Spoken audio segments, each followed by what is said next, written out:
He was non-responsive, or he picked up and it wasn't working. So we're going to call him again. Give me a second, and I'll see if this fucks up after adding him on. I'll call you back. We'll call you back. Thank you. Okay. Okay. There we are. So everybody, I'm streaming now, but we're just trying to bring my executive producer on. Here we are. Aristides, can you hear me? Okay. He's, alright, so that's weird as fuck. My Skype just updated. I mean, the Microsoft Windows just updated, so I don't know why you're not working. Ugh. So let's try this again. We're going to call Brendan back, and then we'll try and get it to work from there. Fuck you. Ah, Jesus Christ. None of this works. Okay. Let's try this, and I thank everybody for the patience. Microsoft updates, and when Microsoft updates, it no longer recognizes the microphone. Okay, so again, we need to, for some reason Aristides is not working. He keeps picking up, but nothing is coming through. Yet you seem to register. I need to know if we are coming through on the show. So let's see if we're coming through on the show, okay? And I'm going to go T-Take Berry. Are you streaming? I'm streaming, yeah, I'm live streaming, yeah. And then in that case, you are live. Okay, so we are live, we're streaming, but are you coming through? Does everybody hear Brendan? Because Aristides, what's got me panicked is that Aristides is not coming through at all, and whenever the Microsoft Windows updates, which it just did, then it doesn't recognize the microphone. So I had to go into settings and let's see if I did the right thing. Oh, that fucking helped. And so it's like, sometimes I wonder why I bother. So what happened there now? Yes, okay, now I can hear you. Oh, okay, so at any rate, Microsoft Windows updated so it never recognizes the mic after it updates. I'm going to screen share to... Well, I think I was coming through on the YouTube. We need people to tell us, are we coming through? Okay, El Nemo says can hear him. Okay, good, but I need you to make certain that I did the right thing, so let's go over to the... So can you see this? I went into the properties, and when I went into properties, I changed it to the speakers YETI speaker microphone, so we should be working. It should be recognizing because it's moving, right? Can you say? Yeah, we're both moving. Yeah, okay, there. Excellent. All right, looks okay. Good. Looks good. Okay, everything is functional, operational, and so then it's on Aristides' side then. Yeah, so something's presumably. Yeah, presumably. And again, we're going to go back to studio. Matthew Bush says, I hear you, and Brendan. Thank you for your contribution, Matthew Bush. I appreciate your monetary contribution very much. Thank you, T-Tank Berry, for your contribution. Goddess bless you, T-Tank Berry, my dear brother. I hope Aristides doesn't take it out on you that I was talking about melatonin last time. No, it's something going on. I think he can handle that. Yeah, it's something technical going on. Let's see if we can bring him on. Okay, we're going to try to add participants and see if I go white out with that like it usually happens. I'm going to press the add button. Let's see if he comes on. Okay, just breathing here to gather myself after... whenever this update happens and all this has to be done, people just don't... There we are. Let's see if he can... So can you talk, Aristides? Let's see if he can talk. It's something to do with Aristides' side, I believe. Because we're not hearing you. I think they stopped supporting Skype. Let's just... Because it was... You remember what happened the other night. Yeah, no, what? The other night, somebody hacked in and used your Skype account to start a call.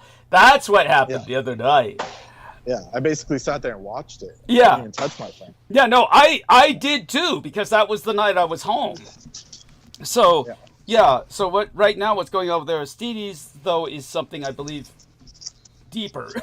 That's our more personal. By that, I don't mean personal as in he's personally doing something. I mean, it's his personal technology. Something's impacting his personal technology because people can hear us, and that makes production a lot more difficult without my executive producer. So... First off, we want to give thanks to all these wonderful people that have contributed.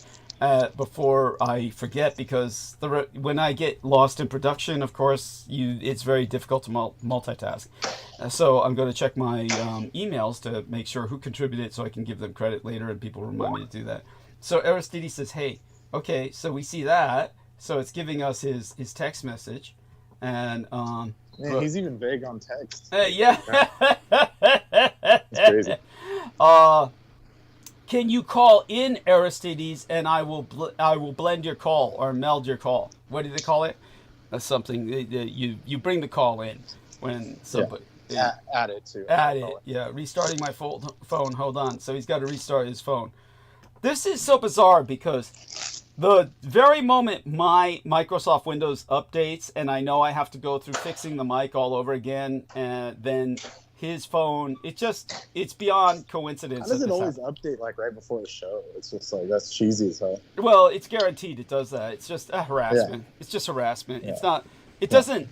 It's too synchronous to be coincident. Let's just put it this way. Why would it update at exactly 6 p.m.? Yeah, it's just weird. Yeah. Only on Sunday nights and Wednesday nights. It's like classic. Of course, it's just the electronic harassment, but we're going to see if we can get our man restarted. In the meantime, I'm going to go through my mail, look up who's contributed, give them my sincerest thanks. T-Tank Perry. How about now?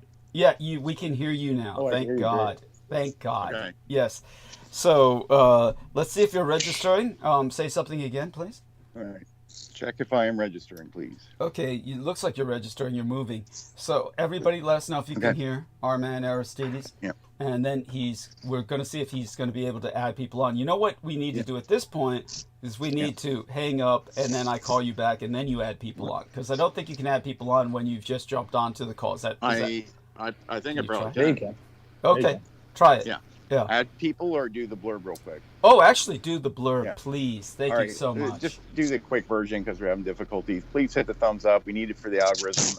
Enemies hit down votes. You can't see them, but we need to counteract that. Make sure you're subscribed and the notification bell is on. Make sure you upvote after the live. Douglas will put a comment underneath, not in the chat, but underneath the program.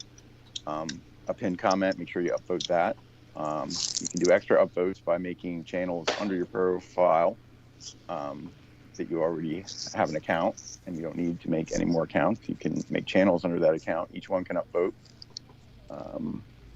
Try to share the YouTube link. It's the same before and after live.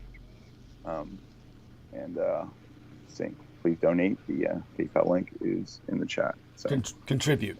Contribute is the term. Contribute. Yes. Sorry. Old habits. All right, so yeah, I think I know what happened, because I was doing something with my phone last minute that I think locked out the audio, and then when you called, it wouldn't give the Skype the audio, and it got stuck like that. So there's an explanation. Let's not get any farther into it than that. But, hey man, like the apps have to kind of compete. Understood. The mic and stuff. Oh, no worries. No worries. All right. It's and we're I'm good. just It was on my end, my phone. So let me start adding. So keep talking. Sure. Thank you so much. We love you dearly, Aristides, and we so much appreciate your being here. Believe me, the show is impossible without Aristides. He is my executive producer for a reason, and he is a bona fide engineer, albeit not a software engineer, but that counts for a lot. So we're going to thank the contributors: Matthew Bush for 20 United States dollars, T-Tank Berry for 110 United States dollars at least, and that was dropped through my mail slot the other day, and I thank him so much for that, along with the contraband, so to speak, we'll call it that.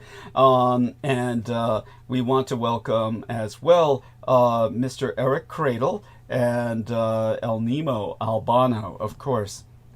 And my thanks to all of you for showing up here. We're going to bring other people on live with us, and we will get into what has been an extremely busy time already, and just keeps getting busier. Let me take a look at my calendar here.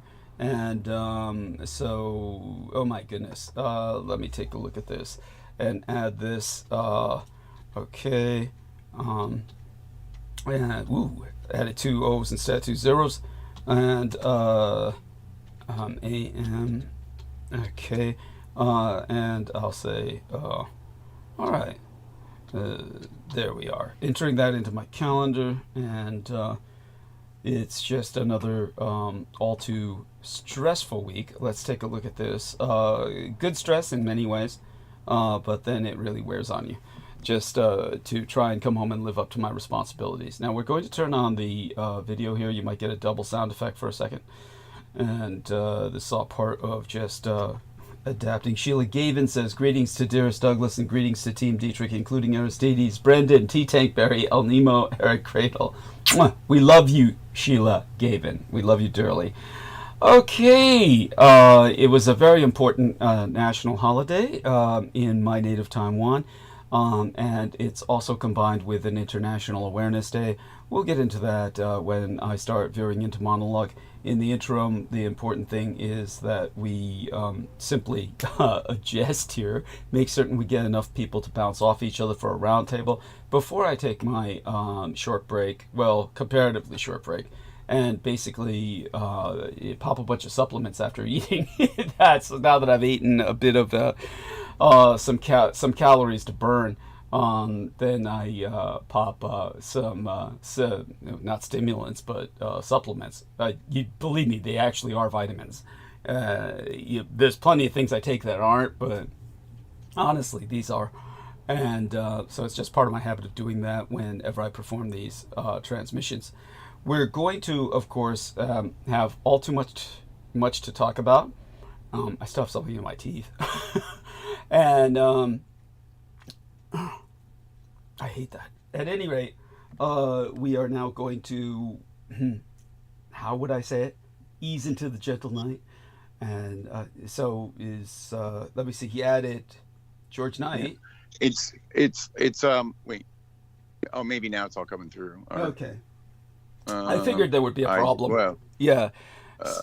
Because maybe because you didn't call me. I don't know why I said That's that. why. It's because I didn't call you. Nemo. See, yeah, it's Nemo's role to user. I don't know what the fuck that means. Updated. I have no idea what that means. What the hell does that mean? I'm trying. I know. I also have the computer. No worries. If worse comes to worse, we'll just hang up and call back. Amy's joined us, however, so it's working. Yes. So whoever you're right. So Amy, do join us. Honey, yeah. How are you? There may be a few communique that you've sent me that I haven't even had a chance to review yet. So I'll try to get to them. And tell me a bit about how you're doing, whatever you feel comfortable sharing in terms of a status report, please. Status update. You love my updates. I do. Everything's going very well. I am working. I'm still doing my healthcare stuff. It's great. I'm doing, I'm doing what I can do. It's so sunny here. I'm such a snowbird. I totally chinsed out on the Vermont snow for the winter, and I'm nowhere near it. But yeah, that's it. That's the only update I have. I'm working. I'm doing stuff, getting stuff done. And George isn't dead. I'm just here to say I'm so glad George isn't dead. Yes. We're all glad about that. I'm terribly distracted because I'm multitasking whenever I start the show and throughout the show, but bear with me. And we've got a double... I know we're at the beginning. Did Aristides do the thing? I was just catching up on the last bit that was sent about Rotterdam. Oh, something in England. You'd sent a clip with a timestamp, and I had missed it. I don't know how I missed it. It was great. So I was just listening to that, and then you called, and I was like, I gotta do this. I gotta stand up and say something smart for all of the audience out there. Yeah. Say something smart, right? Yeah. Please, by all means, because I'm terribly distracted. Go on, continue, please. Okay. You're doing great. You're doing great. And believe me, I love your updates. We all love your updates because we all care about you. Yeah. Somebody just disappeared, Brendan. Yeah, yeah. Brendan's like, Amy's got it. Amy is got it. Yeah, I wish I did have a little bit more to say and share, but you know, we're doing as best we can. It's still we're looking at how we're gonna get back home, and things are getting back to some kind of routine, because it's hard to be in a lot of places, but I think it's a good skill to develop too, to be comfortable wherever you are despite not having the things that you had a while back or that you may never have again. You won't miss them.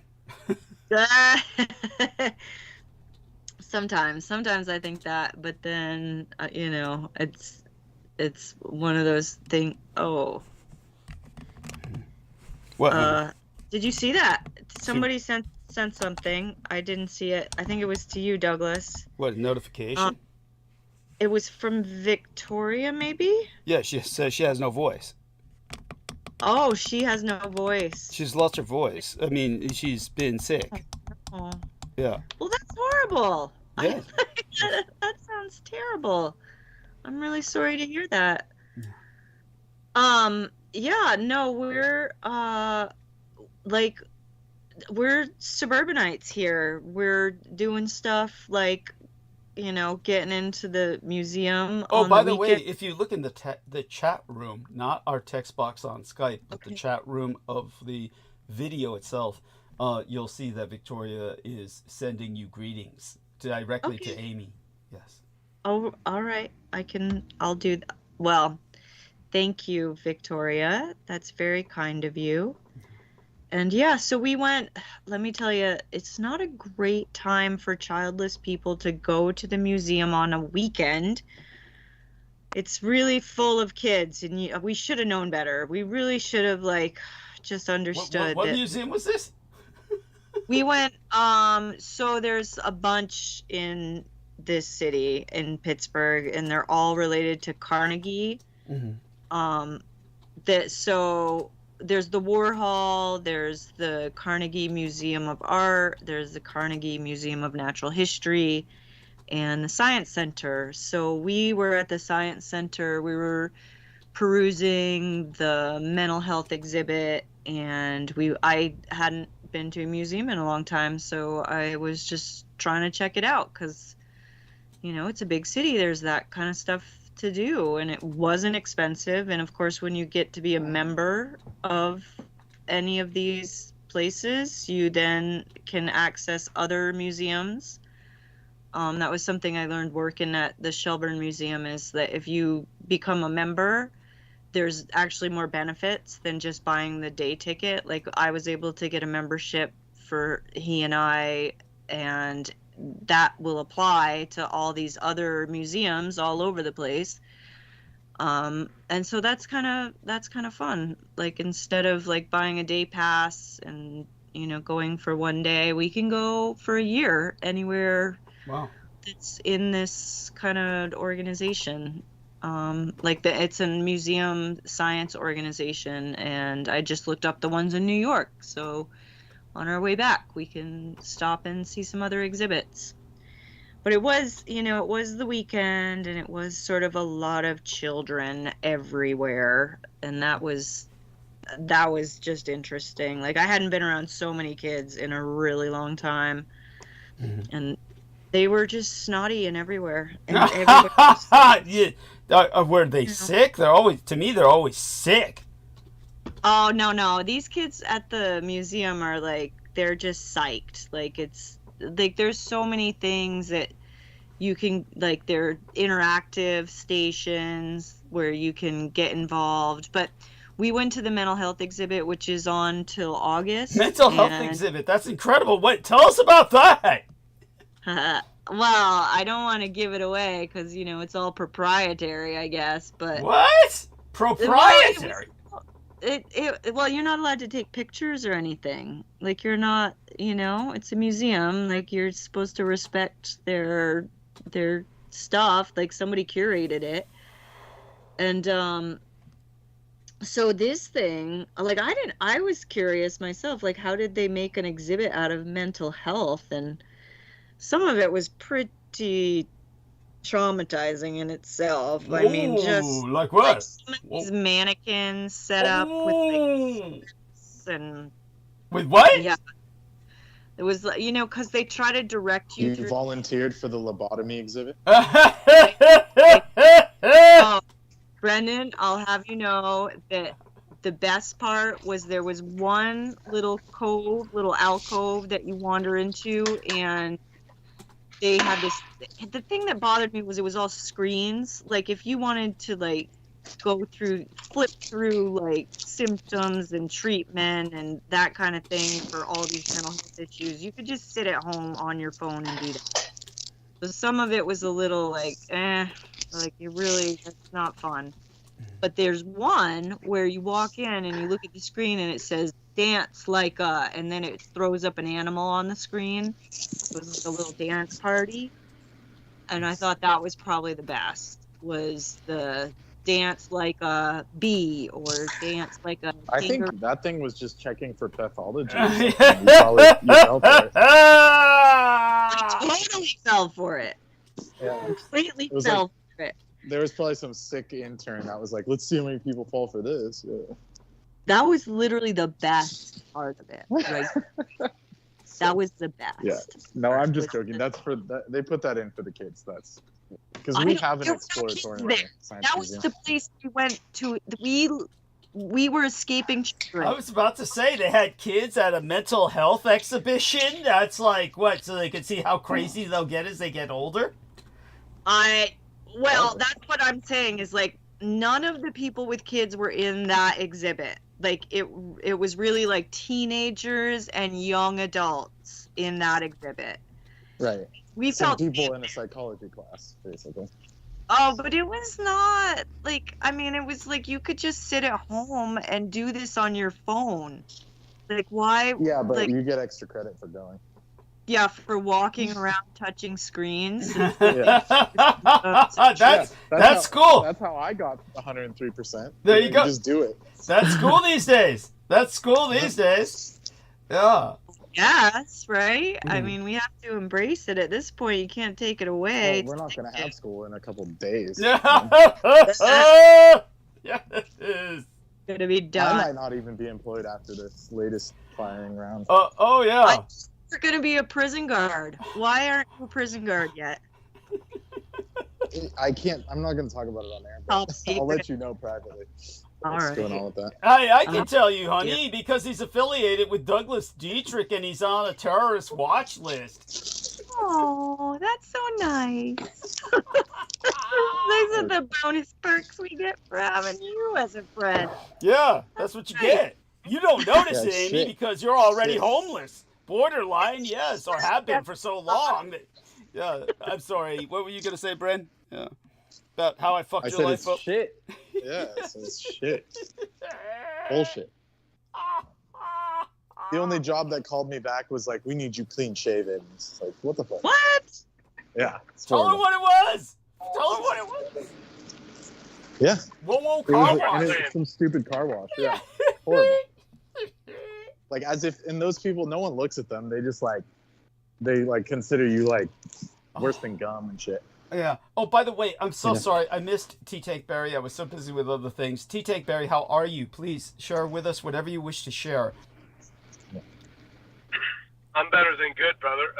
We Excellent. got 349 E85 ethanol here in the district, and things couldn't be better, you know. That sounds good. I caught most of that. It sounded like something like ethanol and it sound, are you refueling or are you doping with that? I'm not huffing it, but Thank God. maybe I should. And, yeah, because why not? No, are you, please don't. But look, are you driving or something? Your voice is very tiny and tinny. Well, it shouldn't be, but if Okay. they're cutting me off, it's for a reason, right? Right. And Yeah. so yeah, cash is $4.29, but premium's $4.79. Oh, you're refueling. That's right. Oh my God. Go on. It's Yeah, out. The car's running. The Yeah. car's running, and Yeah, if I did have a rag, I might even put some E85 on the rag. You're right. And, I didn't know. It's because I am certified drug addict, alcoholic, and I hope you can hear me. Yeah, we're hearing you. I understand most of what you're saying, and you're articulating yourself very well. I want you to know that your enunciation is very clear. Whatever problems I have hearing you is strictly the technology. I just wanted to make sure you had the book back in your hands. I do. For I do. Uncle Vinny. Yeah. And it came with the buck 10. It did. And it did. It fit through the mail slot there quite nicely. It did. Yes. That did. And let's see. So yeah, therefore, the reversal of anytime I see a mirror, I might take a pop shot at it. You know, like anybody who has anything, any kind of indicative feelings of wanting to indulge in black magic, that they would. They're on the receiving end of my barrel, right? I love it. Yes. My full arsenal that I have carrying with me. So I only could pray for the police or somebody to pull me over, and I give them a reason, you know, to say search it, right? Yeah. But they won't, because that's not how it works. But here we are, and God bless Team Dietrich and Douglas Dwayne Dietrich. Well, God bless you, my dear friend, and of course, T-Tank Barry. I don't deserve it, but you do. I'll just say that I'm here in the moment, and I will defend the cause, because there's nothing else much to believe in at this point. You know, most people are living in abstract poverty, and they can't afford shit, and they certainly wouldn't afford $4.29 with a Lexus that gets 15 miles to the gallon or less. You know. Yeah. Which still belongs to the bank, and all the rest of my vehicles are all on loan. So, Jesus. yeah, I won't pay for them either. I won't even make my payments anymore if that's what it comes down to. I don't blame you. Chicken eggs can go for $20 a dozen. But, you know, fuck Donald Trump and fuck Elon Musk. I'll hit them with the chainsaw when I get the opportunity. I appreciate that. And believe me, that's the attitude to have these days. It's a healthy one. It is a healthy one. You would. Yeah. No, you would. And but primarily, I want you to preserve your own well-being. We need you alive to help rebuild. After they destroy it all, it's going to be up to us to help rebuild it. So I want you alive to be around for that. So maintain yourself in good health, guard your health, and make certain to keep yourself, how would I say it, ready and primed for that time. It's going to come all too soon. I would rather it not, but I'd rather it not come at all. But yeah, it looks like it's coming all too soon. You have no idea how much you mean to me, T-Tank Barry. You're really a brother from another mother, and you've been around for a very long time, and I don't know how often you get a chance to say hi to Amy, but Amy, do say hi to T-Tank Barry. He's an incredible individual. Yeah, no, I look at all of his stuff. I wasn't really sure what the woman was about in the last conversation. I look at all of the, like the fire. There was a fire video that you'd put up. Yeah. So I do pay attention to these things still, even if I'm not like in it to win it for 12 hours, because I'm tired. I get tired. It's for the NSA. Oh, good. Oh, good. Yeah, they ping my phone constantly, and they chase me around this town from the peninsula to the northern state.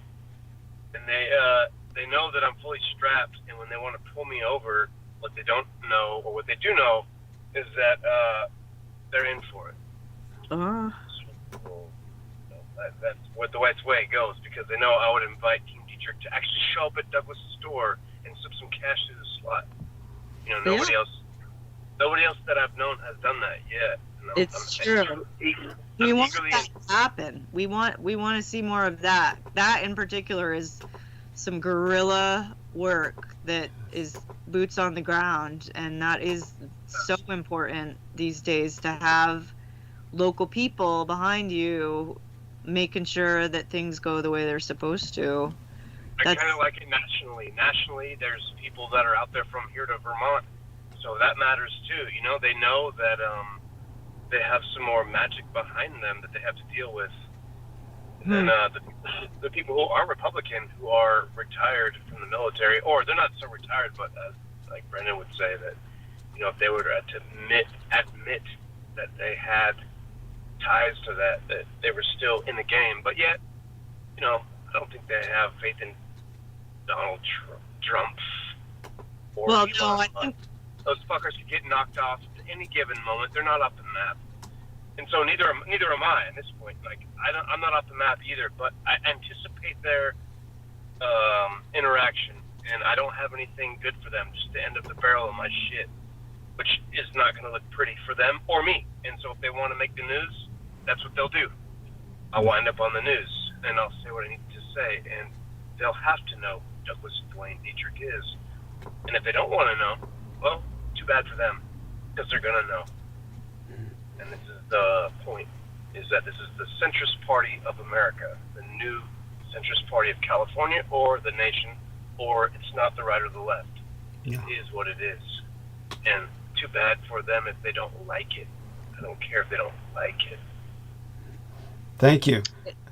Yeah. Though the most important thing, of course, my dear man, is to keep you out of trouble if we can help it, and you're doing good, and I want to preserve you for when we need you in the rebuilding. But I get what you're saying. If they come after you, yeah, let them have it. To be sacrificed, so they know that they can come after me first. Go ahead and put one through my head, because it doesn't matter. I will make a point to be what's enunciated with this movement. Thank you. I appreciate that profoundly, because it's good to clarify. And I think you've been very articulate about it. We are a centrist movement, neither left nor right, radicalized centrism. The term is radicalized centrist because to be just plain centrist would mean, well, basically lukewarm and non-active. So we're definitely above that. And I think that you understand. You really do. You've got a great comprehension of everything that I've been sharing, and God knows you've experienced the worst of it yourself. I don't know if Amy heard you when you spoke the other day about your experiences when you were younger with another satanic colonel, essentially, who, when you brought up a keynote with him, basically there was a lot of repercussions for that, a lot of collateral. And, feel free to share that if you wish again, in summation or otherwise, anytime you want. We always have new listeners who, but depends on how you feel about it. If you feel comfortable reiterating that again, that's fine.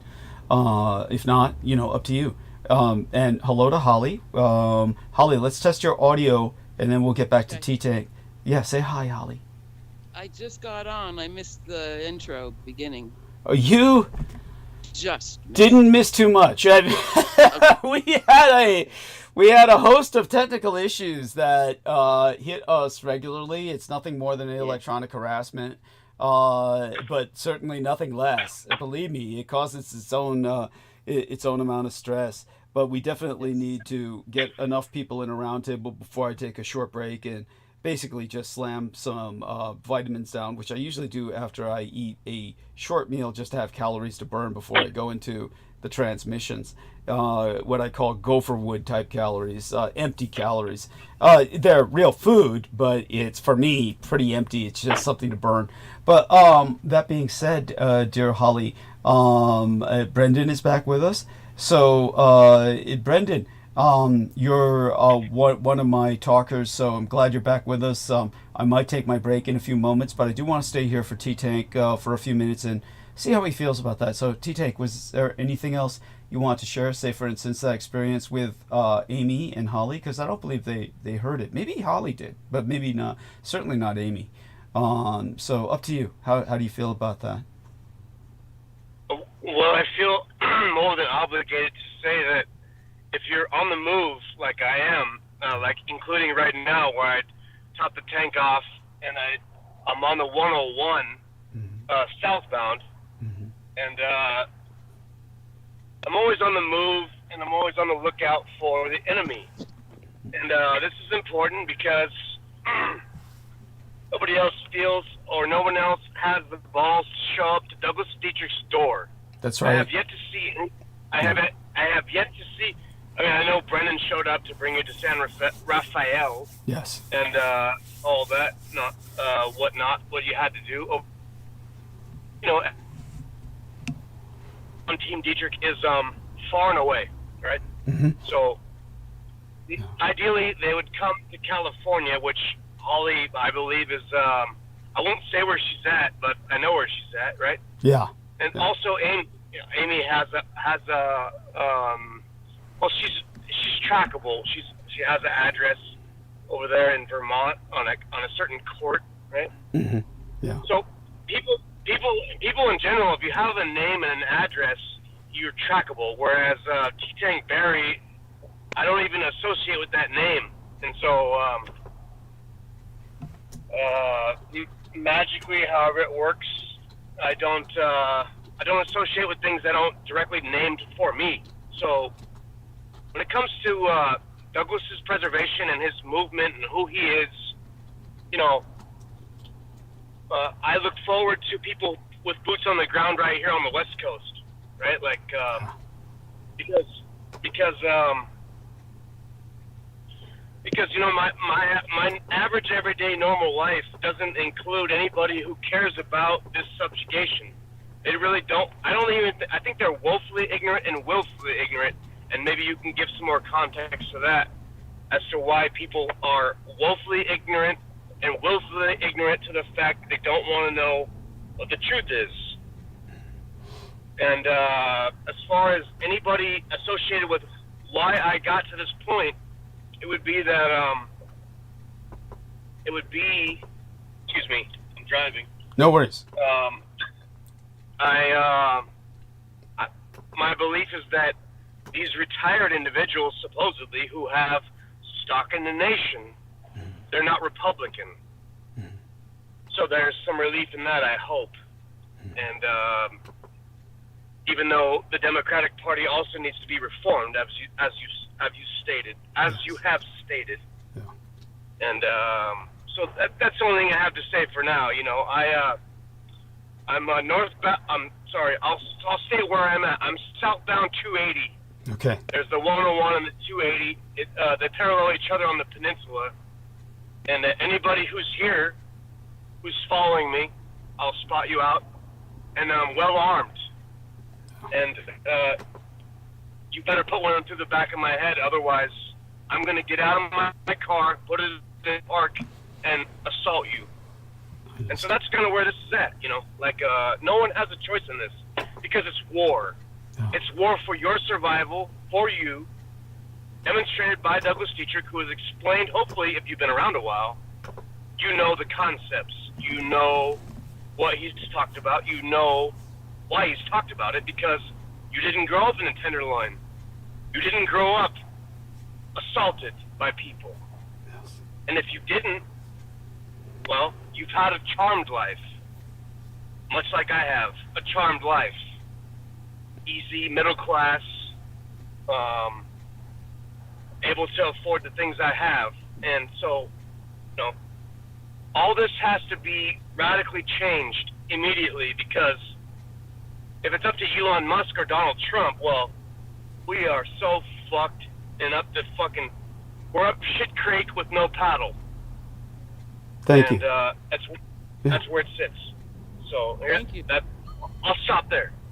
No, Agreed. you're fine, and as Holly says, we all agree with what you say. It's definitely, I know where you're coming from, at least, and I love you dearly, brother.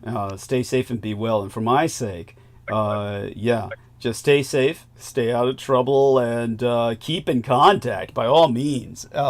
And believe me, There's no safety in this. Yeah, there's no safety in this. There is not. It is. That's it is true. a moment by moment thing that I am well armed, and they know that.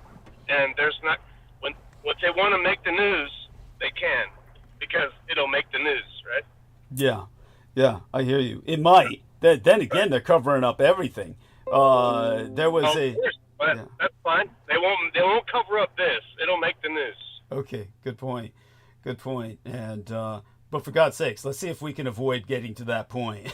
Let's try that first for now. For now. Yeah. I kind of welcome it. I welcome it, so, I understand. I understand. Yeah, believe me, I get your frustration. Well, I love you dearly, brother. There is no alternatives. So there we are. Yeah. And okay, yeah, hugs. Love you. And honestly, you're my brother, and God bless you. yeah, God bless you. Thank And you. all the rest of the team. God bless all who listen and support this movement. Thank you so much. Thank you. Bless you. And stay as safe as you can. Stay alive and survive. But dude, I so fucking get it. It's we'll get into my monologue soon enough. We'll start early tonight simply so that I can get as much out as possible before George Knight shows up. Then George Knight should show up, and when he does, then we'll go more into the historical angle for as long as he can stay. He probably will not be able to stay the full episode, at which point I return to monologue again until the end of the episode, unless, of course, we are knocked offline, which happens so often it becomes expected. But we now have Holly with us. And Holly, before I take my break to slam down some vitamins, what's your status report, whatever you're comfortable sharing, of course. Well, the mind is reeling each day by day when more shit rains down from the sky. Don't be afraid to describe some of the turds. You're here to cathartic vent. The lounge show. Yeah. I mean, the Tesla Mart out front of the White House. I mean, where do I start? Now the Democrats are doing a shutdown. Holy cow, that's a flipper. Yes.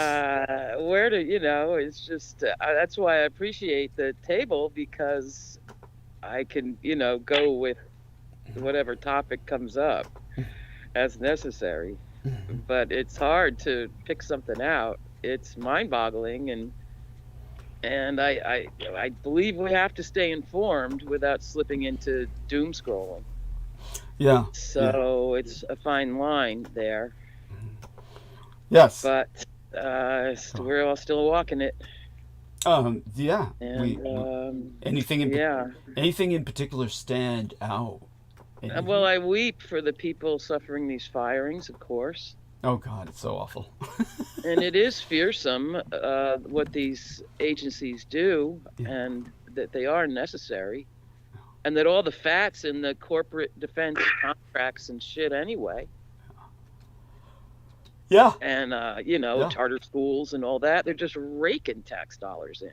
Oh, it's And they don't have the slightest problem with that. like I said, they're pulling six-figure salaries of our tax Yeah. dollars at the dodgy personnel that are firing everybody else for wasting government money, pull six-figure Yep. salaries themselves. So this Yep. is like on our tax dollar. So it's it just goes.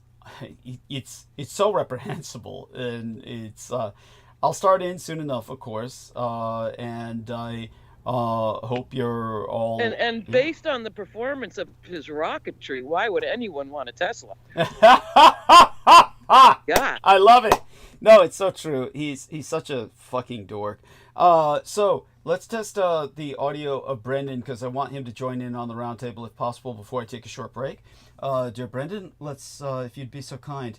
He's working, of course, so we'll see if he has the if he's in a space to participate before I go do what I do. So, dear Brendan, let's see if you can talk. And it's always good to bounce off with Brendan. If not, we've got talkers in particular in Amy and Holly, and Aristides can bounce off with them quite readily, as well as T-Tank, but he's driving, so I want him to stay as safe as possible in the conditions that he's already articulated. The context, of course, makes it impossible for any of us to be safe. Honestly, everything is bizarre these days. There's a madness in the air where they're trying to eliminate people from every department, every program. Again, I'll cathart and vent about that when I'm doing monologue, but for right now, Brendan does not seem responsive. So how about Amy? Let's see if you can talk with Holly. Yes, yes. Yes. I'm Hi, here. girl. Okay, Hey, great. girl. Now, Ah, now let's test Aristides. Aristides, are you willing to participate with John Doe here? We can have a bit of a roundtable with all of you. Yes. Excellent. And there's I'm John here. Doe in I'm his here. car. Yeah. Yeah. Nice camera. We're seeing the camera, John. If that's your intention, you're there on the road. Nice. It's twilight. Yeah. There's John. Yeah. Army up there? It's delightful. Stace. Oh God, why do I keep saying that? Well, we know why. That's all. He's just refueled. He's ready to go. He does live pretty mobile. But he's the best. And all right. So all of you, how about a nice starting topic of conversation if you need one? But I'm sure that all of you have a direction you can take this in without my guiding you. So I'm going to go mute, take a short break. I want all our listeners to know I'll be right back within a matter of 10-ish minutes or so. Not too much longer than that if it goes a little bit longer, but want to take care of some final chores before I dive fully into monologue, which will start pretty much after I return and turn the mic on. Of course, everyone here will continue to participate with me, but we will get as much out as we can before George shows up, and then take it from there. Hey, another camera scan. It's amazing how much light there still is out there. It's pretty dark here in San Francisco, and the weather is horrible. You have no idea. It's not horrible in the sense that it's sleet or driving rain, but it is raining and it's bone-chillingly cold. And I had to go out and buy water, which was $250 just for 6 large bottles of water.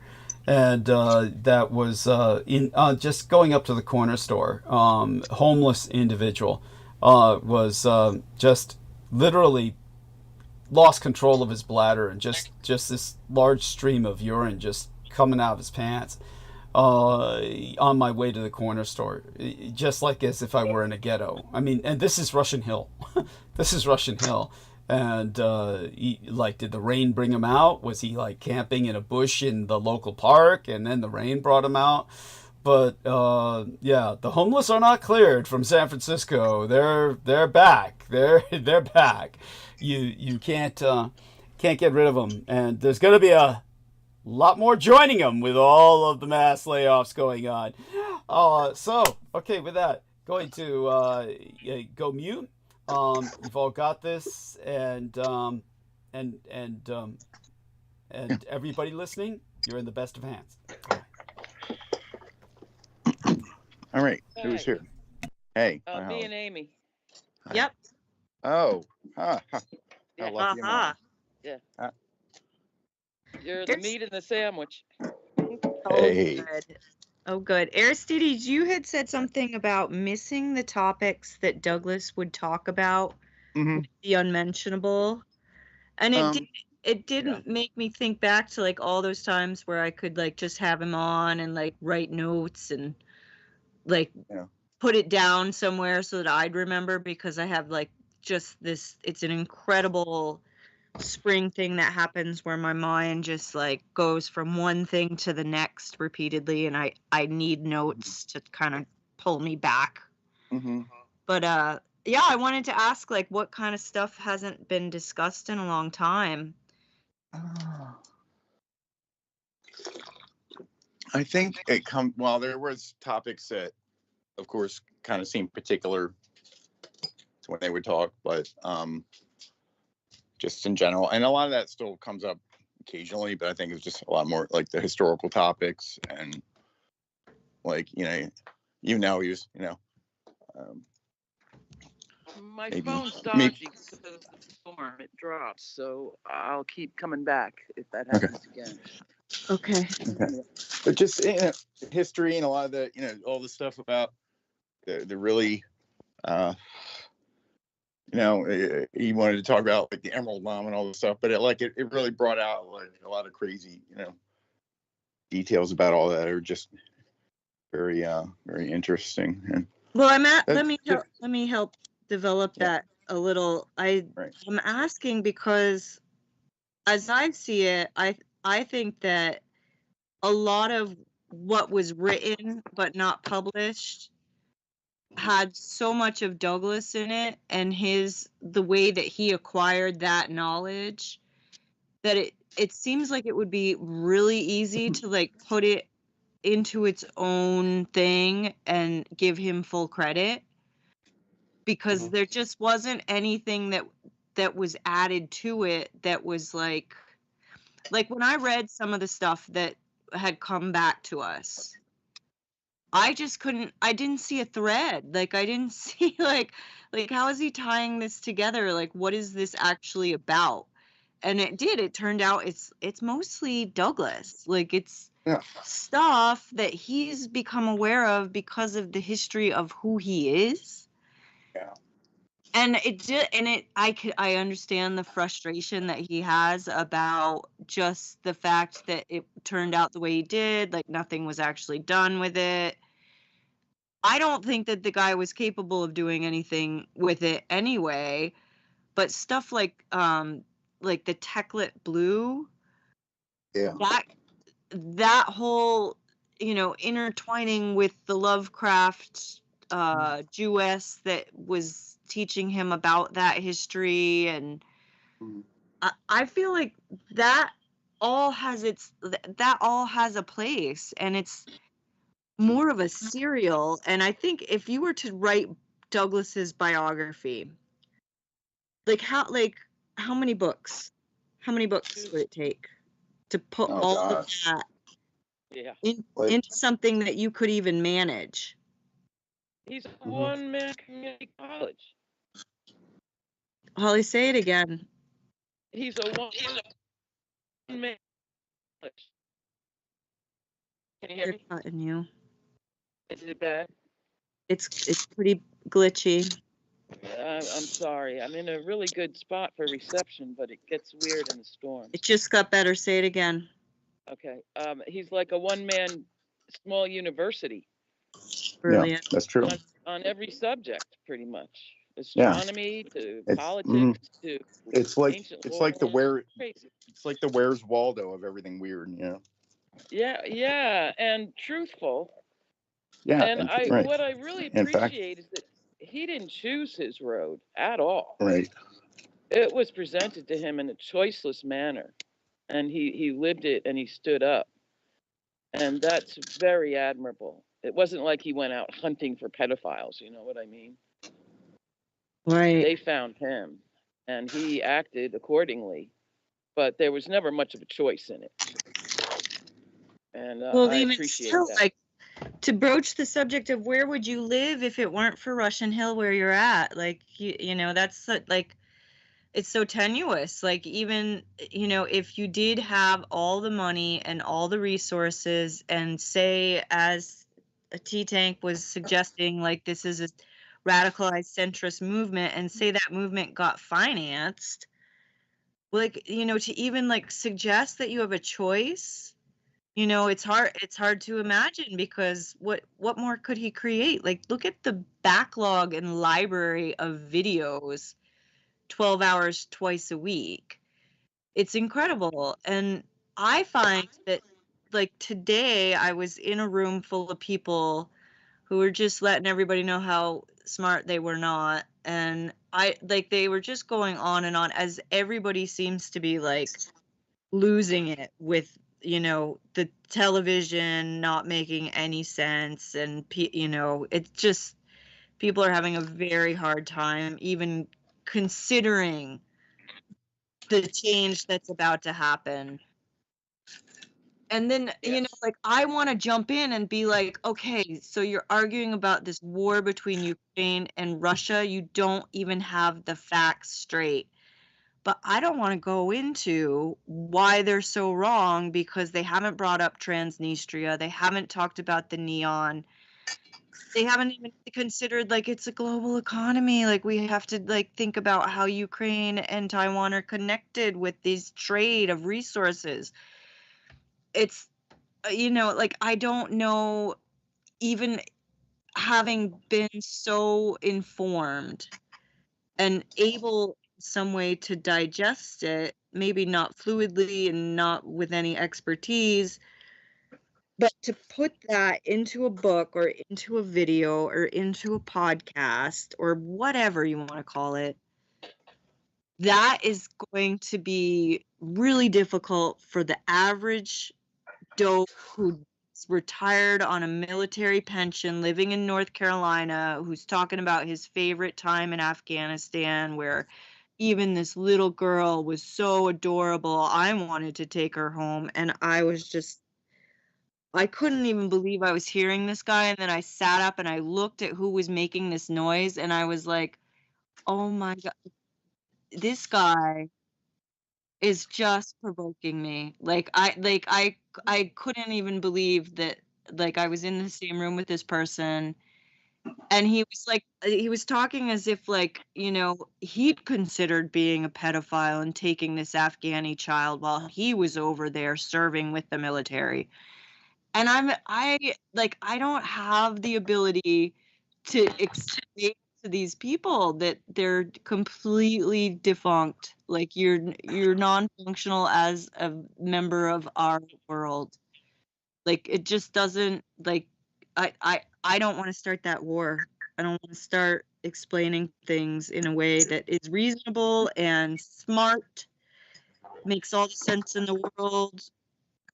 But I can't, you know, like, then you can't necessarily cross that line with some people who are still talking about things like it's 1952. Like, there's a whole group of people unexposed to the reality that, you know, that they have no self-awareness, that they're complete narcissists, that they just move from one comfortable area to another comfortable area, and it's so predictable, never questioning. Like, this is the struggle, I think, in having such a unique perspective, and, you know, even gathering around all the people that he's brought to him over this time it's phenomenal. It's really fantastic that, you know, we can all get together and talk about Douglas and, you know, prop him up and give him a chance to make tea and have a pee break and whatever else it is. And, you know, at some point I'd like to have a chance to talk to him a little bit more about not peeing in the teapot, but just going and doing what he has to do and expecting that his audience can maintain noble silence for him until he returns. Right? Like, I mean, that was kind of, I was like, oh, he didn't need to say that. Now I just feel guilty for not showing up. Like, which is stupid. I shouldn't feel guilty for not showing up. Absolutely not. But this is what I was curious about when I heard Aristides say the other day, like, Okay, there's I'm just back. some topics. Continue. I'm back. Yes. Okay. Yeah. I'm so glad you did it What out, was it Amy. Aristides said the other day? He was talking about, like, there were things that you were discussing when you were writing the book Uh-huh. Yeah. that we don't talk about anymore. And a lot of it is your life, things that happened only to you. Mm-hmm. Yes. Honey. Did I get that right, Aristides? Aristides?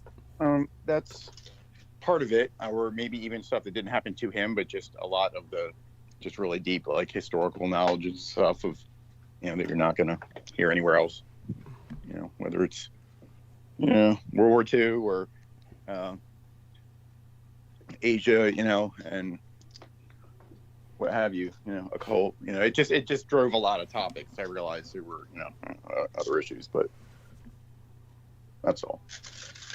Right, but I think what Aristides was saying was that because of the nature of Peter Moon pretending to work with me, that Peter Moon was asking me interrogative or questions about my life or what I knew, that, in other words, brought stuff out of me that normally I don't talk about otherwise. Right? So, somewhat. I mean, maybe it was part of that, but it just set the context for a lot of other information also, even if he wasn't, like, pushing for that. You know. Interesting. and, Go on. and all that, but it just, you know, you would kind of, it would prompt you to kind of launch into a lot of, you know, Tangents. a lot of directions. Yeah. Right, tangents. Whether it was what he wanted or not, you know. Yeah, most of the time he wanted none of it. If anything, you might notice that he was always saying, "Oh, Douglas's diatribe." Anything that I would speak for an extended time, he was very resentful because he only wanted to hear himself talk, which begged the question of why he was here at all. And except, of course, to have a platform on which to hear himself talk. And he felt everybody appreciated that we were all... honestly, he felt that he was the person who brought the ratings in, which, of course, was completely deconstructed by the time that we had to switch over to his channel. And no one showed up because no one listens to his channel. And despite the fact that we gave forewarning via his newsletter, it goes to show how many people who read his newsletter cared enough to show up to his channel. So that was one element of what that brings to mind. But he definitely... really did not want to hear anything I had to say. He was here for only very specific things. Everything else was a ruse. And we know that because of what happened, by his own words. And so, in other words, he was here to waste time, and he was paid for it. And you do understand that it's impossible, unless he inherited an enormous amount of money from his parents. And I'm not quite sure how much he inherited. It might have been that amount where he could just afford to do what he did. But it strikes me he also had some kind of stipend that enabled him to just do what he was doing, because he did absolutely nothing. I mean, when you think about his time involved with us, all this period of time, he wasn't writing any books. And the one book that he put out with myself, he never advertised. So, and of course, he would keep on coming on to my show saying, "Oh, it doesn't sell. It doesn't sell." Then every once in a while, casually confess that a case had been sold here, a case had been sold there. And then finally, after the end of all that, sends me a check for $300, saying that, "Oh, this is to cover, your 7%, claiming that I had only 7% on the contract, which was originally 50-50. But he's rewritten the entire contract with a lawyer and says it's all his property now, and that my life story is a fabrication that he owns. In other words, he made it all up himself, is what he's got copyrighted now. He claims my entire life is what he made up himself, and therefore he's got copyright to everything I say. Of course, that can be contested, but I have no money to do that.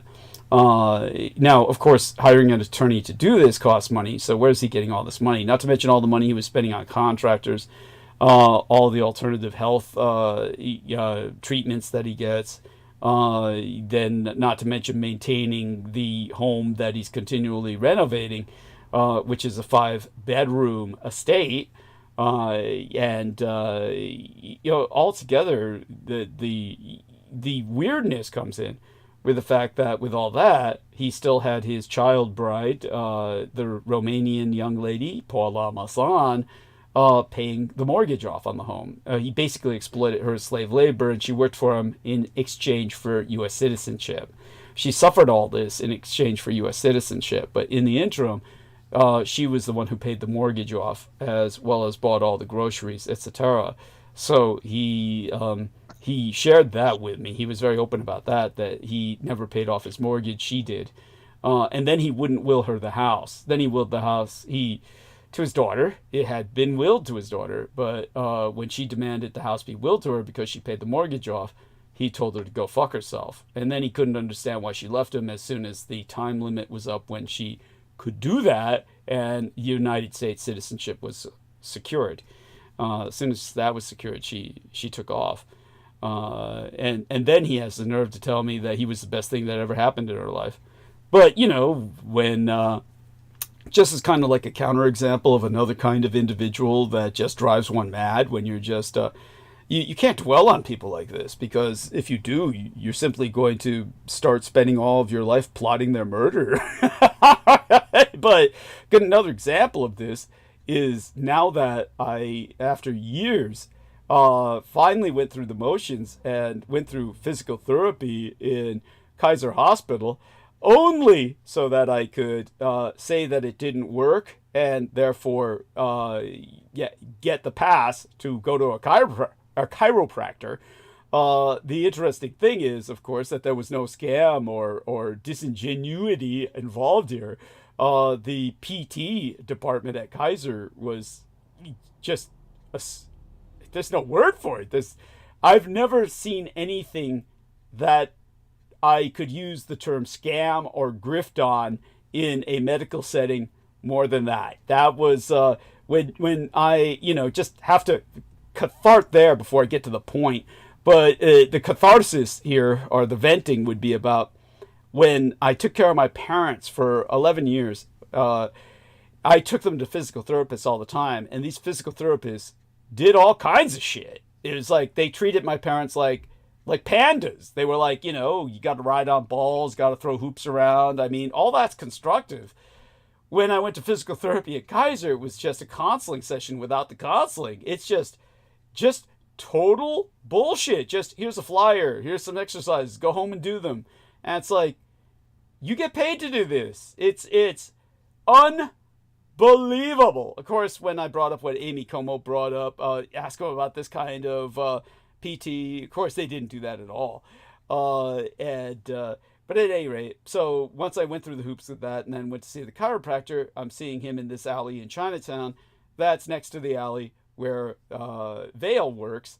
Well, on weekends, sets up his little booth, and Vale is, of course, the guy who ran Research Magazine.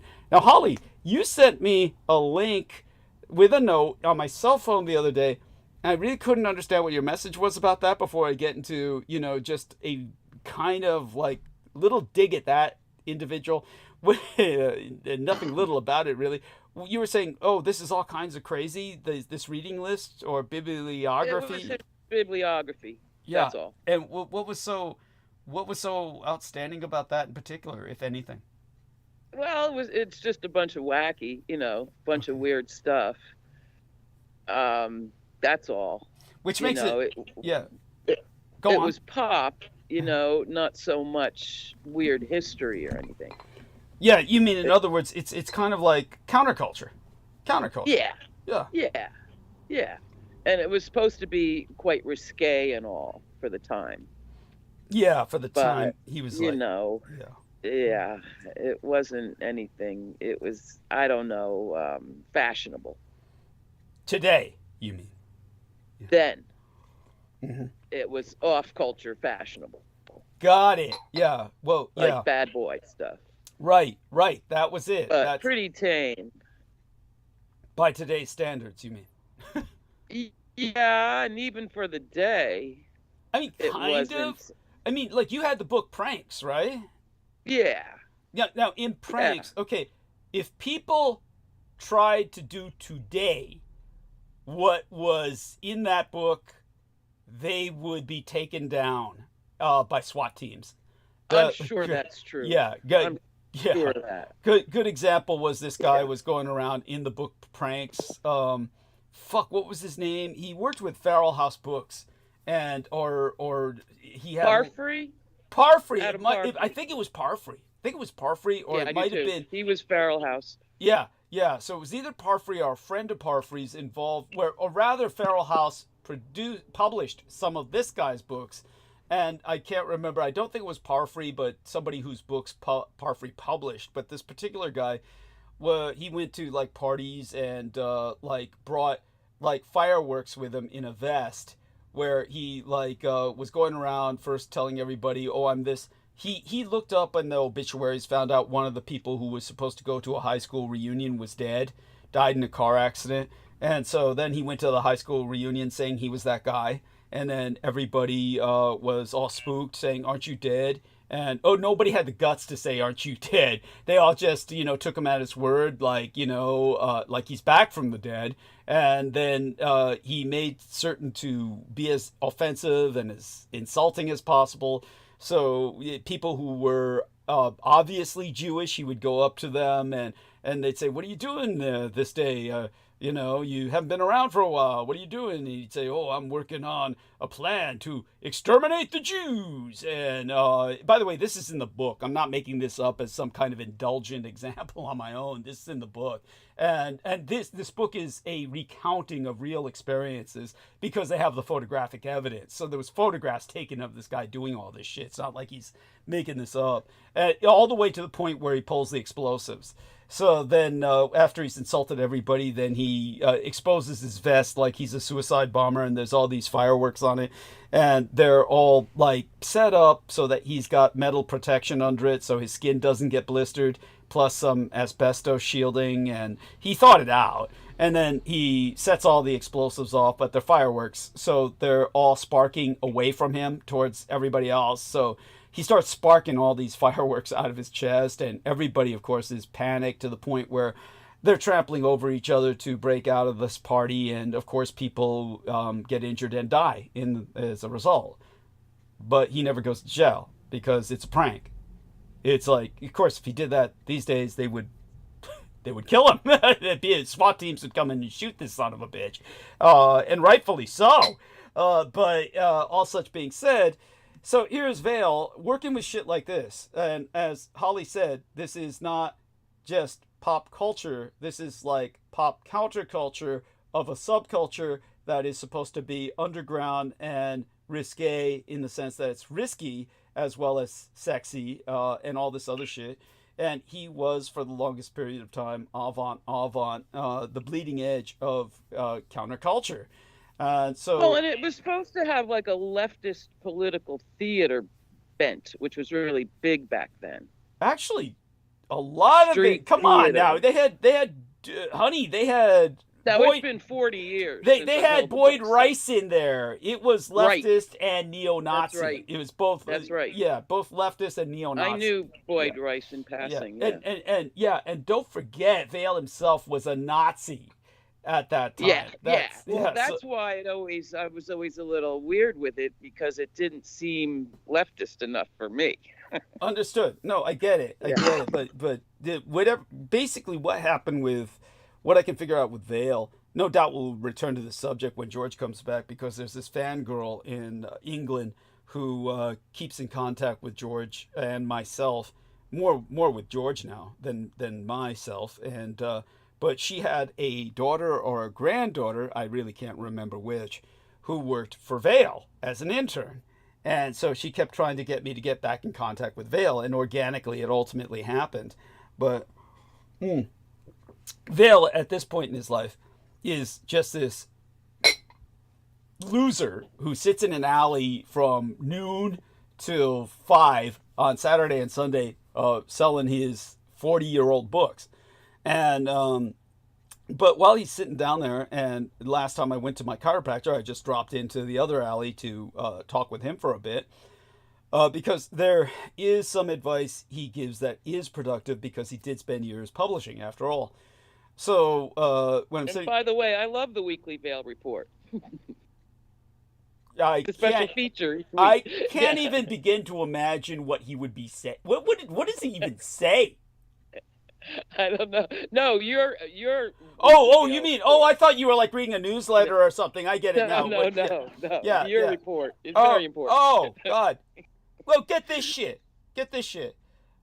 First off, just so everybody understands the situation, I know many people heard this before, but we always have new listeners. But understand that here's this son of a bitch where he was born in an American concentration camp.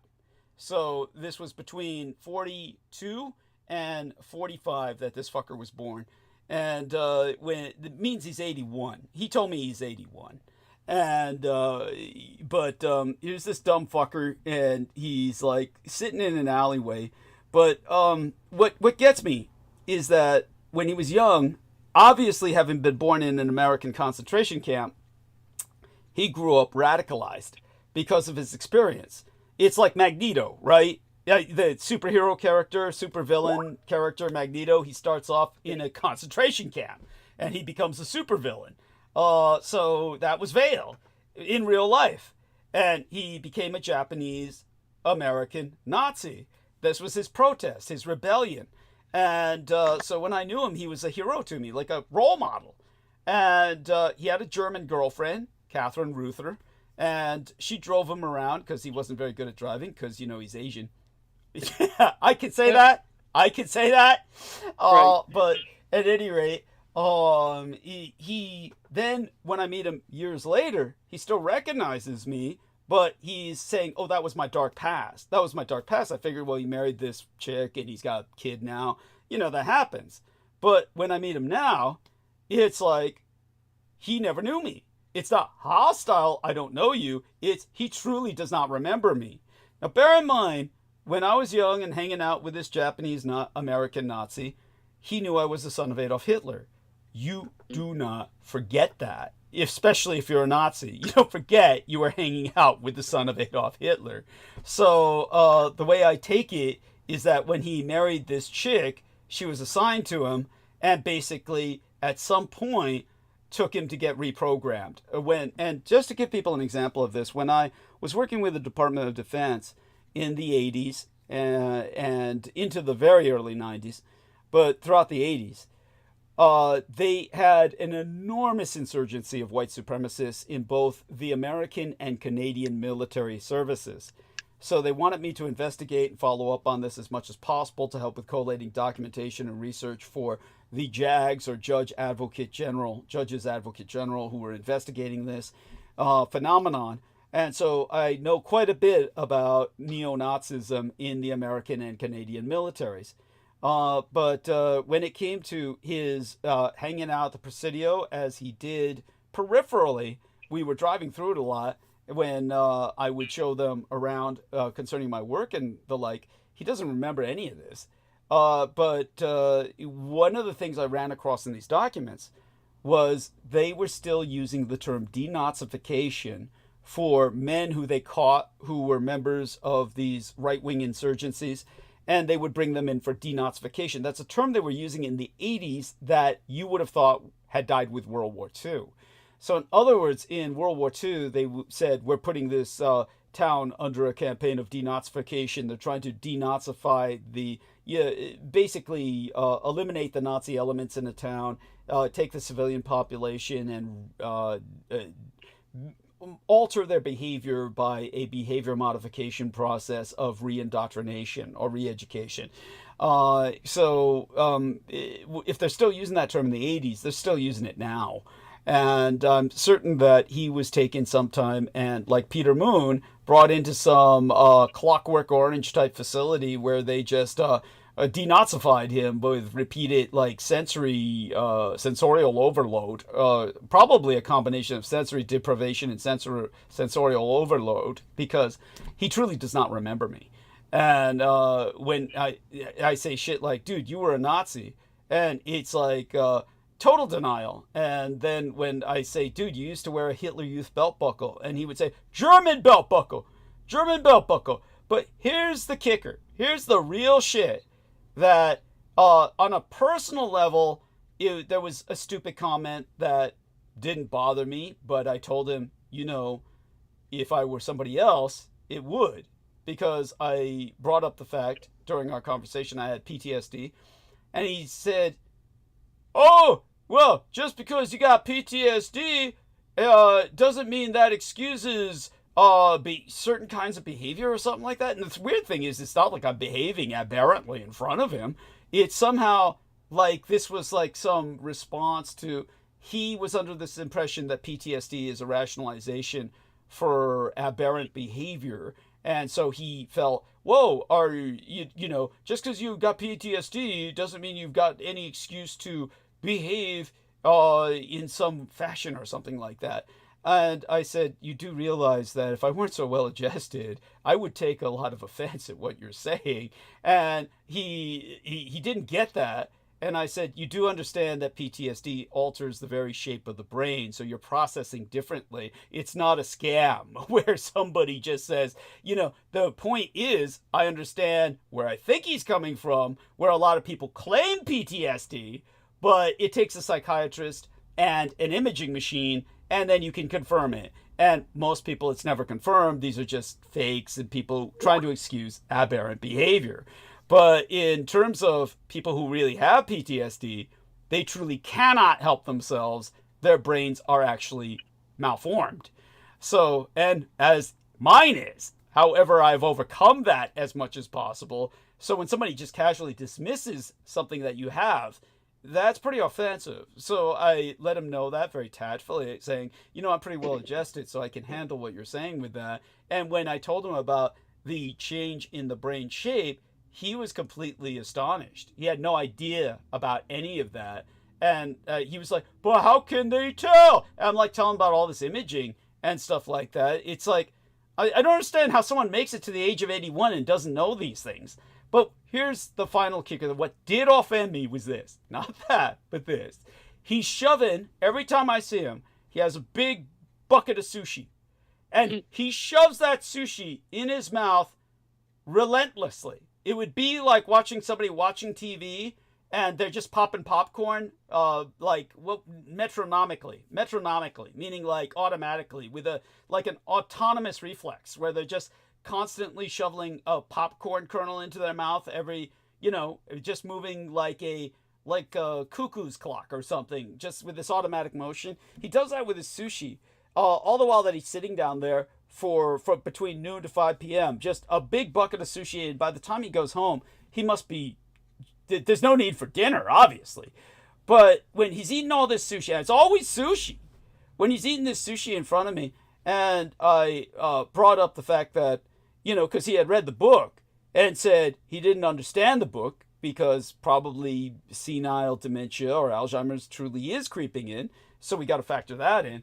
But when he says he didn't understand the book and all that shit, and I tried to explain elements to him, I said, you realize the only reason you're alive is because the Japanese won World War II. And he said, well, no, it wasn't that. It was I did tell him that. And then that was when he said, that was a different conversation, the one before last week, where he said, oh, yeah, but they couldn't have killed us all. It was too many. It was 120,000 people. I said 127,000. And then he said, but that's a lot of people to kill. And I said, the Germans killed millions. And he said, oh, but this is America. And that was already bad. And I think I related. I mean, that was bad. But this one was bad. But the one where he says, I don't identify as Japanese. What is that was the latest one. What does that even mean? That was the latest one. When I brought up with his daughter, I said, well, it was nice that you're. Yeah. Thank you, Brendan. And I said, it was nice that your daughter married a Chinese family and they didn't hold it against you. By the way, for any of you out there who don't know this, Chinese and Japanese are, of course, blood enemies. And at any rate, so when I said, yeah, it's nice your daughter married into a Chinese family and they didn't hold it against you, didn't hold anything against you, accepted you as a member of the family by in-law status. And he said, well, why shouldn't they? And I'm like, okay, is this guy for real? And I said, because you're ethnically Japanese. And he says, while he's shoving sushi in his mouth, I don't identify as Japanese. And I was like, dude, you were born in a concentration camp. It doesn't matter what you identify as. You can think yourself as an American, but to every other American, you're nothing but a gook, a Jap, an enemy, an alien. You will never be anything other than that. You have no choice. It's like some black guy going back in time to the chattel slave days, and suddenly a bunch of slavers come for him, and he says, hey, I don't identify as black. I'm not one of them. And it's not his choice. It's your skin color traps you. You are what you are by other people's definition, not your own. So when this son of a bitch said that was the kicker. That's when I realized this guy is really out of his fucking mind. But how can a person get that alien? How does a person get away with that where they can retain that level of insanity? It's like he must be completely cloistered. Yet he's sitting there in an alley, he talks to people all the time. Is it just because it's San Francisco? I don't get it. There's how somebody can be that naive. It's like T. Tank Berry said, who's in here as John Doe in the text, in our Skype call. But when it comes to like what T. Tank Berry said, this with what I grew up with, where every person that I met, there was only 2 sentences I would hear. The first thing out of their mouth is, "What race are you?" That was the first thing I heard from anybody I met throughout my childhood. The second thing I would hear, especially as I entered my teenage years and got more and more effeminate looking, was, "Are you gay?"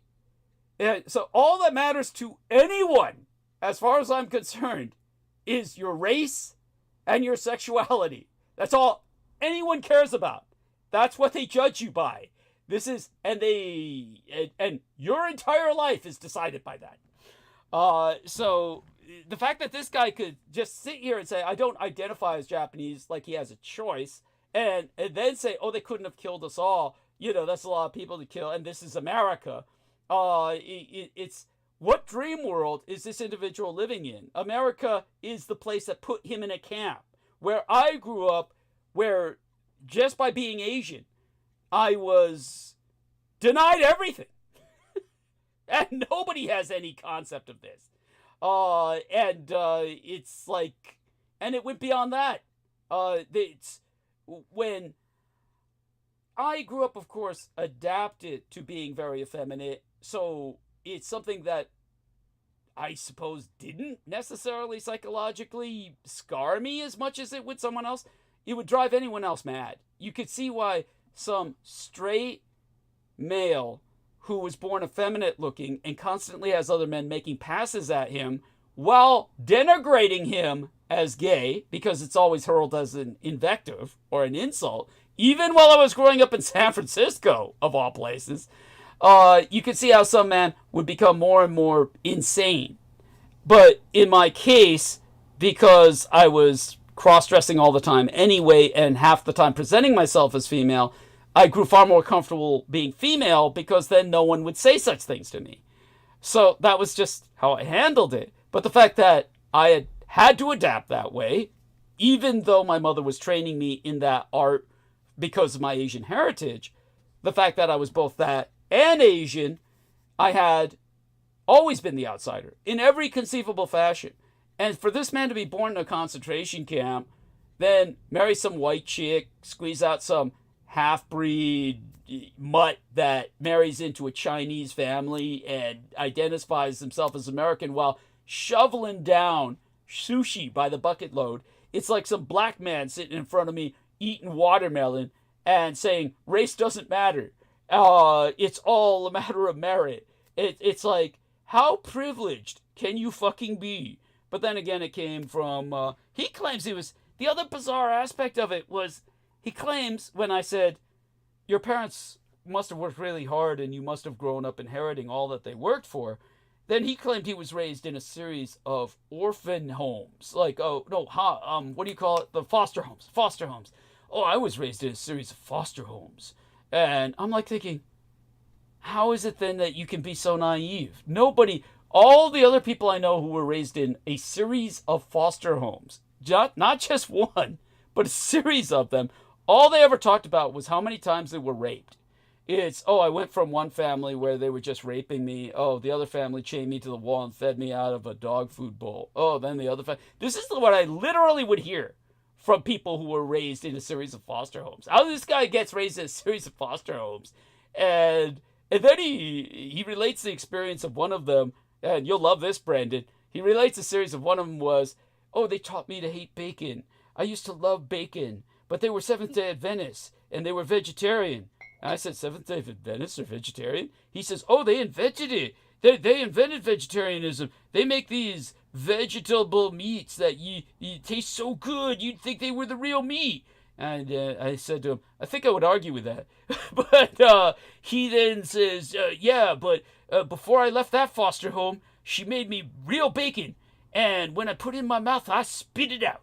Because I realized then how much I hated bacon." And it's like, just bizarre shit. I mean, like I said, if there weren't anything else I needed from him in terms of some publishing advice or some ideas, it's like, there's, what a piece of shit. It's like, to think I grew up thinking of this individual as a role model. It's amazing. They say never meet your heroes. Just never meet them like when they're years later, when they're just there's nothing left of them. But there you go. Had to vent that out. It was so. Holly, any ideas or that bring anything to mind now that I've shared that with what you know? Well, it makes for entertaining early show content. That's all I know. There we are. Your accounts of these random. I mean, did you even know he was out there when you met him, or was it completely random? It was like random. It was just random. Completely random. Yeah, I just walked. I love that. Yeah, by the alley, and he was sitting there with his books, and I knew I automatically. And he's got a publishing company. So what the hell? I'm glad and of you course, hit him. Of course, when I asked him, so would you publish my book? That was violently no, like he was, he literally moved away as if I had, like I had held a crucifix in front of him and he was a cinematic vampire. It was like, no, or the other way around. And I said, why not? I don't publish other people's books. I said, everything you publish is other people's books, you dumb son of a bitch. Yeah, so that's his programming, and of course he's chicken shit as hell. I mean, to think that this guy thought he was radical or thought that he was cutting. Oh yeah, they're the worst. Oh, what some radical? It was like Glossy Mag radical. No, they're expensive books. The Xerox. Dude. I mean, tell them, Holly. They're hardcover, trade-bound, paperback, but glossy, expensive. Paper. Oh no, he makes them all hardcover too. They're all. Oh, I'll bet he did. Yeah, I'll bet he did. Yeah, they're the ones he has at his table are all hardcover. They're all hardcover glossy, and they all sell for half $100 at least.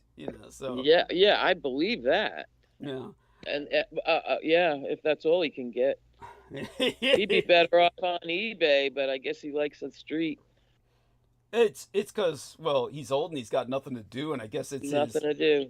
His way of outdoors. Go outdoors and talk to people, and but there you go with that. I shouldn't even stop to talk to him as soon as I just find out no choice. Well, I have a choice in the sense that I had to find out a few things from him, and some of his advice was constructive.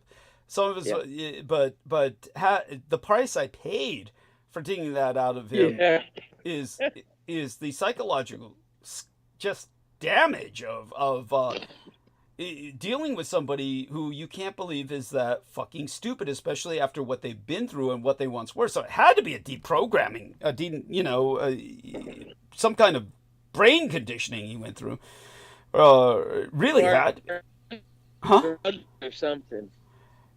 Drugs, maybe. I don't know. He's so fucking staid. He's so fucking staid. I wouldn't even give him that. Yeah, it's like, from when I'm talking to him, he seems like the most. You would think he was Mr. Rogers. It's like that's and like I said, as you well know, we've just described the pranks. Some of the pranks that were described in his pranks book. I mean. This is a guy who was hanging out with Boyd. Yeah, that was just sadistic. Yeah, this is a guy who was hanging out with Boyd Rice. He was hanging out, again, an example of the pranks that were in that book, pranks, which people can look up from Research Magazine. But another example of that was somebody who decided he was going to dress as Jesus Christ and carry the cross and walk through various areas of the United States. And I think it was mostly through basically wealthier areas of California. And so he was, I believe, if I remember correctly, but these were not bad areas. He wasn't going to do that in ghettos. So he went through these like Beverly Hills and shit. He went through places like that, and he was carrying the cross, dressed as Jesus with a crown of thorns on his head. And of course being photographed, because these are pranks that they intend. This was the early days this is what people were doing before there was YouTube and before there was TikTok and before there was all this GoPro camera shit. They were like doing this, but they would have somebody else taking the photographs and the film. And so when he walked down the street dressed as Jesus, automatically everybody started throwing stones at him, attacking him, calling him names, just like they did with the historic Jesus. So I guess he made his point. But these are the kind of pranks that were being pulled then. Like I said, these days, pranks like that will get you killed. But he was obviously, Vale was involved with hardcore people who were living on the edge. So these were people who were like truly pushing the envelope, and for somebody to be involved with that and be interviewing people involved with that, like William Burroughs, he's got a whole book on William Burroughs, who killed his own wife and got away with it. And he interviewed William Burroughs at nauseating length. So the whole book isn't just like a bio of William Burroughs or William Burroughs's a collection of his writings. It's an interview by Vale of William Burroughs. So when he knows, and William Burroughs was, of course, a violent homosexual. So if you're interviewing a violent homosexual who married a woman just as a beard and then kills her when he doesn't need her anymore and gets away with and it. His books weren't any good. I never thought. Thank you. He's a big writer. Thank you. I always thought his writing was shit. I did too. Yeah, but of course, Peter Moon loved it. You remember that. You remember Vinnie Barbrick would bring up William Burroughs all the time. I don't know if you Well, and it's that weird shit where you cut up all the letters. Mm-hmm. And then I wonder rearrange if I them can and watch. stuff. Yes. Say that again, Brendan. You're very far away. I said, I wonder why. Yes, thank you. We know why. Yes, that's right. Yeah. Oh, full circle there. And so there you go. So if you're talking with people like that in extended interviews to the point where they take up an entire book, like 150 pages, 200 pages, and yet still maintain this Mr. Rogers attitude of they can't kill me, it's America. And I get to identify myself as who something happened to that guy. He got blasted. Thank you. Yeah, they mind Men in swiped. Black. Yeah, they mind swiped his ass. They had to have. Hey, Amy, what do you think of all this? Come on, Amy. You must have some thoughts, observations. I'm here. Yeah. What's your observation? There was a moment where I couldn't hear anything you said, but I understand you're talking about your chiropractor that you had to go through all this rigmarole to get to, and then the dude is in the alley next door, so you feel obliged to speak to him because he's forgotten everything through some kind of... It's out of pure greed. It's out of pure, what would you call, ulterior motive. I speak to him out of an ulterior motive because he is, after all, a small-time publisher and could offer some advice for a situation he had that was very similar to mine. So, yeah.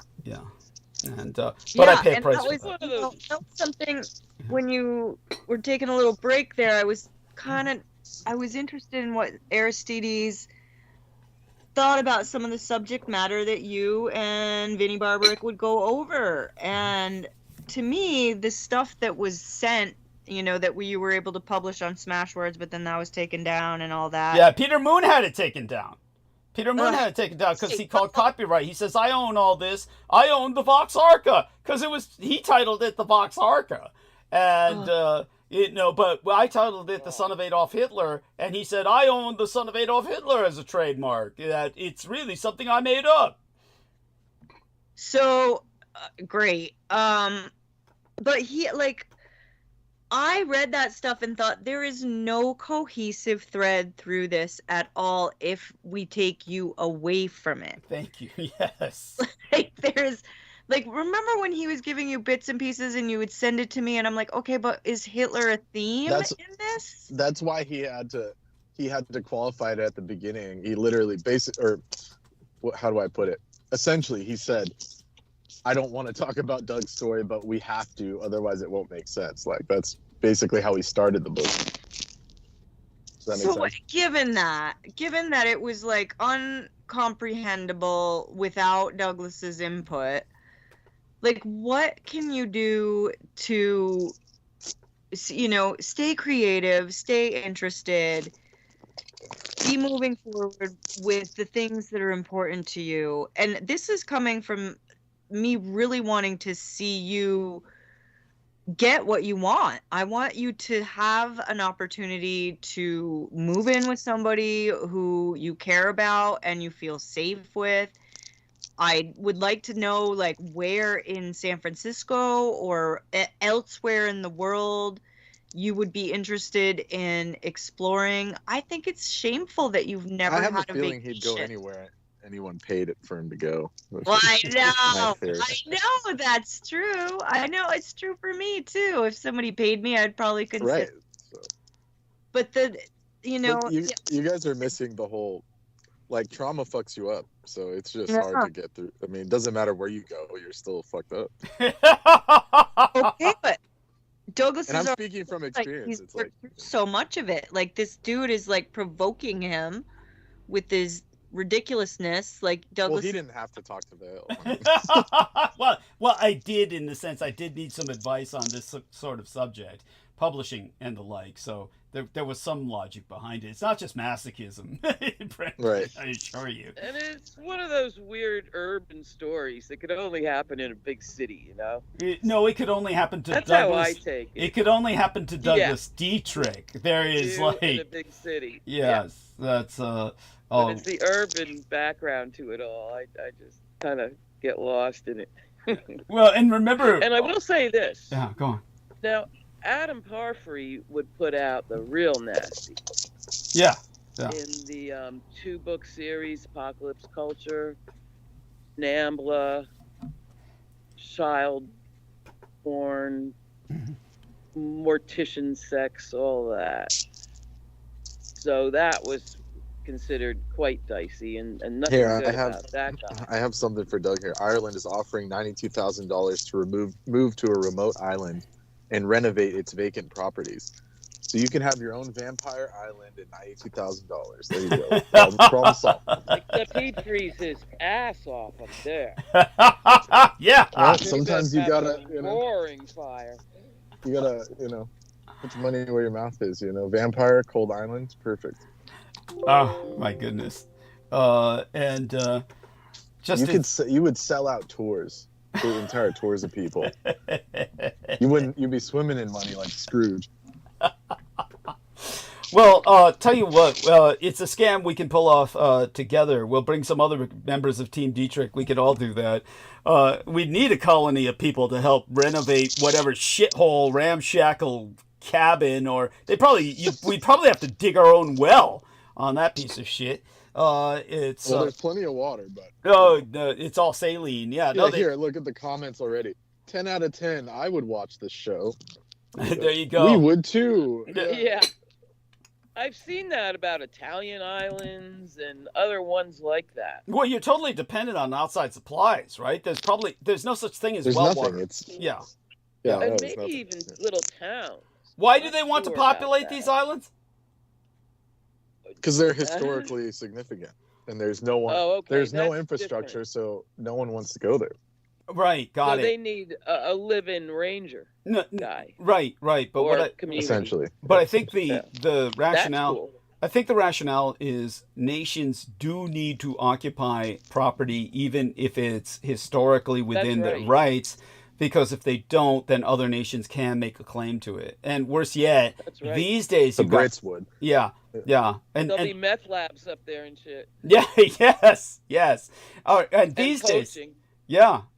But these days it's worse because there's this whole micro-state concept where people are trying to claim their own nation in unclaimed areas. Sovereignty. Yeah, that sovereignty shit. Sovereign movement. Yeah. Oh boy. Little Yeah. Indian reservations.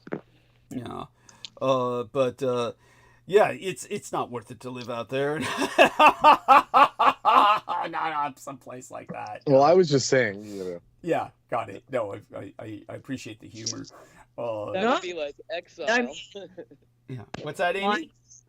Why not live in Ireland and put some effort into the Gaelic history? I mean, it's an idea, but essentially you have overcome so much such that this dude can say, as a Japanese American, that it doesn't really matter to his daughter's Chinese family that he's Japanese.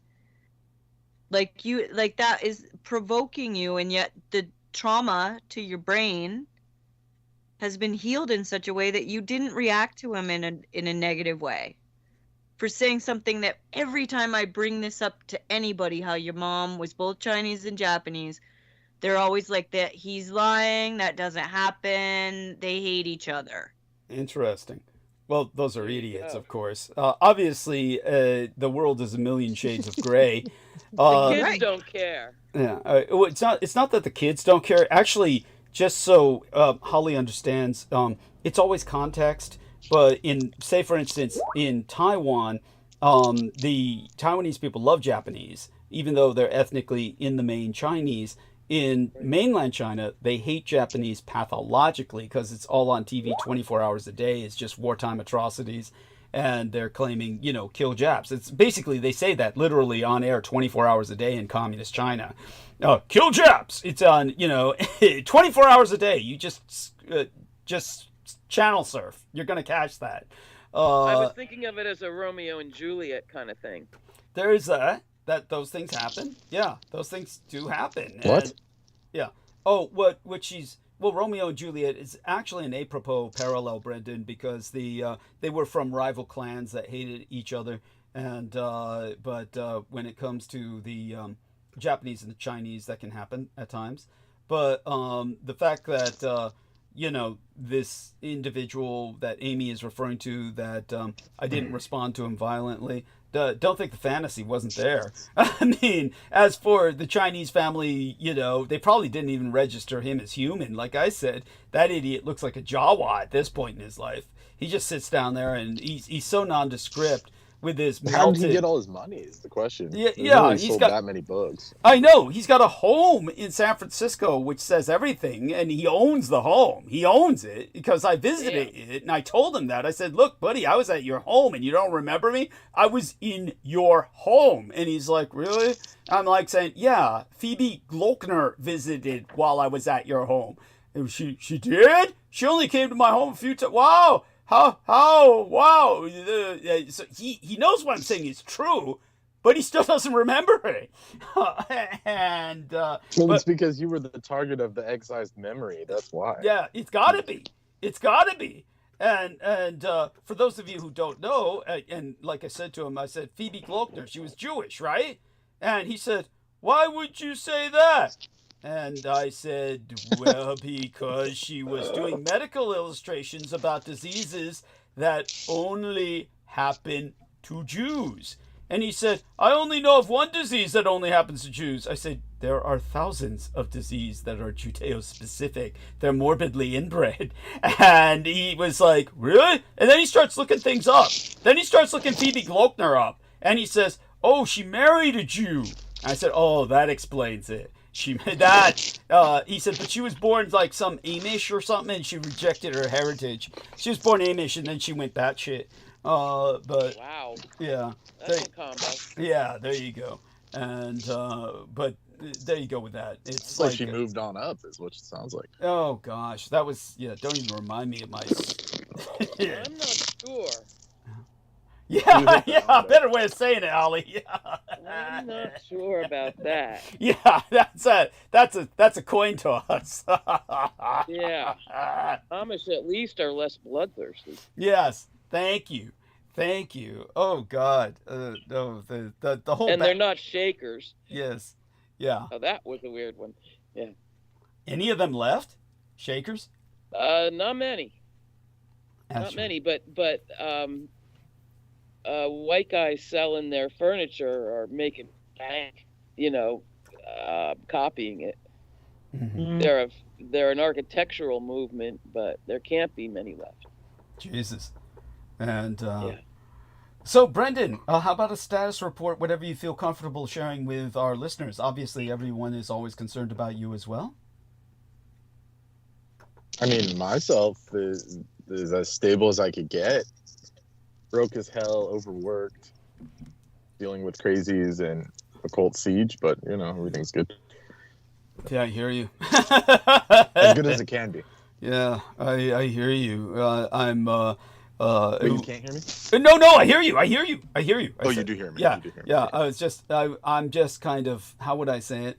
I'll talk to you privately about the shit that I'm dealing with when it comes to all the schedule overburden that I'm dealing with too. Yeah, To say the least. yeah, thank you, thank you. And but I'm glad that Amy brought some of these topics up. It helped drag a lot of, I guess, if that's what.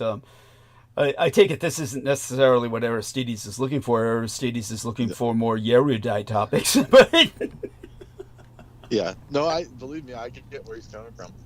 But yeah, you know, wasn't worth the price. It wasn't worth the price. it's not. Yeah. Yeah. We'll get that stuff out organically, but we don't need Yeah, that some can happen. yeah, we don't need some fucker sitting here pretending to be writing a book you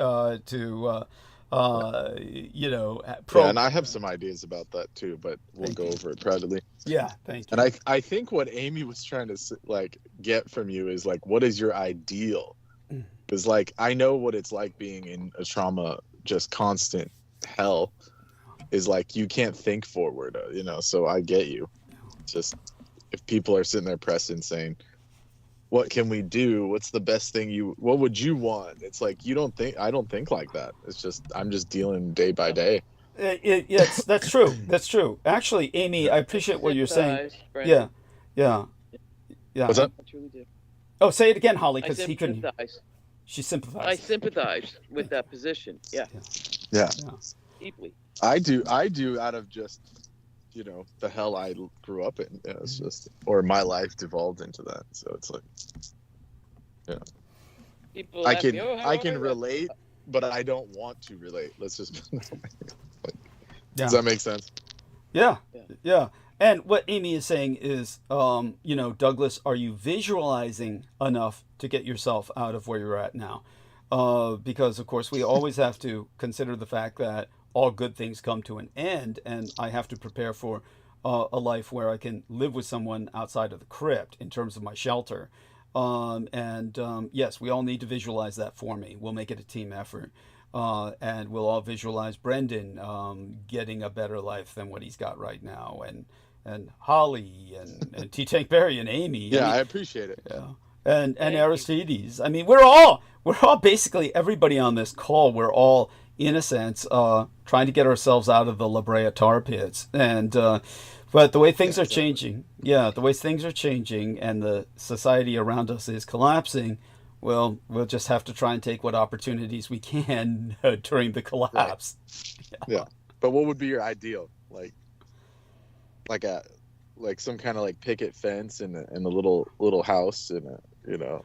Well, I think we're Yeah. all. I think we're all touched by that quote unquote American dream that was Yes. rubber stamped onto us.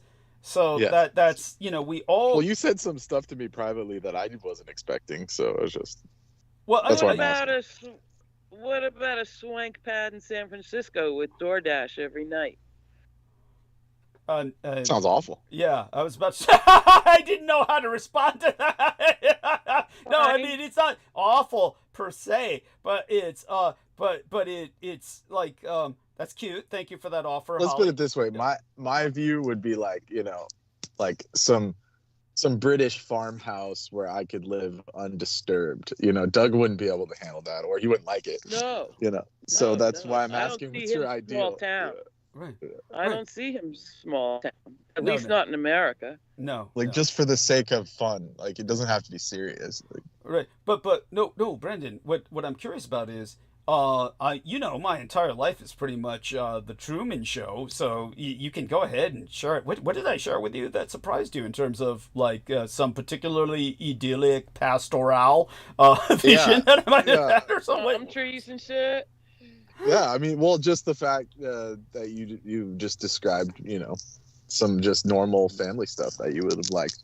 I did. Could you Like, give me a specific? Yeah. I'm turning into Vale here. I'm Yeah, not you skeptical are. of what you're saying. I'm not skeptical of what But you you're just- saying. I'm just You basically said that, like, you know, you had an ideal of being married and in some sense happy or something like that. I Somehow did. married, like, I- you oh, said something- well, you might well. have been really toasty. probably after meeting up with the plastic surgeon, I probably was harboring some fantasy of hooking up with her. That was I think that's understandable. Yeah, well, I tried to get the rich wife too, but you fucked it up. You know, so that would have been ideal. Raking in dough, fixing people's faces. Like, yeah, that would have been great.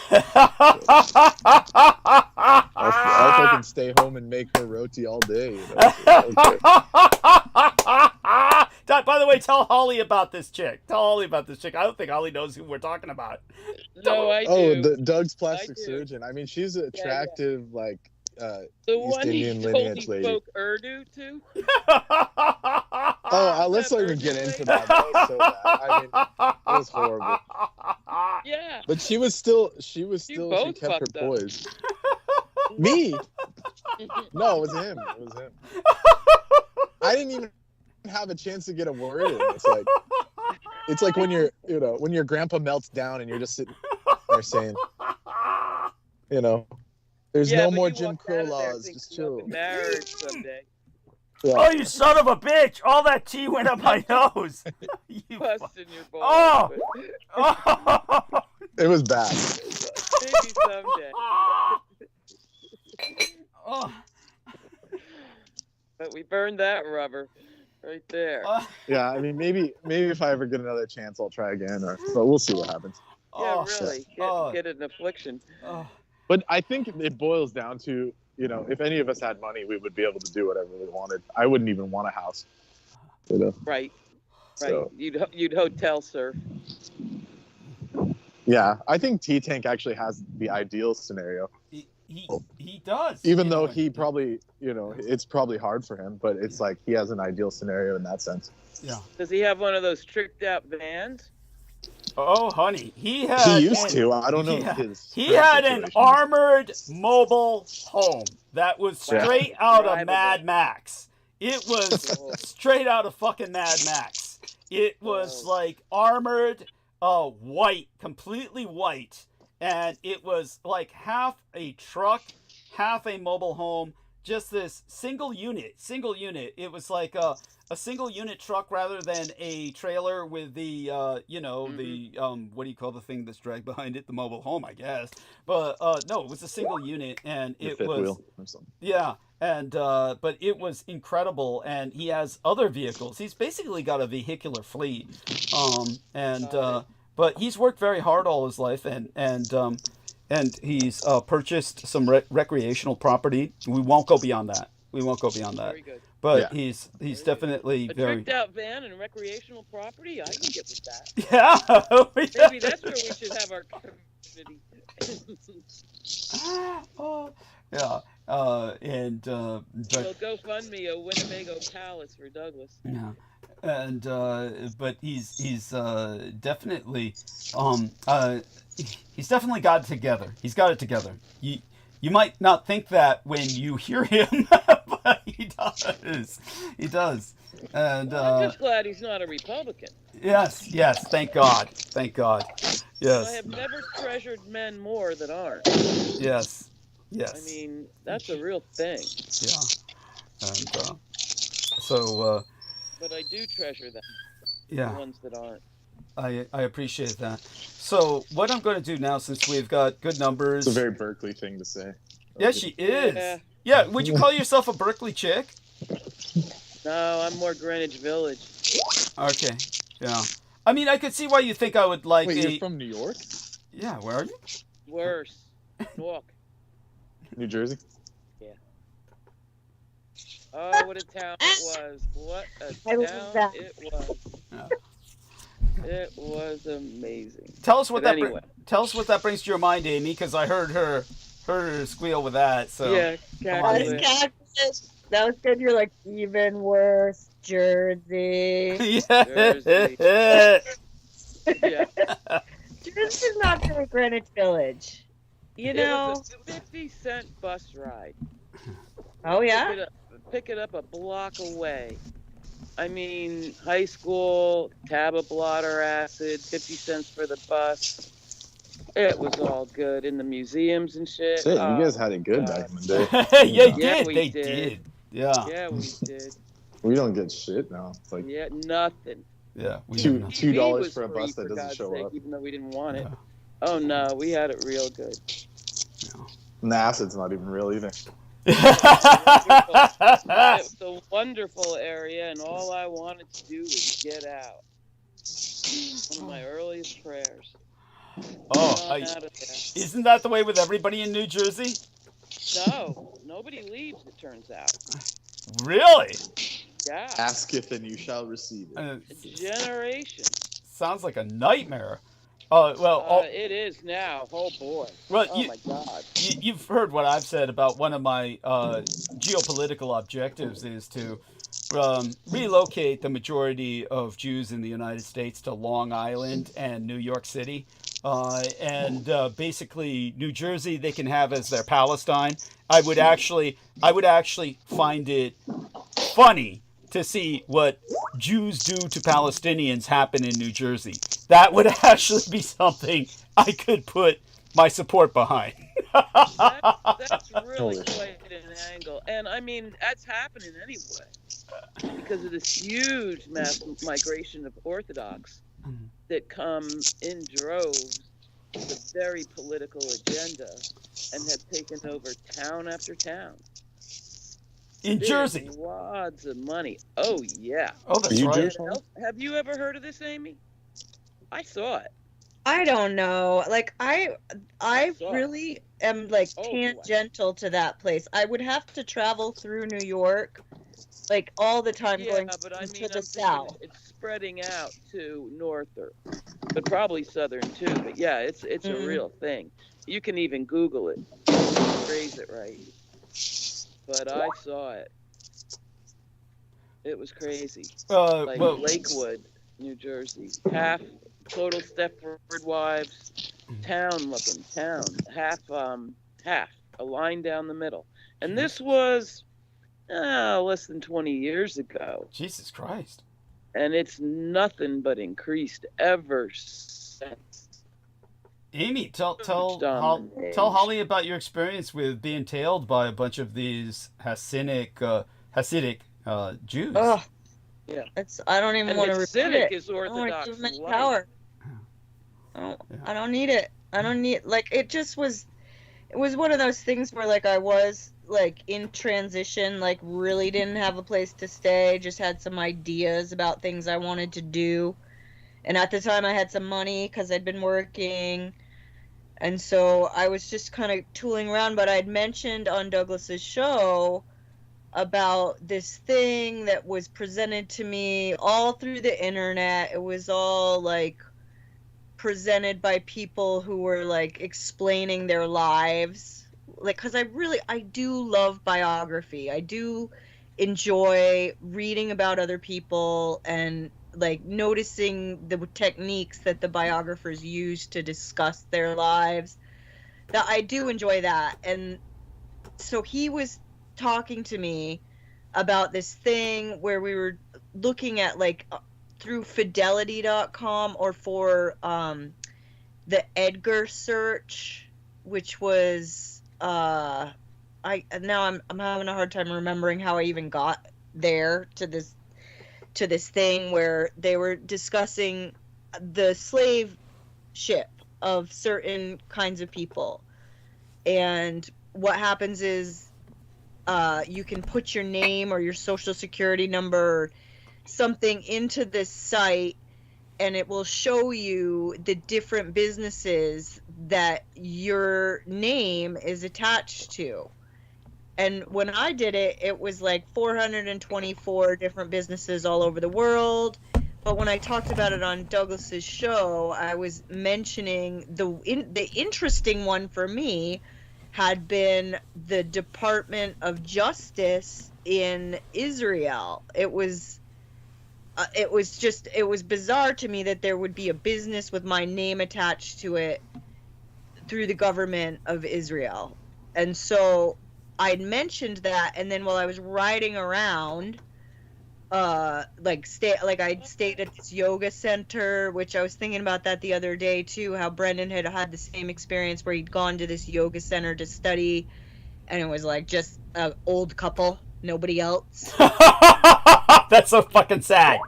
Right? But like we both had that shared experience, and I was leaving that and going back to go stay with a friend, and I stopped at a gas station, or no, I'd stopped at, it wasn't a gas station, it was a rest stop along the interstate. And I just stopped to go, and I like wanted to brush my teeth. Like I had just been in the car all day and I'd forgotten, so I'd taken my toothbrush in, and I spent like a little time like grooming in the rest station. And I walked out, and I was looking for a map because I wasn't quite sure like where I wanted to stop. Like I didn't know if I was going to go all the way to my friend's house, or if I was going to stop somewhere. And so I was walking around the rest stop in New York. Nobody's there. It's like, you know, it's maybe 7:30, 8 o'clock at night. Nobody's in this rest stop, and I'm like looking for this map, and none of the brochures are maps, which, as far as I remember, they used to have maps at rest stops. I don't know why they got rid of them. Dumb idea. They think everyone's got GPS on their cell phones, but go on. That's their fault. Yes, they shouldn't think that. Well, you know, my GPS, it doesn't work ever. It's consistently wrong all the time. So I need a map. But by the way, that's the way it is with everybody's, but yours is probably worse because you're targeted. Oh, but go on. Markedly worse. Yes. Like now, like Toke's mom and him are starting to see how I should just throw all my tech away. Basically, none of it ever works. It's all misleading. It's all just stupid. And, you know, and I've kind of come to terms with it. I just don't use it. I just don't count on it ever working ever at all. But this particular thing that he's talking about, it was just that there was this group of Hasidic Jews who were clearly there just because I was there. Like, I was there for like 20 minutes, and then they were talking to me, like, to try to cover up the fact that they were really just, you know, putting eyes on me.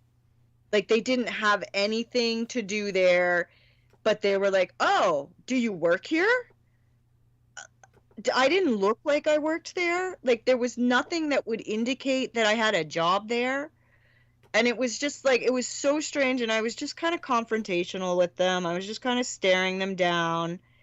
And I was like, no, I'm looking for a map. Why aren't there any maps at the rest stop? But like, they weren't leaving. Like, I was there. They had nothing going on. They were just standing there. They couldn't even talk to each other. They had nothing to say. I mean, it was just so obvious that, like, they were only held up by the fact that I wasn't leaving. Like, that, you know, that they were really just hanging out because they were waiting for me to leave. There was nobody else in the rest stop in New York on the highway, which should have been packed with people. Weird as hell. So, but how does this happen? By the way, they kept following her after that, and she had to lose them. Oh God! They were tailing I don't her. mean to interrupt. Yeah, right, Amy. Yeah, they were tailing you, right? I mean, you know, he had planned for me to go back a different way, and I wasn't able to do that. Like, by the time all of that had happened, I'd already kind of passed the thing that I'd talked about doing. So it was sort of like like the things that I had talked about, I wasn't following through with, and then I stop, and that happens.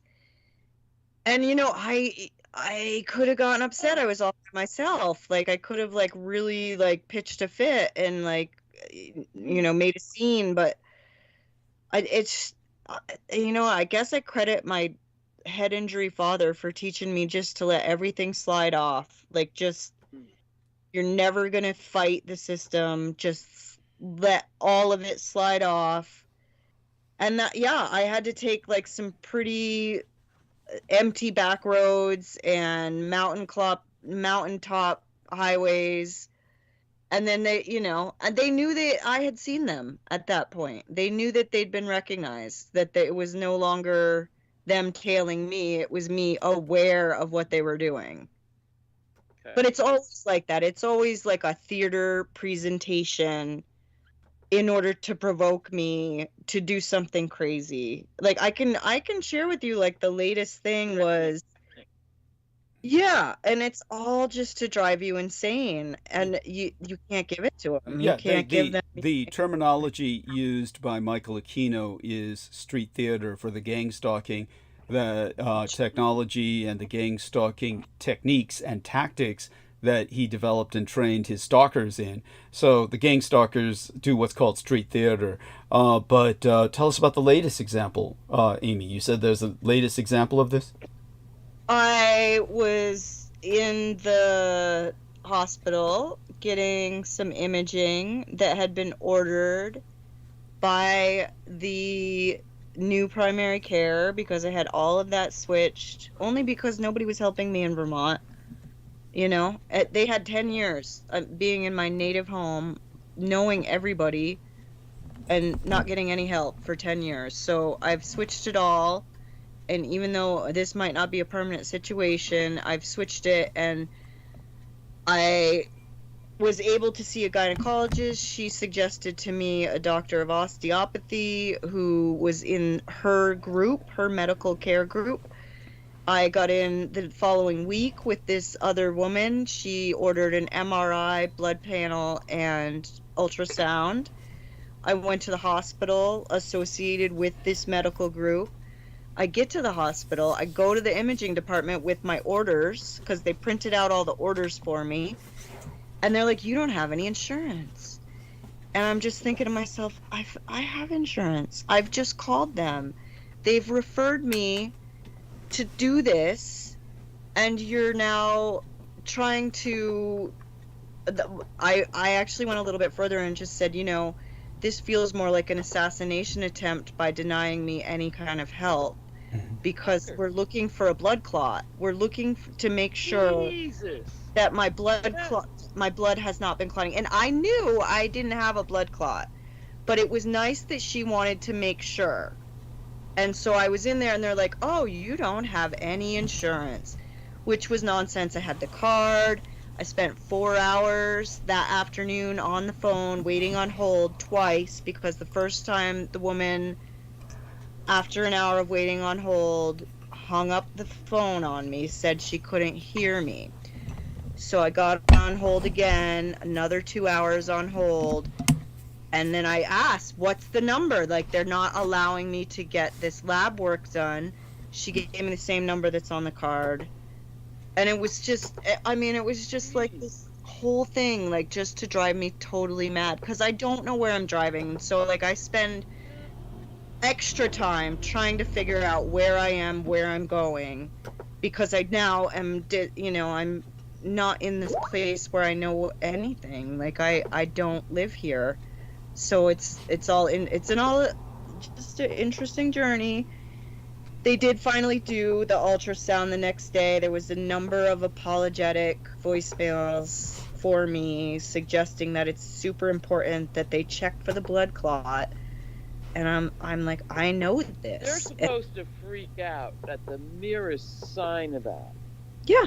And then load you up with blood thinners, which will kill you. They made me drive over there, got me all worked. Yeah. In fact, they're telling me that I don't have this thing I've now waited 5 days for. Oh, man. This is all the time, you know? Like, this is like, it's a constant, like Douglas will say, like, they know more about you than you know about yourself. And that's sort of what you have to encounter and kind of humble yourself to understand, like, your own motivations. Like, why am I motivated to do this? And who is this really affecting? Like, and what's the alternative? well, and that's why I want to know, how are people's names associated with 100 companies they never heard of? Well, the weird thing is, Amy had kind of put this behind her, and then Ian West brought it up, telling Brooke Gibson about it, and then Brooke Gibson looked up her name and found it was affiliated with some weird business. The idea is that you have a number that you could cash in, like kind of like cashing in your own life insurance, where you could make money off it Amy, take it from here. I mean, but believe me, I don't recommend people pursue this. I do not recommend people pursue this. But Brooke pursued it and actually found her name was affiliated with some weird ass number that was on some weird form of stock exchange, where it's like you have somehow you are considered stock that's traded by a bunch of these parties. As you know, it's hard to believe that people being dust particles and dust motes are somehow assets being traded, and that somehow there were thousands and thousands of dollars that, you know, people say you can cash in on it if you know. And so take it from here, Amy. I can't do it justice. So wait, is this his social security number hack? Yeah, Like you get your social security and add you as a partner, and you don't know? I have seen that in particular. That in particular, I think, is a thing, but I don't believe it was part of what I'm talking about. That what you're talking about is like a form of identity theft. Yeah. No, this is different. Yeah, no, this is not identity theft. This is you yourself being bought and sold and traded as if you were a chip, you know, a stock. Like a loss leader. Yeah.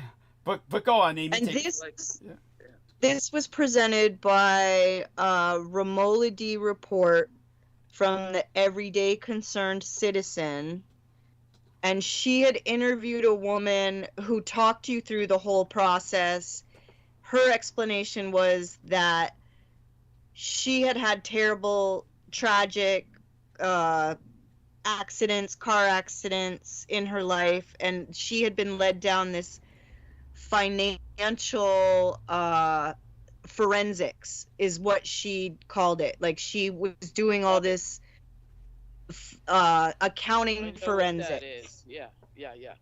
And she had found that there's truly hundreds of millions of dollars attached to her name, and she had pursued it through the legal means and was, you know, hoping to get some kind of judgment in her favor. So I had gotten the instructions from that particular video. I looked it up, and I had found multiple, like hundreds of businesses throughout the world, 50 to 60 countries, because I had gone and tabulated, like gone through the list, marking each country to see which country had the most, you know? I got like really serious about like, what am I going to do about this? How do I look at this from a way that I can digest it? Amazing. And, you know, because I'm thinking, like, well, if somebody stole my identity, like, where are they using it the most? Like, how many countries are there, and which countries have the biggest number of these businesses? So I was looking at it in that light, but then, like, when Ian brought it up, I was no longer able to find any of this information. It had all changed. Scrubbed. They'd changed. All the websites had changed. So it was, I mean, it was just was it concentrated 1984.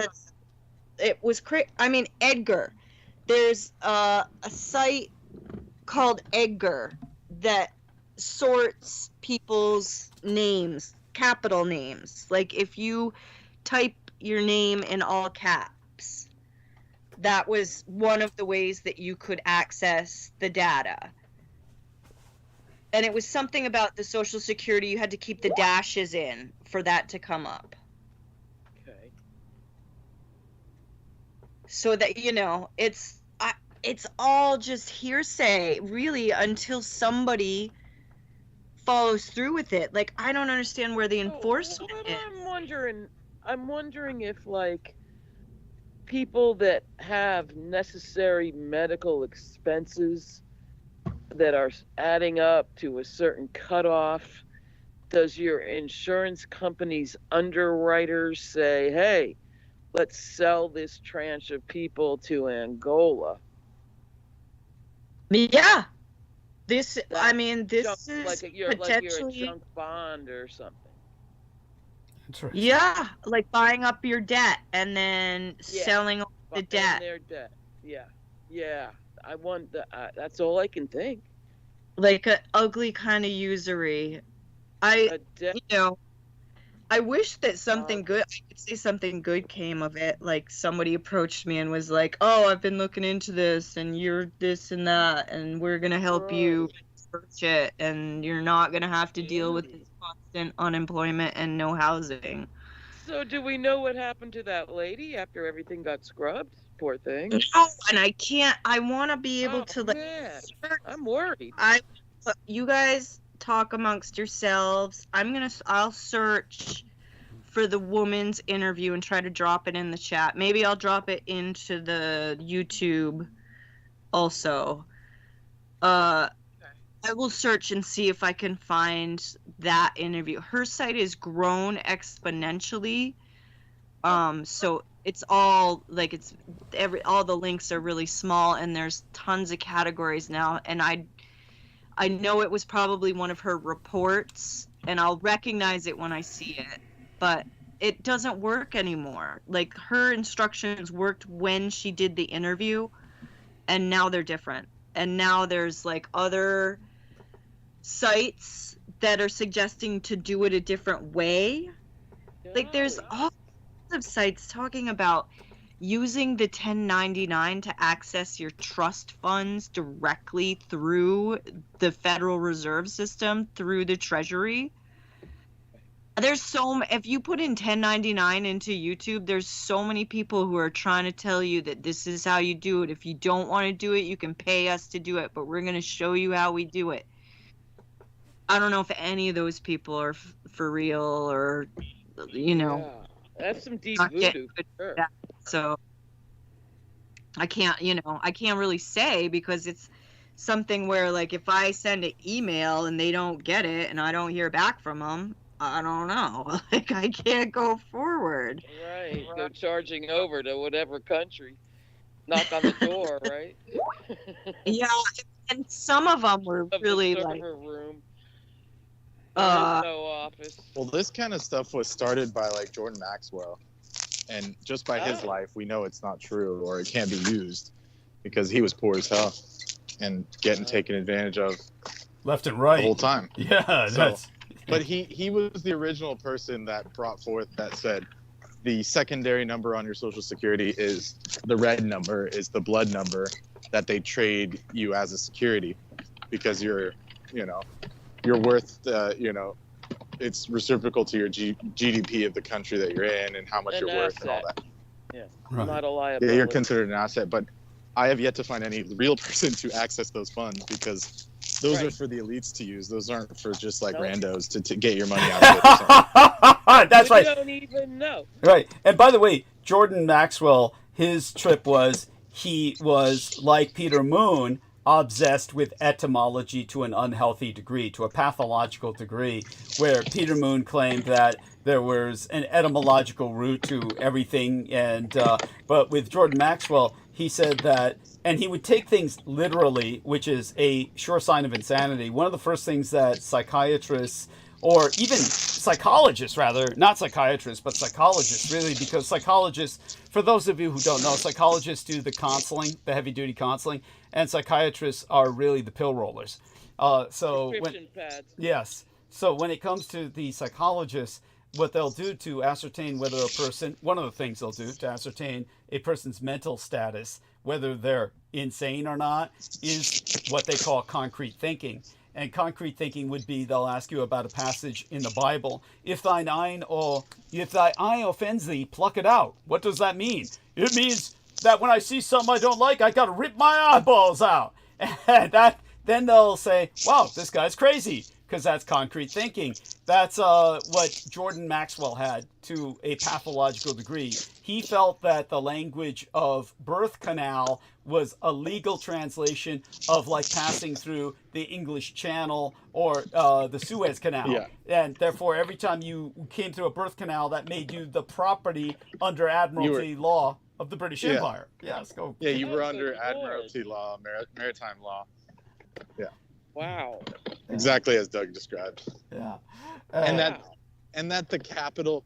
So that he also said that your written name in prose, where it's not all caps, that's your title as like an entity, but your actual body is the one that the federal government uses in all caps. That was what he was saying.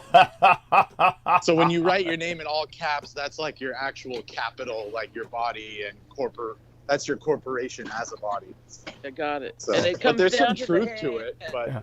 it's You're almost talking- become redundant because it's all just Right. Where that comes from is he's working it backwards, where in order to give corporations immunity and impunity, they legally argued that corporations are human beings with rights as human beings, except that they are immortal for all intents and purposes. They only die through dissolution or purchase or something of that nature, but they are otherwise just like you and me.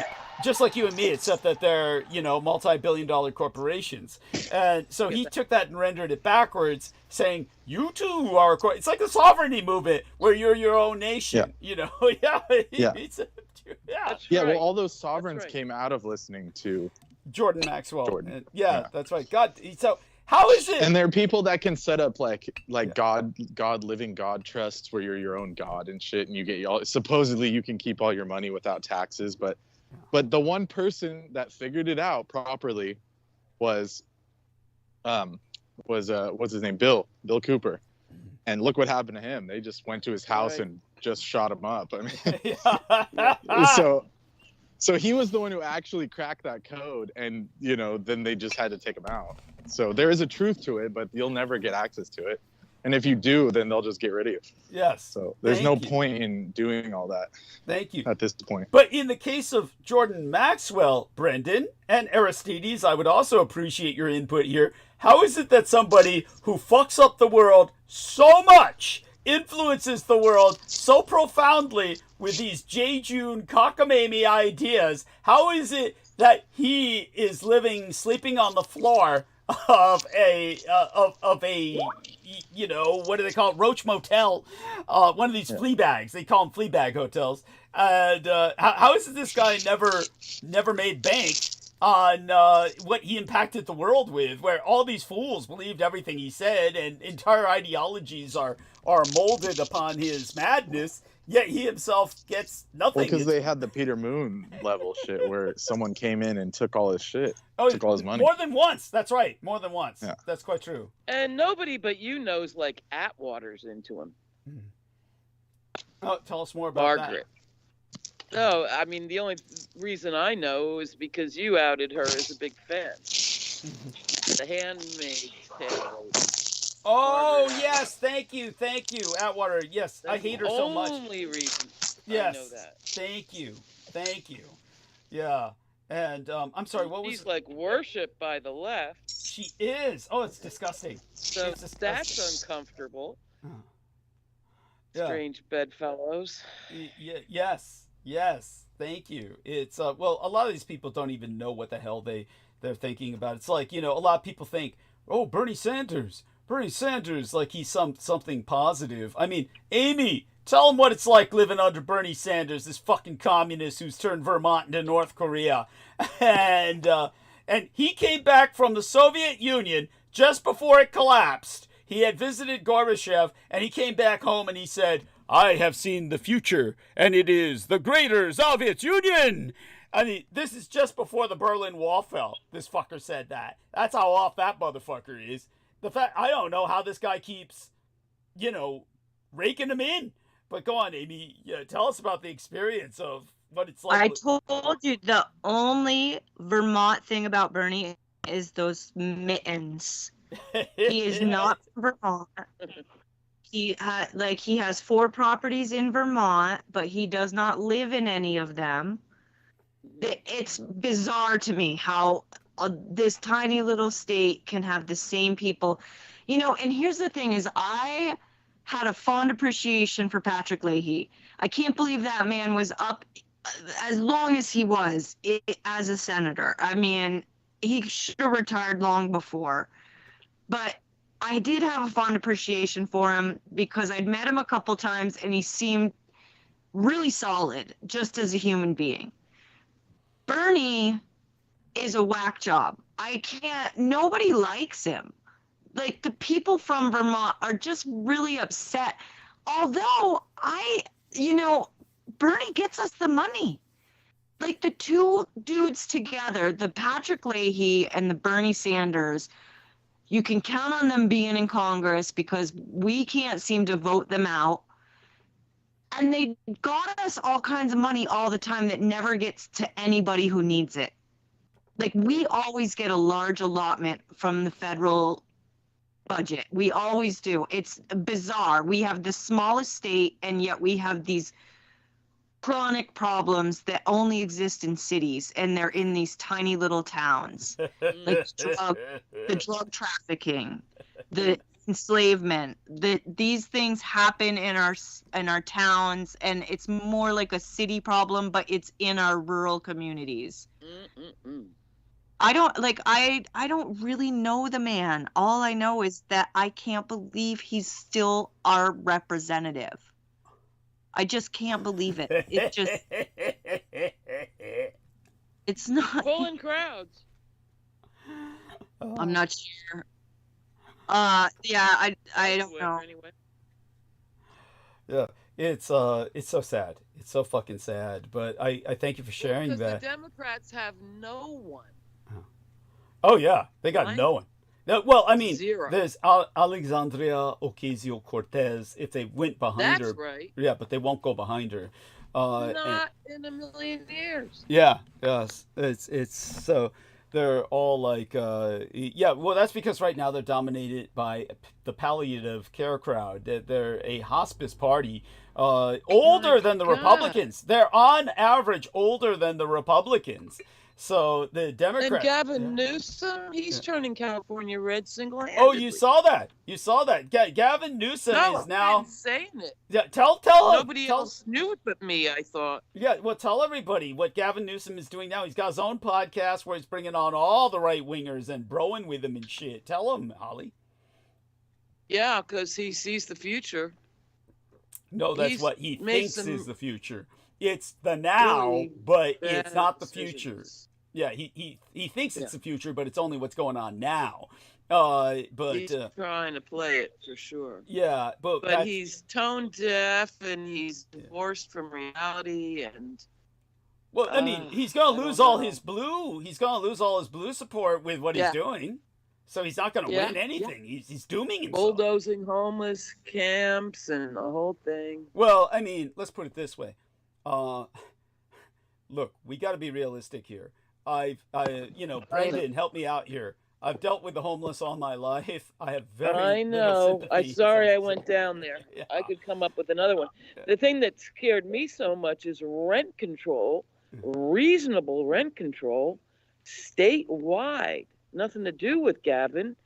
Failed 70 to 30% in a land. That's because most of the state is a bunch of fucking rednecks who live out in the boonies. They don't give a shit. Fuck yeah. me. Yeah. So yeah. But that's as red as it gets.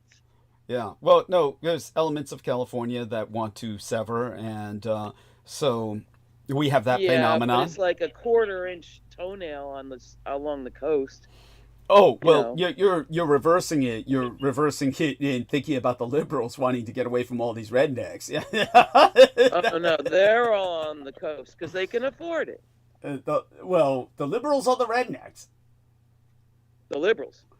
Well, let's put it this way. Although just the like- rednecks I are was rich about to because say- of all the ranching and big yeah, ag. yeah. Don't forget that you've got right between Los Angeles and the greater San Francisco Bay Area Metroplex region, it's as red as it gets on the coast. That's the Gold Coast. Okay. That's Orange County, all Okay, that except shit. for Santa Barbara. Yeah, Santa Barbara, all that. I mean, it doesn't matter. They may as well be red. Hollywood these North. people are so Yeah. these people are so privileged that they certainly don't Divorced identify from it, with yeah. yeah No. blue causes. They don't want affordable housing either. No, of course not. They're all landlords.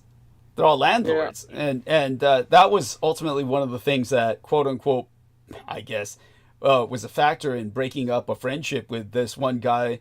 Well, of course, Michael Matthews was this guy's name, and he helped me with a few paperwork issues when I was dealing with becoming the care provider for my parents. of course, he was flaming gay and really wanted to get into my pants. He even bought me a set of lingerie, which I never wore for him. And Oh Lord. and as a result, he got increasingly resentful and severed. But one of the factors behind that severance was he was from a family that owned property that they rented. And I, of course, have no love for landlords, having been a renter all my life. And I think that's why Brendan was puzzled when you said, "What's my idea of a great, kind of result, like a future lifestyle in which things were ideal?" And you said an apartment, swanky apartment in San Francisco, getting the food delivery every night, and it's like that imposes either a condominium holder or a renter. It's like the only other option to that would be being wealthy enough to own the apartment house and moving into the top floor or the penthouse suite or something like that.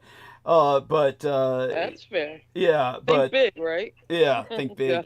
The only way I can get a situation like that would be through attaining secular power.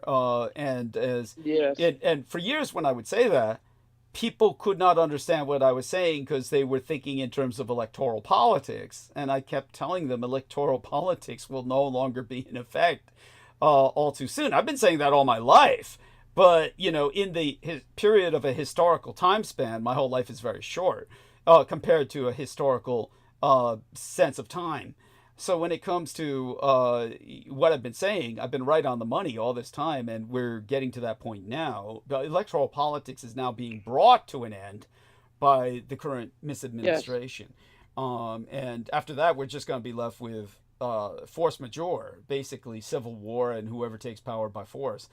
And it won't be the U.S. military. I can tell you that because there are so many things so wrong with them. But It'll be warring corporations, I guess, because that's what we're getting. Now you're thinking Corporate law Now you're thinking in terms of dystopian science fiction. instead of government.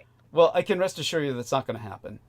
So just to give you an example, what you're talking about where it's true holds true in Africa, but not because of African states going corporatic or developing multinational corporations. Is because that's the new form of colonialism. But the new form of colonialism implies multinational corporations are moving into Africa to steal its resources. And so they basically employ locals in very large mercenary armies, and they fight World War I level style tactics, where what happened in World War I on the fields of France is happening in the Congo.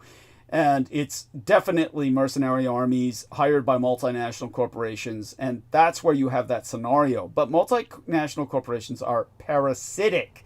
They cannot exist without governments because they're not going to invest in an actual government, because that would mean they'd have to do something that doesn't rake in a profit because governments are nonprofit.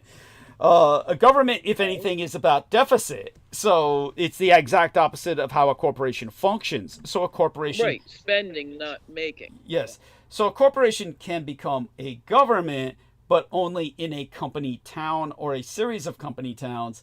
But it parasitizes off the state. And without the state to provide the security, the corporation cannot exist. So That's right. yeah, so you never have to fear about corporations becoming the government. The closest you can have to that would, well, there really is no good example. What we have now. What we have right now. No, well, in a sense, yes. Okay, so Fist up Trump's ass. yeah, Mouth moving. yeah, but it can't go on. It can't go on because, matter of fact, I might as well start the monologue now and get into the subject. So everybody Okay. participate, interject as often as you want. I'll probably have to run to the restroom in a few minutes anyway. I'll do that when I finish my crock of tea. But I might as well start on the monologue. But everybody, please hang here as long as you want and interject whenever you want. And please, by all means. But I'll get started. And I want people to know that this is the Mortis-Centennial Dies, that's Latin for 100th Death Day of the founding father of the Nationalist Republic of China, SÖN YAT-SEN. And of course, he's not known that as SÖN YAT-SEN in Chinese. That's strictly Americanization of his name. So he bereaved us 100 years ago, this date today. And he was someone who founded the Nationalist Republic of China, but he's claimed as the founding father of both the nationalists and the communists, who used his foundations to start both their movements. But he's much more honored and respected in Taiwan than he is in mainland China. And to honor the ideals of the founding father of the Republic of China, the government of Taiwan officially designated March 12th, the anniversary of his death, as Arbor Day. And Arbor Day is a secular day of observance in which individuals and groups are encouraged to plant trees. So today, many countries observe such a holiday, though it's usually observed in the spring. The date varies depending on climate and suitable planting season. But for the Taiwanese, this date today serves both to commemorate SÖN YAT-SEN's life and to promote environmental conservation through tree planting, usually involving, of course, youth. It's a youth day, so I had to take the Blood Boys out to plant trees earlier, and believe me, for someone like myself, that's not a fun activity. But at any rate, today is also the World Day Against Cyber Censorship. Cyber censorship blocks or limits access, communication, and access to certain information on the internet. Governments claim to do this for security purposes, but it's often a means of suppressing dissent by censoring and denying citizens their right to free speech, association, and mobilization. The internet is a powerful tool for reporting, awareness, and activism. It spreads information quickly and connects millions of people worldwide at the push of a button. We must protect freedom on the internet. Now, in terms of the history of World Day Against Cyber Censorship, censorship on the internet is a relatively recent phenomenon. The Communications Decency Act, passed by the United States government in 1996, made it illegal to post material on the internet that was deemed patently offensive or indecent. The majority of the act was found to be unconstitutional, but Section 230 was not. Social media platforms, internet providers, and other intermediaries' responsibility for their users' access or sharing was reduced under Section 230. 12 years later, the United States passed the DMCA, or the Digital Millennium Copyright Act, criminalizing the dissemination of technology that bypasses copyright protection. Critics have long argued that the DMCA limits free expression and the fair use of copyright material. Another argument is that it restricts technological innovation and scientific research. Now, the Communist Chinese Ministry of Public Security launched the Golden Shield Initiative in 1998, limiting citizens' access to content the government deems disruptive to national leadership. The Golden Shield evolved into the so-called Great Firewall of China, considered the most exhaustive online censorship program. Specifications of the internet's first virtual private network were published online in 1999. Internet users can now access private networks across public networks only.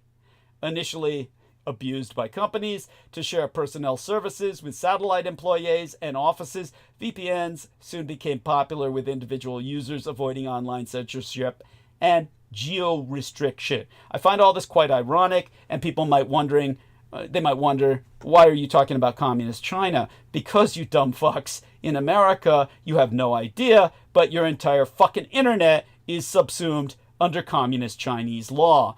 This is not Jordan Maxwell bullshit, where he says you're born out of a birth canal and therefore you're subject to the British Empire and they own you outright. That's just insanity. What I'm telling you, unfortunately, is legally true. Brendan, Aristides, but you're both gamers, right? Come on, help me out here.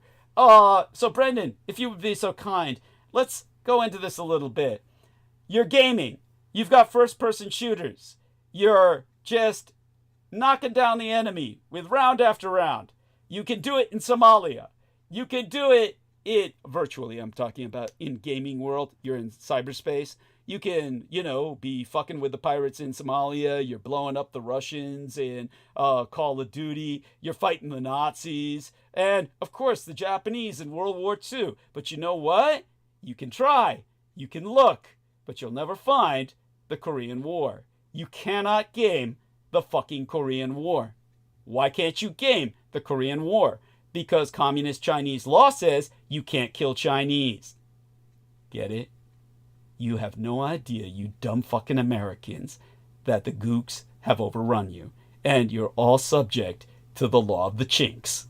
All of you are subject to communist Chinese law. You can't make a video game about That the makes Korean sense War. why they had to use North Korea. Thank you. In Red Dawn or whatever that fucking game was. Yes. Where they invaded Homefront. San Francisco. Homefront. Yeah. It was called Yeah, Homefront. Homefront. Yeah. And it was the North Koreans as opposed to the communist Chinese. But the Korean War, there were millions of communist Chinese soldiers Yeah, that's a fighting good the point. Americans. I've never seen a game, Yeah. Korean War game. Yeah. They don't even mention it on the, what are those old school things like Call of Duty and... Oh, it doesn't exist. What's the other one? There was Medal of Honor. Those Medal of Honor games that were supposed to be historical. Yeah. They don't even show it on that. Oh, They no. stop right at 45.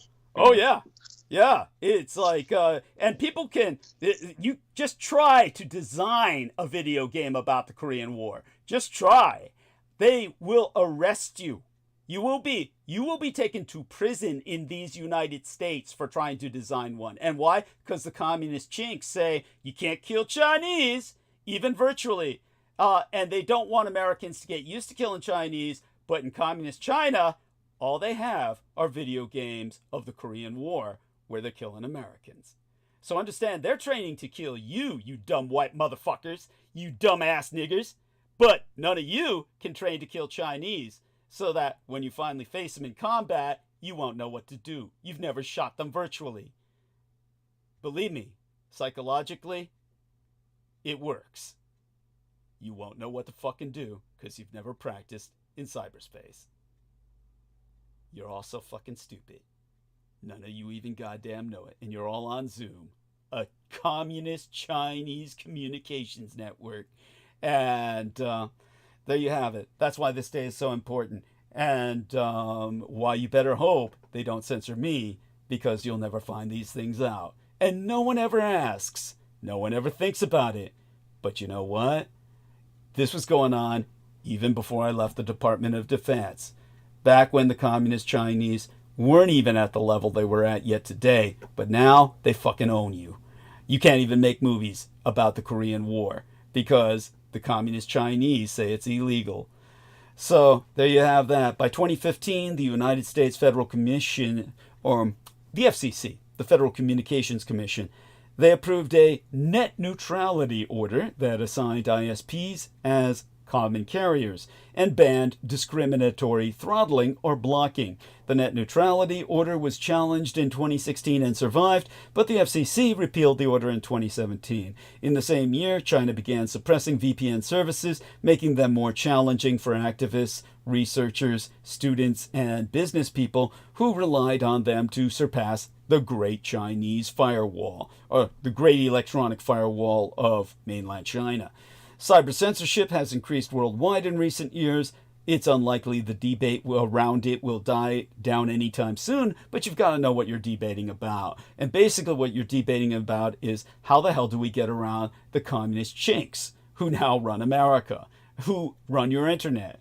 How did you get to this point where you surrendered to them? Because you're all a bunch of stupid-ass, calc, white motherfuckers and niggers. That's why.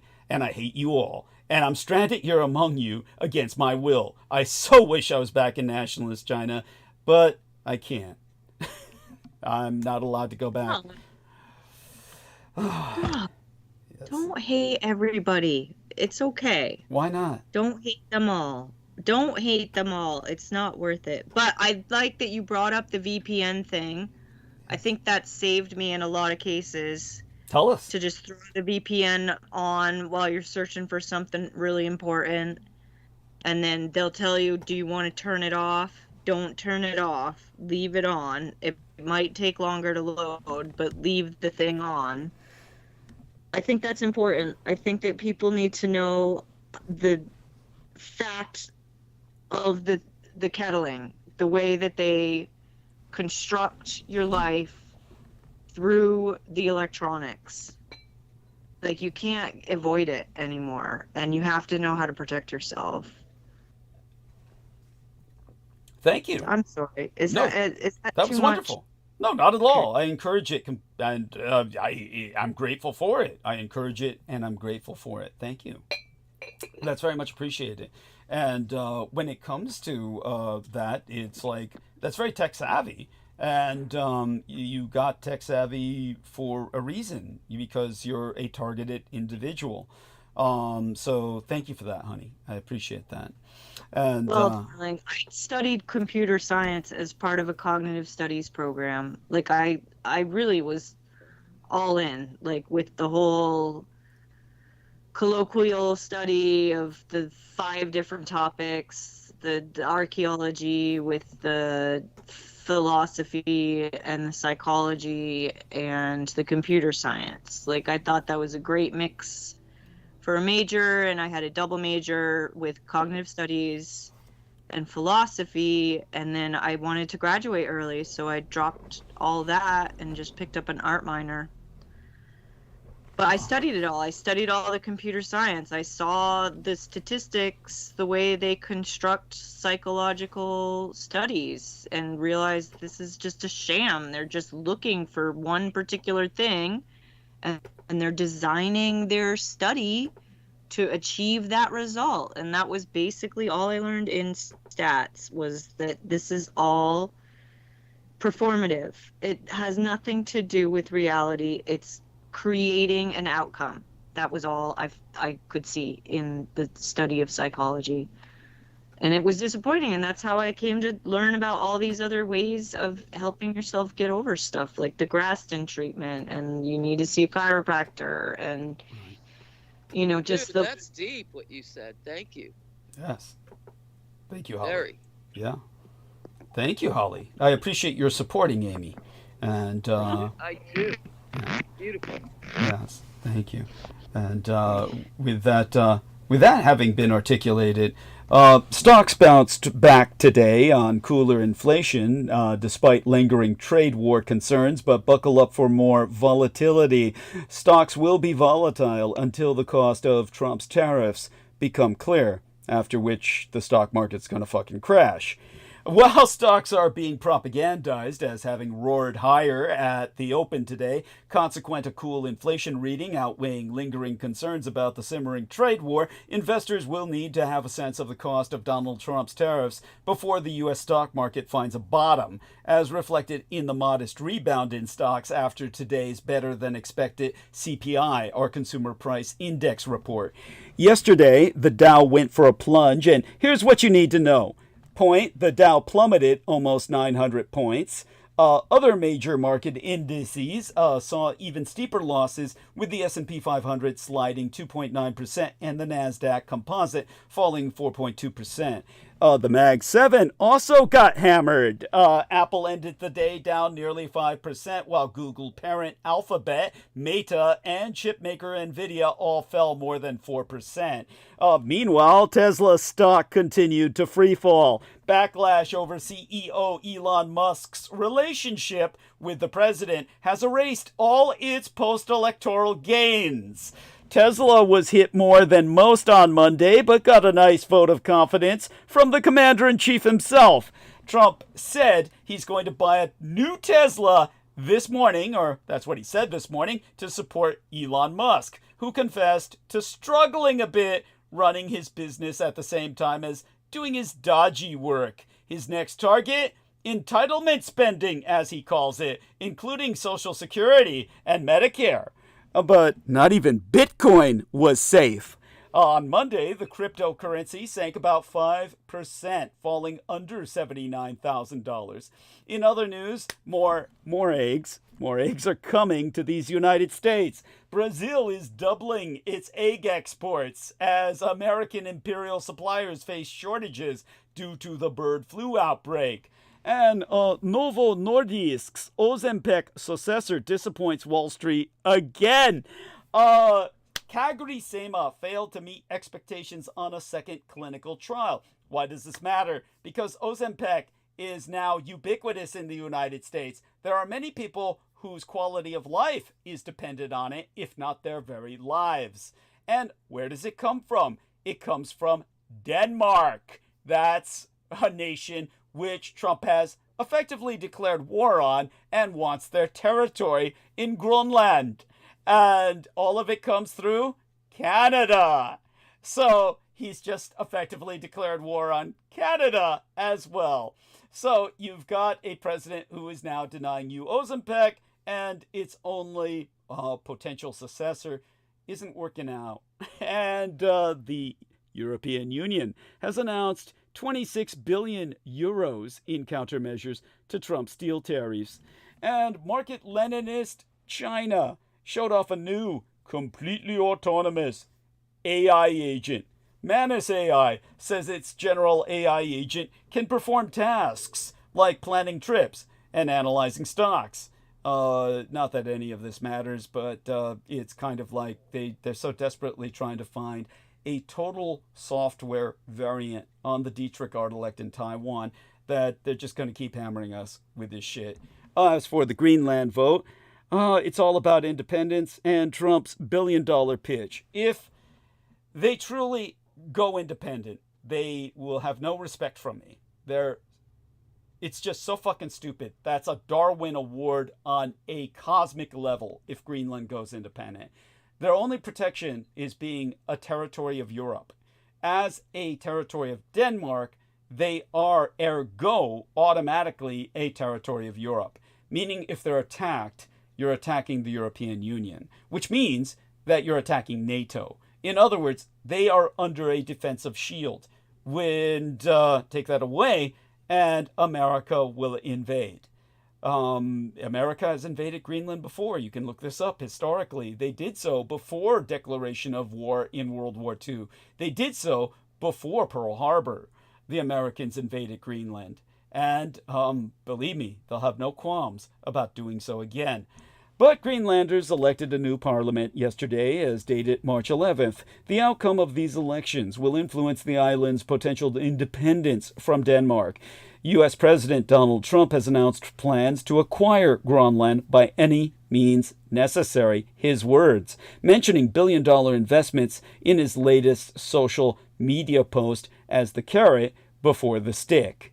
Due to the world's largest island, inhabited by just 56,000 people, lacking infrastructure while still sustaining itself under harsh Arctic conditions, no pre-election or exit polls are conducted in Greenland. So as for the elections in Greenland, the Greenlanders have elected 31 representatives to an Inatsisartut. That's a unicameral parliament. They vote from a choice of 6 parties, including the left-wing IA, or the Inuit Ataqatigiit, of the current premier, Egidi, and the coalition government's Social Democratic Party, Siumut. Both parties advocate for the island's independence, which, as I've just articulated, is pure fucking insanity. The third force in the precedent parliament has been the Populist Party, meaning Nalirak, which has long advocated for Greenland's independence from Denmark and the development of the local economy. This group promotes a strong alliance with the United States and advocates for a new defense agreement with the USA, independent of Denmark, as well as economic agreements. Gulek has been a new party running in the elections. It supports rapid independence and the start of oil extraction on the island. Yes. Oh, honey? Yes. Anytime you want to pitch in with any frustration, feel free to do so. Oh, I should mute it so you don't hear my groans. That's okay. It's fine. Oh, It's you're fun. killing me. Oh, the insanity. Somebody really close to me works seasonally in Greenland. Oh, yes. So this And is personal. they might come under fire. They might come under fire. Yeah, believe me, I know who you're talking about, and we'll keep that between ourselves. But Thank you. Yeah, the liberal Democrats and the conservative Attitude, traditionally supporting maintaining. Yes, what's that, honey? I'm just groaning still. No worries. I'll go on mute so you don't hear my no ways to go cry. on mute. Yeah. Anyhow, the liberal Democrats and the conservative Attitude, traditionally supporting maintaining ties with Denmark, representing the same minority of the population, play a more minor role. What's that? I agree with that. What you're saying is blowing my mind. Thank you. Thank you. They play a more minor role in the current parliament.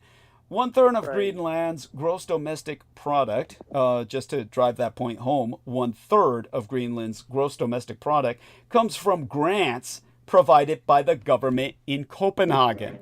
Think about what I'm saying. 1/3 of their gross domestic product is largesse from Denmark. Declaring independence will mean losing those funds. So it's like, how could people be this crazy? And that brings us to Donald Trump's interest in Greenland. Independence was the central issue in this campaign, and it reignited every time U.S. President Donald Trump discussed acquiring Greenland. Premier MEMɁYOUTHDy-100, advocating for the country's independence from Denmark, stated that his island is not for sale, which means it will be invaded, emphasizing that Greenlanders will decide their future by being stupid enough to sever from Denmark and losing all protection status from NATO. In an interview with the Danish public broadcaster, DR, Igidi stated that if he remained in power, he would form a government with parties striving for independence. The new cabinet's first task would be to develop a plan to achieve this goal. Even overnight, from Sunday to Monday, as the campaign in Greenland concluded, Donald Trump offered island residents billions of dollars in U.S. investments on the Truth Social platform, which is neither, promising they would become wealthy. I like how he just promises you too can be rich, but it never happens. So far, Greenlandic authorities have allowed an economic alliance with the United States, preferring collaboration in areas like the extraction of critical metals, which are becoming more accessible due to the melting ice cap, and infrastructure development. Greenland primarily relies on fishing and hopes to develop tourism. Like, what the fuck is there to see? I know the person that you know in Greenland loves it there, but nobody else would. However, the island faces many social challenges, such as an annual suicide rate of 40 to 50 individuals. When you've only got 56,000 people, I guess that counts. Due to the large distances, social services are costly, and roads do not connect main towns and fishing settlements. Transportation occurs by ships, helicopters, or local planes. The island, which is really a subcontinent, does not have any of its own doctors or nurses at all.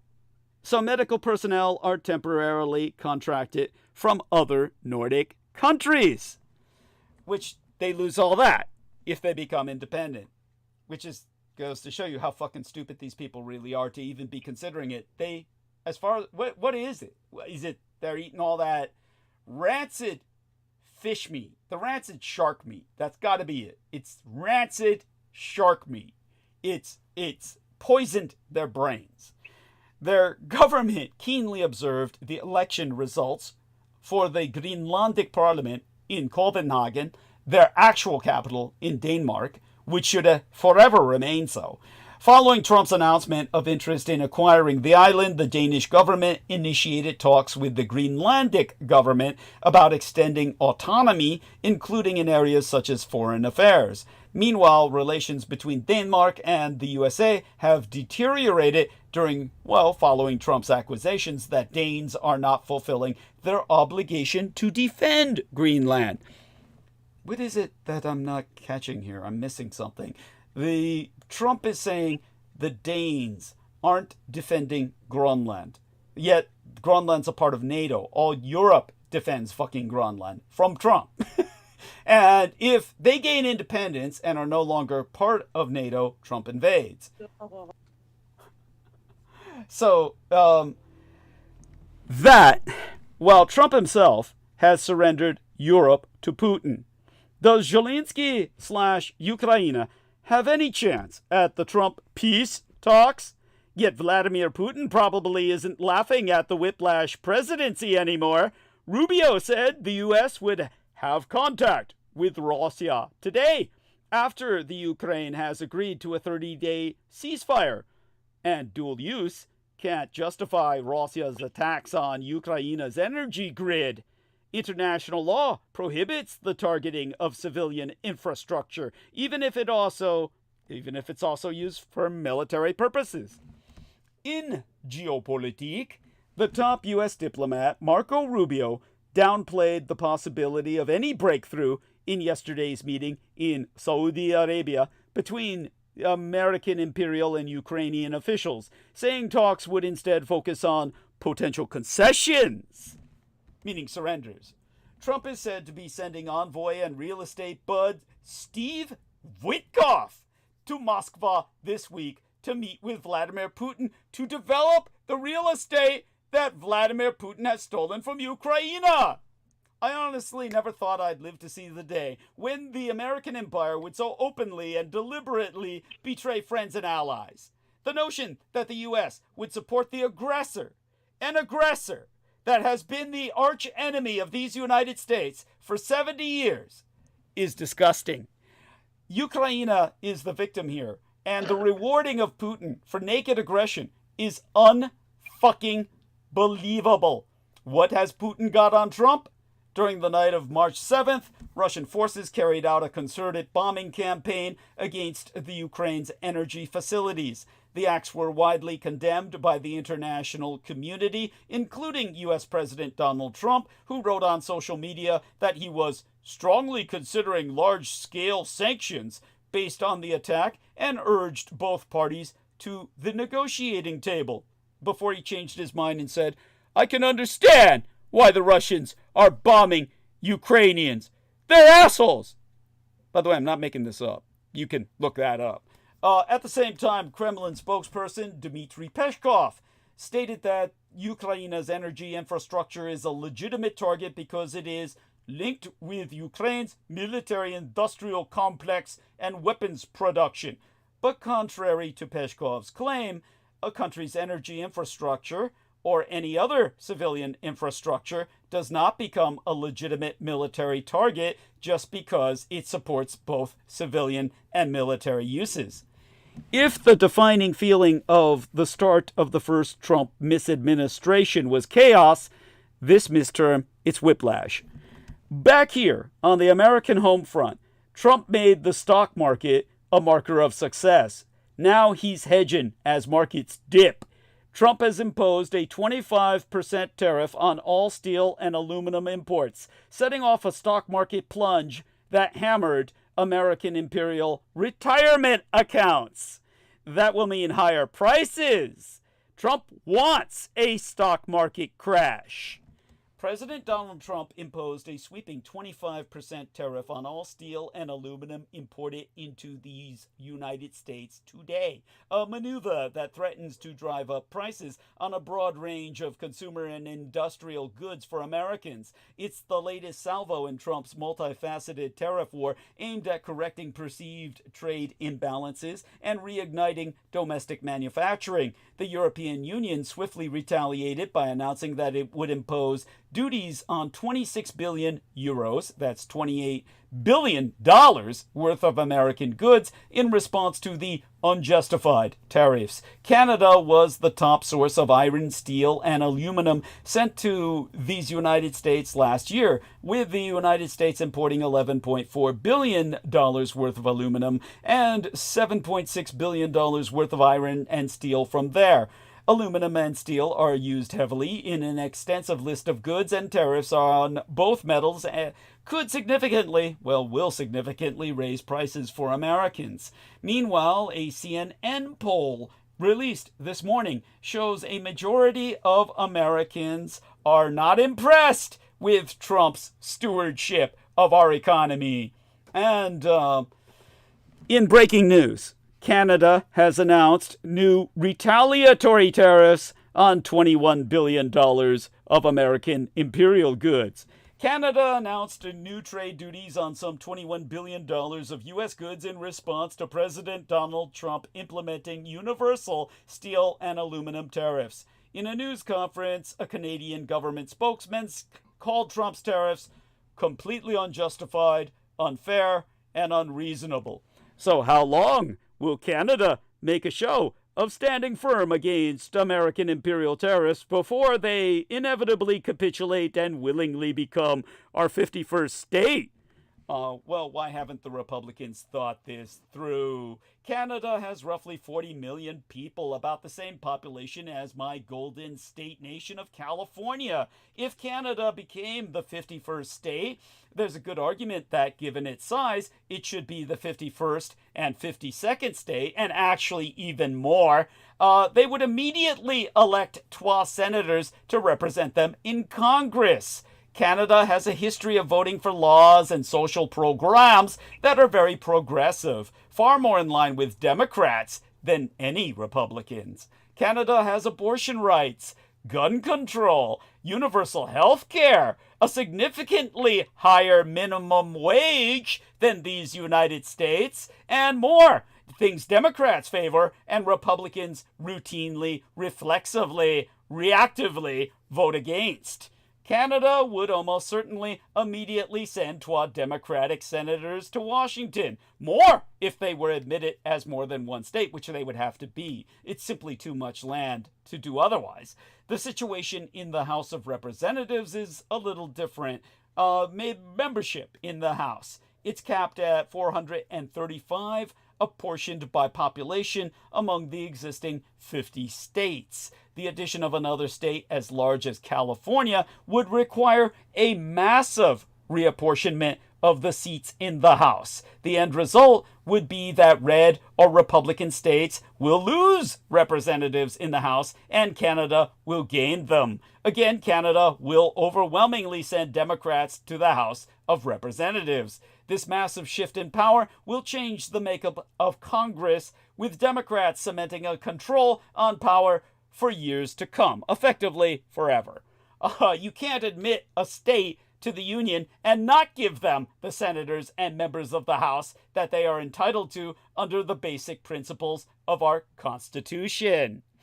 I would like for there to be consideration for Quebec and Vermont to become their own state. Yeah, I love it. Yeah, sure. Better? Yeah, if we break them all up. Yeah, you just want Vermont to have it better than it's got it now. No, I want the French to maintain. I get it. Again, I'm being facetious. It could only improve, yes. Vermont could only improve if it were to merge into Quebec. Yes, I like it. I like the idea. Of course, I would operate it differently. I would, like I said, I've got different ideas I'm working on, but basically, pretty much all of this will become moot with the kind of reorganization that I envision. But thank you for that input. It's deeply appreciated. And yes, Quebec needs a great deal of autonomy, most certainly, as does Vermont and, the New Hampshire. I mean, because they're like that. In the immediacy, it has been a very rough few days for Wall Street, and Wall Street is blaming Trump for the market's troubles. Quite rightly so. President Donald Trump triggered Monday's massive stock market sell-off with his shifting tariff policies, which market observers warned will spell trouble, whether or not they're short-term tactical move or a long-term strategy. U.S. stocks plunged, Bitcoin stumbled, and Wall Street's fear gauge hit its highest level this year, as concerns about President Donald Trump's economic policy led to a widespread market sell-off on Monday. Stock markets across Asia sank yesterday following mounting fears of a serious economic downturn in the world's largest economy. U.S. stocks slid throughout Monday and, despite a brief afternoon rally, closed in the red. The Dow closed lower by 890 points, or 2.08%, despite a brief afternoon rally, closed in the red. They're pulling back from a loss of more than 1,100 points at one point. The widespread sell-off was mostly driven by anxiety about the impacts of Trump's tariffs. When he was asked on Fox News' Sunday Morning Futures with Maria Bartiromo if he was expecting a recession this year, Trump said, "I hate to predict things like that. There's a period of transition because what we're doing is very big." Trump's apparent acknowledgement that his policies, including tariffs, could cause a period of transition for our economy appeared to indicate that short-term pain is in the offing and that he is prepared for a country weary of high prices for groceries and housing to, well, simply endure it. The president's sweeping tariffs on Canada, Mexico, and mainland China last week, coupled with the threat of additional duties to come, unsettled markets and drew criticism from business groups. While some exemptions and delays were announced. I'm surprised he didn't say anything about his him crying in front of the White House with, "You guys are treating him unfair. His Tesla isn't that bad, you know." He was like defending him like as if this guy was like being bullied or something. "You can't boycott him. That's unfair." They all feel persecuted. They feel persecuted. Yeah. That's yeah. Holly, it's like what happened to laissez-faire? If I don't want to buy it, I don't have to buy it. Oh yeah. Oh no, you have to buy it. What happened to laissez-faire? It's like the Soviet Union. You have to buy it. It's a state car. Yeah. You have no choice. Yeah, but they're claiming, "Oh, we're like bastions of capitalism." Well, capitalism is, people run the market. We don't buy. Yes, thank you. I agree. But this isn't capitalism. Capitalism's a myth. And you were going to say something, Holly? Well, for years, the MOG has been stocking up on toilet paper and guns in their bunkers for the hard days that were promised before the election. Mm-hmm. No. So they actually think the cities are going to burn themselves down, and they're not letting anybody in their door. Yeah. Well, it's not like we can't handle. A feeling of false confidence. Yes. I'm hoping. Yeah, it's false confidence on their part. Honestly. I'm hoping. Yeah, it's easy enough to break those fuckers. Those are the fuckers that are the most dependent on the internet and electricity. Once their electricity goes off, they're all going to die. At any rate, with all these sweeping tariffs, coupled with the threat of all these duties, unsettled markets, and everything else, Trump finally drew criticism from business groups. Well, some exceptions and delays were announced later in the week. Wall Street's concerns persisted, especially after Trump declined to rule out a recession in an interview on Sunday. Christopher Grisanti, My Capital Management's chief market strategist, said short-term tariffs will delay companies from hiring and building factories. When President Donald Trump wanted to make the case for his first midterm success in an interview last month, he turned to the stock market. But after stocks began a downward spiral last week on fears Trump's use of tariffs will tip the United States into a recession, his tone has changed. Over the weekend, with the kind of nonchalant shrug that suggested he was not too bothered one way or the other, President Trump said there could be a recession.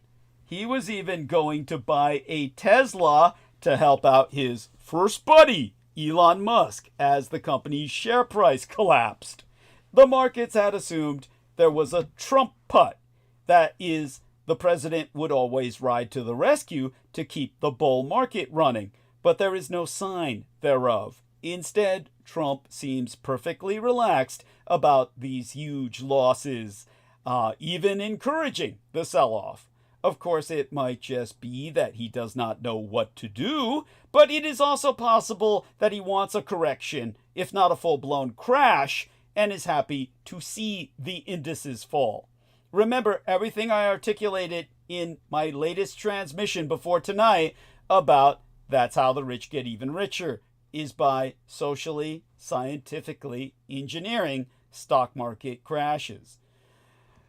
So, in reality, for all the reasons I articulated in our last episode, the latest before tonight, Trump wants stocks to fall. It is a high-risk strategy. And of course, it could easily get out of control. To reiterate, on Monday, the NASDAQ saw its biggest one-day drop since September of 2022, falling by almost 5% in a single brutal session. The broader-based S&P 500 fell by 3.6%. Some of the stars of the market have been especially badly hit. Tesla is now down by 41% since the start of the year. The chip maker Nvidia is down by 22%. Trump Media, which you might expect the president to care about more than anything else, has fallen by 41%, matching Tesla free fall. All the gains in the market, or all the gains that the market made since Trump's election, have now evaporated. And it's not hard to work out why. There are growing signs of a recession in these United States, and the tariffs the president is imposing are likely to hit the profitability of America's largest companies. Now, again, the market has always assumed there is a Trump pot. During his first midterm, Trump boasted constantly about the performance of the market. Surely he will come to the rescue by scrapping the tariffs or demanding cuts in interest rates, right? Perhaps he will over the next few days. But right now, he is simply saying a recession is possible and that the 50 states in union face a period of transition. He does not seem in the least bothered about the collapse on Wall Street. Did you say the part about where he said he was like, I'm sick of hearing about eggs? I never knew he said that. So tell us. Yeah. He just, someone kept asking him, like, I guess, every time they talk to him, someone's like, what about eggs? And he's like, I'm sick of hearing about eggs. It's, other stuff is going to get worse. It's like, stop complaining about eggs is essentially what he said. I don't know the exact. You know what he's really saying when he says that? What he's really saying is things are going to get so fucking bad, you're going to be worried about a lot more things than eggs. Yeah, that's what he was saying. Yeah. It's like eggs are the new toilet paper. Holy shit. COVID toilet paper, now it's eggs. Oh. God. But I can't believe people are so dependent on freaking chicken periods. I mean, this is horrible. It's funny. Like, what do you need them that much for?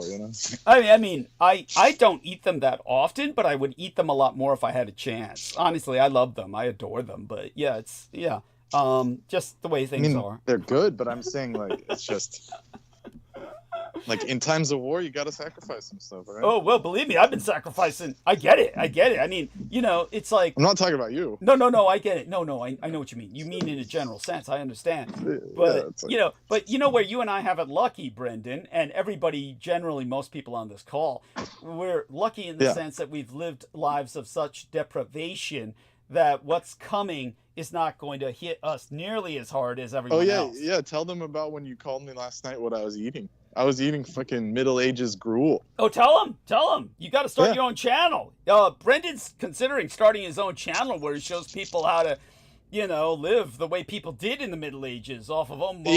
Yeah. I was literally, I have like, by the time I pay all my stuff and, work 50, 60 hours a week, and I'm still not making ends meet, I have to eat like this special gruel, like nutrition gruel that's like something out of like Merlin and the dragons and shit, like Camelot. It's like some Camelot food where it's like some oatmeal and salty water and shit. Well, Camelot peasant food, you mean, not knight's food or king's food. No, peasant. Like Camelot in a famine, Yeah, there we are.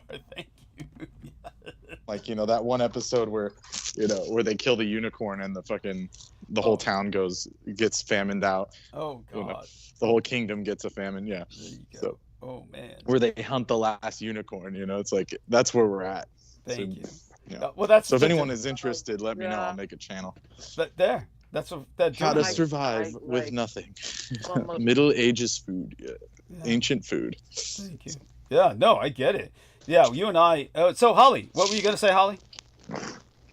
As an aside, that book made me just almost die crying when I read it as a kid. Yeah. If there Which was one? a movie, I did not want to see it. The Last Unicorn. Yeah. There you go. But I sympathize with the gruel diet. Beans and rice is what I do. Yeah, same. But it's like With a handful I of like nuts it. if you can afford them. Yeah, It's good to break through. Yeah. I mean, it really is. I could survive on it, but I can tell you, like, just with the thing with the eggs, like we're saying, no one kids like now. The modern people would freak out, you know. Well, poor Selena Khan, she lived off of rice, tuna, and avocados. And the tuna and avocados are going to become inaccessible with what's going on right now. Certainly the avocados. This shit's haunted as fuck. This room I'm in is haunted as hell. The light came on and there's no one in there. It's like the kitchen is completely gated off and the light turned on. Yeah, well, there you go. I mean, dude, you're in a school. God knows how many mass shootings. Yeah, what's that, Holly? It's just It's the original. old cook Yeah, the who old worked cook. there for. Oh no. Okay. Yeah, even it's like an old spirit because they're literally using a steamer that was built in 1960 back there. I went back there and I was like, holy shit, this thing still works. Like If the they building's made shit old, differently back then. Yeah. Yeah, 1959, Sure. all original. Well, There's thank no you. forks in the kitchen. Yeah. Well, it's got a ghost in it. So Thank you. there's your live ghost hunting, Doug, for your viewers. I'm thinking she's benevolent. Let's hope. I'm not gonna stick around to find out. Yeah, hey, there you go. Good move. I ain't no Scooby Doo. You know? Well, you give her a little bow. No thanks. You respect her. I'm out.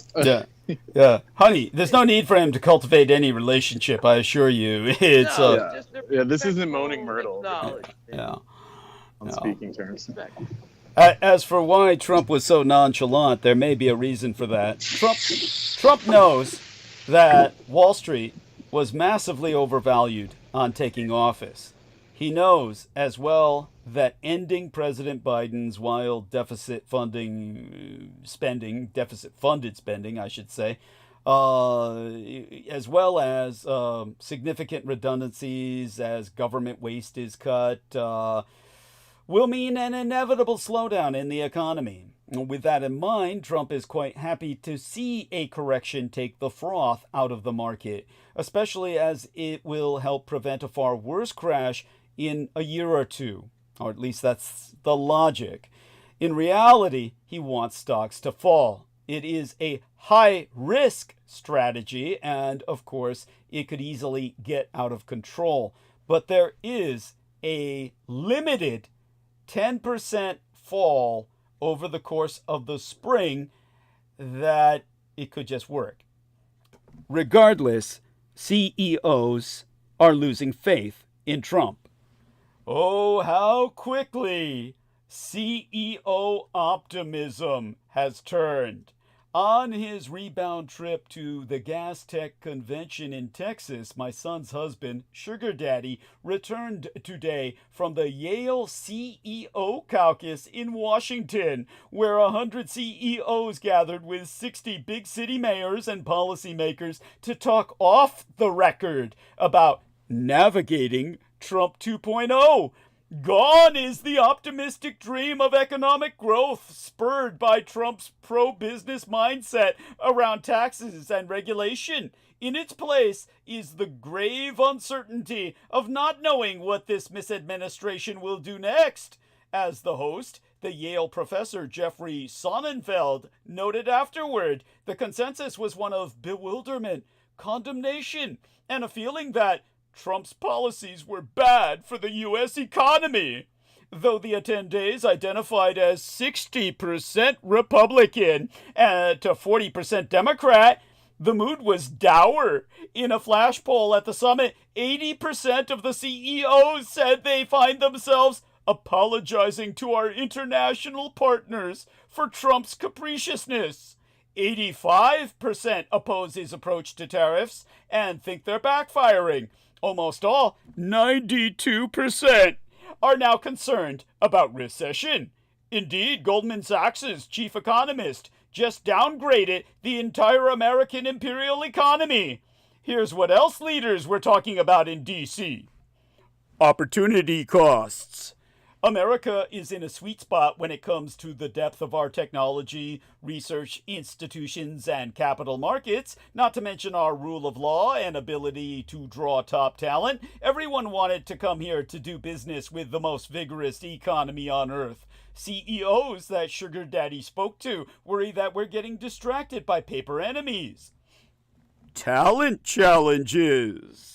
To address a skills shortage, you invest in education. Instead, we're cutting funding in the name of dodgy and hysterical allegations of anti-Semitism. Oh, teachers are not pro-Jewish enough. The students are not Jew-doctrinated. CEOs now face having to try to create more jobs with fewer tools to train the people to fill them. Oh, but hey, at least they won't be rooting for Palestine, right? And finally, there's the consumer. American consumers tend to be a remarkably productive, resilient, and overly optimistic bunch. Their hunger to travel, buy homes, educate themselves, and make merry has sustained 70% of the American imperial economy, and a lot of economies elsewhere as well. CEOs are watching this closely, but many that my son's husband spoke to expressed a fear that anger, inflation, and uncertainty aren't going to spur any spending. And of course, there's the challenge of rebuilding trust. One Fortune 500 CEO who was headed off to a business roundtable meeting with Trump himself told Sugar Daddy that he's stopped making predictions entirely. To quote his T, I don't trust that what's said today will be true tomorrow. Trump will not last his full term. Not because of elections, not because of scandals, but because he has done the one thing no leader can do and survive. He has made himself bigger than the machine that created him. Oh. The Ukraine meeting wasn't just a blunder. It was a declaration of war, not against a foreign nation, but against the very order that keeps leaders in power and ensures their safety. Trump has done what no American president has ever done before, shaken the world's foundations in a way that even his allies cannot ignore. NATO isn't just a military alliance. It is the thread that has held global power together since 1945. And Trump is snapping it, strand by strand. It was telegraphed even before President Trump took office. I will end this war in Ukraine. And he set out the negotiating strategy, something most canny negotiators do not do, unless they hold all the cards. The announcement that the Ukrainians will agree to a 30-day ceasefire in exchange for the resumption of arms supplies and intelligence sharing has now put the ball firmly in the Russian court. The telegraphed threat to them is, agree to a ceasefire or the U.S. will arm the Ukrainians to the hilt and you will lose. I doubt Vladimir Putin is smiling so broadly now. For the Antichrist, as a peacemaker, is forewarned in the Bible passages, especially in Daniel, I think it's chapter 8, verse 25, and Revelation, chapter 13, verse 3, which describe a figure who uses a facade of peace to deceive and oppress the peoples. Deception and falsehood. The Bible, specifically in Daniel chapter 8, verse 25, describes a man of lawlessness who will use peace to deceive and destroy the people. A false Messiah. The Antichrist is often described as a false Messiah who will emerge with a peace message. Peace and safety. The Bible mentions that when people say peace and safety, destruction will thence come suddenly. I think that's the first book of Thessalonians, chapter 5, verse 3. And then, of course, Revelation chapter 13, verse 3 describes a beast who is wounded and healed, and all the world wondered after him. Of course, that took place as a couple of false, phony, self-established assassination attempts. Not a true peacemaker. The Antichrist's actions are ultimately rooted in opposition to God and will bring about destruction, not true peace. And signs and warnings. Biblical prophecies and teachings warn of the Antichrist's rise and the need to remain vigilant against deception. And the twa beasts in Revelation in the persons of Trump and Musk.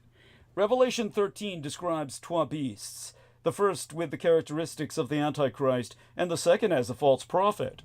Ergo, it is my religious conviction that President Trump has his eyes set on a Nobel Peace Prize as his legacy. He must achieve this in this term, and with peace deals on the table in the Ukraine and in the Gaza, both offers that cannot be refused. It looks like peace will be achieved. It will not be a perfect peace by any means, but the killing and the dying will stop. In delivering these peace deals, President Trump has once more smashed the norm, involving the Crown Prince Mohammed bin Salman, not long ago an outcast due to his known involvement in the literally tortured demise of the journalist Jamal Khashoggi, but now a deal clincher and a hero on the world stage. On the other hand, the United Kingdom and European allies are gathered in dismay, wondering how they will navigate the Trump-Putin world without the certainty of an American imperial defensive umbrella. The dealmaker President Trump will just shrug his shoulders and say, "It's about time you bought your own umbrella. Our priorities for defense are now in the Pacific." He's not wrong, though for those on the other side of the Atlantic, it is nevertheless an unwelcome wake-up call. But then, who likes to be woken up? Still, the system is patient, but it is not merciful. There are men whose names will never be known, whose influence is never written about, but who determine which presidents rise and which ones fall. These men do not forgive. They do not warn. They do not lose. And Trump, for all his bravado, for all his victories, is stepping into a space where there is no precedent but one. What happens when a leader becomes too great a threat to the equilibrium? His inner circle is not a government. It is a fortress of the damned, filled with men and women who stay close out of necessity, out of fear, out of the knowledge that when the end comes, proximity might mean survival. But history is unkind to emperors without an empire. The purges, the mass firings, the dismantling of the security apparatus. This isn't a reformer cleaning house. This is a man sawing off the very branch on which he sits. And when it breaks, there will be no one left to catch him. At 79 years of age, Trump is no longer playing for policy or power. He is playing for immortality.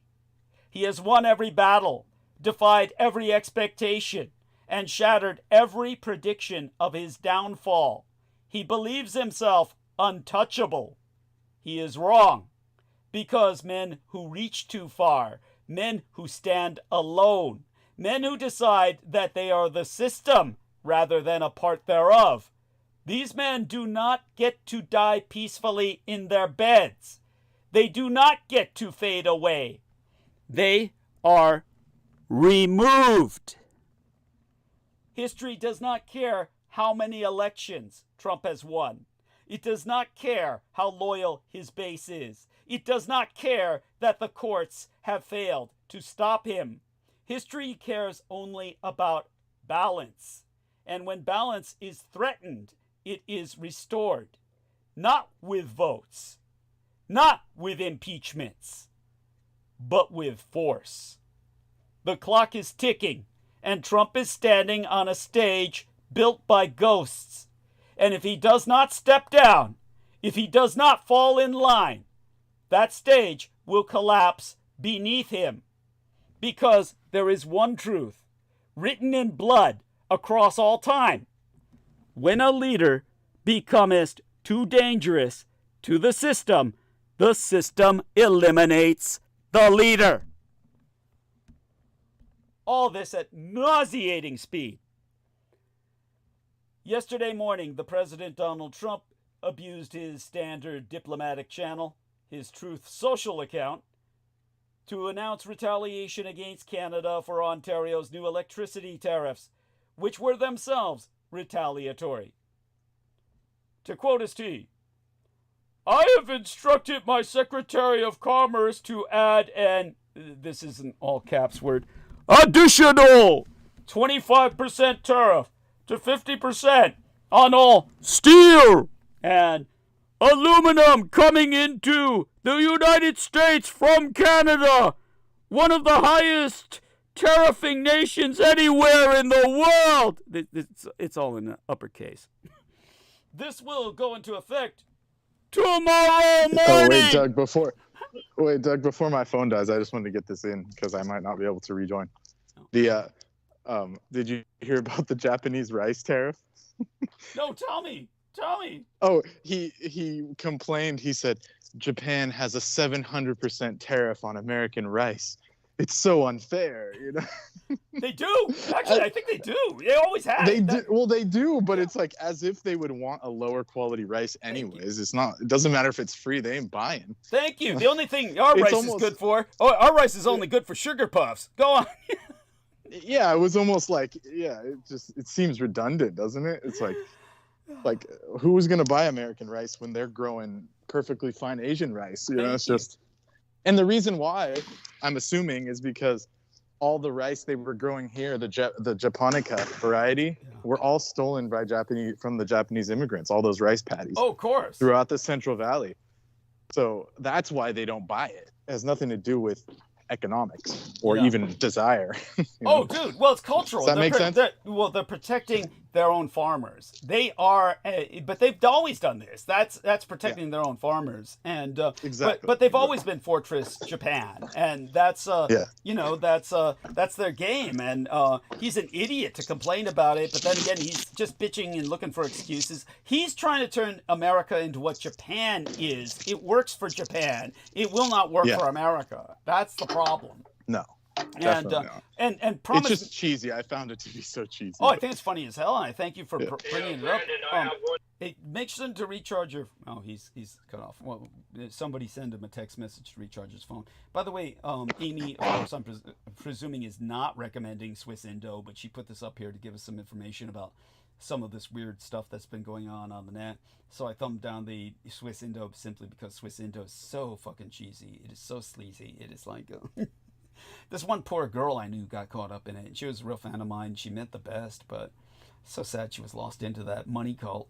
And with that, of course, back to what Trump wrote, the rest of the message is much stranger, again promising the annexation of Canada. The artificial line of separation drawn many years ago will finally disappear, and we will have the safest and most beautiful nation anywhere in the world. Now, earlier this evening, Ontario's Premier, Doug Ford, pulled back the electricity tariffs after securing a meeting with U.S. Commerce Secretary Howard Lutnick, and the White House dropped its threat. Ford likely recognized that no matter how belligerent a stance Trump takes, he can be easily induced to change his mind. Consider what's happened with tariffs over the past 45 days. On February 1st, Trump announced 25% tariffs on both Canada and Mexico to take effect on February 4th. On February 3rd, he announced a one-month pause in implementation. On February 26th, he said he might not actually impose the tariffs until April 2nd. The next day, he said they'd start on March 4th. On March 2nd, Lutnick suggested that the tariff situation was fluid. On March 4th, the tariffs went into effect after all. Confused yet? We're just getting started. That afternoon, with stock markets reacting poorly, Lutnick suggested that the tariffs might be rolled back the next day. Indeed, on March 5th, Trump announced that he was suspending parts of the tariffs related to auto manufacturing until April. And then on March 6th, he suspended all the tariffs until April. Trump once told us that trade wars are easy to win. Now he seems unsure about how to even fight one, or whether he even wants to. If the defining feeling of the start of the first Trump misadministration was chaos, its equivalent in this misterm is whiplash. The president and his aides have been changing their minds and positions at nauseating speed. Many of the reversals seem to come down to Trump's caprices. On February 19th, he called Ukrainian President Volodymyr Zelensky a dictator. About a week later, he disavowed that. He so told reporters, "Did I say that? I can't believe I said that. I think the president and I actually have had a very good relationship." Yeah, even though I kicked him out of the office. He didn't say that. The next day, Trump berated Zelensky in the Oval Office, sent him packing, and began cutting off all military help to Ukraine. Yesterday afternoon, the American empire restarted military and financial aid once again. Another leading cause of whiplash is the bureaucrat-in-chief Elon Musk's U.S. dodgy service. Last week, the GSA, General Services Administration, headquartered right here in California's San Bruno, put up a list of more than 400 buildings that the cost-cutting crew had deemed inessential for government operations. The inventory included some eye-raising entries, including the Robert F. Kennedy Building, headquarters of the Justice Department itself, and the main offices of the Labor Department, the FBI, but also some peculiar ones, such as steam tunnels underneath Washington, D.C. They're for sale, where one imagines that the wrong buyer could cause a great deal of mayhem with those. Within hours, more than 100 entries had been removed from the list. By the next day, it was gone entirely, replaced by a "coming soon" message, though not before revealing a semi-secret CIA facility. Dodgy and other efforts to slash the federal workforce keep overstepping and requiring reversals. In some cases, officials seem to be discovering that the things Trump wants are either impracticable or too politically toxic to effect. Musk posted on X that if federal workers didn't respond to an email, it would be tantamount to their resignation. Then the threat was removed. Then Musk sent another email. Thousands of federal workers have been laid off, only to be called back to work because government stopped functioning. Not that it ever functioned in the first place, but it ceased to exist altogether.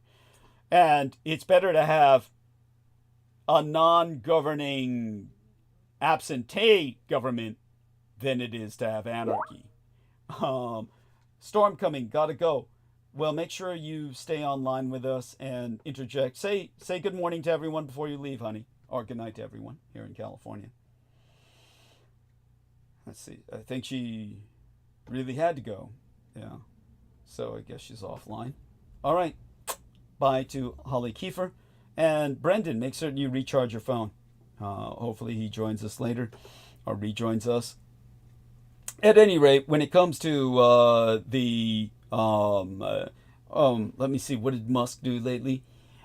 Some of the workers who accepted a mass buyout offer were then fired. Others had the offer rescinded. Musk tittered over canceling and then uncanceling Ebola prevention programs, though some officials dispute that they were ever actually uncanceled. The misadministration planned to shut down the coronavirus test distributions program, then ultimately suspended it, but did not end it. It killed, but then resuscitated a health program for 9/11 survivors. Trump isn't just going back on specifics. Some of his core campaign propositions are also looking shaky. Despite campaigning on the deleterious effects of inflation, he now says that it's not a top priority. He promised booming wealth for Americans. Now he can't rule out a recession, and is warning that people will need to endure some pain. For what higher purpose, he has never made clear. And even though Trump has long said that he won't cut Medicare or Social Security, Musk is now targeting them and calling Social Security a Ponzi scheme, which we deconstructed in my last episode before tonight. This kind of vacillation creates an obvious credibility problem for the president and his misadministration. As I analyzed during Trump's first presidency, foreign leaders quickly concluded that he was a pushover, easily convinced by flattering words. Trump practically always folded in any negotiation. This history, combined with his mercurial moods, mean that counterparts don't assume they can ever take him at his word. In the case of Canada, Trump seems to have come out with the worst possible outcome. Canadian leaders believe he's deadly serious about annexing their country, a quixotic objective, but they have no reason to take his bluster about tariffs, which he can actually impose, all that seriously. The situation might be even more dangerous if observers took Trump at his word. His dithering has given markets the jitters, but the economic impacts might be more dire if traders acted as though they expected him to follow through on all of his tariff threats. After he said this past weekend that a recession is possible, markets plunged. Did investors believe he had some secret plan up his sleeve? Until then? That's what breaks my mind! Uncertainty is bad for markets, but the problem is larger than that. One of the most fundamental roles of the state is to create a sense of consistency and stability for society. That provides the conditions for flourishing of all kinds: economic, artistic, cultural, scientific. Trump is both seeking to seize more power for himself and refusing to exercise it in any way that allows our nation to flourish. Yesterday, the Atlantic magazine columnist Adam Server wrote about the detention of Mahmoud Khalil, a leader of pro-Palestinian protests at Columbia University who has not been charged, much less convicted of any crime, yet has been sent to the most violent detention area of Guantanamo Bay as if he were a high-stakes terrorist in the league of Osama bin Laden. This, too, calls into question the stability of the rule of law, specifically the long-standing fact that the First Amendment and due process apply to legal permanent residents. Last month, I exposed that Trump's own actions were betraying that his commitment to free speech was bogus. He seems determined to prove me right. The first months of the Trump-rigged presidency have been whiplash-inducing, but in the long term, the failure to set and follow consistent rules threatens national pain much worse than a sore neck. Exempli gratiae. Jeff Bezos has taken another pathetic series of steps in his march toward MAGA as Amazon.bomb can't stop giving Trump money. On Monday, Amazon announced that Prime Video will be the exclusive streaming platform for The Apprentice, the reality TV show that played a key role in getting Donald Trump to the presidency.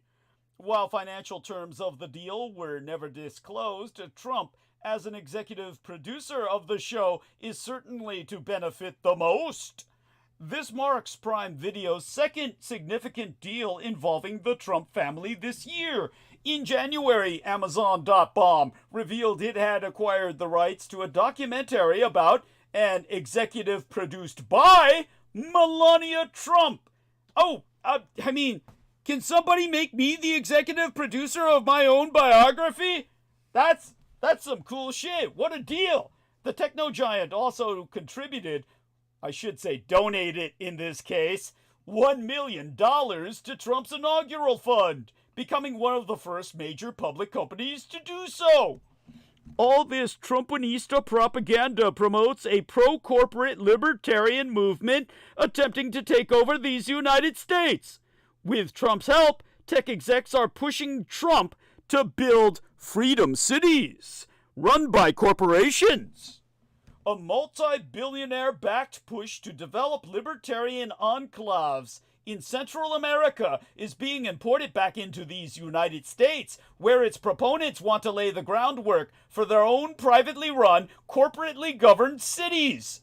A new lobbying group dubbed the Freedom Cities Coalition wants to convince President Trump and Congress to authorize the creation of new special development zones within these United States modeled on the old communist Chinese special economic zones like Hong Kong. I mean, who says we're not occupied by the communist Chinese? I escaped China for this.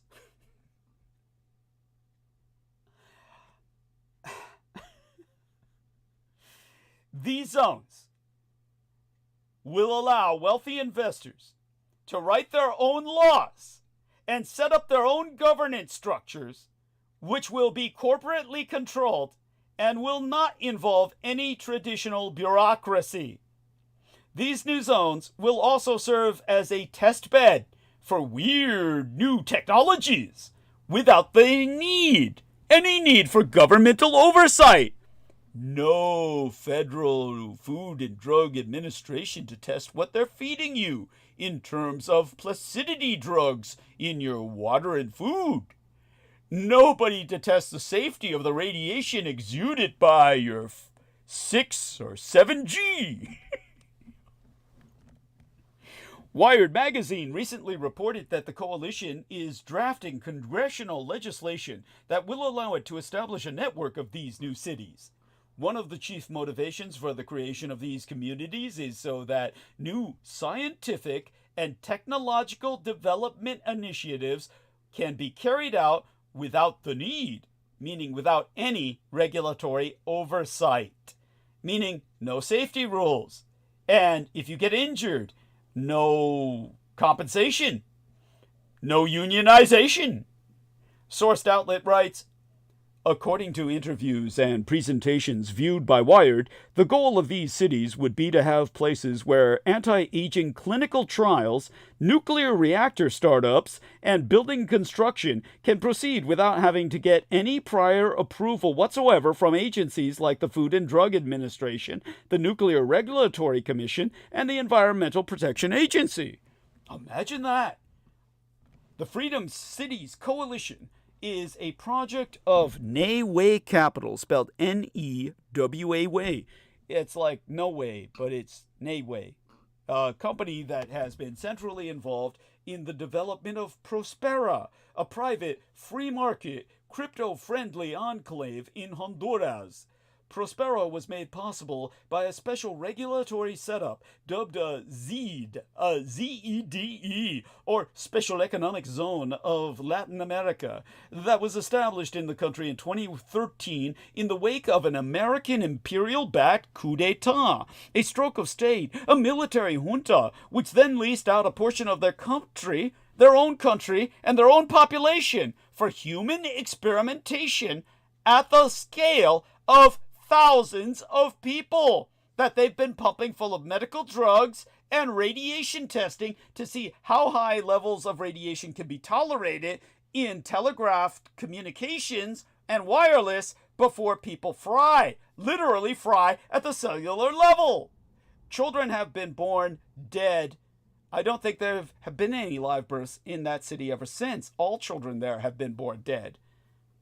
ZEDs allow for private sectors to essentially move into geographically partitioned areas and write their own regulatory and judicial rules.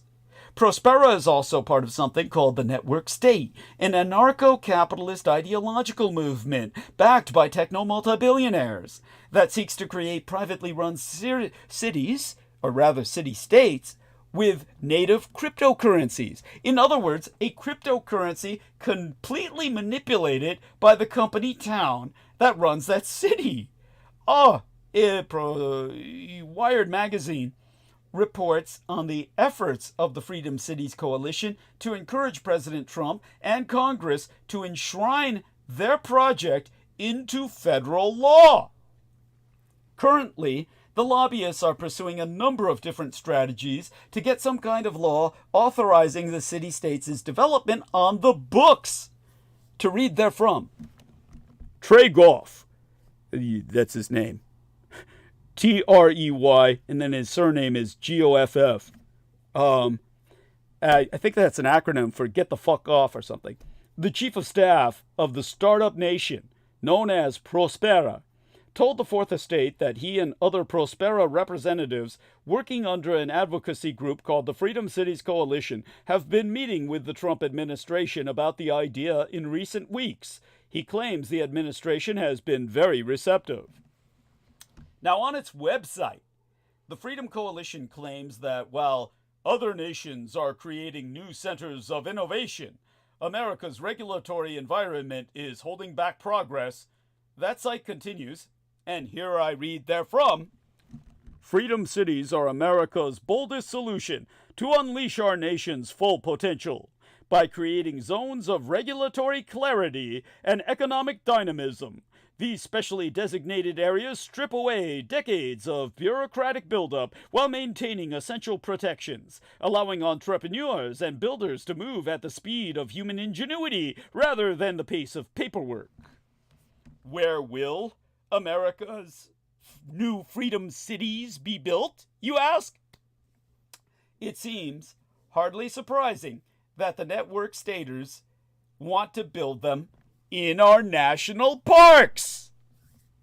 On its website, the Freedom City Coalition notes that 28% of American imperial land is federally owned and ready for innovative development.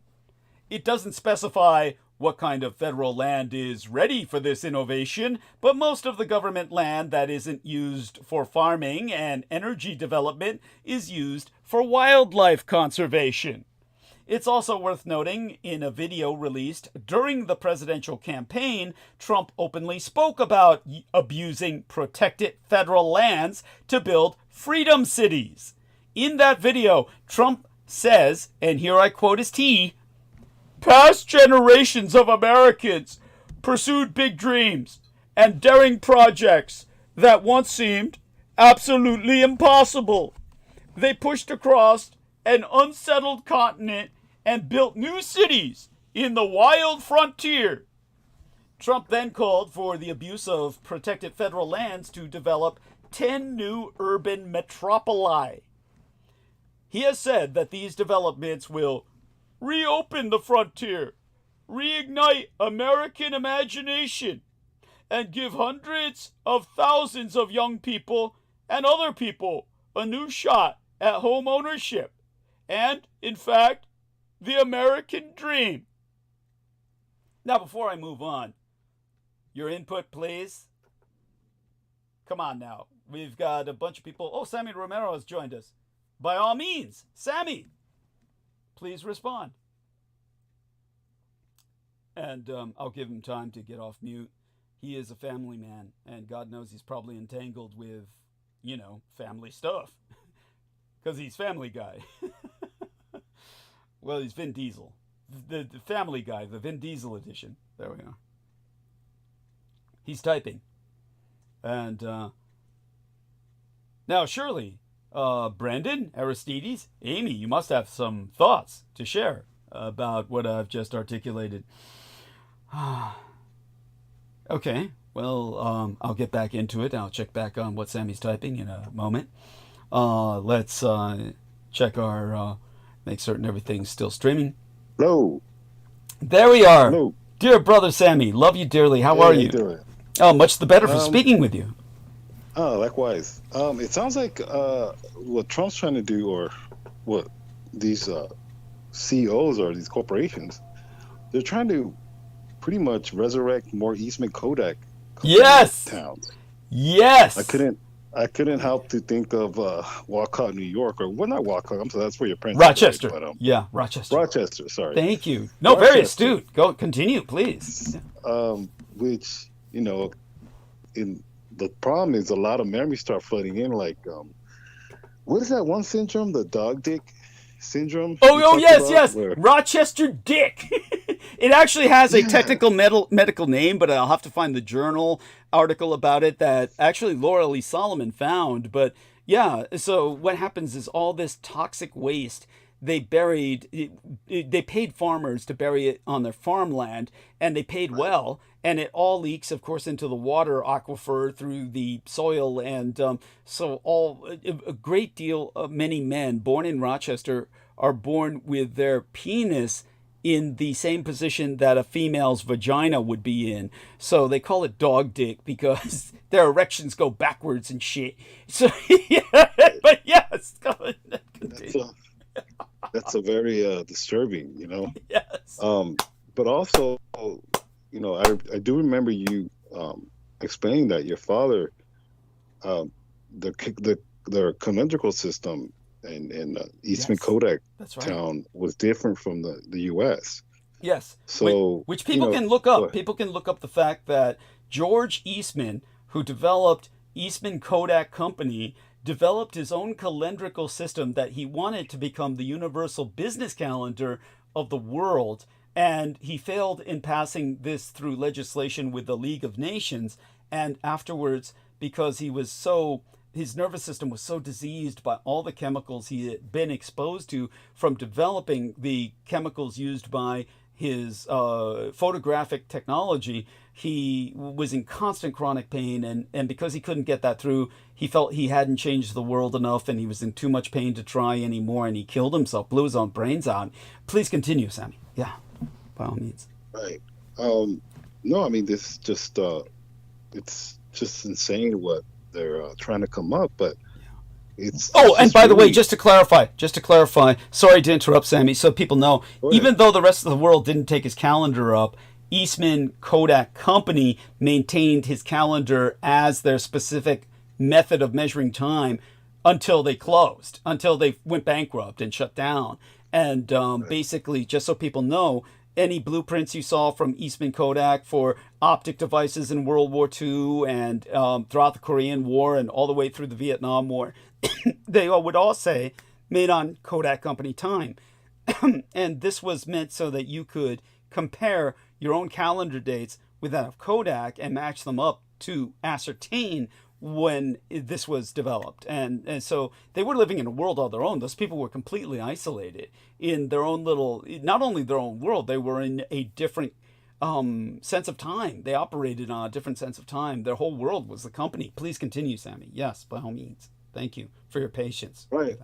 No, that's fine. But honestly, I think these so-called, what are they called? Freedom towns? Yes, if you can believe that. Isn't that...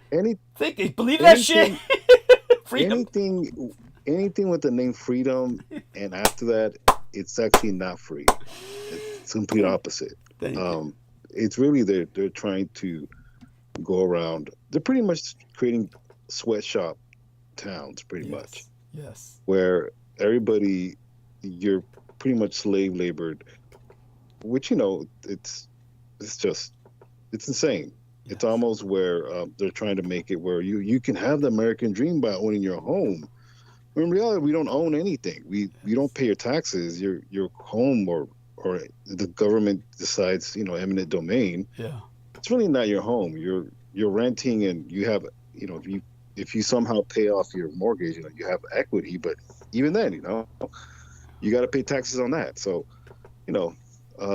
but obviously it's insane. I think you made a very great point. Is Donald Trump is he's making himself bigger than the system, and he's going to end up getting swallowed because obviously there are more powerful figures that their names are never mentioned. You're right. There's families that are beyond wealthy. They have more influence than most of us think, and these families that are wealthy and that pretty much nobody knows,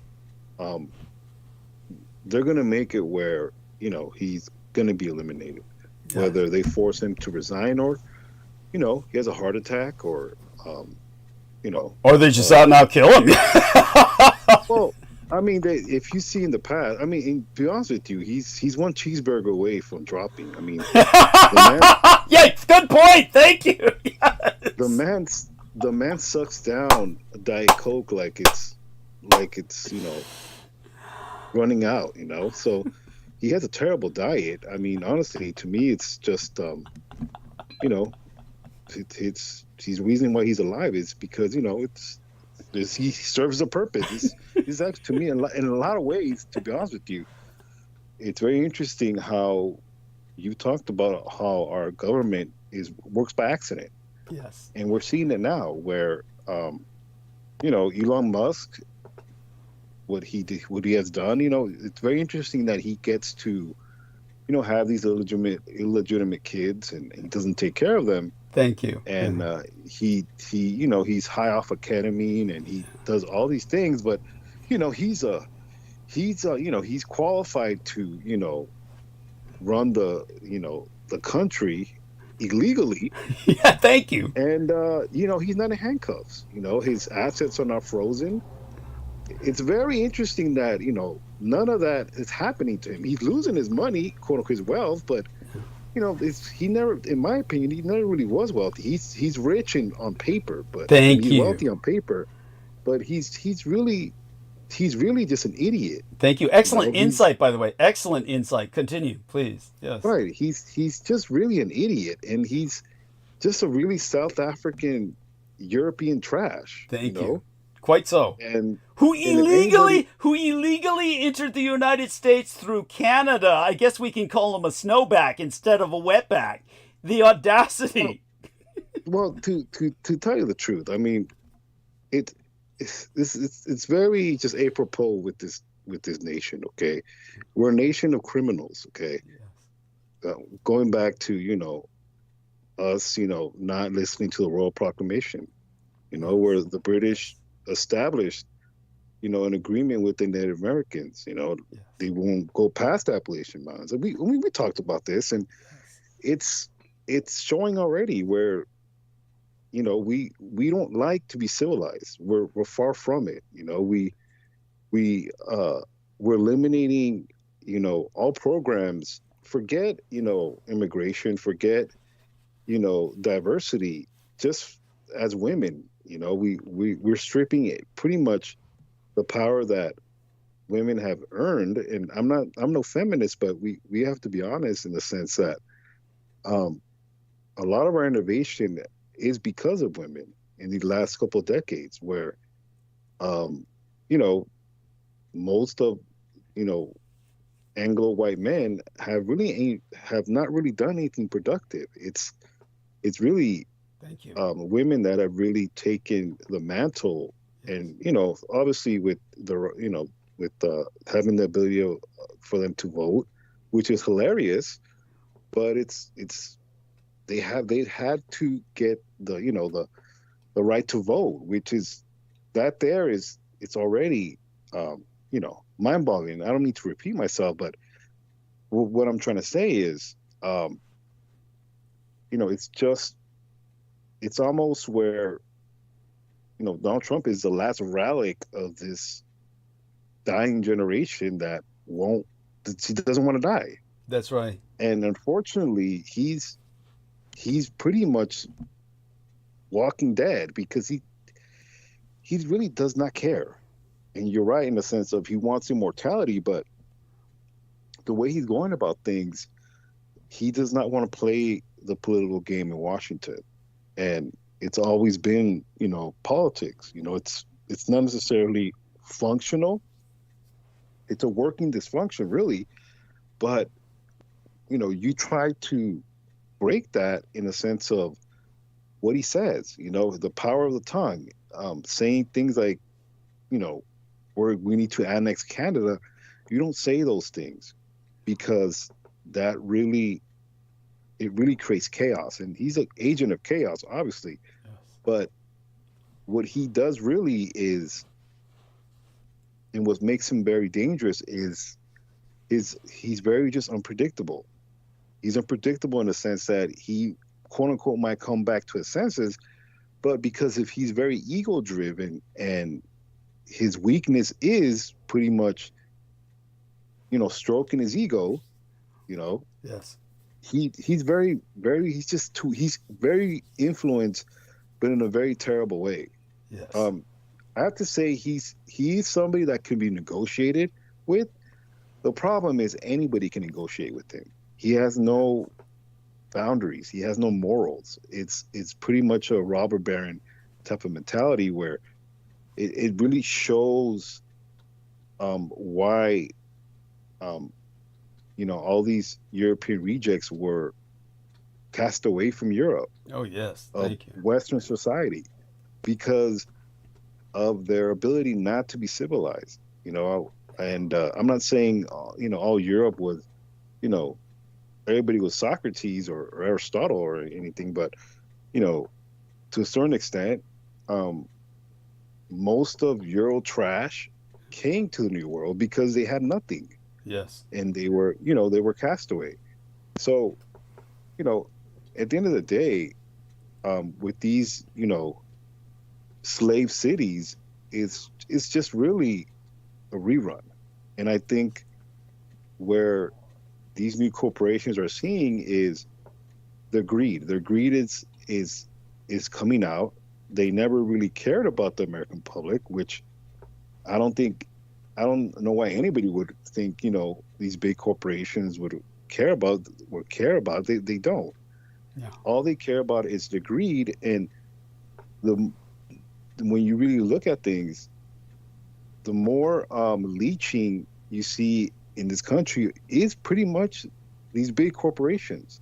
They're the biggest leechers. They take the government programs that they want to monopolize, the tax cuts, and in a lot of ways, you also have to go back to with special interests and Congress and senators and judges that they also benefit. So it is a game in this sick ecosystem, but to a certain extent, you don't also rattle it to the point of it's almost like this. I have to put it in the context of sports entertainment, which is pretty much the sports in the United States. Right. The NBA and NFL. The NBA and NFL are sports entertainment. It's not an actual athletic. The best players really are there, but it's orchestrated, Mm-hmm. But the best way to orchestrate these sports entertainment is to control it, but not to the point where it's not entertaining. Right. As long as it's entertaining, people don't care. You look at betting lines, Vegas, they have their betting line. Well, there's already an example why it is controlled. If it wasn't controlled, there wouldn't be a betting line. That's right. But back to, this country it's not entertaining no more. To the point where, the state of Nebraska's workforce, which is all illegal, or they're illegal migrants, or a lot of the times they're not. They come here on work visas, but because of ICE's prejudice and their, no questions asked, you're getting deported, it's costing the workforce, but it's also costing this nation a lot of money. It takes a lot of money to deport somebody, and especially illegally, because everything's in limbo right now. That's right. And it's just, there's going to have to be major reforms in what you talked about in the Swiss model, because you can't have an executive office more because of this just embarrassment. We're literally in the era of, yes, we've had our embarrassing moments as a nation, but this is not even rock bottom. We're digging. We're past rock bottom. We're literally digging ourselves into sewage. Yes. I can't say hell because fire refines something. No, we're just digging ourselves. We're digging ourselves into dumpster juice. Yes. Okay, this is the best way. I hate to say it. It's just, and there's gonna have to be reform in the sense of we're gonna have to amend our government and how we look at things, because even our Supreme Court, if you even looked at Justice Roberts, pretty much gave the nod to Trump, that, I made it where you had immunity. And Right. Donald Trump on a hot mic said, I'll remember what you did. That's right. Something to that effect, which that shows you how, he's going to fall bad. Yes. It's going to be, Yeah. and it's not just going to be him. There's going to be how to pay, because when you see when you see individuals in this country that don't like to lose money, Yeah. but right now a lot of individuals are losing their wealth, Yes. and not only their wealth but their influence because of supporting him, Yeah. which is even more valuable, because Americans are stupid. Yes. We value influence a lot more than wealth, because we want to be lied to. We love the lies. We love the story of dropping the bomb on Japan, and Japan withered, and their horror, and the Tokyo Bay ceremonial cemented everything, and Right. and The whole you myth, know, the whole ritual myth. Yeah. the whole Star Wars myth. In other Yes, words. that's right. We want the Death Star explosion, and we're riding off into the sunset in the Millennium Falcon and avoiding all the shrapnel. And, That's right. we have Chewie next to us, and no, it doesn't work that way. This is why Emperor Hirohito he wasn't really in fear of us. It was almost like his eyes were rolling, like, okay, I'll play along. Yes, it truly I'll was. send my delegates to Tokyo Bay, and MacArthur's going to be there, and I'll send my delegates there, because it was past his dignity. But as Americans, we love be entertained. The problem is it's not entertaining no more, and people are feeling. And this is only 7 weeks. It's not even 2 months. Yeah, isn't it incredible? It feels like years. That's the problem, and it's pretty much the reason why it's bad so soon, because Donald Trump does not even want to be in the White House. He just wants to destroy as much as possible, and really, to me, in my opinion, just really back out and almost like create a plea bargain or some type of deal. Yes. Where let me keep. I'm like a mob boss. Yeah. Let's deal. We're gonna deal, and let me, get the last big heist. But the problem is, it's not gonna be that way, because even your own constituents are pretty much left out in the cold. Oh yeah. I don't know why somebody in Nebraska would think Donald Trump will give a shit about you. That's the insanity. Think of all the California farmers who overwhelmingly voted for Trump. How insane they were, based on everything. It's like selective hearing. Yeah. No, absolutely. Here's the thing about them, though. Red California, it's very interesting that it is red. The problem is you have a super majority blue, and there are little islands and pockets of red, which really it doesn't matter, because they still fall under. How can I say it?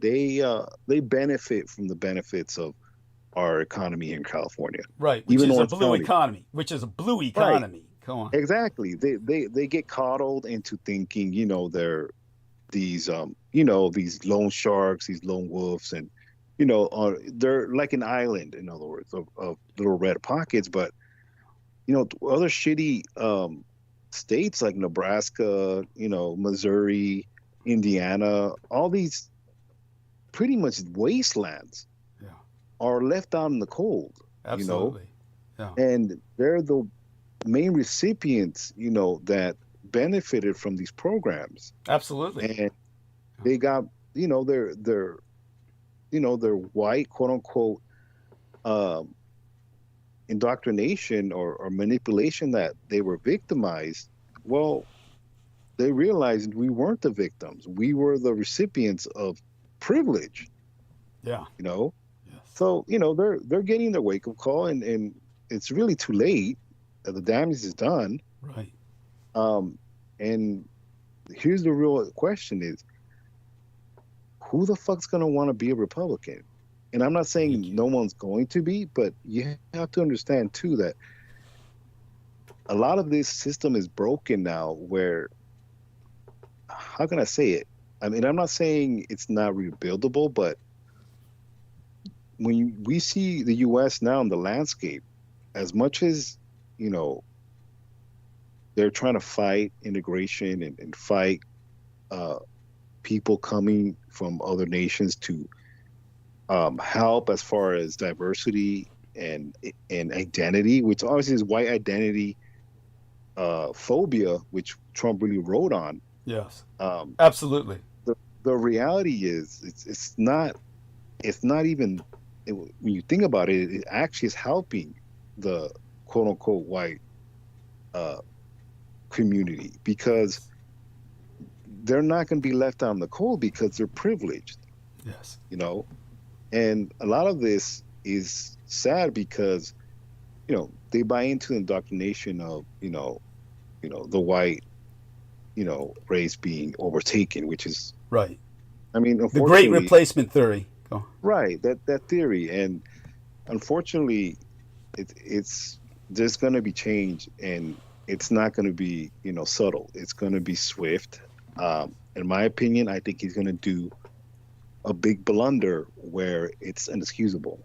Yes. Am I saying he's going to drop to his knees and service Putin? Who knows? I don't know. It might have to take that, but the problem is he's going to make a big blunder where, you know, something to the effect of, I don't know, and this might not be it, but something like pardon Derek Chauvin, or right. You know, something to that effect where it causes a great rift. But it's just going to happen. It's around the corner. We're not going to see midterms, I believe. Yeah. To a certain effect, he knows that he has about a less than a year to make his grand move. Yes. And really, it's his grand mistake. Yes. I think he's gonna. Yeah, and it won't be that like a blunder from like Gandhi level blunder. This is like something else. Yeah, this has to be the worst. Yeah. To the I mean, he's quote unquote his assassination debacle, which is hilarious. No, this has to be in the scale of something very embarrassing, which is very hard to think because obviously that Ukrainian incident. But something to that effect. It's going to be a great blunder, in other words. Yeah. In other words, everything he's done so far is so outrageous and so spectacularly unbelievable that this would be almost cosmic. Yes, but he'll... Well, here's the thing: it's not entertaining no more, and that's the thing. Is when people are losing their jobs, people are losing their pensions. Yes. I mean, everything's cool when your bank account is loaded, but no, people are losing their homes, you know, etc. Yeah, it's the build up to the biggest blunder we're ever going to see, and it's pretty much going to be the end of him. But you know, great analysis. I really do agree with that in a sense that, you know, the system's going to swallow him because no one's bigger than it. You know, Malcolm X got taken out. Yeah. And these are people that were, you know, virtuous. They had an agenda of integration with peace and change, and they got taken out. Yes. You know, obviously he's no different, and obviously he's on the other side of the coin because, you know, like I said, he's just a clown. But you know, that's just my little 2 cents. Go ahead. No, I deeply appreciate it, and I want you to know I'm so glad you came on, and thank you, Brendan, for that interjection. I'm really glad you're here, and hopefully your phone is recharged, and if not, keep it charged by all means. And I do want you to know, though of necessity, I return to these personal figures. Obviously, even though I make the analogy that one is the Antichrist, which would be more the Trump figure as the peacemaker, and one is the false prophet along the lines of Elon Musk. Obviously, there's far more to them, or far more behind them. There's far more context than just these two miscreants. The symptoms, they're symptoms of basically white grievance that feels that its power is threatened, that its privilege is threatened, and they are this manifestation of the desire to reassert total power at the level that it was before the American Civil War. And as I said, while I myself am in World War II time, Donald John Trump is operating at Civil War I time. He's on Civil War I time in terms of his clock. He wants to bring us back to before there was a centralized federal government, which was before the American Civil War. Before the American Civil War, the government was a faraway place. Almost nobody had interactions with the government other than, if they were lucky, they got postal deliveries, and that was the closest encounter they got to the federal government, was their postman. Other than that, nobody had the government interfere with their lives. State government was far more what dealt with their problems. The Civil War changed all that. It federalized and centralized our In system. fact, yeah, if you see like Dances with Wolves and those old like Indian war movies, when the feds showed up, everyone was pissed. Yeah. It was like, who the fuck are these guys? You know, it's like the army's here, meaning someone's going to get killed. It's like they considered that to be a problem, right? Because Yeah. the settlers were, you know, they could be shot just as easily as the natives at that time. Excellent point. Yeah, and point well taken. And I want But people they to want to go back to that. It's like, go back to that. Be my guest. That's the insanity. But beyond Like the federal marshals. You know, Yeah. the guy that's running the crypto scams for the crypto turnover of the funds. His last name is Marshall. Oh, So it's like God. there must be some connection, you know, to the. It's symbolic. Because he became the head of marshals. It's a symbolic, yeah. Yeah, it's so symbolic. And obviously I may not get to it tonight, but again, because they're so symptomatic. And Marshall Yeah, go Marshall on. means Mars Hall. Sorry to interrupt because my phone's almost dead. But Oh, Mars yeah. Hall, the Hall of Mars. Important. So it's militarized. You know. Yeah, the Hall of War. And by all means, are you going to be able to recharge your phone? Because we don't want to lose you, until you're ready to go. of course. For way later, give me Okay. like an hour or two. I'm Okay. closing up shop over here, Okay. and yeah, so But we definitely Right. look forward to your Blessings. return. Bless you. it's good to Thank hear you. Sammy as well. Yes. Right. Thank you. Stay safe. And no George, but I didn't want to say it, but I said it. So, all right, blessings. Bye. I'll talk to you soon. Look forward to it. Yes. Theoretically, George will show up. We'll see. We'll see. Either way, the show will go on. But this is the point I wanted to make. That these individuals, Musk and Trump, are simply so symptomatic of this evil that they have to be contended with by my deconstructing everything they're doing to a degree. It's obviously something I don't want to dwell on. I'll be moving to much more grand strategic concepts. But for those of you who don't know, Canada is doing its best to revoke Musk's citizenship.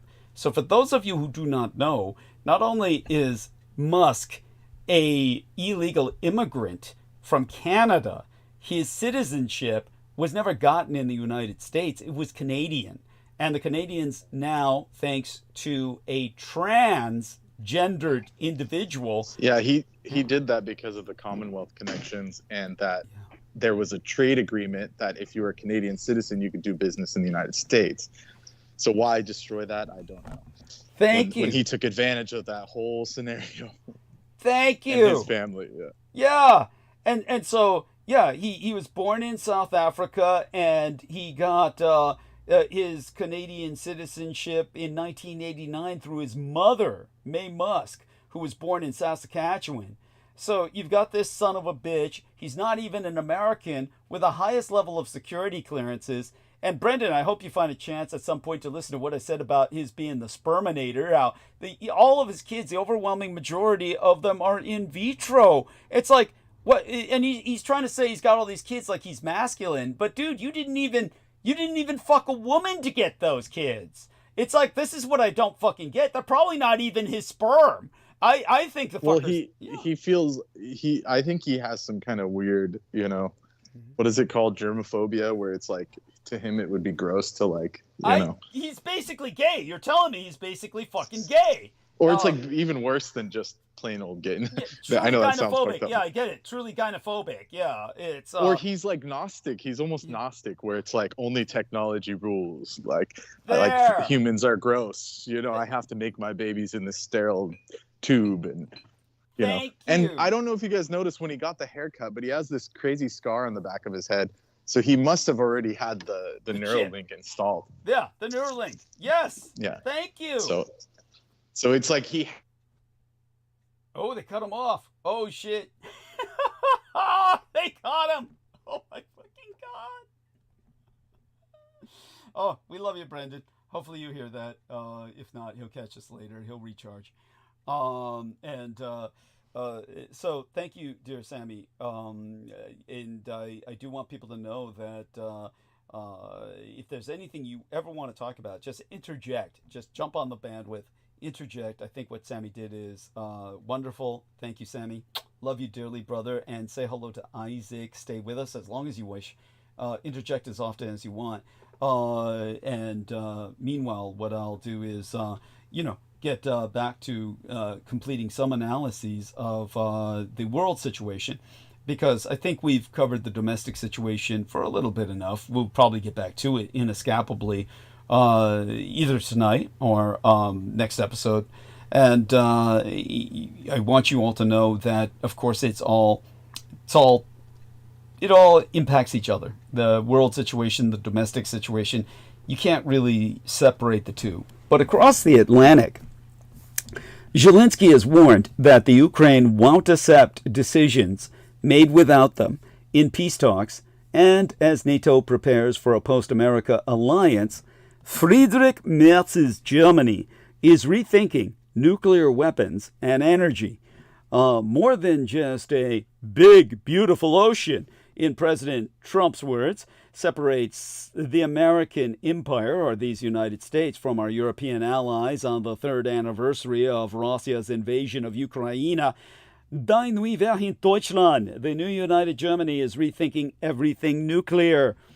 In terms of the big picture, the Trump misadministration has cast a shadow of doubt not only across embattled Kiev, capital of Ukraine, but across an entire continent that has trusted the American empire for decades as its most powerful protector and partner. Point, Trump smearing President Zelensky as a dictator without elections brought the Amero-Ukrainian relationship to a new low, and the Euro-American marriage to a fork in the road. Point, the verbal spat that followed Russo-American talks on Ukraine in Saudi Arabia, with no seats at the table for Ukrainian or European voices, for that matter. Point, as the war enters its fourth year, the United States is no longer aligned with the Ukrainian cause or with our NATO allies, and European leaders are bracing for a post-American alliance. If George shows up tonight, I will speak a bit about a movie I was watching with the Blood Boys over these latest holidays, and that was called The Gorge, which is a bizarre film for many reasons, and is not a great film by any means, but it was certainly a big budget film. And as a big budget film that, as far as I know, really didn't make anything substantial at the box office, or today's version of the box office as it streams on whatever it was I was watching. I don't know. I just watched the screen. And half the time when they plug it, I ignore it.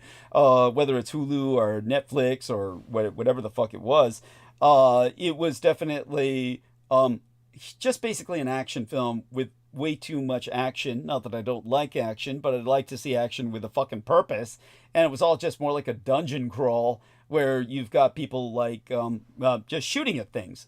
And they think we'll make it like a video game and all these people do is shoot. Well, that's engaging and it's compelling when you're in a first-person shooter and you're conducting the shooting spree. Then you're engaged and people can do that for hours. I could not, but there's plenty of brain dead people who can. But that doesn't mean you like watching someone else do it. That's not what the writers understood. They made the movie The Gorge with the thought that people like to see someone else shooting at things for interminable periods of time. And it's just, but it's politically got a message. And I'll deconstruct that message if George shows up. I'll do that with him. But when it comes to what's driving the news right now, Friedrich Merz, and the reason I brought up The Gorge is because it's relevant. It's a statement on Russo-American politics that is way behind the times, and they just don't get it. How they're stuck. They're like stuck. But they don't get it. They're trying to deliver a new message, which was basically the Allies were responsible for a horrific atrocity in World War II, which is refreshing. But it turns into a weird Russo-American relationship again that doesn't make any sense. I'll contextualize that later. Some people might think that's more fun than my going through geopolitics right now, but it doesn't really make as much sense when I analyze films with geopolitical messages unless I contextualize the geopolitics first. So let's get back to that. What's driving the news right now is that Friedrich Merz, the center-right leader poised to become Die Neue Welt Deutschland's new Kanzler, said after Sunday's electoral victory that his priority will be to strengthen Europe as quickly as possible to achieve real independence from the USA. We can only wish him well. Point. A coalition of pro-European political parties in the European Parliament, in a joint statement issued yesterday, attested that Europe can no longer fully rely on the United States to defend our shared interests and values, and it is high time for Europe to step up its own security. I'm all for it.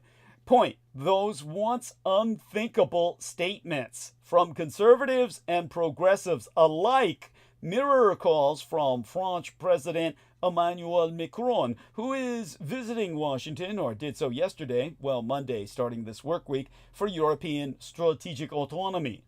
Point, many leaders in Europe didn't take that concept seriously in Trump's first midterm, but they are now, amid the largest scale conflict in Europe since World War II. As for the state of play, Macron's and British Prime Minister Keir Starmer, who will also visit Trump this week, are among the several European leaders who have signaled they're prepared to boost defense spending as Trump steps back. Point. Starmer has committed to putting boots on the ground if necessary to guarantee Ukraine's security, while noting that U.S. support will remain critical. Point. AP, the Associated Press, reported that European leaders have been discussing a potential post-war reassurance force to be deployed to Ukraine to deter against renewed Russian aggression. Point. Axios' Barak Ravid reported that the U.S. Defense Secretary, Pete Hegseth, made clear U.S. troops would not take part in any such mission, but Trump expressed openness to the European security idea in a call with Zelensky. As for the yes but here, while that's a plausible plan, the lack of clear messaging from Washington and Trump's occasional parroting of Kremlin talking points risks torpedoing hopes of a favorable deal, any favorable deal, to end the war.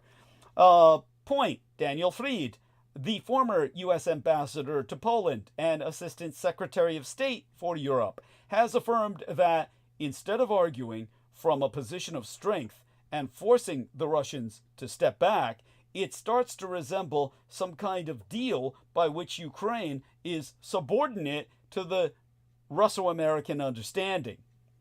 Point. Trump has repeatedly attacked Zelensky, insisted there should be elections in Ukraine, and reportedly opposed a G7 statement that described Russia as the aggressor in Ukraine.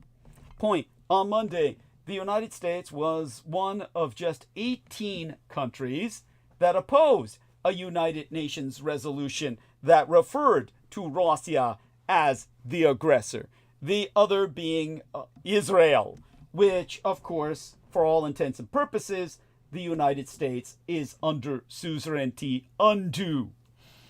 Between the lines, led by Vice President Vance, the Trump administration has effectively accused Europe of freeloading on American strength for decades.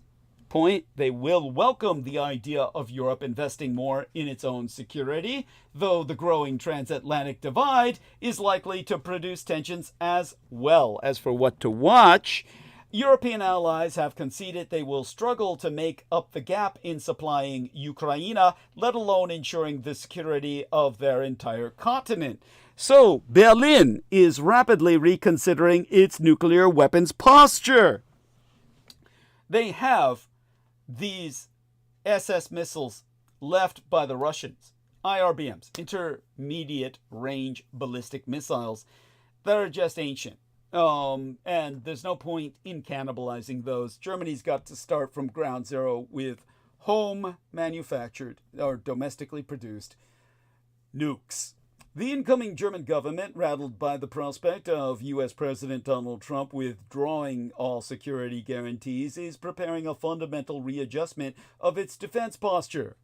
The new coalition of CDU or /CSU, depending on the German or American acronym, Christian Democrats, and SPD or Social Democrats, has already agreed to push for changes to the debt brake that would pave the way to dramatically higher military spending. United Germany's likely next Chancellor, CDU leader Friedrich Merz, stated that in view of the threats to our freedom and peace on our continent, the government's new motto needs to be, his words, whatever it takes.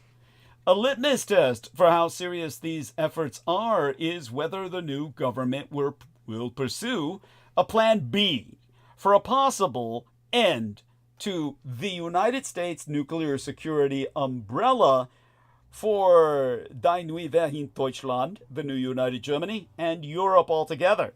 Berlin needs an ambitious nuclear policy rethink that includes a push to recreate nuclear sharing at the European level with the continent's nuclear powers, France and the United Kingdom, to deter Russia and other adversaries. It is also essential for the new United Germany to invest in civilian nuclear research to maintain nuclear latency as a hedge. Fortunately, Merz has signaled willingness to do both. As part of the NATO nuclear sharing, the United Germany hosts about 20 United States B-61 nuclear bombs at the Buchel Air Base. For much of the past few decades, a majority of Germans were in favor of getting these nuclear weapons out of United Germany.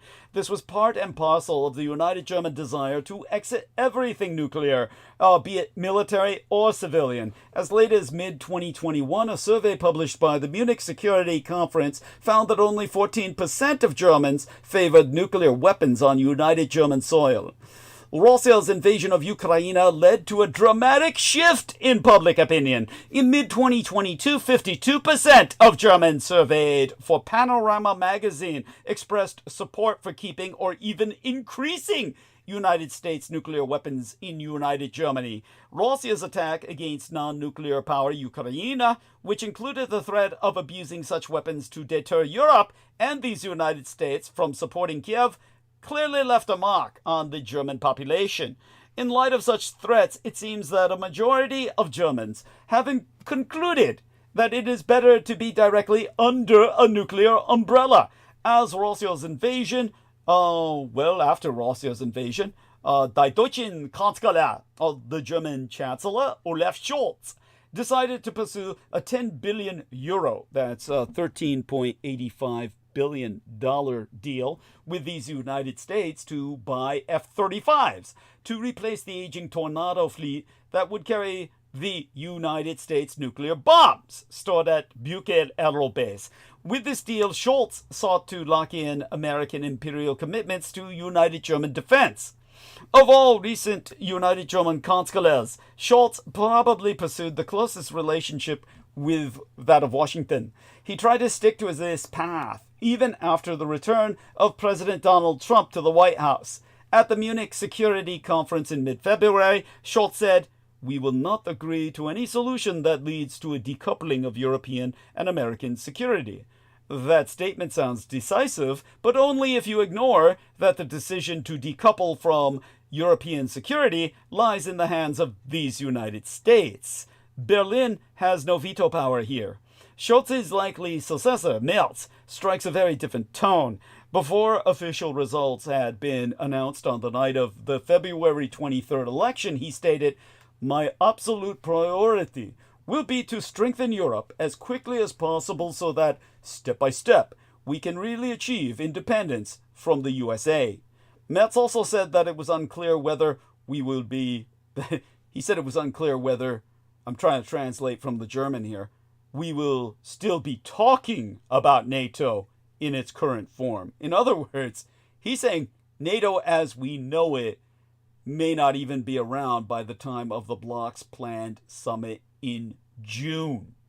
That's incredible that he would say that. Or, to quote his T, whether we will have to establish an independent European defense capability much more quickly.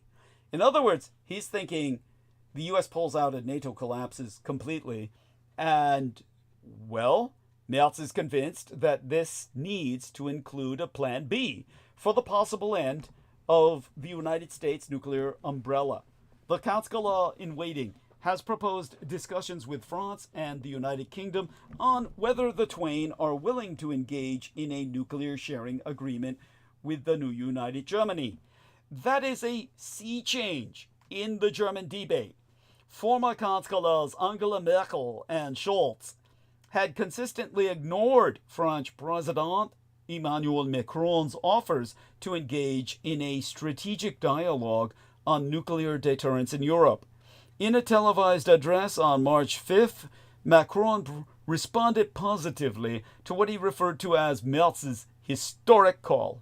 The French president said that he had decided to open the strategic debate on the protection of our allies on the European continent by our nuclear deterrent. The Merz-Macron alignment provides a solid political base for discussions on Europeanizing nuclear sharing further. Of course, there are many obstacles, risks, and unanswered questions, as critics of these proposals in the United German debate have been quick to point out.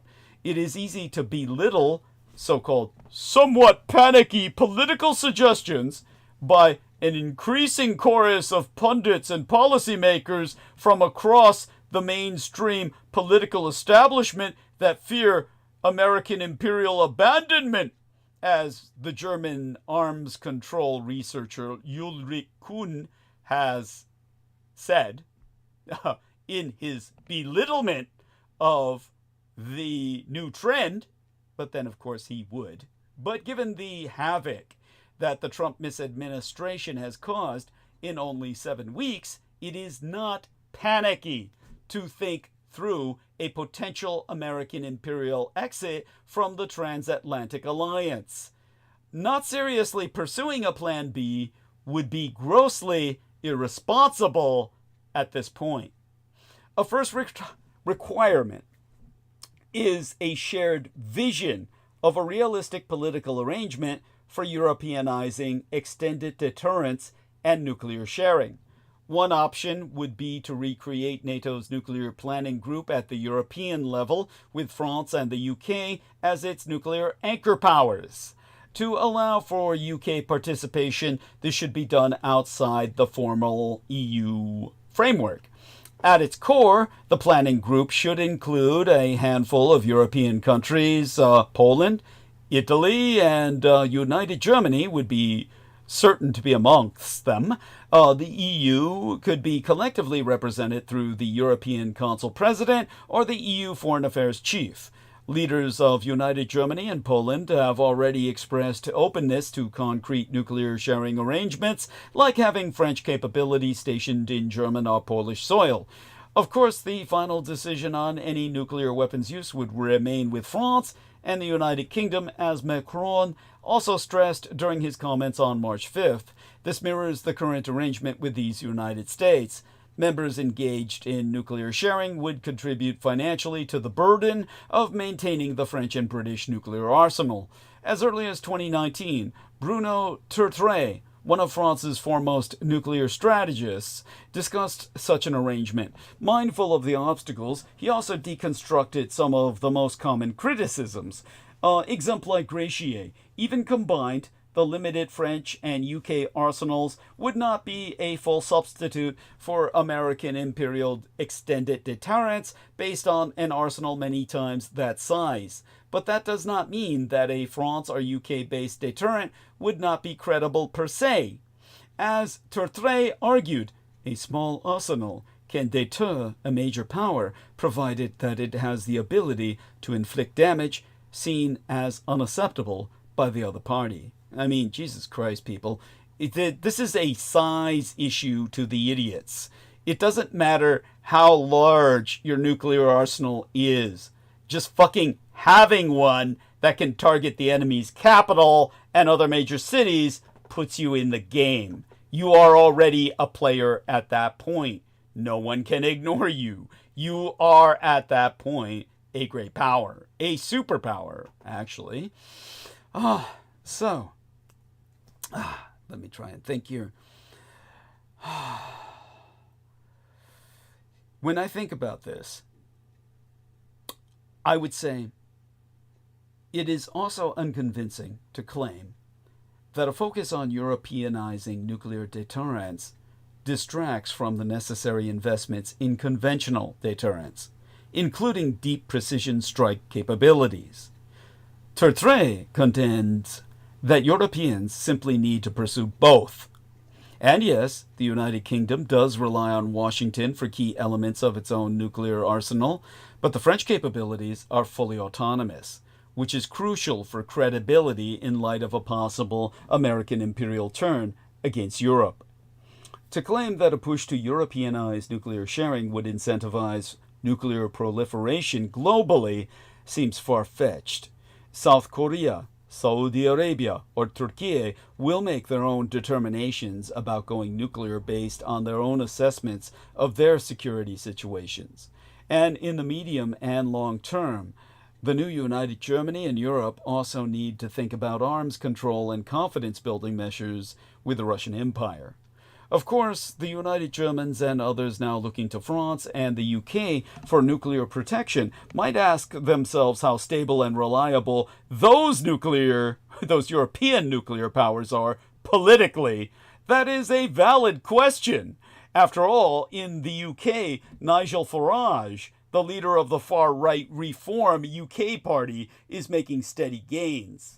France may be just one election away from having a president from a far-right or far-left party hostile to sharing the French nuclear deterrent. That said, the only other option for Die Neue Deutschland, aside from a European nuclear umbrella, would be to pursue its own nuclear weapons. Now, at this stage, given the political fallout, the financial burden, and the time that it would take to make a united German bomb, is not a cost-effective alternative right now. Yet, as a hedge, Die Neue Deutschland, the new united Germany, needs to invest in maintaining nuclear latency, at the least. That is, having the basic capabilities in place to pursue its own nuclear weapons program in a situation where it is left with no other alternative. To this end, the new united Germany needs to recommit to civilian nuclear research, and that should be a no-brainer for other reasons in an age of energy-intensive artificial intelligence and the need to phase out fossil fuels amid ongoing climate catastrophe. A leading economy such as Die Neue Deutschland simply needs to be at the forefront of civilian nuclear research. During the early days of Trump's first midterm, Angela Merkel declared that we Europeans must truly take our destiny into our own hands. Yet little, well actually no action whatsoever fucking followed. Today we are seeing the dramatic consequences of finally taking that statement seriously. Merz is very much in the right to call for switching to hoping for the best and still preparing for the worst. However uncomfortable this might be for many in the new united Germany, this strategy has to include a plan B for nuclear deterrence. Now, there's a new book it's titled Choke Points, subtitled American Power in the Age of Economic Warfare, published by Portfolio Press in February of this year. 560 pages. That's half a thousand pages of pulp for 40 fucking bucks. By Edward Fishman, providing insight into the unintended consequences of American imperial sanctions. At that price, I've reviewed Edward Fishman's choke points so that you don't have to carry the cost. Consider it a guide to American imperial sanctions and their future. The essential moral of the book being that America's economic warfare is sowing its own demise. Economic sanctions may take a back seat to tariffs in, shall I say, the Trump-Putin world, or President Donald Trump's own vision for these United States, but they are and will remain a tried and true javelin in Washington's geopolitical arsenal. This book, titled Choke Points, subtitled American Power in the Age of Economic Warfare, is a welcome addition to a growing library of books that chronicle how this once obscure tool became the defining element of modern American imperial financial and economic hegemony, and perhaps the proximate cause of the decline of that very hegemony. Choke Points, written by Edward Fishman, a former top sanctions official at the U.S. State Department, has much in common with other recent titles that trod similar ground, but plenty to distinguish itself as well. Stephanie Baker's written work, titled Punishing Putin, covered some of the same blow-by-blow tales of the unprecedented American imperial and Western economic campaign to hamstring Russia's economy in the wake of its full-scale invasion of the Ukraine. The book, titled Underground Empire, as written by Henry Farrell and Abraham Newman, offers an X-ray view of the technological and financial networks that create so-called choke points in the global economy, exactly what gives these United States our outsized sanctions power, and Fishman his title. Those choke points include the dominance of the United States dollar and the New York banks, and correspondent accounts that nearly all dollar transactions pass through, as well as payment systems and bank messaging platforms. In a dollar world, those who control how the dollars flow are the top dogs. What Choke Points does swimmingly is to bring everything together, explaining both how these United States acquired the outsized power to punish anyone, anywhere, and how it learned to use and abuse that power. It's a delightful read on 12 decades of economic warfare by a former practitioner who knows exactly what he is talking about. It may not have stories of oligarchs and yachts, like Baker's book did, or forensically probe the financial plumbing that underpins it all, as Farrell and Newman's did, but a reader looking for an accessible guide to how we got here and what is coming next, Fishman's book is invaluable. In decades and centuries past, geopolitical rivals were often constrained by geographical choke points. Wilhelmine Germany's ambitions for a blue water navy collided with the narrow and British-dominated exit from the Baltic Sea, thus spurring the construction in the late 19th century of the Kiel Canal to bypass that choke point and turbocharging the naval race with London. Red China's long-standing obsession with the choke point of the Strait of Malacca led it to entertain the notion of building a canal across the Malay Peninsula. Those physical choke points still matter, of course.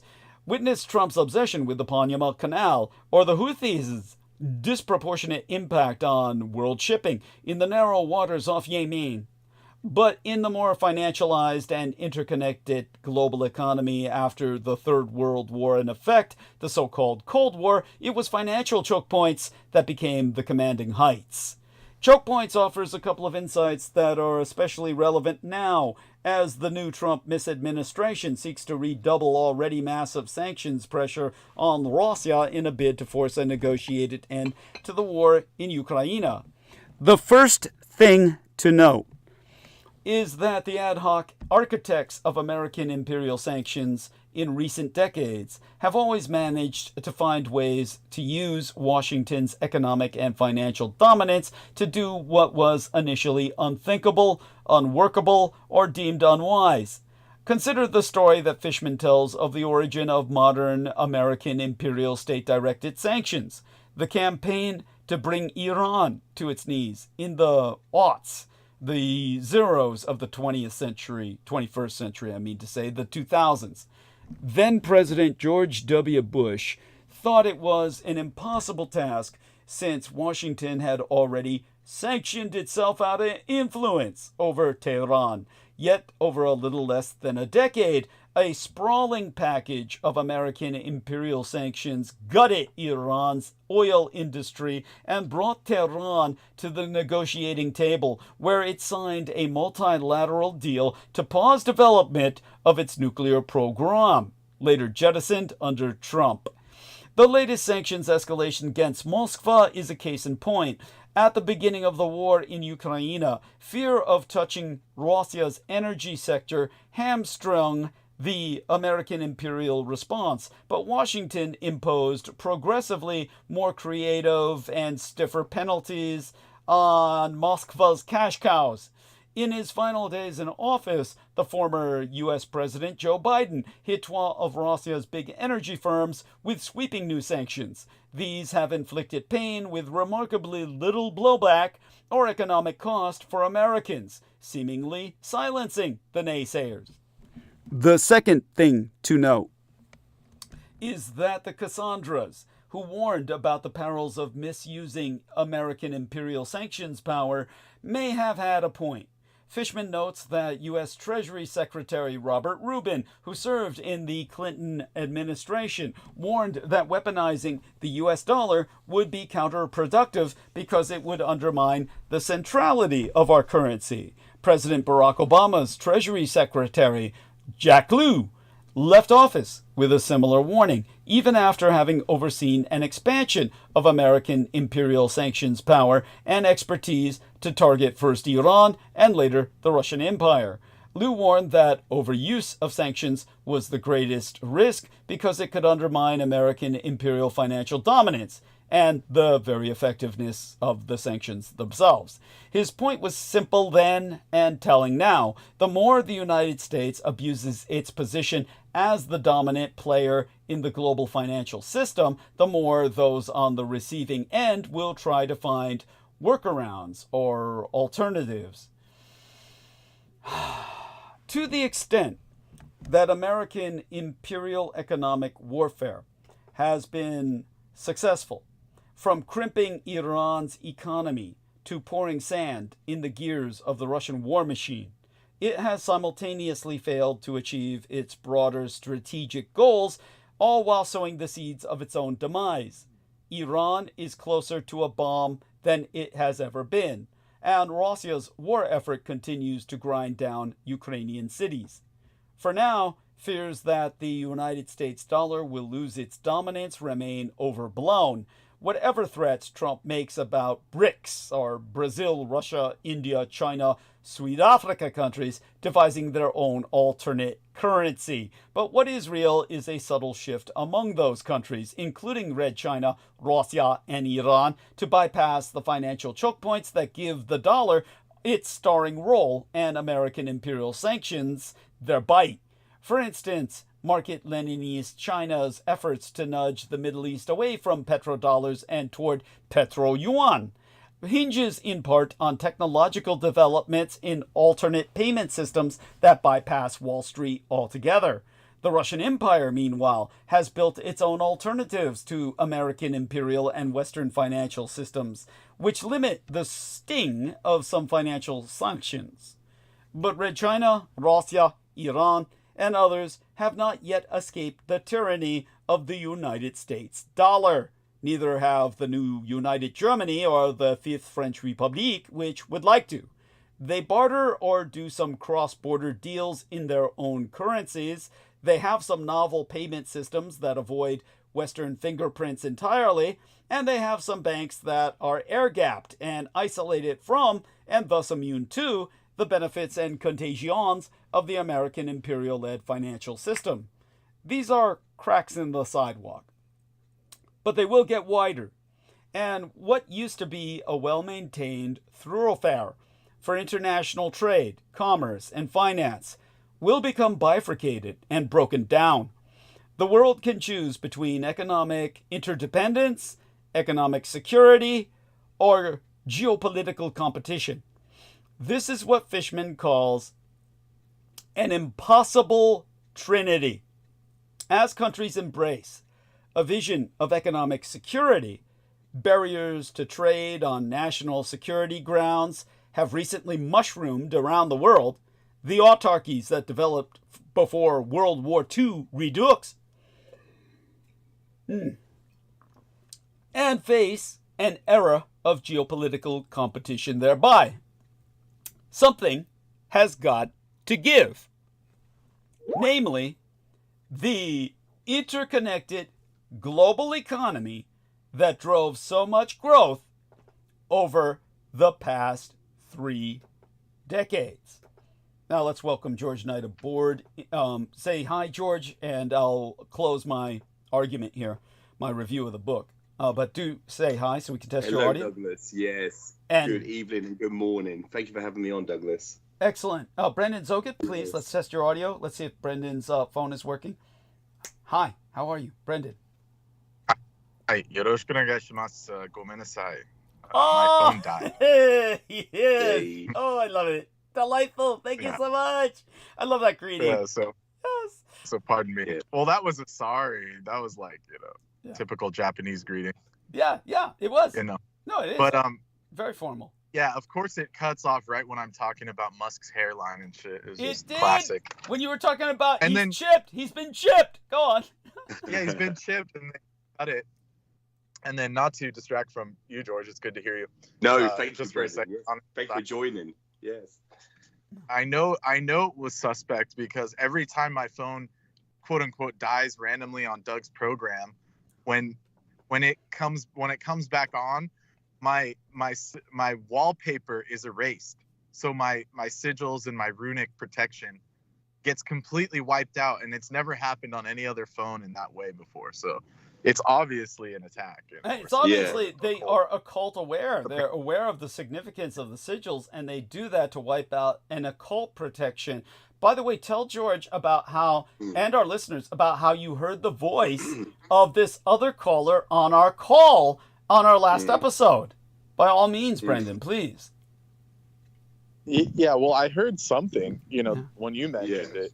And when I was just me and Aristides, I was like sitting there like grasping at straws because I was so like out of it, trying to get, like, anyone have any input? Anyone there? And then I heard someone almost answer, like when you kind of open your mouth and you're like, like about to say something. Right. And Aristides was asleep or something. He was out of commission. And I was like, what? Who else is here? Is there anyone else here? And they like almost answered. So it was odd. And they almost would have if Aristides hadn't woken up and jumped back on. Then Aristides kind of jumped and then back. Aristides said, oh yeah, like, I'm still here. But it was weird. I thought there was someone. That's why if you go back, I kept saying, is there anyone else here? Who else is here? Right. That's on record. And I said I had heard a man's voice who actually said, oh, come on now, and laughed when I said it's National Treasure, the Bitcoin edition. And so I knew there was someone else on the call. And they don't register as being on the call. No, of course not. And then also, I guess I should say, tell them about how they hacked your called. account and initiated a call through your account and whatever. Yeah, it's like 1 a.m. and I'm sitting there like on my computer or whatever playing video game. I don't know what I was doing, but I wasn't touching the phone. And my phone screen goes on and it's the Skype app, and I'm like, okay, this is weird. I don't want to deal with Skype right now, so I put my phone back in my pocket. Close out the app completely, lock the phone, close the phone. Then 5 minutes later, I'm getting food or something, and I pull it out and it's initiating a call, and it says, "Oh, no one responded to your call." And I was like, "What the fuck? I didn't call anybody." And I definitely closed Skype. So Yeah. I literally sat there and watched my phone open up twice and call everybody on the Skype call. It was just Yes. super suspect. And probably just to irritate everyone, be like, this fucking Brendan's calling me at 1 a.m., calling everyone, trying to wake us up. So It's amazing. But I was awake and I happened to be home. By the way, how do I get this Oh, back to... and Yeah, go on. what was that, Doug? Oh, no. Continue with what you're saying, please. By all means. Well, I was just saying, and then Doug starts calling, so I'm like, it must be some kind of emergency or something. And every time I go to pick up the Skype call, it says, your connection is too weak. Yeah, that's what and it then said on Doug my had the end. same- Yeah, go on. Both ends. It Continue. was bizarre. Because they were saying- sucking up all the energy. They were sucking, so to speak. Yeah, Yeah. Bandwidth. They were sucking up all the it was bandwidth. jamming. They were jamming the bandwidth because they had to like hijack some shit. You know, Mm. like anyways. I'm so sure I they had- were they were taking everything in our accounts and probably downloading it. But go on. Yes, please. Yeah, before Skype shut. But anyways, so that was it. It was just anomalous, and you know, everything with you is anomalous. It's just like, what do we call it? So tell me, can you help me figure this out? I'm doing a screen share right now. Can you see your screen share? I'm trying to get the miniaturization back where I can like miniaturize this Skype screen. So when I do this, I get this. And then it says go to call. Maybe if I follow that, I'll get back. Yeah, But- go to call. Yeah, Okay. start with that. And you want to get rid of what exactly? I'm trying to be able to miniaturize the screen. I can't miniaturize it because it's got this. Yeah. Press escape. Press escape. Oh, okay. Press- Escape. That's not having any effect. Oh, wait. Oh, there we are. Yep. Thank God. Thank you so much. I appreciate You're that. in full screen. That's Yes. all it is. Thank you so much. Yeah. And they now have the warning up that they're going to switch to the Microsoft Teams. By the way, George Knight says, just been asked to install the latest Skype application, just downloading it, Douglas, then I'll be on. Oh, okay. Thank you for that. And Yes. Oh, hit well, yeah. Yes. And we'll be joining you. That's suspicious. I'm sorry. Oh, sorry. You continue. Oh, no, by all means, continue. But I was going to say, every single time prior to come on the show, Skype has now prompted me to reinstall it, saying it's not the latest, but I always update the latest software on it. It's the latest version of that application. So it's very bizarre. Just before I'm coming on, it's asking me to reinstall it, re-download this, and uninstall and reinstall the latest version. But it always is the latest. And Yeah. it's very bizarre. well, it's Very bizarre. Yeah, especially now as they're planning to phase it out. So it's just electronic Yes. harassment.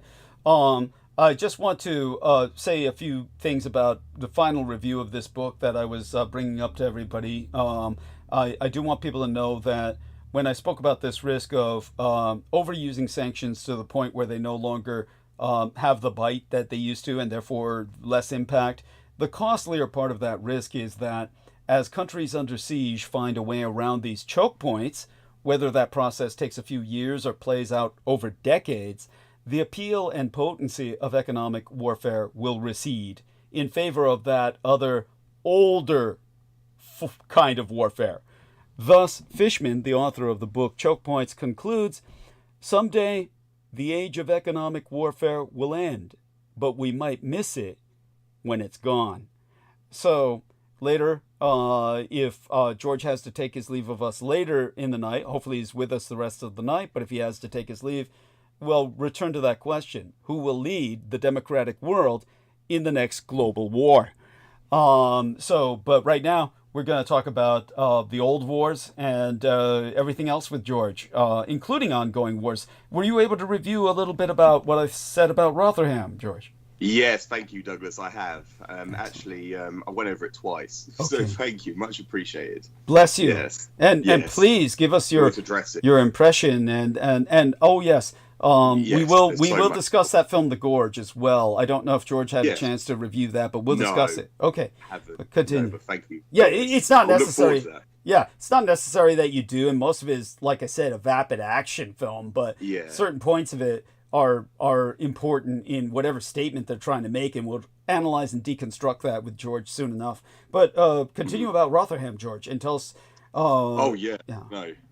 Yes, no, and there's so many areas we can actually start on with that, because when I started listening to it, the first thing you went into, Douglas, is when Elon Musk purchased X, formerly known as Twitter, back in 2022. And one of the first things he did was he basically reinstated accounts from certain individuals that were banned in the previous, what did you call the previous Twitter. successor? Yes, By which Twitter. was known as Twitter. Yeah. Yes, like Alex Jones, Tommy Robinson, and this man Elon Musk. As we pointed out, this man is he was born in South Africa, and he migrated to Canada with his mother, gained Canadian citizenship, and then he moved to the United States as an illegal immigrant. Yes. And he wasn't naturalized till over a decade later. And then I know the Democratic Party was trying to say that, well, he was working under he was employed, but as an illegal immigrant. Yeah. Yeah. And then he gets top-level security clearances while high on dope, bragging about abusing dope, and fathering multiple children, all of them in vitro, because he's a slave to the machine. He worships the machine and feels and probably is revolted by women's genitalia, because he's really fucking gay. And yes, he's inept. He's completely impotent. Yes. Oh yeah, I am convinced. Yeah. That fucker's worthless. Yes. Oh my God. But yeah, no. I was only thinking the about fact this that the he's other day, trying to interfere in British politics. Tell us about this. Exactly. That's what I was leading to. Thank you so much. Yeah, the fact that he was interfering 5,000 miles away in British affairs. British, basically, British. What do you want to call it? British. Basically, not even his business. It's other people's business. But he was doing that deliberately to. As you pointed out, Douglas, throughout that segment that you timestamped me to listen to, what you outlined several times is that what he was, you have all these outspoken, what you want to call it, these figureheads, these people that are in the influential stage. So they're on social media, they're talking political, they're trying to say, like Jordan Peterson, men like Jordan Peterson and other individuals are coming out saying that, oh, Tommy Robinson, he's exposing the rape genocide, the raping gangs, they call it grooming gangs, but it's actually just call it for what it is, of this network of people, and they were raping hundreds. And I reviewed Piers Morgan's segment last night. After I listened to yours, Douglas, I listened to what you said, I went back to listen to Piers Morgan, because like verbatim he was repeating everything you were saying. Thank you. I listened to him again, and he was saying that there were under what he investigated, because when he was working for Good Morning Britain in the morning show, and then he got fired after his remarks about Meghan Markle. Right. He was fired off the show. He basically pointed out that there was tens of thousands of young girls, and he actually conducted an interview with one of them. But like as you pointed out, there was hundreds of thousands of girls that were raped in the UK, and they pointed out these were Asian men, but these are not Oriental. These are Muslim men. And to differentiate between a Pakistani and a Muslim, they're not the same thing. And they're not Oriental. This is a separate phenomena. You should say a separate. Distinguish between the two by this complete network in Telford, in Rotherham, in the Greater Manchester area, all the northern part of the Midlands of the UK. They were conducting these these mass rapes against underage girls, young women, young girls. And it was basically swept under the rug, and the local police constabulary, politicians knew about what was going on, but of course what they were trying to say was that they do not want to basically incite any form of hate relating to racial hatred, racial discrimination against these individuals. But they were completely complicit. They knew what was going on. As a matter of fact, I think they had some involvement with that. They were heavily involved with the gangs. the network, these group of men. Yes. So absolutely. And yeah, you point out many factors, Douglas, and it won't try to make it sound coherent, because I can divest and divert into other directions, but you made so many great points, so many real facts, so many real points to what you were saying about this, and why it is that you got Alex Jones, for example, promoting Tommy Robinson. And Tommy Robinson, at this moment in time, he's still in jail. He's still detained at this moment, and at this point in time. But Tommy Robinson is not his real name. It's an alias. And this guy is a thug. He is a white supremacist, racist thug. And that's all he is. And he's an outspoken, and he identifies himself as a Zionist. He's very politically aligned with Israel. Oh God, that's the worst. That's the worst. Because they are very anti-Semite. Yeah, because they're very anti-Muslim. Yes. Yeah. They're anti-Muslim. Yeah, anti-Semite in the true sense. They're anti-Semitic in the sense that Arabs are Semitic. But it goes beyond that, because when it comes to what he personally is antithetical to are non-Semitic Asians that are in Britain. It's mostly non-Semitic Asians. That these are Pakistani and Bangladeshi and shit, and these are like Muslims from areas that aren't Semitic at all. But he aligns with Israel for the same reason India loves Israel. India loves Israel simply because they hate Muslims. And, yes, exactly. Yes, yeah. That shows you they're not the same. Yeah. Exactly. Yeah. And but that makes it even worse than I thought it was. So thank you very much for sharing that. I had no idea he was a Zionist. And he's outspoken. He has many times. Before I even discovered yourself, Douglas, this man he's gone on several platforms to basically not just promote, but he's like proud of it. He's basically just what's the word I'm looking for? If you could help me out, just boasting. That's it. Yeah. He's boasting that he is, and he flies. Well, certainly with his rallies, his followers fly the Israeli flag. Wow. Which is a militant, which is militant in its basically in its identity. People identify it as Zionism is a militant movement. Yes. So so the people that rally with that, they're basically promoting anti-Muslim, anti-Arab, that's the whole.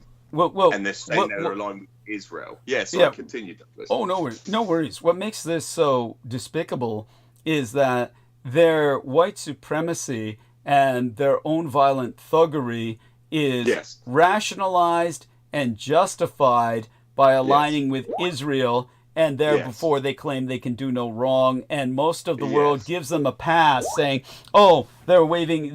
So long as they're not anti-Judaic, then they're the good guys." Then you basically the message is you can do anything you want so long as you say I stand with Israel. That is sickening. Just because it is an ethno-state. Israel is a rogue renegade ethno-state. It is the most highly white supremacist state probably on earth. Yes, absolutely. As far as I'm concerned, and I've known that for years.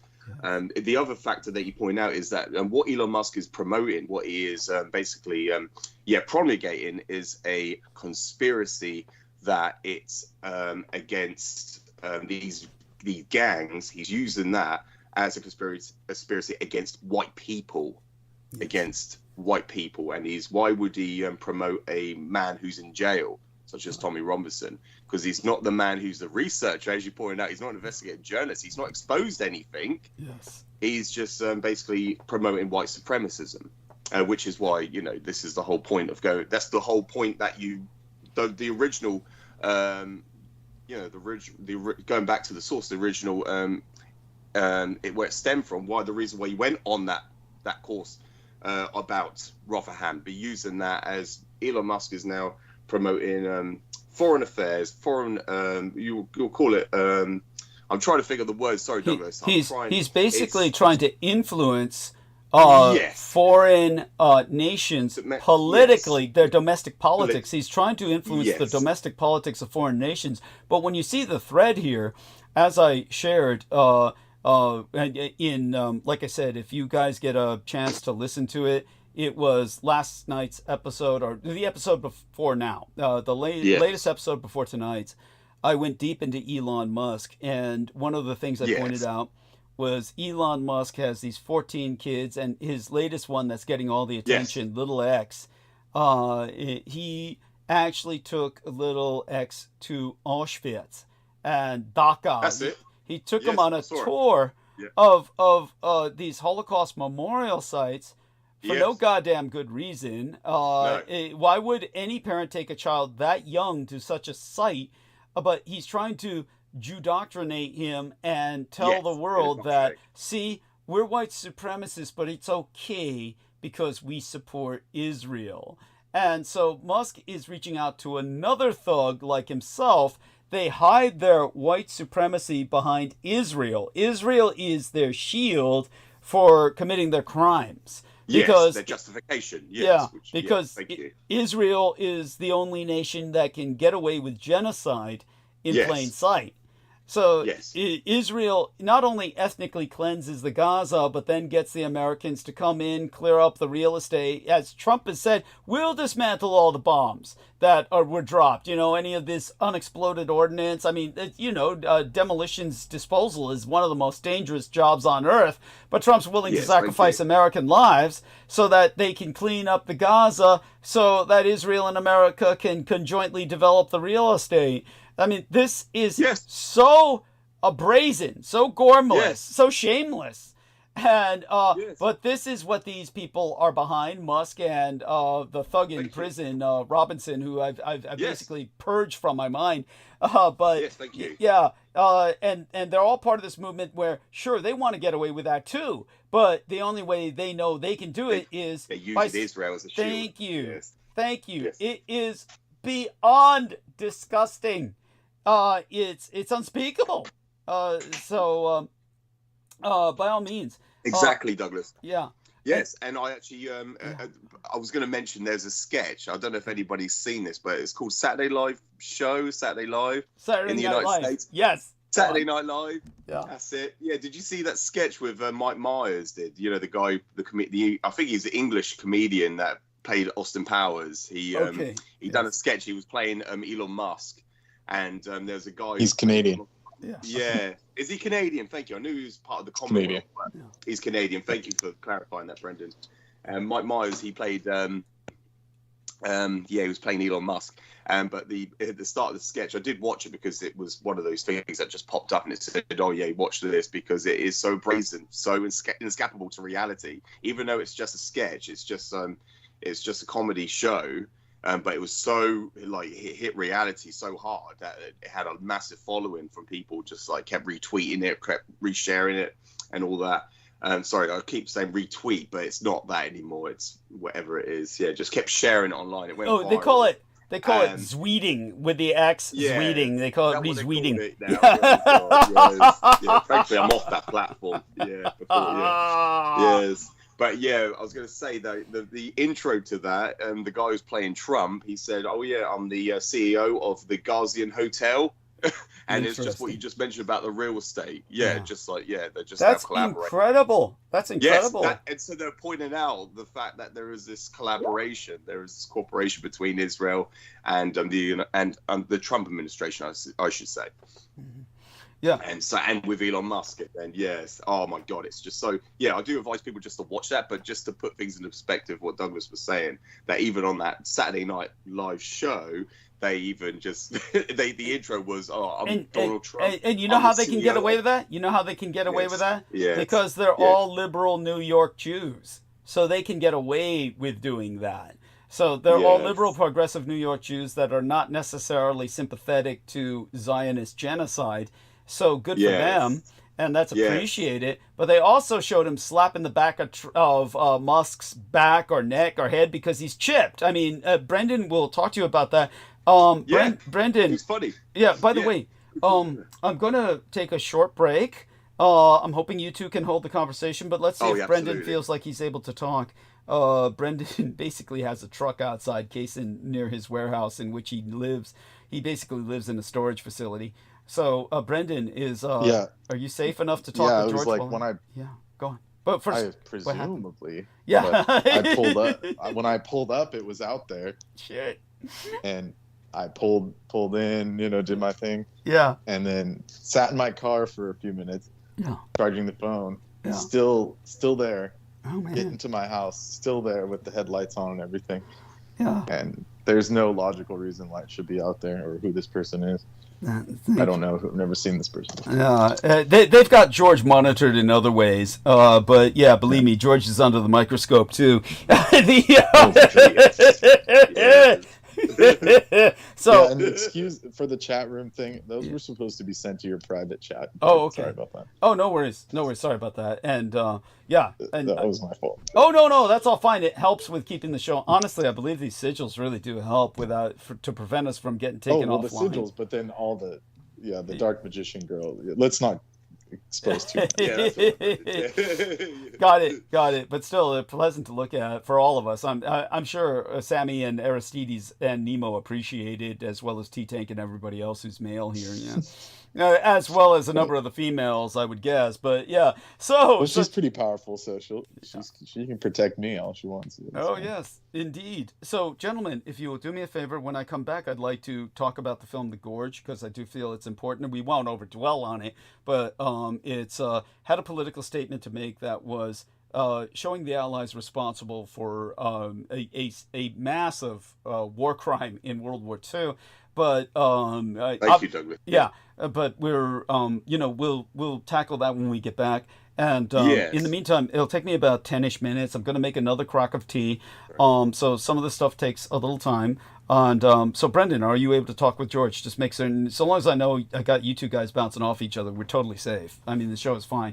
If not, I know one of you alone can handle it. I mean, come on, George, you've got everything in the world to talk about. So does Brendan. Yes, go on.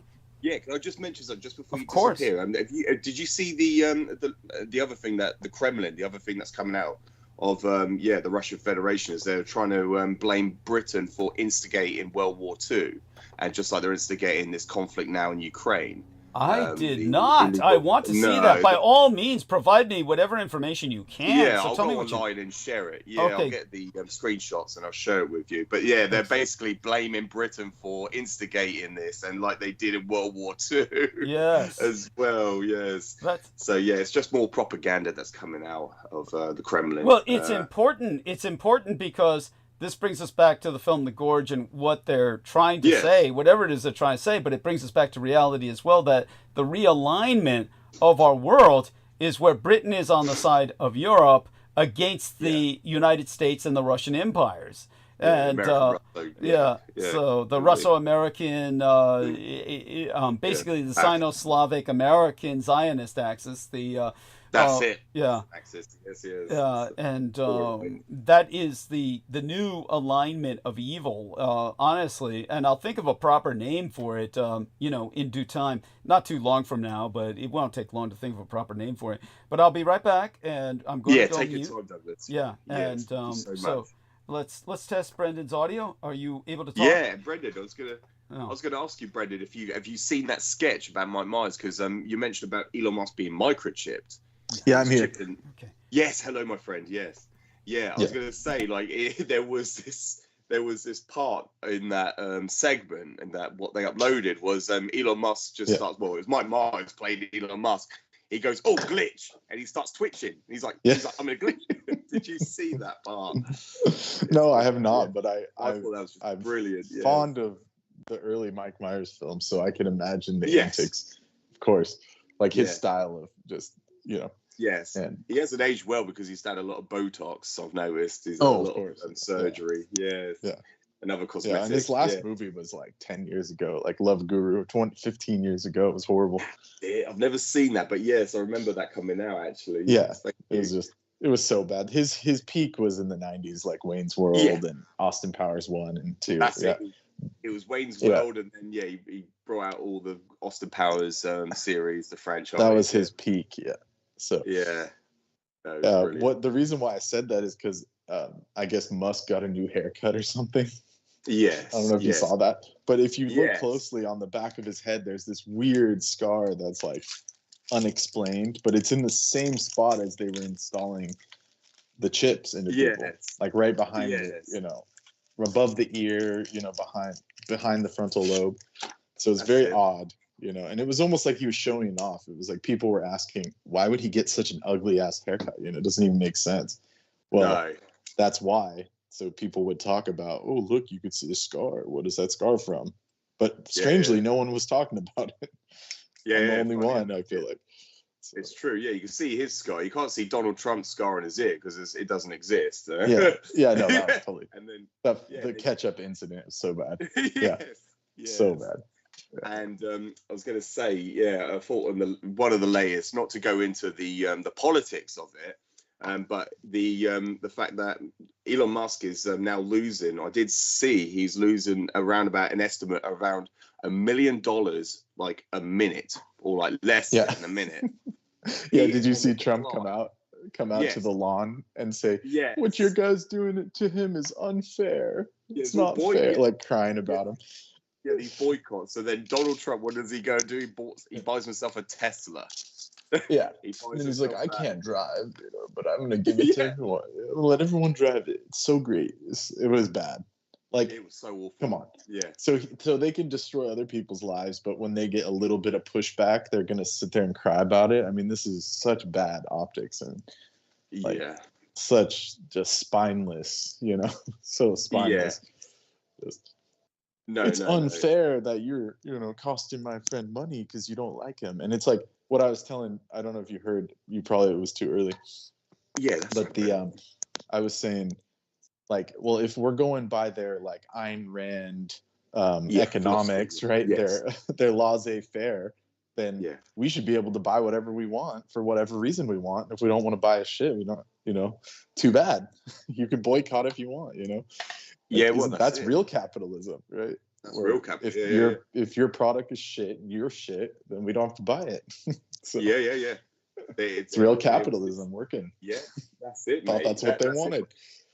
I thought it was every man for himself. The strongest. What happened to that? It's survival of the fittest, and that was basically the whole staple for her philosophy. It's like everyone makes a good front and says, survival of the fittest, but then when it happens to them, then they're crying, why did this happen to me? How could you let this happen? So anyways, carry on, Georgia. Absolutely no. And then I did see another thing saying that all these billionaires, so when Trump when he was inaugurated in the White House for his second presidency, he had all these billionaires like Mark Zuckerberg, Jeff Bezos, he had Elon Musk, and apparently they were tripping out on all kinds of drugs. Of course. And there was an article that said if you calculate all their losses, all combined, it is an astronomical amount. So basically, ever since they were stood behind Donald Trump, all their organizations and corporations have been on the decline. And I think Elon Musk now has been losing hundreds of billions in the last 3 months, ever since Trump was inaugurated. So it's only a matter of time. And all the shareholders are now holding Elon Musk accountable. And they're doing the same thing to him, what he was doing to all the federal bureaucrats in Washington. They said, give us 5 reasons or 5 productive things that you've done to benefit the company. That's the shareholders, of course, they hold stakes. Because they're the ones losing their asses. He doesn't care because he has plenty of money. They said to him, give us 5 reasons what you did last week which benefited us. Or nothing. Nothing. No. He's cost them money. So if we're going by their corporate model of free economics, you got to get rid of them. So this double standard shit's got to end. It's like either you do the full capitalism, Ayn Rand, or you don't. You can't sit there and make it right. Like you can't pick and choose. You get what I'm saying? It's like it's like. Yes. Like there's no crying about it afterwards. Yes. You can. Thank you, bro. Yeah, you can probably help me on this one. You probably have more of an insight than I do. But also, he was trying to dismantle all these departments, like the Department of Education. And I only know that because in that sketch they would call it like douche.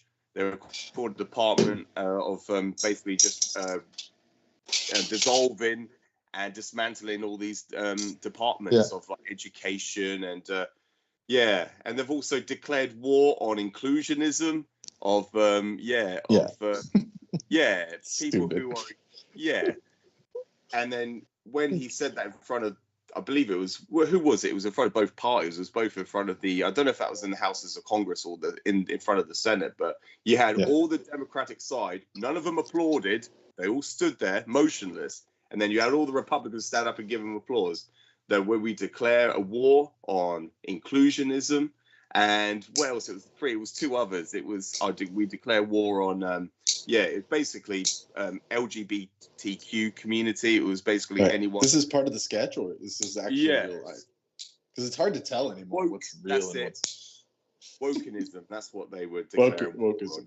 Yeah, wokeism. Yeah. Which is a totally made up. I mean, it's just so cheesy. So that's been the worst. That was one of the worst mind programming memes they've ever created, I think. Yeah, social. Yeah, engineer. It doesn't. First of all, it's super bad grammar. You with the King's English can explain why that's the worst way to put anything. You don't use a past tense for that. Yes. I appreciate that. Brendan. And isn't it a woke in? Like, I don't think woke is like another. It's like bastardized twice. They spell it with a W as opposed to a woke. Yeah, exactly. In front of it, as opposed to it's horrible in front of the W. So it just makes Americans look so dumb. Illiterate. Illiterate. Yeah. Completely. I appreciate that. So it's just... no, appreciate it, Brendan. Oh yeah, the other thing I wanted to say to you, because it's something that pops into my head quite often, is you know, going back, I think it was like either last year or the year before, you mentioned on there about the word pray and pray. They're both pronounced the same, but they're spelt differently. And there's a reason why, they P-R-E-Y versus P-R-A-Y. Yes, as in you are basically you're acting as a prey. You're being preyed by the predator, as opposed to praying as a communion with a communion with like pray. If you're in a church, pray. It's short for praising. So they've deleted that deliberately. The real meaning of it, praising something. And you should be praising, as opposed to, all be thankful, praising for everything that is good and what you have accomplished, as opposed to praying for, please help, or please. Give me this or give me that. Yeah. Because it opens you up to become a prey. I just love that. And I just love that, Brendan. And so oftentimes oftentimes I do share that with people that say that, and I say, no, you should be praying, you should be praising. Yes, I really appreciate that, because that's the truth. I mean, it's there's no divinity that's going to sit around and grant wishes for people. Anyone who's actually divine, or any being, or any creator, they want you to thrive on your own. It's not going to just please give me this or please do this. It's like you have to work. That was was that? What's that saying? Those who help themselves, or God helps those who helps themselves. It's like that. Yes, that's it. That's the quote. That's the saying, Brendan. Yes, and that's that's the whole road of that's the road of salvation. That's what the whole that's what it's preaching. And it's a testament of your own free will, and all those that basically go down the road of becoming, what do you want to call it, irredeemable, so to speak. It's a testament of your own free will to test your corruption. And so where bad things happen to good people, it's a testament of your own free will. This tests your corruption, essentially. You either go down that road of salvation to become redeemable, or you become irredeemable. And that's the whole purpose of that. And many people don't understand that. They don't understand that logic.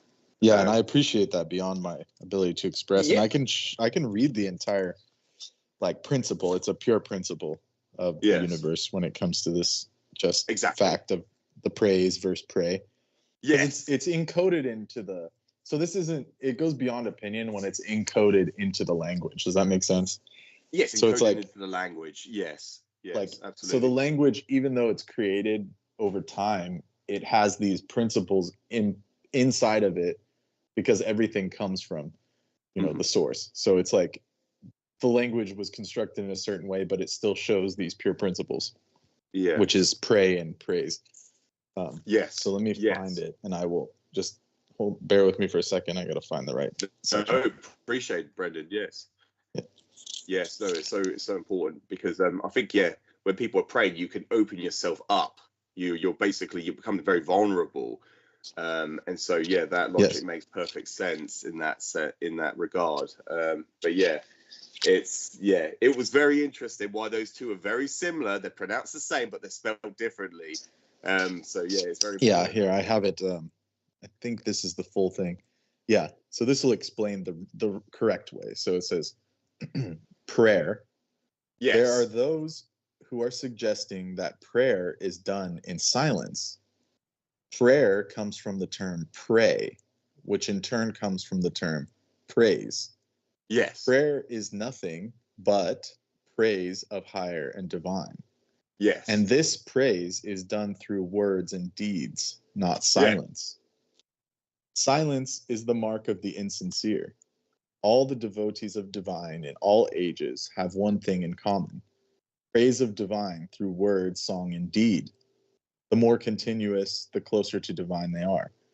They are not afraid of praising divine using their mouths and all that divine has given them. They can and will do it in any situation.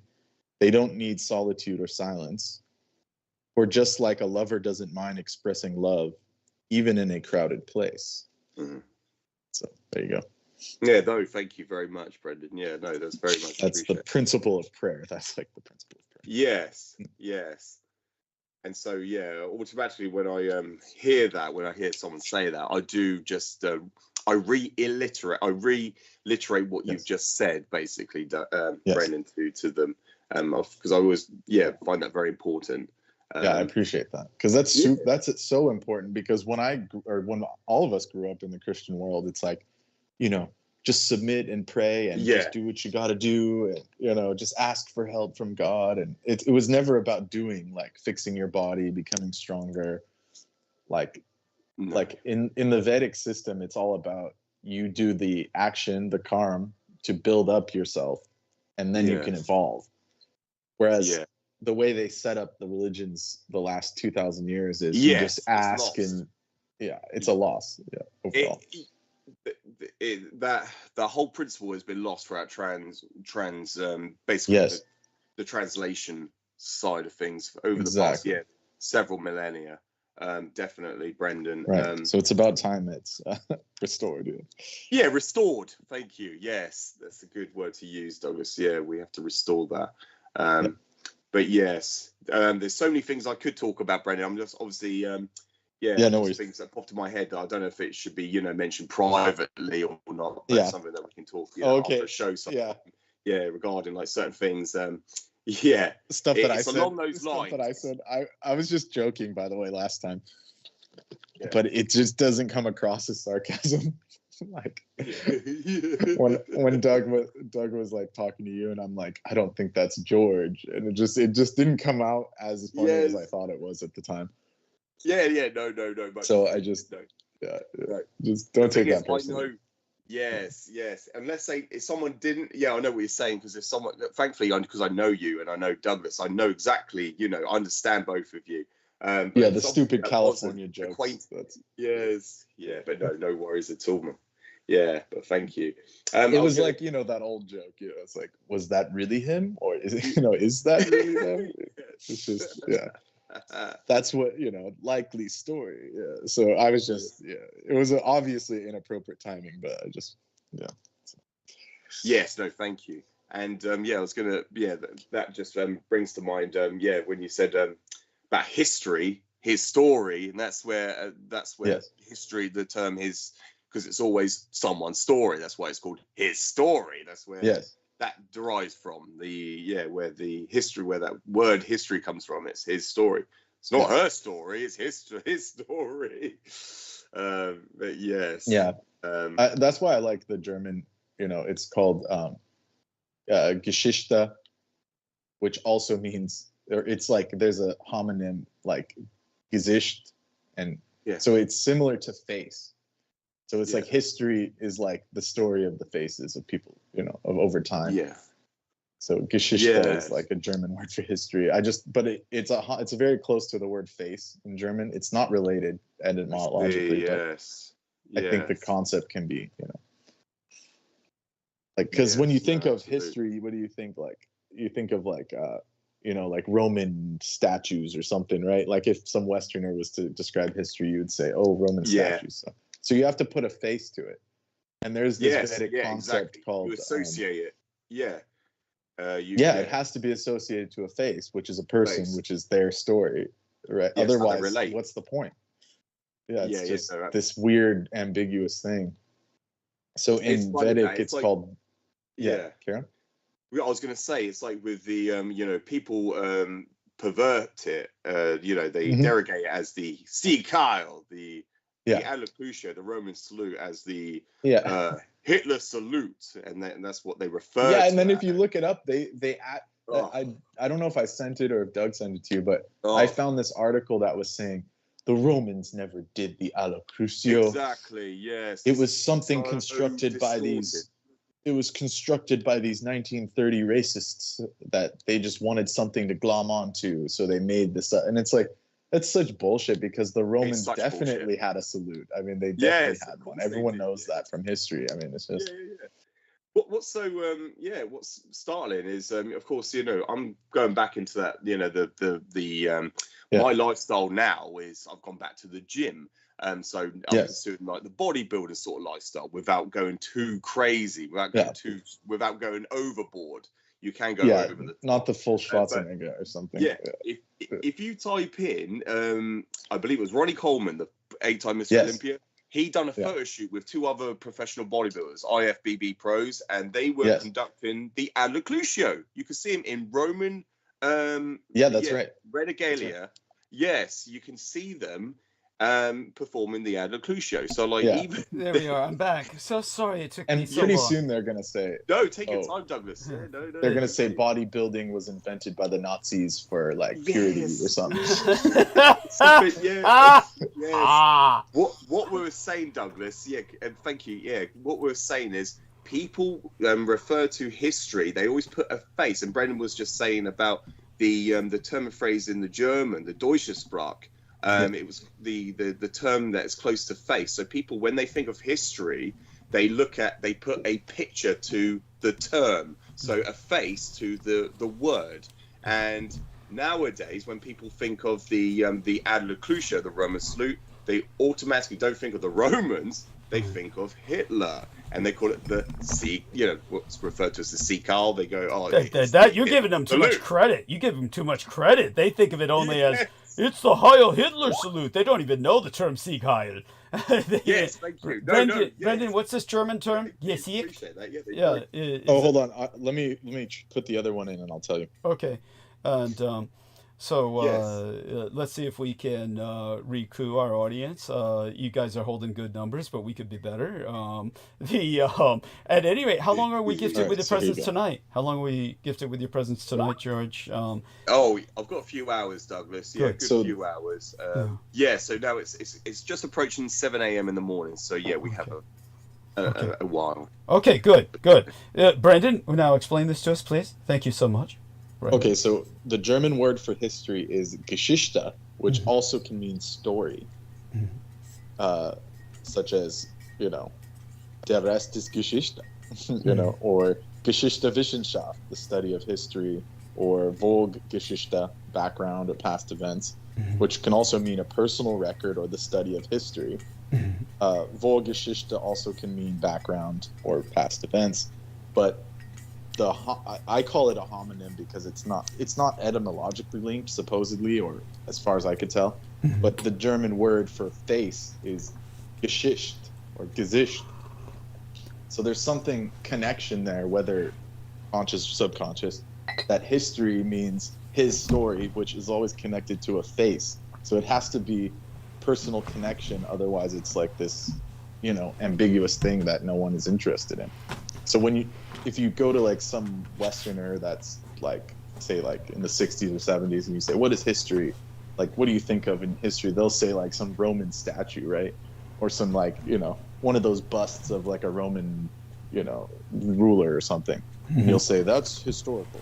Like, that's what you think of in history textbooks. So it has to be connected to a face or a person. You have to have a personal connection. Otherwise, there is no story. So that's what George gracefully brought out. Interesting. So I was just, in German, for some reason, it stuck in my mind. Geschichte and Gesicht. Somehow there's a connection there. History and face. The faces of history. Mm-hmm. Okay. And so I want to thank you for that. I want to thank Nemo for, bringing up the scars on the back of the neck. Yeah, and Nemo has a good point with that, by the way. Okay. Judo tossed that Japanese themed birthday party circa 2013. I mean, it could be, honestly, but Elon Musk is so crazy. He's so insane. Yeah. And also, by the way, I think as far as I'm concerned, he's the fucking false prophet for the Antichrist, who's Trump. Exactly. So he might as well get himself chipped. I mean, he's the kind of person who would be that insane and delusional. Well, he's made jokes about it before. Okay. And then did you? Oh man, I'll never forget this shit. Uh-huh. The monkey, the whole monkey. You remember when people were pissed off? Oh, they're using monkeys. Right. And then fucking his company or whatever, the brain chip people, they said, oh, don't worry, it's humane. We're using terminally ill monkeys that have cancer. And it's like, dude, that's so much worse. That's worse.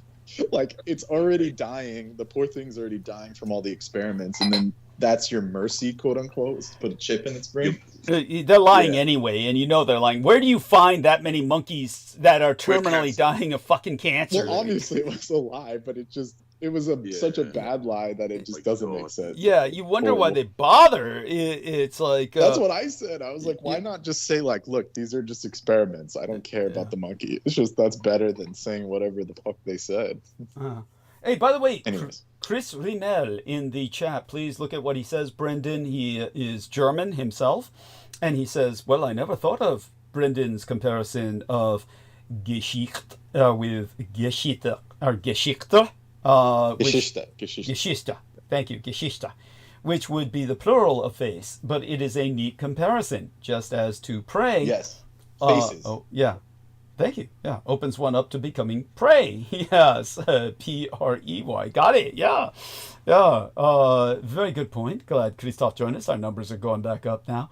I'm not going to say something. Like if you're brought up in German, like speaking German, people thought I was crazy saying that. But because I'd learned it differently from English, I thought they were the same word. I said, is it based off that word? And pretty much all the German speakers said, no, it doesn't sound like it. But when you make it plural, two faces, it is the same word. It's a homonym, meaning it looks the same but means something different. Excellent. Excellent. But there's got to be a connection, right? Like, in what I was talking to George about is the pure principles of the languages. Like they're connected to something, something divine. There's like a connection. Because a language is a gauge of the land gauge, language. So every language has this seed of fractality in it, and you can't separate that. Excellent.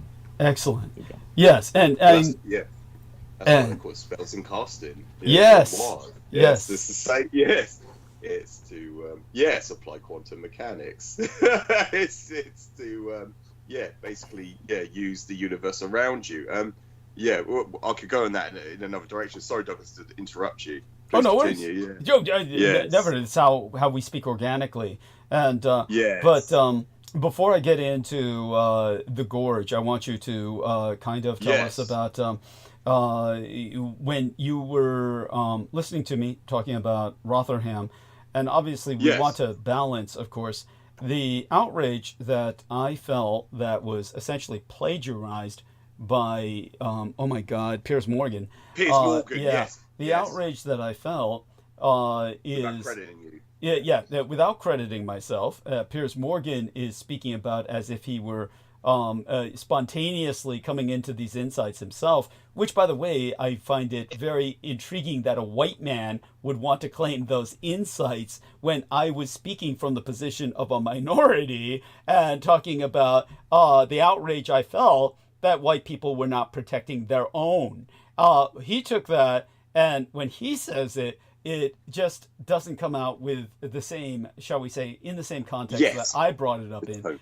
But beyond that, the horror of Rotherham is that you have people who are white supremacists who are basically exploiting the suffering of these young women, and they're exploiting this suffering for what is ultimately a pro-Israel Zionist interpretation of white supremacist agenda, which is a form of what I would call neocolonialism, which is quite perverse.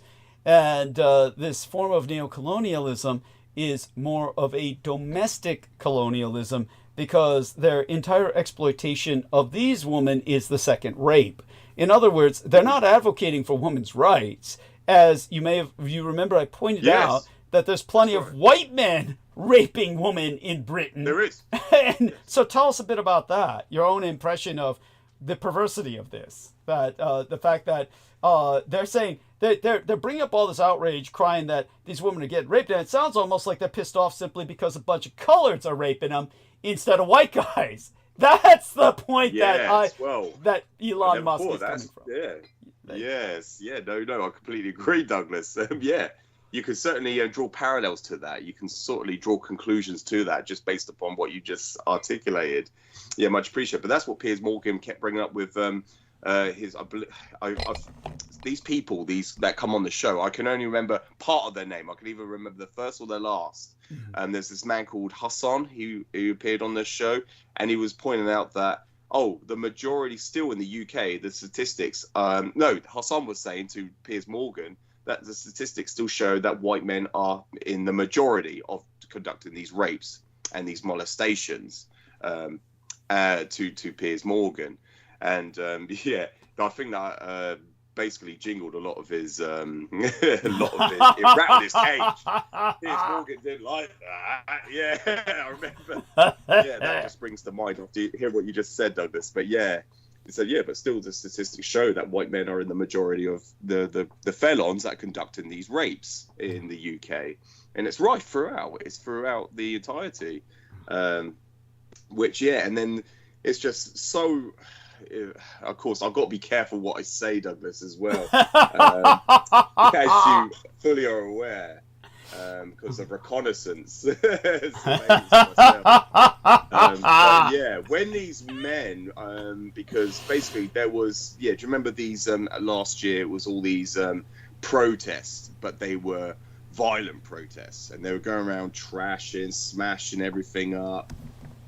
Basically because of the immigration policies that were imposed, and with all these hotels that were taking in asylum, all these migrants, and they were the British, you would call it the majority of, they're all white, predominantly all males, very few females, but they were predominantly in the majority all white males. They took it to the streets throughout, especially in Rotherham last year, and they were throwing Molotov, petrol, homemade cocktails of these incendiaries. They were throwing them in through these hotel windows, smashing, and they had all these riot control officers all trying to stabilize or diffuse the situation, and that was going out all last year because of what has been said by people like Elon Musk and Tommy Robinson and all these people that were banned off Twitter.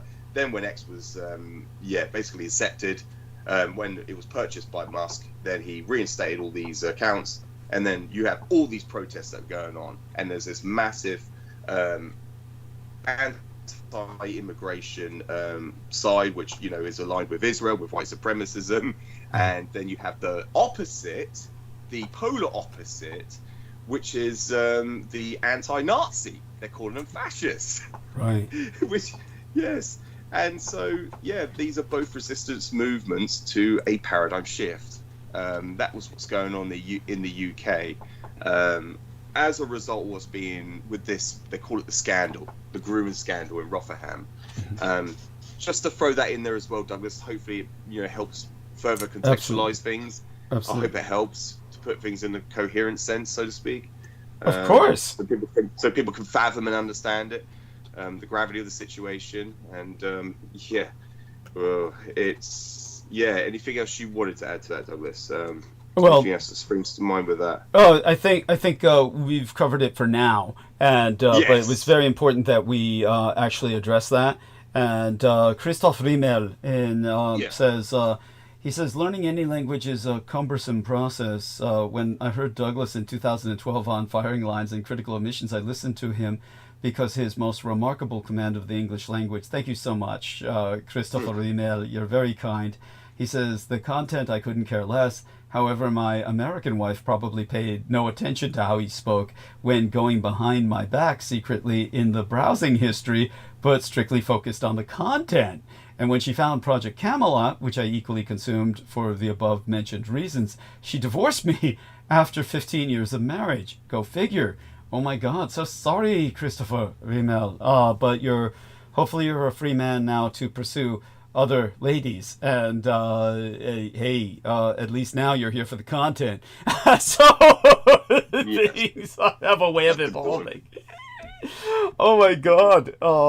Yes, the irony of human life. And by the way, how is work? When I credit you on the show, when I say George Knight is on, when I redo the summary, do I say, and by the way, I hope you like the way I have only 100 characters I can put in the title. So I put Geonite, which means Earth Knight. Yes. Yeah, I put Geonite, which means Earth Knight. So that's a good way of referring to you. Yeah. But Geo, yes. Yeah. Yes. But Thank you. But when it comes to putting your full name in later when I redo the summary and I do the timestamp, you're a systems engineer is what you're called, correct? Systems engineer? Oh yeah, the official term is field operative, but yeah, you can call it like So some people used to call it telecoms engineer, but I'm a full fiber engineer, so yeah, you can call it fiber technician, so to speak. Okay. But it's a field operative. Field operative is your preferred title, or fiber.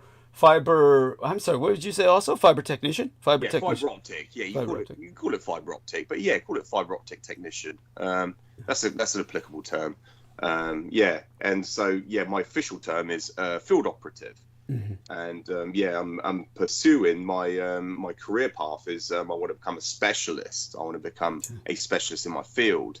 And of course, the other thing is to move over to quantum. I want to move over to photons.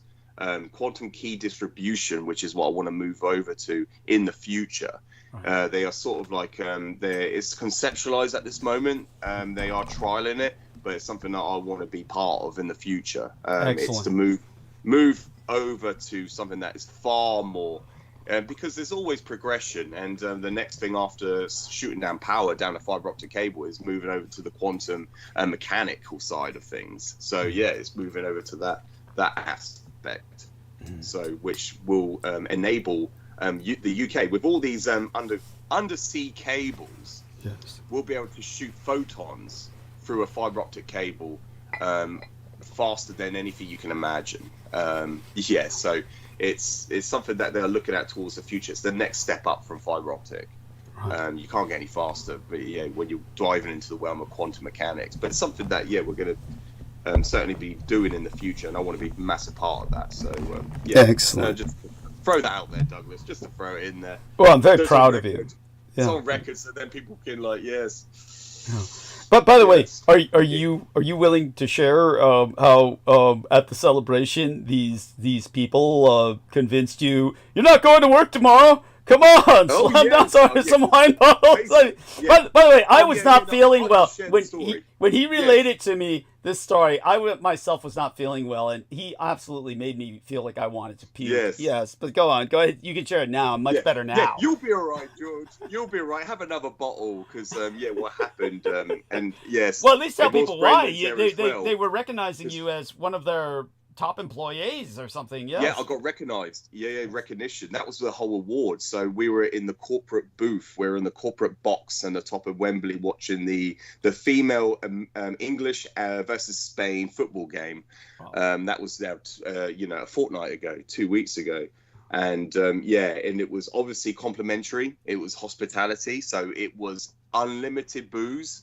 Of course, I sent you the pictures, Douglas. There was wine flowing more than the the River Thames. I don't know, any river you can think of. The wine was just flowing, and the waiters and waitresses were just kept coming around, topping up the glasses, popping the bottles down. Of course, then you're around other people who were like corporate in their status, in their title, and of course they drink heavy. And of course, I've stopped drinking alcohol, so I'm a complete lightweight. But of course, I'm drinking there in a non-oxidized room, and because there's a balcony so you can watch the football game. But of course, they draw the curtain so people from the outside, because there's spectators and there's cameras watching the game, they sometimes shoot the camera, they zoom in on the corporate booths. Yeah. And sometimes you can see people drinking, so they tell us you have to hide the alcohol. You cannot be exposed in the front, out on the balcony. So they draw the curtains. Of course, we were in there drinking these bottles of wine, and then whilst we had to go out because we had to watch the football game, because I'm not into football, so I only watched around about 10 minutes of it. I was inside, just lavishing up with all the cheese boards and the wine, just having general conversations. Then the oxygen hit me, and of course it went straight to my head. That's the last thing I can remember, Douglas. And I did several videos. I recorded like some of the football, and even like this is how bad I was. I don't even remember it, but the guy who was there, he relayed to me. He goes, "George, you're the only person I know in I've ever known to stand up and cheer when nobody else is cheering." I was like, how gone was I? I must have been gone. And I said, well, you've got the part that my trousers were down at my ankles. Of course, no, that didn't happen. I'm just joking. I'm just joking with that. Because, look at me. I was just joking. He said that in front of everyone else. Like, we're at a Teams meeting on Teams, Microsoft. And he goes, "George, you're the only..." He said it in front of all the rest of the team. And I said, well, you've got to mention the part that I was, waving my dick in the wind, at these cameras. There you go. Oh, just to shut him up. Yeah, because like he was trying to say, "Yeah, George, you silly idiot. You're shouting." Jeez, what an asshole. Wow, what an asshole. Yeah. So I just threw it back in his face. Yeah. There you go. You suck my dick, mate. Yes. Yes. Yeah, just to be, just to throw it back. I always give, because that's the years of the bartender in me. That's the years of being on the bar. You just give as good as you get. Yes. And if you can't take it, then don't give it, Yes. So true. At least I can show I could take it. Yeah. But no, that was, I don't remember much else. And of course, the way home, I was thankfully a good close friend of mine, who also works with me. I've known him for a few years now. He looked after me. And when we were up in High Wycombe, the train station, he was looking after me because I was stumbling, and he goes, "You were moving closely towards that platform, to the platform edge where the trains, pull up." And he was like, "I didn't want to hold you, George. I didn't want to look like I was, forcing you." I was like, I said to him in my conscious, state, I was like, "Mate, I don't care if you touch me. Just fucking hold me back. Don't let me fall onto the train tracks." Right. I don't give a fuck. Thank you. You have to ask for my consent. It's like, you see, well, this is that typical toxic male. This is where it gets dangerous. Yeah, the typical toxic male homophobia. I don't want people to think we're. That's what he said to me. Yeah, that's what he said to me. I said, "No, I that's a beyond. Thank you. Throw me on the ground and fucking. I think the internet's really fried people. It has. It has. Yes. Yeah. But this is where I started getting sick. Is that he said while he was holding me, I was, I was chundering. Yeah. Yes. Oh shit. Yes, I do apologize, Douglas. Yeah. No worries. I mean, I don't think it's, I don't know if it's relevant to talk on air about it, or, but I'm not afraid to say the truth. I'm not afraid to say what happened because, that's an experience. It was an experience, and it's not really me, but that was the state I was in. It's just put things into perspective. I could not appear on the show, and if I managed to somehow get on the show, Douglas, the next day, Douglas, I would have been like Jameson Reese, how he used to be. Douglas, I'm dying. I can't come on. I'm not going to come on and belittle myself, as in like, I'm not going to come on belittle. You did the right thing. It was. I just thought it was funny. I'm only saying this because it's amusing in hindsight. I wasn't feeling well when I was talking to George privately, and then he basically was describing the Technicolor rainbow. He was blowing chunks in a Technicolor rainbow onto the train tracks while his friend was holding him so they wouldn't fall over and get, basically turned into mincemeat. And while being fried, At any rate, but yeah, they were basically saying, oh yeah, because I was off, I booked the whole week off. That is why I said I could come on the show both Monday in the UK and Thursday, both Sunday and Wednesday show, because that was the provisional. I had it provisionally booked in with you, Doug, so I could come on.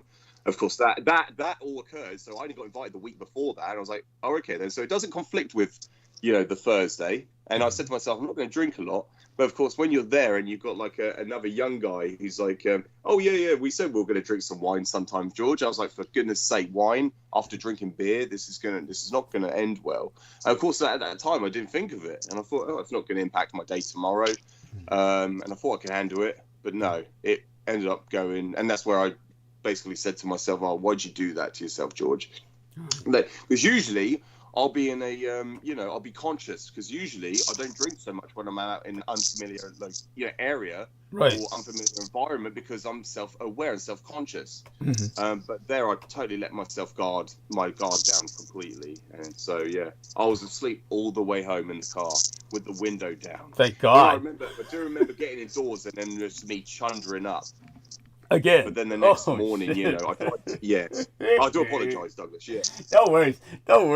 No, I mean, nothing to apologize about. That's the gentleman in you, and of course, well, it's entertaining in hindsight. We'll stop. It's entertaining in hindsight. So, with that being said, when I was with the Blood Boys, and of course there was the other part of that horrible film that I didn't mention or neglected to mention last time, because we were talking to George and I had brought up that horrible Captain America film, and it was just awful. But in the end of that film, not only does the president turn into the Hulk and then get defeated, but it's a red Hulk, and it represents a racist president who's trying to fight a war against Japan, but in the end he turns himself into jail. So it actually was a series of statements in that film where it's an allegory of Trump, that he's turning against all of his allies, and they predict through the film he will ultimately wind up in jail. So that actually was a statement on the part of Disney that you would think would be pretty daring and pretty bold.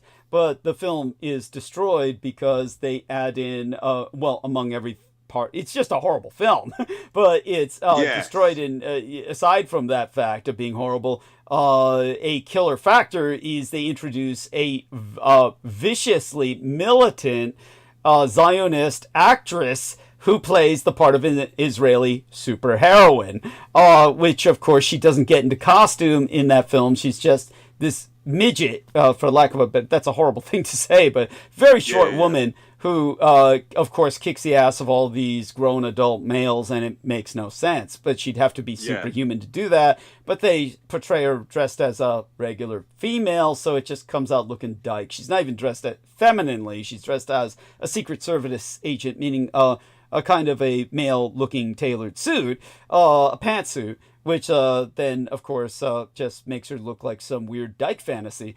And it's just awful. But having dismissed that, because that point had to be made, the point that, and just so people get it, she turned off all the liberals because she has actively served in the IDF, even though the IDF tried to give her a pass. And the black guy who's playing Captain America turned off all the conservatives because, as an actor, he said Captain America is not about America. It's really all about... And he came up with some weird DEI woke shit that, it was just like the worst possible.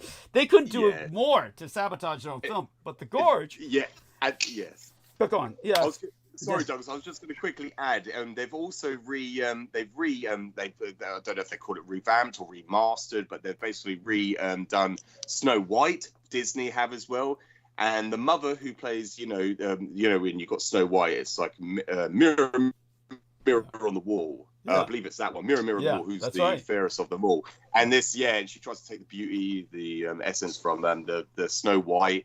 But the villain in that is played by Gal Gadot, the female actress who's an Israeli, who's a former, who served in the IDF, the Israeli Defense Force. And so, they've got Gal Gadot to play the villain in that other Walt Disney. So just to further contextualize and qualify, what you were saying, Douglas, Disney are doing that as well with Snow White. That's so fucking weird. By the way, I've heard Gal Gadot. Gal Gadot, yeah. Yeah, why are they doing this to themselves? Why are they doing this to themselves? Exactly. And but I saw I went in through Sainsbury's the other day, a supermarket in the UK, and they got these Red Hulk's toys in there. Red Hulk. And went to the cinema last week, with my daughter, and we watched this animated pixel animated show. But I saw that Captain America, the fourth one, played by the black guy, the black actor. I never even knew there was a new one. I never even knew until you mentioned it, Douglas. But please continue about the gorge. Thank you.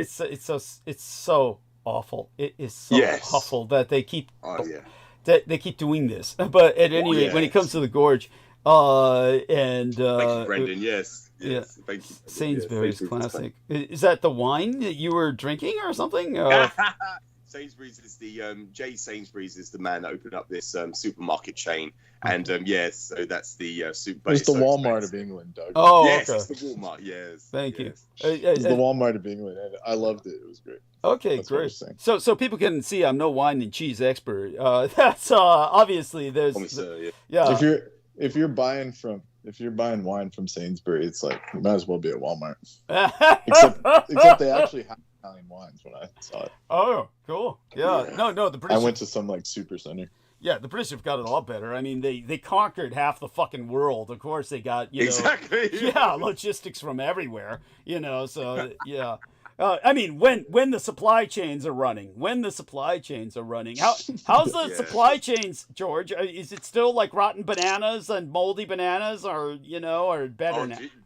Do you know what, Douglas? It's so funny. After saying how horrendous and hideous it was, the sight to walk by, and you got like these flies flying around, all these bananas rotten, just absolutely grotesque. I went back literally the other, I say about a week ago, and it's all fresh. I was like, Jesus Christ, I wonder if somebody's reported it. Hopefully they have. Holy shit. That was a health risk to people. You'll catch something just by walking past it. Jesus Christ. Let alone eating it, picking stuff up. Jesus Christ. But no, it's still bad. And it's always going to be some shortages in some aspects. Obviously, when the Russians invaded Ukraine, I pointed out that because of the grain that's imported from Ukraine, there was a massive reduction in eggs, in the stock of eggs on the shelves. Right. But of course, that's what the chickens eat. Right. and so there was a massive reduction. So it had a massive impact. Immediately. Yes. And just like with Brexit, when Brexit went into effect, and as soon as it was announced, there was many ramifications of these, these things that go on. Mm-hmm. These political and affairs that go on geographically around the world. It impacts aspects. But notice the irony here. The irony of history is that when this is something that both John Henry Mills Warrington and George Knight and I all agreed on, was that we were all anti-Brexit, and we all realized it as this Russian insurgent ploy that, and the audacity that it took place at a time with all that Russian sponsorship, while they were waging chemical warfare on the streets of London with weapons of mass destruction that killed British citizens. It's beyond offensive. It's and as Brendan said, they played the long game, but they really outsmarted themselves. And they outsmarted themselves because as Brexit did come to pass, and in reality, of course, the British did not need to simply roll with it. The British could have insisted on another referendum, but for some reason, they all just kind of surrendered after a while. And I don't know what it was that changed the British psyche, but they somehow just then just accepted it. And no matter how bad it was, And what do you make of that before I go on with that? No, that is exactly what everyone was saying, because they were saying it's a democratic vote, so they couldn't either veto it. But it was it only won by 0.5 percentile. It's not a democratic vote. It wasn't like a landslide. Yes, it wasn't like an objective landslide victory. It was like, come on. It was all the youngsters that were more liberal progressive, and more educated knew that it was a bad move. It was the older generation that voted for it because they were susceptible to that propaganda. Absolutely. That they were hearing from Nigel Farage and what they're hearing from who may be coming back. Who may be coming back. Tell people about that. As the Reform leader, he's the leader of the Reform Party, which is they've basically established themselves at this moment in time. And they had many votes. It was a toss between either, in the recent election last year when the Labourites then took over after 14-year reign under the Conservative Party. They only opted and voted for the Labourites only because they were sick and tired of Rishi Sunak, Boris Johnson, Theresa May. They were only sick of these previous elected officials, and they were sick of a 14-reign Conservative Party. That's the only reason why they voted the Labourite Party in, because they wanted an alternative. They didn't do it for any policies or anything of their manifesto that they basically were saying that they were going to do, because as a matter of fact, everyone's more pissed off with them than they were with the Conservative Party. But when it came down to Brexit, the majority of the older generation, lacking education, many of them, they're in retirement, and basically they were susceptible to all that information that was being propagandized to them. Misinformation. Nigel Farage saying that, misinformation. Yes, go on. Yes, exactly, Douglas. They were, basically believing everything they're saying, that, we send a majority of our, with Brussels, they take a large percentage of a large amount of our money. They take a large proportion of it. We send hundreds and hundreds of millions each year. But it was just so, the irony of it is that we're allowed to keep our pound sterling in the European Union, unlike other nation states that had to abide by the euro. And they just believed all this propaganda about the migrations. Not only that, but now, and they said, we can control our own borders, but it's even worse now. People were believing that, we could have strict border regulations. We can now impose our own border control after Brexit. But now we're out of it. Now there's no restrictions. Now that's why we're having all this influx of immigration. Interesting. And it's just completely just so convoluted and so disingenuous, that whole campaign about Brexit was, that they were lied to. And everyone that voted for Brexit, they have now retracted their stance. They've retracted their vote. But of course, there's nothing they can do now, because Britain said it's one democratic vote. David Cameron, who was the Prime Minister at the time, he called for a referendum. And as soon as the Democratic vote, when they knew that they lost, that was when he resigned. And then, that was when he stepped down, and then Theresa May came into power, took over. And so, that's what happened, Douglas. Right. Thank you. I appreciate. From my memory, what I can remember, yes. But not that I'm defending the Labourites. Obviously, the vote was essentially anyone but Tories. That's all it was. ABT, anyone but Tory. So when they voted in the Labourites just to get rid of the Tories, what are they angry with? Not that I'm defending the Labourites, but what are they angry with the Labourites about now? What is it? Oh my, I can. Yes, I would have to. Yes, I could give you the general consensus, the general impressions from just the normal, average person, the common man, I just call it, like you mentioned with the Rothams. Rotherham. What the British would usually say, the man on the Clapham omnibus is what they would usually say. Omnibus. Yes, the common folk. I could always, relate to what they are saying. Basically, with taxations, they tax heavily, and they put rise in taxes. This is what people are pissed off about. Of course, I've always been on the stance of I am happy and I advocate paying taxes. Yes, of course. You are more valuable, and I've always been a law-abiding citizen, so I've always stuck by the law. I always do what is, I never understand why anyone complains about taxes when how are you going to support your infrastructure without taxes? It doesn't make sense. Yes, exactly. This is what people are, essentially annoyed about, Douglas, so to speak, because the rise in taxes, income tax, rise in, the local taxes that are imposed. Well, they want a national health service, don't they? They want to. What the fuck? We are so lucky. We are so lucky, yeah, with that. Whereas other nation states don't have that privilege of having a national health service. At least it's there if you need it. You don't have to use it. You could go private if you want to, but it's there, which is by the remarkable. way, don't forget to text me in Skype private messages your actual physical addresses so I can call the police to do a well-being check on you if we ever have another drop like that. But of course, now you'll be able to communicate. Now you'll be able to communicate on. Yes. We'll be going into the Microsoft Teams anyway, so we'll all be able to communicate with each other. That way you can at least send a little message later, within minutes. Yes. To avoid the police knocking on your door. Yes. I mean, your life is problematic enough without that. Thank you, Douglas. But and it's like services like that as well. Yeah, no, without taxes, you wouldn't be able to have these services. So and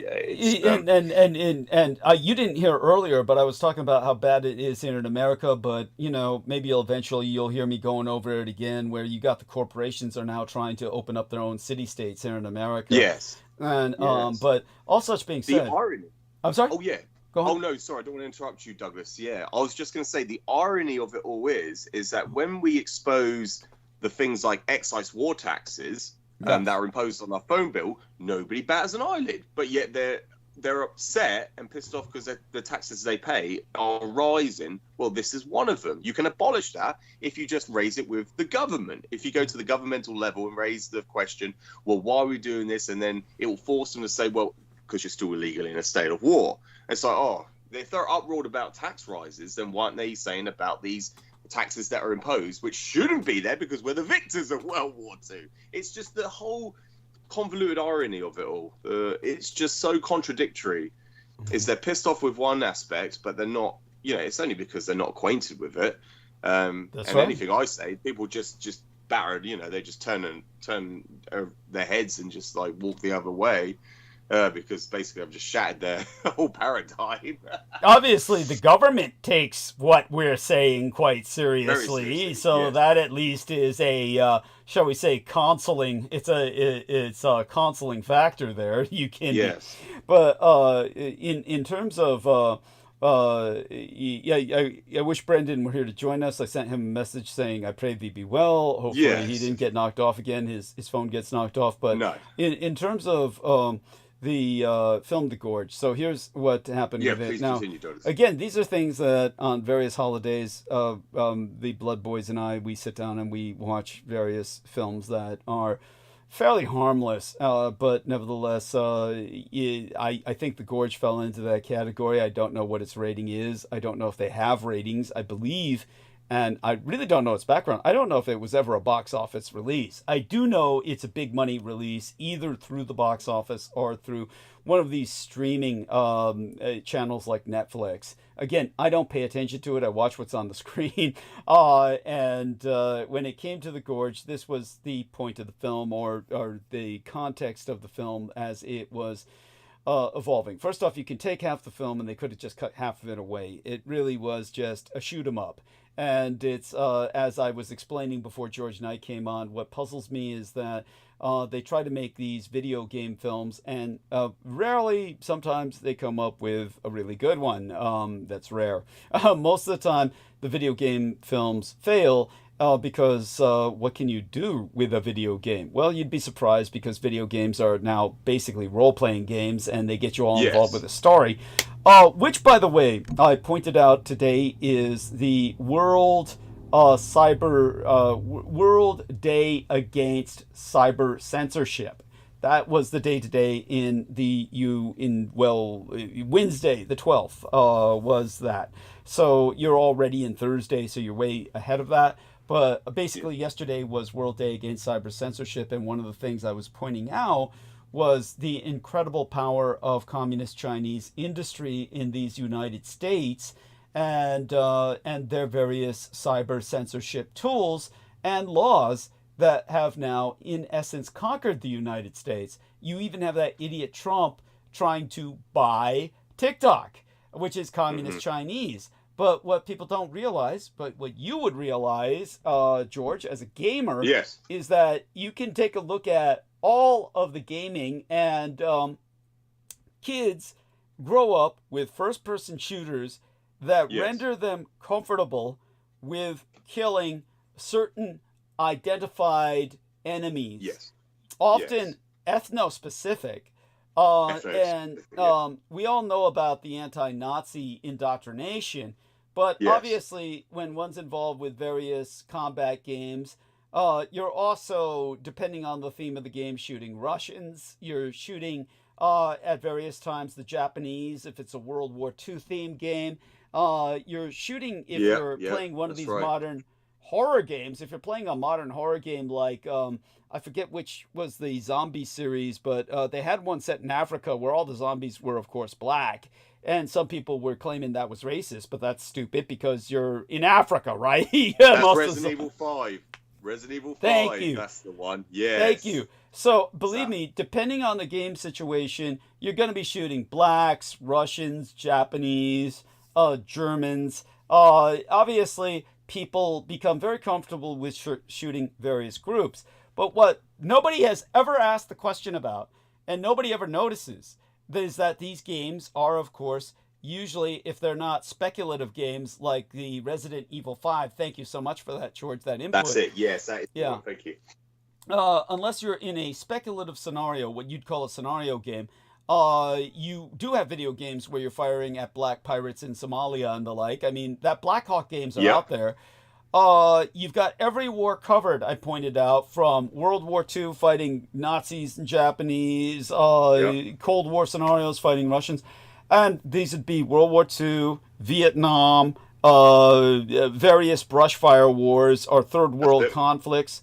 Yet there's never a video game on the Korean War. In fact, if you tried to design a video game around the Korean conflict, you will find yourself in jail. Most people are unaware of that, certainly in the United States. I don't know what the situation is in England, but I suspect it's something similar, or maybe the British have just not wanted to touch that third rail because they still want to keep that economic channel open.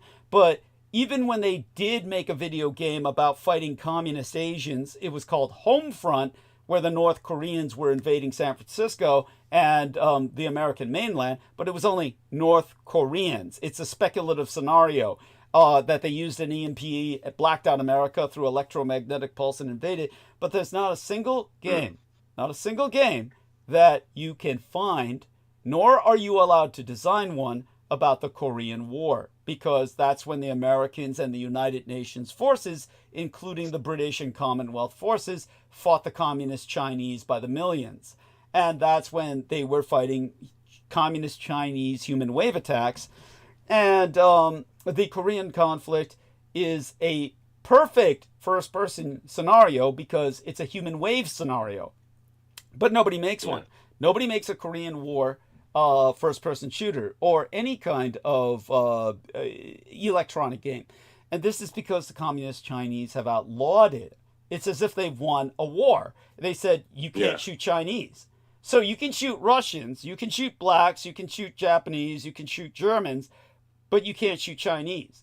And anybody, try and find a video game where you're fighting Chinese. There are some where they hint at this. I think one of them was called Fields of War, which was an oil conflict, and the enemy was, quote-unquote, Eurasian. In other words, the map of the enemy showed all of Russia and China, the Sino-Slavic synaxis with North Korea. Yeah. But aside from Fields of War, you can't find anything on the Korean War because then the people would be overtly Chinese that you're fighting. And the Chinese will not allow it. And literally they made laws against it because they say, oh, it's illegal in China. But why is it illegal in the United States? Well, because we're using Zoom and we're using TikTok and we're using all this electronics that is so dependent on the Chinese market that they've effectively outlawed it in the United States. So if you try to design a Korean War video game, you will be questioned, detained, you will be arrested, you will be interrogated, and you will be dissuaded by threat of imprisonment from designing that game. You could never publish it. And so you've noticed what I'm saying here. Have you ever seen a Korean War video game? No, I can vet that. No, I've never seen it. I can't. Yeah, think of anything at the top of my head, Douglas. Yeah, no. So absolutely. So this is cyber censorship. This is cyber censorship, and the horror is in China they're playing first-person shooters where you can bet your ass they're shooting Americans and Brits, but they are growing up indoctrinated to shoot us. But believe me, it's important because if you're playing a first-person shooter, what it does is it desensitizes you to shooting a specific ethnos, an identified enemy. And if you haven't trained to shoot that particular enemy, it is more difficult. It is more difficult in combat. See, people are trained from childhood. They don't blink an eye at killing Russians, the Japanese, the Germans, the blacks. But when it comes to Chinese, they haven't trained for that. So it's very much a disadvantage.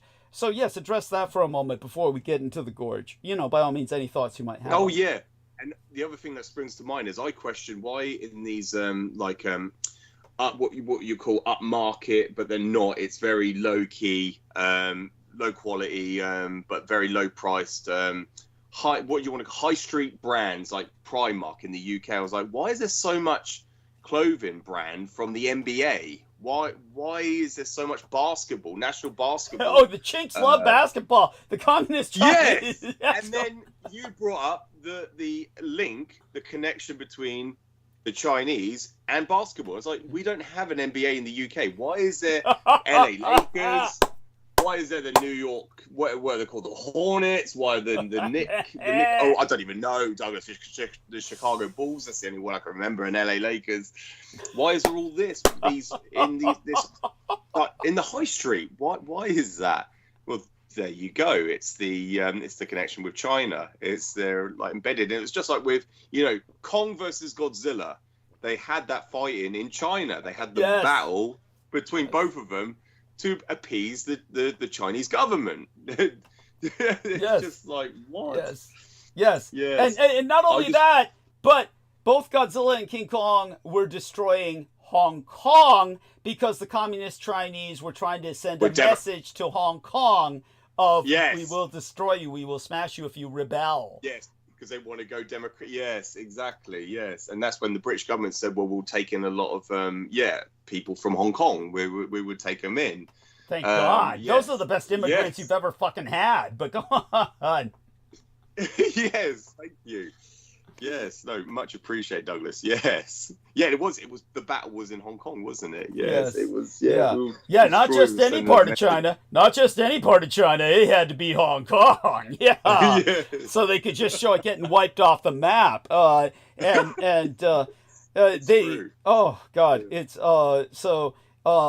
If Brendan's able to come back on, I want him to explain the link, help share with us the contents of the link that he sent to us. Hopefully he's just recharging his phone. But otherwise, in the film The Gorge, this is what happens. Basically, The Gorge is a interesting film and stands out because it starts off with the Allies as a villain. It basically shows in World War II that the Allies are trying to conjointly, in a joint Anglo-American and Russian project, they're trying to create a biological version of the atomic bomb.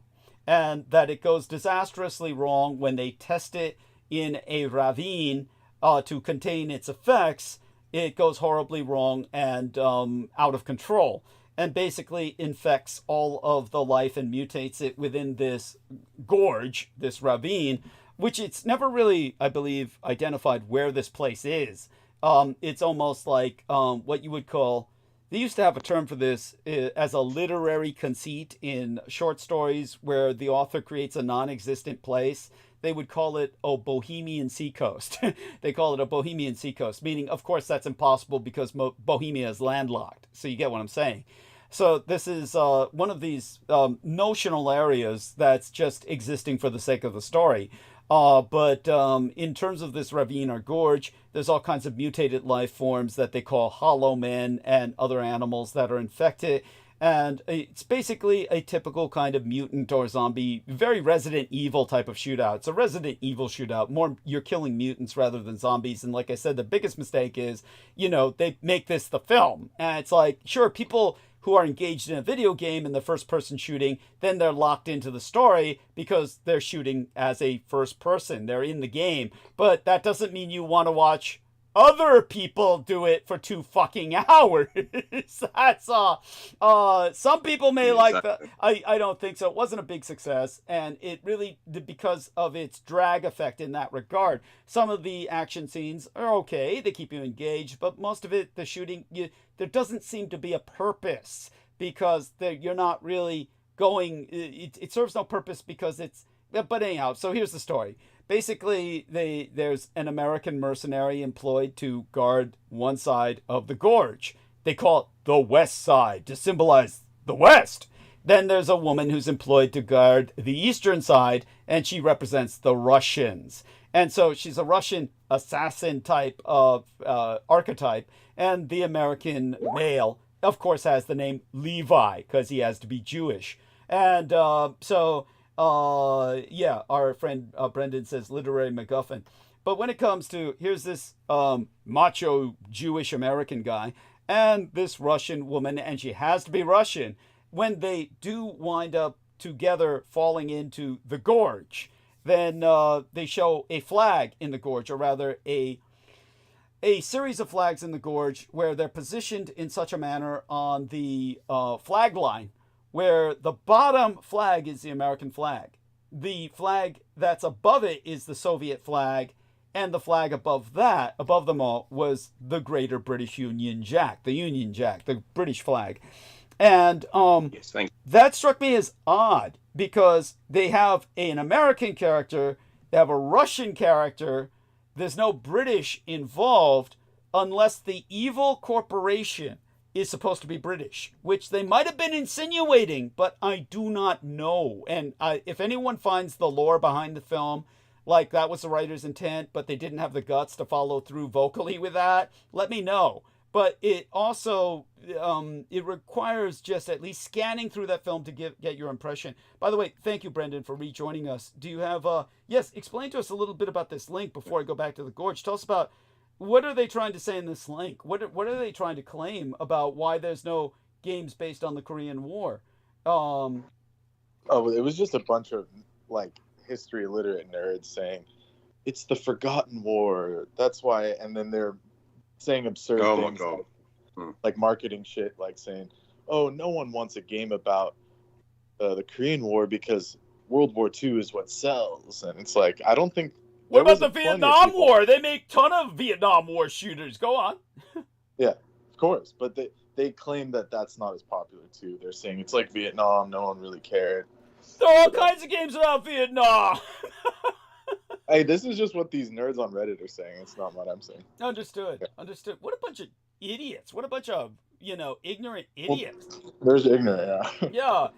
There's no games because the Chinese have dominated the fucking cyberspace, and they've imposed their own litigation on America, where anybody who tries to put it out there where you're shooting a bunch of Chinese soldiers, they come in and they sue your ass. Yeah, and they break you.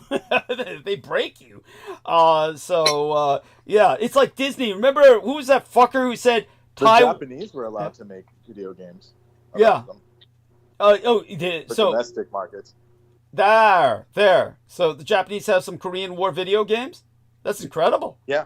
And one of them even came out on like the Atari, which is like, how do you even make pixels into like a history game? I mean, just I don't know. You know those old arcade style. Oh yeah. That's weird. How do you make a Korean War game on that? That's easy. Well, that's easy. They just make it like Pong. Then it's like, it's like, remember Space Invaders? It's just like a very... remember even Wolfenstein started like that. Wolfenstein started like that.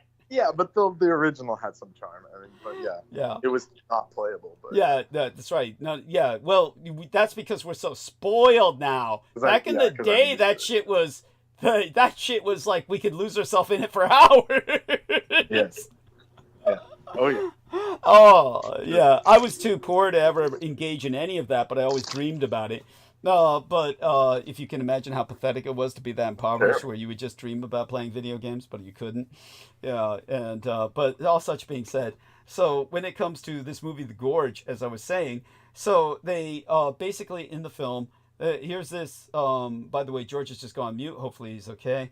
And oh yes, Douglas, thank you. all right, yeah, and so in the film, here's one of the stupid aspects is so the American guy and the Russian woman fall for each other immediately when they see each other through their telescopes and binoculars and shit, and then they decide they're going to meet each other and rendezvous across the gorge, and automatically they hit it off, and there's never any conflict between them. And this was the political message, was that Russia and America are just like that, you know, two cross fingers. They're just like that. No conflicts. And it's like, dude, all boyfriends and girlfriends fight. It's like, but especially if one is Russian and one is American, do they not have different national objectives of trying to steal the formula for whatever was responsible for this mess to bring it back home to their nation? I mean, wouldn't that be like a plot thing that would make sense? But no, they're just like cooperating all the way to save each other. And there's never a moment of conflict between them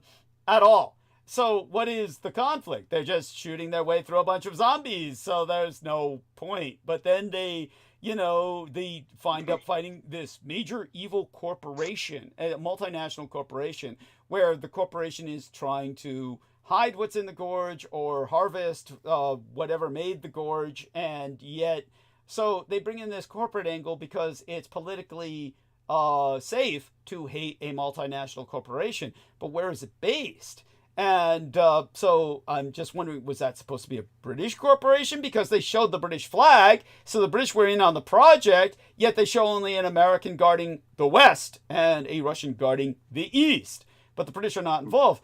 But in that way, it subtly hints at the Russo-American alliance against Britain. In that way, it subtly hints against that. It subtly hints that. But if they had just made it, if they were trying to keep up with the times, rather than this old trope of, oh, the Russian and the American are partners in adversity, which in this case it's well beyond that. They're actually fucking each other and they're practically Siamese at the hip. Then why couldn't it would be more realistic if they showed at this point in history a British and an American agent actually at loggerheads with each other, because right now America and Britain are very much divided. And this is where we have to bring all credit to the Labourite Party. Whatever the British people are complaining about, the Labourites still understand that they're committed to Ukraine. So take Ukraine, it from yes. Yeah. Yes. Thank you, Douglas. Yeah. And yeah, just like with all the downfall, you have to give them credit for that. And so I very much appreciate what their stance and their standing with Ukraine. And Boris Johnson, from the beginning, he was always there to begin with. He was always there. And the British, ever since the annexation of Crimea, 2013, 2014, it was us. It was the British that went in and conducted Operation Orbital, which was to train the Ukrainian troops in the wake of a future invasion, Russian aggression in Ukraine, because that was inevitable. They already knew that was going to happen. We've always been on their side, and that's where me and Douglas certainly, and Brendan, everyone else, we certainly are grateful and thankful for that. And and the British are with Trump. Well, this is one thing we know, is that Putin is incensed with the fact that British troops have come into combat and killed Russian troops. We know that for a fact, because Putin has essentially threatened, threatened nuclear retaliation against the British because of it. So tell us a bit about this. Oh, yes. There's a man, there was an article about it the other day, that this the man who was fighting for the Ukrainian forces on the ground in Ukraine, he was a British citizen, and he's been jailed. They said he's been sentenced to 19 years, and of course this man will never come out. That's it. This man will never be released. And so there are British forces, and just as there are North Koreans in Ukraine, there is a fight for the Russian side. We have British forces in Ukraine. Well, these are not British forces, but these are British men that are serving for the Ukrainians. And one man was captured. People could look up who this man is, but he's been sentenced to 19 years. But we know essentially he will never be released unless the British force, the British embassy within Russia forces puts heavy pressure on the the Kremlin to release this man. Or the other alternative would be if the British capture some Russian of importance and a trade deal is conducted. They do a trade. Yeah, they'll do it. Yeah, exactly. But he might not live to that point. He may not. Yeah. Yeah, he will very likely die very quickly. Simply because the Russians are just so abusive. They're very bad at keeping people alive. Let's just put it that way. Yeah, exactly. Yeah. They're just as bad as the Israelis are in Israel to their prisoners. Yes. But I was going to say, Douglas, you made a very important point as well. Just before you went into Rotherham on that segment on that show, you mentioned the fact that the threat of nuclear war is more dangerous than it is actually to launch a nuclear strike itself, because of the anxiety it imposes, the stress levels it imposes on people, which is what people are suffering with. They are fearful. They're with this fear mongering. Of course, we've always exposed Putin is incapable of launching any nuclear weapons. Yes. This guy is impotent and completely incompetent to actually launch any nuclear missiles. He's mad enough to do so, but he can't, and he knows that. That's why he's bluffing. But it's the stress on the threat of nuclear war, which is why Trump is completely, perpetually, continuously hemorrhaging that shift, that paradigm. That this is we are flirting with what's the term he used? It's a threat to humanity. That's the term he was using. I'm surprised Trump had that. I'm surprised Trump had that level of intellect. To carry. And that's why this is constantly being regurgitated. Nuclear threat is just constant on the card. He calls it the cards. It's constant, and this is it just goes to show that they don't tell anyone. We spoke about this, me and Douglas. The governments don't talk about anything directly. They don't tell you directly anything. That's why they rely on you to look things up yourselves. But anything they do say, these people are in position of authority, these authority figures, because they know they've been stung so many times, which they have done when they tell people things directly. But people seem to take it with a cynical stance. They take it very cynically of what the government tells them. But with Putin, a lot of the time in the West, people take what he says literally. They I don't understand that. Yeah, that is so bizarre. It's the last person on earth you should believe anything he says, and yet they take everything he says as if it's the word of God. Yeah. Oh. Yes, thank you. And what has he now said? He said, we have discovered and formulated, or we have created a vaccine to cure cancer. And it's like, why would anyone in their right mind want to take a vaccine created by this man? Thank you. He's taking credit for it. Why would anyone in their right mind want to put that into their bodies? I mean, we're not anti-vaxxers. We will tell you to go get your COVID shots. Take every single shot that they throw at you. But no, with this cancer vaccine that will make you free of cancer for the rest of your life, why would you want to put that in your body? When this man, if anything, it would probably cause it. Yeah. Exactly. That's what he's doing. It's injecting cancer into your body. Yes. That's exactly what it is. It's just how they killed. Was it Howard Phillips Lovecraft? How they killed him off with cancer. Yes. Yeah. Indeed. And so to carry forward the point of what we were saying about the irony of history, when I was pointing out the fact that. Just as we were all against Brexit because of its obvious source and its obvious deleterious impact, at least in the most immediate sense and even in the fairly long-term sense, now that Brexit is essentially, since everyone's rolled over and it's and we can't go back. I've become more and more glad that it happened. It's happened, only because it's an alternative. Only because Britain is now forced into reorienting itself towards with Europe. Towards a third British Empire. Certainly aligning with Europe. And a third British Empire, and they realize that they're engaging. As Starmer has said, alone in Ukraine if they have to, without America. That even if America comes to supporting Russia, they've insinuated they will keep supporting Ukraine. So this is how great the divide is now. But obviously, aside from that, Trump threatening Greenland, and here's the insanity of this other front, which they just held this election in Greenland. And these parties they're a coalition government, but the majority of the parties are pro-independence, which is more insane than I can believe. Like I said, there's no doctors or nurses in Greenland. They're all people from the Nordic countries that serve in Greenland to be their doctors and nurses. They don't produce their own doctors and nurses. No. And they're all isolated with no infrastructure. And their only protection is NATO. And since they're a Danish territory, any attack on them means an attack on Europe. So they're defended, at least in theory, by Europe. But they keep claiming, we want independence, which opens them up directly for invasion from the United States. Exactly, Douglas. Yes, and if they're not part of NATO, NATO's not obligated to defend them.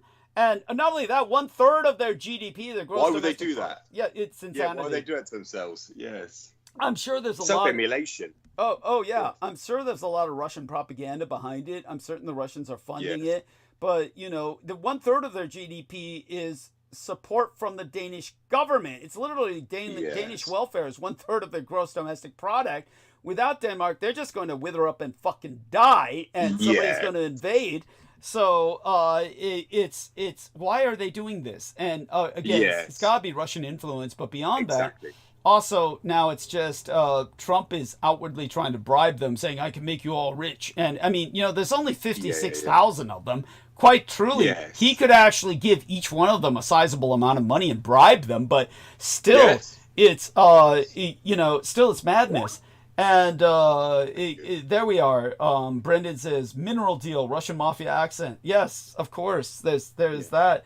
But when it comes to what he's doing, again, this brings it back towards the future that I've always advocated. So whether it's what's happened with Britain has turned out to ironically serve my objectives in terms of the world I want. So too is this insanity over Greenland, because ultimately in the end, we're going to have a Europe that must consolidate, based on the map that I've always shown to George Knight of the Europe that is my objective. And we're going to ultimately have a Europe that needs to confront America as the enemy, as well as Russia. And when Trump passes, ultimately this will work out where he and Putin have outsmarted themselves. And we're going to see a much stronger, independent Britain and Europe with a nuclear Germany in terms of a acknowledged nuclear power. And so all of this is ultimately working towards our ends. They're merely serving us in their own insane fashion, their own. So there's joy to be taken in that, and we should appreciate that. But that having been said, so. Any thoughts? I was going to add also, Douglas, for anyone that wants to look up the source of what we're saying, and especially when it came down to Brexit, how it was Russian influence on us.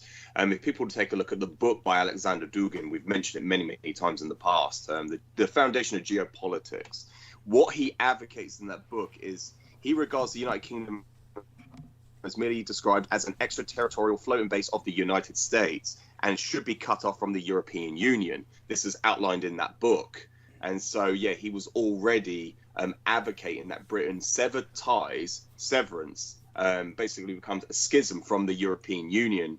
That was decades ago. And what Alexander Dugin is the brain of Vladimir Putin. What Dugin says, Putin just implements. He just does what he says. And so, yes, this is where, if anyone wants to look at the source of what we're saying, just to bring credence, to qualify what we're saying, they could look up the book, which I don't advocate people. I'm not advertising it for him, of course, but just to put a disclaimer in there. But no, that's the source of this information, just to back up what we are saying with that. And it was that influence. And of course, it's what happened with Trump in the first election, his first term as president. It was he was brought in through the Electoral College, and it was rigged by the you had this massive Russian influence on it, and there was basically I believe there was assets. There were people within the domestic side, like in the FBI, that they were conducting an investigation into the election back in 2016 when he was brought in as president, looking into the connection between the Electoral College and the Trump rallying up, and the influence and the connection to Russia. And of course, that was why Trump in the first term, he fired everyone. He was firing the head of the FBI because then they really could do an investigation into that election, how it was connected to Russia. And we're already exposing all that connection to Putin years ago. And Douglas predicted everything accurately. Everything you go back. If you go back to, and certainly when I first discovered you, Douglas, in that 911 video, the 2-part video, when I very first discovered you, watching that video over and over again, at the end of that video, the second part, you run into, Trump could potentially become president through the Electoral College, and you explained everything. And this was before he was inaugurated, so you knew he was like, potentially we got Trump as a president, and he would be assassinated if he took us into war with China, which is what he's essentially doing right now. Yes. And yes, he has these series of assassination attempts on him at this moment, and it was what you said to me the other day, Douglas. It brought hairs. It stood out. Because people that are in the military who have an oath of honor, they swear upon the oath of the Constitution. They are there to sworn to protect and uphold the Constitution. They are obligated to take out any enemy who is foreign or domestic. Yes. Yeah. Which that's what this man is. Yeah. And Elon Musk is a foreign enemy. Yes, that's right. Together they've got all the bases covered. It's a foreign and domestic enemy. So there will be a series of assassination attempts on this man, and everything you said back that was in 2017 when I first discovered you, Douglas. It was outlined, and this man will be assassinated, just like they assassinated Julius Caesar. For the same reasons, because he was going to take him into war with the enemy, and so it's so true, and they're doing it now with these trade wars. It's going on right now, and he's threatened it with Panama. If they don't, he's with the trade with China, and so it's going on. There's so much to cover, Douglas. But please, well, here's a map. I've just entered a map into the text box. Yes, and this is a map I've shown people before from a book that Vladimir Putin takes as a model as well. And the book is titled "The Third Empire," about a third Russian empire. Yes. And in terms of that is actually, obviously this is written in Russian, so that's obviously taken from the book itself. And this book has never been translated into English, and nor has most of Alexander Dugin's work has never been translated. No, that's into not either. English. Yeah. Thank you. So it astounds me that why are they not translating these works into English so people can see what these people are up to? Why are they maintaining their plans, Russia's plans, in secrecy? That is incredible to me. And it renders... Now, if you take a look at this plan, if you will, this wet dream of Putin, he's taken all of Europe and Greenland. And you'll notice that Denmark is missing. That's predicting sea level rise. Yes. And you'll notice that Bangladesh is missing. Again, that's predicting sea level rise. So Bangladesh sinks because it's all under sea level, as is Denmark. So he's predicting sea level rise. So they're taking into account the melting of the Greenland ice caps and the collapse of the current, help me out here again, the Gulf Stream, so that Britain becomes almost uninhabitable, and then the Russians move in. So it's they're going along with the climate catastrophe and taking advantage of it. And they show America as a single hemisphere, but its capital is portrayed.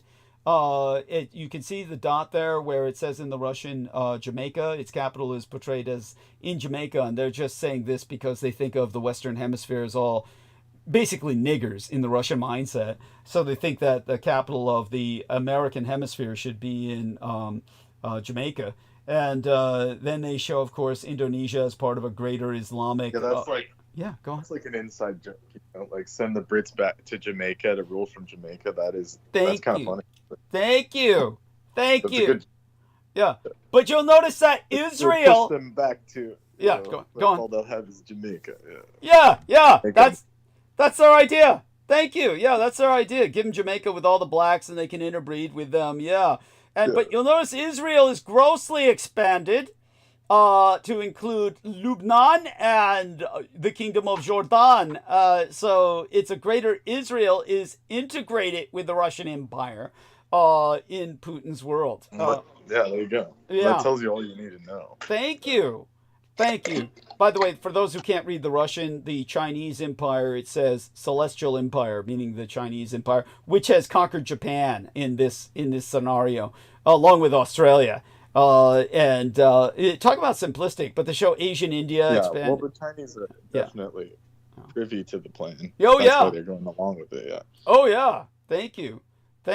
And so, I mean, but this Third Empire book has never been translated into English. Most of Dugin's work has never been translated into English. But for those who doubt his influence, because they try to always downplay his influence, his book is used as one of the textbooks in the War College of the Russians, the Higher Russian War College. So their officers are raised on, or trained in, indoctrinated in Dugin's work. And he's the motivating factor behind Putin's ideology, which was based on taking Ukraine first and making Russia great again, but with that breadbasket. So there we have that. And now, all such having been said, what about historical? We can go over a number of... When you checked in with us the other night, you didn't have time to talk, but that was daylight saving time. So are we on British summertime yet? Has that already started? No. Oh, God. The end of the month, Douglas. Yeah. So I've got my my obligation to basically... I'm going to do a video this year, because usually I do a post on Facebook. And I refrain from posting things now on Facebook so much nowadays, but I'm definitely going to do it about this one. I think it'll be easier, because I don't think people don't like to read my posts, because they are lengthy and quite you say heavy duty in information. So it's like information overload, what I've been told. So they can't retain it. They can't basically digest or inseminate what I'm saying. So it's best if I just do a video. I think at least they can sit there and dormless and listen to what they're saying. So they'd understand what wartime is. That's the term for daylight saving time. They just changed the word to the term daylight saving time, but it was referred to as wartime, meaning we're still on wartime. Absolutely. We're still in a legal state of war. Yeah. I can't make it any more obvious. But by the way, I spoke of this on the day of daylight saving when we had to change in America, was when I had my episode. So I had to start my episode biorhythmically an hour early. And so that night I explained to everyone that the one thing they've done in America is you cannot say, let's stop daylight saving time. Instead, what they'll say is, well, if you don't like it, we can make it all year round, meaning that you'd be on wartime all year round. And they've tried exactly. that. That's what it is. Yes. Yeah, they've tried that a few. It was in World War II, yes. In World War II, I don't know if they... I know they had it seasonally like we do now, but I don't know if they made it all year round. I don't think that would have helped, because they've experimented with that in the United States. Well, it would have. Yeah. Yes. Yeah. Yes. They've experimented with that all year round in the United States, full wartime, and it just, everybody dies. I mean, basically, kids get lost in the dark on the way to school. Yeah, because you're jogging my memory, Douglas. I think it was, they experimented with it all year round. I think, was that post World War? Yeah, it was post World War. Yeah, because it was, wasn't it? Yeah, but they realised a lot of the children were going to school in the dark, and then people were getting molested in the nights because there were stalkers prowling throughout the night, and there was so many it's just awful. Yeah it was just but people didn't, for people that don't understand that, there were children going to school in the dark, and they were getting run over because Yes. it was so dark. Yes. Because the time of the time difference between the light raising, the sun rising in the morning, they were going to storm at that particular time where it was still pitch black. And so, they were running, trying to catch the school bus, and they were getting run over. And these were this is all documented. There's nothing to, And so, this is one of the downfalls for daylight saving time. Yeah, I believe it was. I think World War II, it was seasonal, Right. like it is now. Like in Britain, Right. it's British summertime. They call it Yeah. the start of it, when the clocks go forward. Hence why it's called springtime. Spring forward. So the clocks It's go so forward. awful. It's so awful. Yeah, it's and terrible. but what happened was a Republican recently, or has been trying this for a long while, tried to just stop it. Why not just stop daylight saving time? And it went up to Trump. And then Trump came out, and at first he was like, oh yeah, let's consider this. And then somebody sat down and talked to the son of a bitch, because then he came out and said, no, we have to stay with it. It was like, it was like, he was fine. He said Yeah. he said it's a real 50-50, 50-50 wants it, and doesn't want it. Yeah. So he basically tried to cop out in the most like sleazy way possible, just saying, well, I have to honor the people's 50-50 split that he just made up. Because that's the only thing he's ever said that on ever. Thank you. Yeah. Yeah. What's the So point? we're gonna have to keep it the same because 50% of people want it this way, and 50, When it's like you know, used car salesman. thank It's like you. used car salesman. Thank you. When you know goddamn well 100% of us want it gone. So Yeah, I don't think I've ever met anyone that's like, oh, I love it. nobody. Love coming up. Nobody. It's terrible. It's terrible. Yeah, It's designed to dissociate like someone's Absolutely. normal routine. Absolutely. Or create dissonance. Oh, it's awful. It is just terrible, and so I'm so glad George will make a video of it, and thank you, Brendan. for Yes, that. I'm gonna. Yes. Yeah. Thank you. I will find the time. Oh, was it? I mentioned Julius Caesar. Was he going to take the war to Mongolia? Was he going to take or Parthia. to China? Parthia. It was. Here was the Parthia. important. That's it. Yeah, but here's the Yes, important and he would have aspect of it. gunpowder. So he would have had gunpowder. yes. So this That's is. just to jog my memory. Yes. Yes, that was it. So I'll dig up a map and see if I can find a map that does it justice. And they knew they were. Yes. Thank you. I appreciate that, Douglas. Yeah, that's just come back in my memory from years learning that years ago. Thank you. Yeah, so let me see now. I'm trying to find the other statement that Trump said either a day or two ago, 72 hours ago, so to speak, so 3 days ago. He said about incinerating, destroying classified information and documents. There was an article about it. I'm just trying to find it, Douglas. But he was saying that he was telling his administration and the federal government to destroy classified information, any documents that are classified. He was telling them to shred it. You're talking about the Enola Gay. Is that what you're talking about? Where they scrub the Enola Gay because it's gay? Oh God! You didn't hear that? Yes. You didn't hear that? No, I haven't heard that. No, Brendan, tell him. Brendan, tell him about they scrubbed all the woke shit, and then they wound up erasing the Enola Gay from all the government websites. Someone else told us that, but it was just No, it's true. They got rid of everything with gay, even like these like famous generals like Gaylord and stuff. Yeah.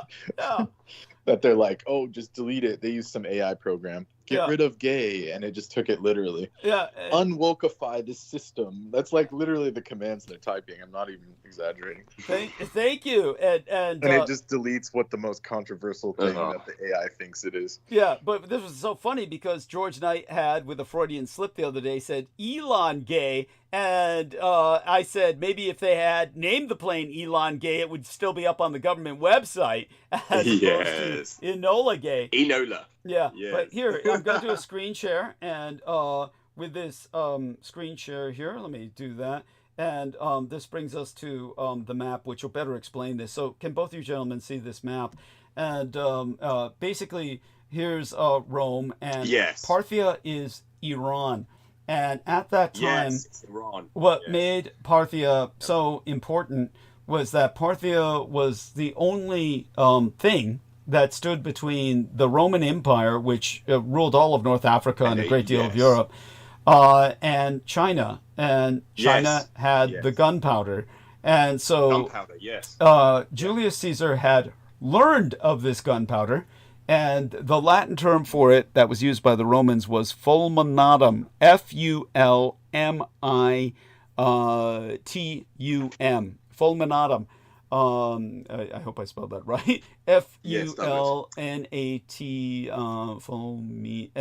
let me write it out. I'll write it out. So give me a second. And this is the map. This is the map that shows Genghis Island as well, isn't it, Douglas? Is that correct? Is it presented on this map? No, not this one. Not this one. I'll find another one. Is this the one that's not? Yes, it's scrubbed. Yeah.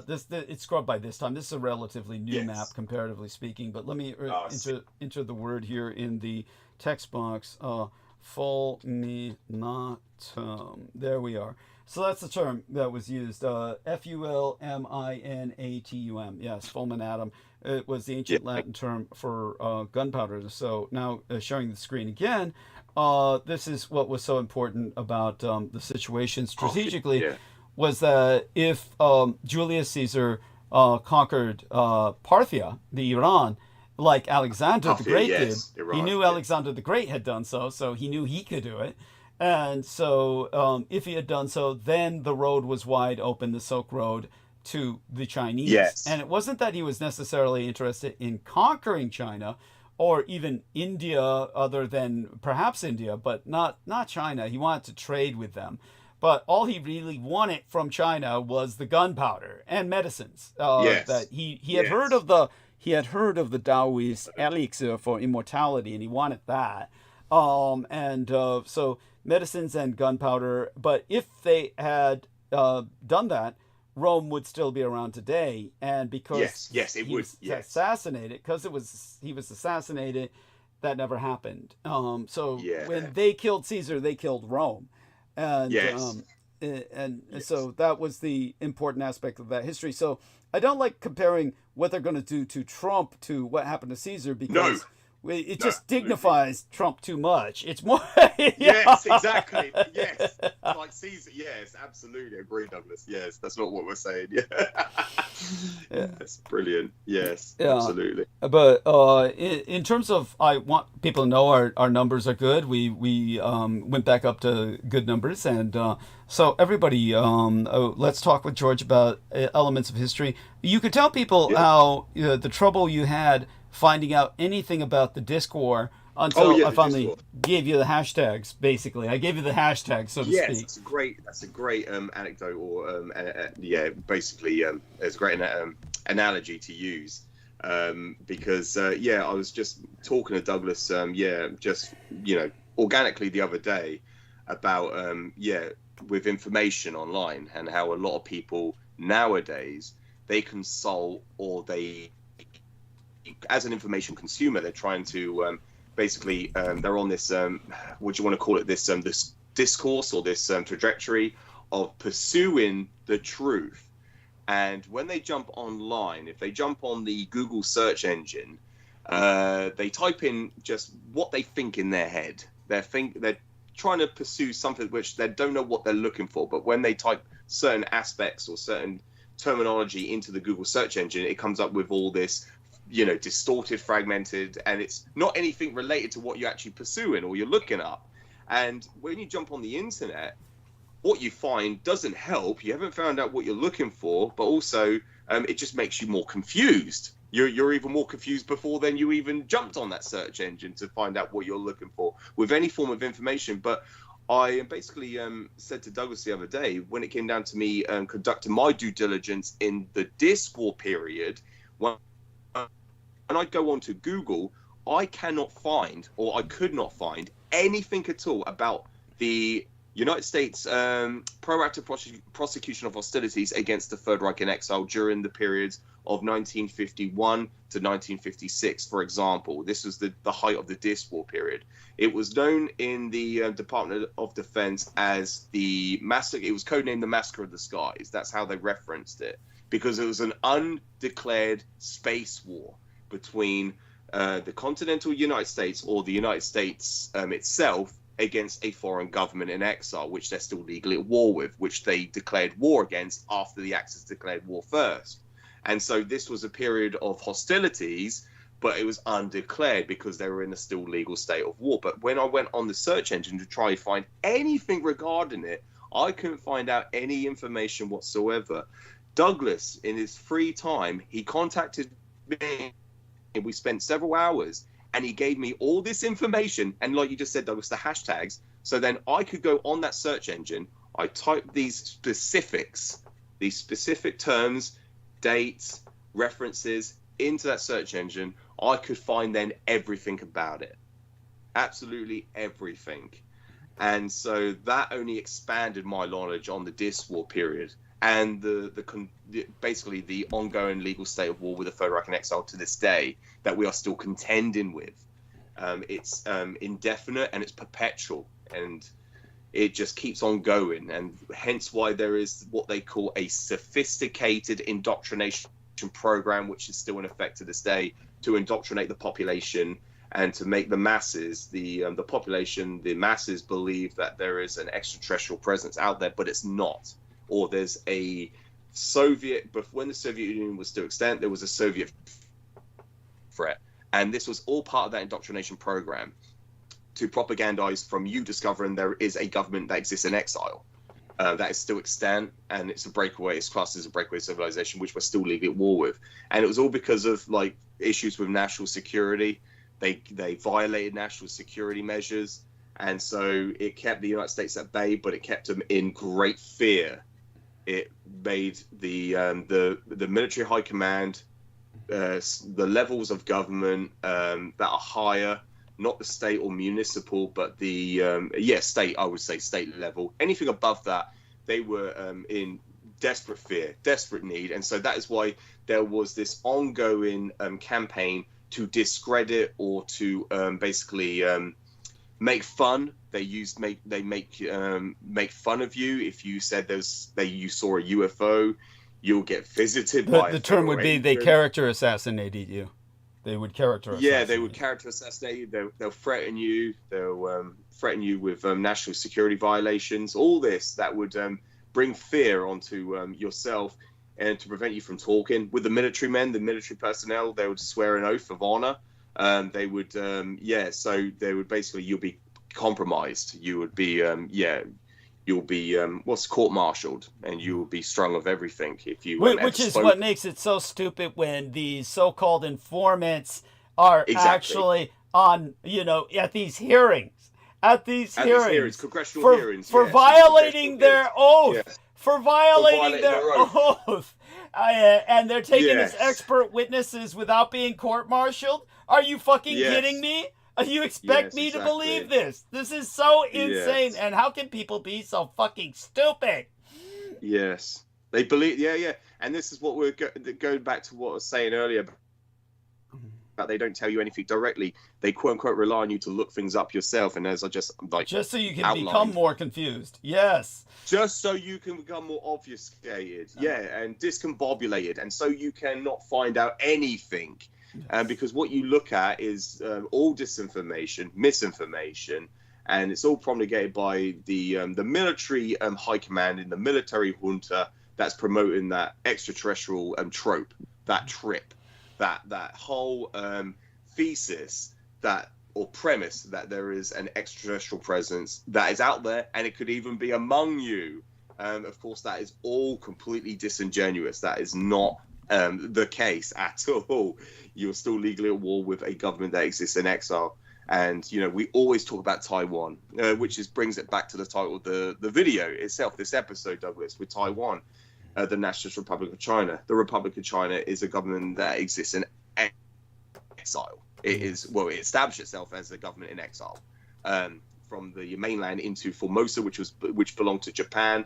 The Japanese handed that island, the 100 islands of Taiwan, over to the National Republic of China under Chiang Kai-shek for allowing the Japanese to have you would call it, establish themselves on the mainland in China. That's why they signed a separate peace treaty, which both went into effect, that and the peace treaty of San Francisco. The peace treaty of Taipei and the peace treaty of San Francisco went both in effect. And the peace treaty of Taipei was signed on the date of the peace treaty of San Francisco that went into effect on April 28th of 1952. And they signed a separate peace deal. And this is when peace was finally settled. between the National Republic of China, which the Japanese, in terms of World War II, you would, if you ask any native or Japanese person going back in the 1940s, 50s, they will tell you that World War II started in 1931 with the invasion of Manchuria. And that war lasted for 20 years until that peace treaty at Taipei was signed, until that was finally signed. As that was 20 years. And it was the same with Europe. You can officially recognize the declaration of war against Germany by the diaspora of Judea. You could look at that and say, well, this was the first shot fired of World War II, was the Judea Declaration of War against Germany, which was a government which was democratically elected in the early months, March, February 1933. The National Socialist German Workers' Party were democratically elected into a coalition government with the Conservative Party. They won a minority vote, but they were in a coalition government, and they were democratically elected. At the moment they were incepted into government, that was when Judea declared war on Germany. The heavy sanctions imposed on Germany and boycott of German goods was declared. So that was the first shot fired in Europe. That's right. In Asia, in the Pacific theater, you could say that it was the invasion of Manchuria of 1931 by the Japanese. So you could say that. I hope that, Absolutely, and we'll go from there with. Yes. So in the text box, I entered a proper term for the Sino-Slav-Amero-Zionist synaxis, so we can use that term. Yeah. Brendan says they blame what's happening now on Nazis because they were elected. Get it? That's quite astute, very astute. In other words, because the Ukrainians elected Volodymyr Zelensky democratically, Putin claims. Putin claims that that they are Nazis because they were elected, and he also says he wants to denazify Ukraine, which denazification. Yeah. Now, I'll go much deeper into this later on in monologue, but I do want people to know that we're trying to keep George with us for as long as possible, so if it takes till next episode, that's fine. But I do want people to know they're sending me questions about, well, what would peace in Ukraine look like? Well, let me tell you, we have an example. We have an example in Japan. Japan is still at war with the Russian Empire. Ukraine will still be at war for the Russian Empire, against the Russian Empire, and that will make Ukraine an ally of Japan.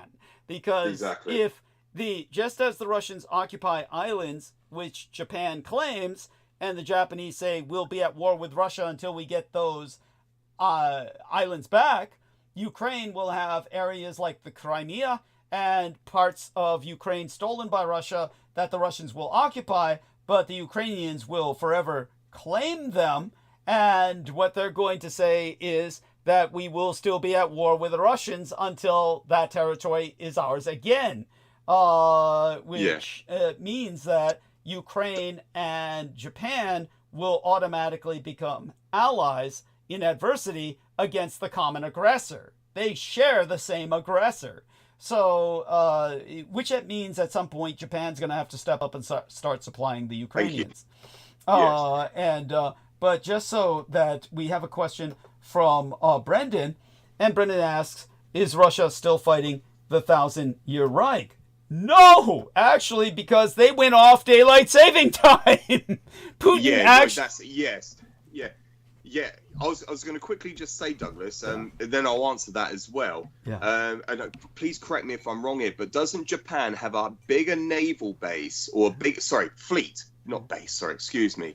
And do the Japanese have a larger air force and a larger navy vessel or fleet than the Russians? Is that correct? They have a far larger. I know they have absolutely. I know that they have a large air force, which is completely the counter, the polar opposite to what the Americans always propagandize, that they demilitarized Japan after World War II, or they somehow demilitarized themselves. The Japanese demilitarized themselves after World War II, which is the complete opposite to the reality, because they have a larger air force than even the Russians, and a far greater and larger navy fleet than the Russians.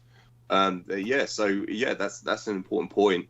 But yeah, with Russia itself, when daylight saving time was over for the Russians, when the Soviet Union collapsed, and that was on December 26, 1991. Yes. On Christmas Day, the hammer and sickle flag was lowered on the Kremlin's. The flag was lowered on the spires of the Kremlin for the last time, and it was never raised again because the Soviet Union collapsed and it dissolved and it went into history. Yes. And that's when Mikhail. Or rather, it's in exile in Transnistria, for what that's worth. That's an important point. Thank you, Douglas. And Mikhail Gorbachev, he defected to the United States, and then he went to go work at the Coast Guard office at the El Presidio military. Yeah, in a think tank. Yeah, in the think tank. Yeah, as a think tank. Yeah, in the think tank. Yes, yes, exactly. Where you work, Douglas. Yes. Yeah. It's something that is, shall we say, just it's so ironic. And it's so bizarre that Americans know none of this history. They are so. No. It blows my fucking mind. Yeah, it does. Yeah, no, Douglas. But yeah, that was when the Russians lost the war. They lost World War II at that point because they went into history and it collapsed. Yes. Yeah. And pretty much. You said, and they exist in exile themselves. Interestingly, when it came to the Russians, they continued, despite the collapse of the Soviet Union, they continued their state of war with Japan, but not with the 1,000-Year Reich in exile. No. So, but that's why they're attacking the Ukrainians, is because they're not at war with Nazi Germany in the 1,000-Year Reich in exile, the breakaway civilization. So they're attacking the Ukrainians, claiming they're the Nazis, and the Third Reich, the breakaway civilization, is not intervening because they don't care about the Ukrainians, because the Ukrainians have a Jewish fucking president. So there's... Yes, and another important point, and the other point, with the final settlement of the peace treaty of the final settlement regarding the unification of Germany, which was signed in September 1990, Japan was not part of that. And the East and West Germany, they needed German, they needed the Deutschsprach, German money, to help float the euro, which is why they signed that. But the National Republic of China was not present in that peace treaty. It was only France, Britain, the United States, and Russia that signed that with Germany. And Japan had no part in that, so that's why they're still legally at war with Japan. And so that's another important point. That was prior to the collapse of the Soviet Union. And you think, why did they do that? That's so convoluted. And so that's the other point I just wanted to make, Douglas, which is why they're still legally at war with Japan to this day, because they never signed any peace deal with them. Whereas with Germany, they signed it, but with the replacement governments, because they never declared World War II against East or West Germany, because East or West Germany never existed. These were the replacement elements of government that were established by the West. They created these, and the East. And so, they never declared war with East or West Germany, but they got together to sign this peace treaty. It was a very convoluted situation, but Japan never was subsidiary or a signatory to that peace. So that's just to further put things into perspective, Douglas, for the viewers. Which brings other things to mind, which I could go on about, actually. Yes. Of course. But so what I'm going to do is I'm going to send you something right now. So thank you, I'm going to press the send button, so please check your email. And this is something to explain the technical aspects of the modern Japanese Navy. But basically, I want people to understand that when the Soviet Union collapsed, they offered to sell their entire fleet to Japan. Yes. And Japan conducted an inspection of these Soviet ships and found that they were just flotsam and jetsam. They said this is just shit. It's just it's not worth it. We're better building from the ground up. The maintenance. To revamp them, to try to get them to be an operable, functional, so it would cost too much. Yeah. But to give people an example of where the Japanese are coming from, what the Soviets conceptualized is a operational model the Japanese followed for modern carrier warfare, because what the Soviets realized was the Soviets could never build carriers as large as American carriers. And by the way, so what are the oh, you mean the Japanese claims? So Brendan, yes, explain to us a bit about this link first before I get back to the carriers. And yeah, and official Japanese government documents. Of course, well, the Japanese, yeah, have every right to the Northern Territories. But yes, tell us a little bit about this link, Brendan, if you would be so kind. Yeah, it's the literal, they quote it as Northern Territory issue. One of their stipulations is Japan not only discovered but surveyed the 4 northern islands before the Russians ever arrived there. As early as the 19th century, Japan established control over the islands. And in 1855, they have a treaty of commerce between Japan and Russia that's still on the books from the 1800s that the Russians reneged on. So yeah, there's a lot of, yeah, nuances, but the Japanese just put it out there like it's public. Thank you. Violation of the Neutrality Pact from World War II.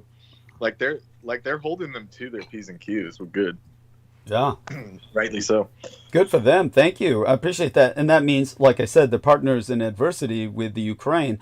So, but when I'm speaking... It says, oh, here's your point, Doug. Sorry to interrupt again. Even after Japan accepted the Potsdam Declaration, Soviet forces continued its offensive against Japan and all 4 of the Northern Territories from 28 August 1945 to 5th September 1945. Subsequently, the Soviet Union unilaterally incorporated territories, and 1949 had forcibly deported all Japanese residents of the 4 northern islands, approximately 17,000 people. And there's more to it, but that's where I'll stop. Thank you. No, I appreciate that profoundly. But here's where the Soviet situation was in terms of trying to confront America on the high seas. And thank you so much for that, Brendan. That's so important. And the Soviets realized they could never make aircraft carriers as large as American carriers. The American type of aircraft carrier is called an attack carrier. So the Americans call it an attack carrier because it's so large it can take the war to the enemy. That's the concept, is that the American carriers are floating air fleets where they can carry, a wing of aerocraft that will overwhelm an enemy target. And when it comes to the Soviets, they didn't have the capacity to build something that large that could float. And so when it came to here we are. Our man Brendan has some advice for you, and I like that. That's yes, and so that's funny. But when it comes to what the Soviets designed instead, they designed one carrier which was a monumental failure, the Admiral Kuznetsov. And the Admiral Kuznetsov is a nuclear-powered mess. It's a derelict, essentially, that's manned as a punishment detail.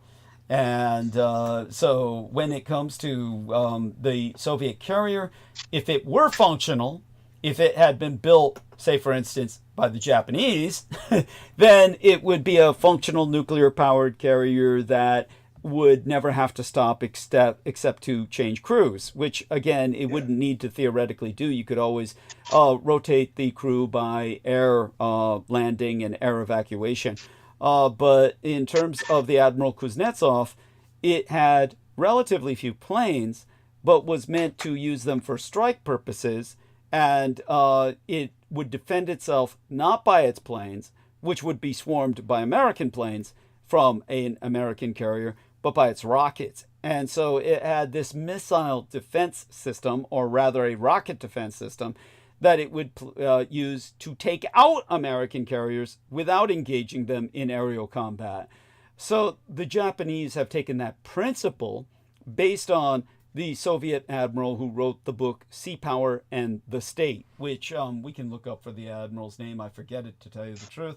But if we look up the book Sea Power and the State, okay, and that's an important operational doctrine presented by the Soviets, who had a great. I'm getting board games, and I'm getting various. Jesus Christ! I actually have a copy of that board game, maybe.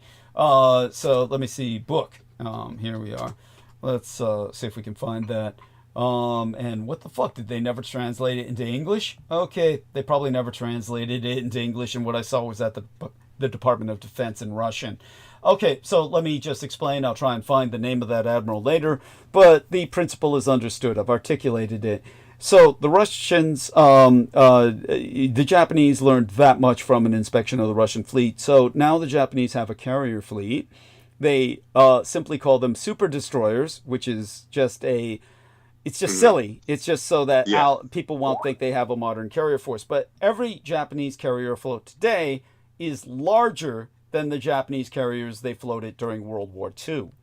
So they actually have much larger carriers today, but of course planes are much bigger these days. So because planes are much bigger, what the Japanese carriers today transport is more similar or equal, or maybe even fewer planes than what carriers in World War II carried. Nevertheless, the Japanese make up for that by stacking or arming, basically festooning their carriers with cruise missiles. Rather than rockets, which are primitive, they have cruise missiles, which they will direct to destroy an American aircraft carrier if they were ever in conflict with Americans again. So the Japanese will use their planes as strike fighters, meaning they will use them not to ward off other planes, but for targeted strikes, but they'll use the cruise missiles to sink all other ships on the high seas. So that is the operational doctrine. And so Japan has these supermassive carriers that are larger than anything except for American carriers. And they can certainly carry the war to the enemy as well.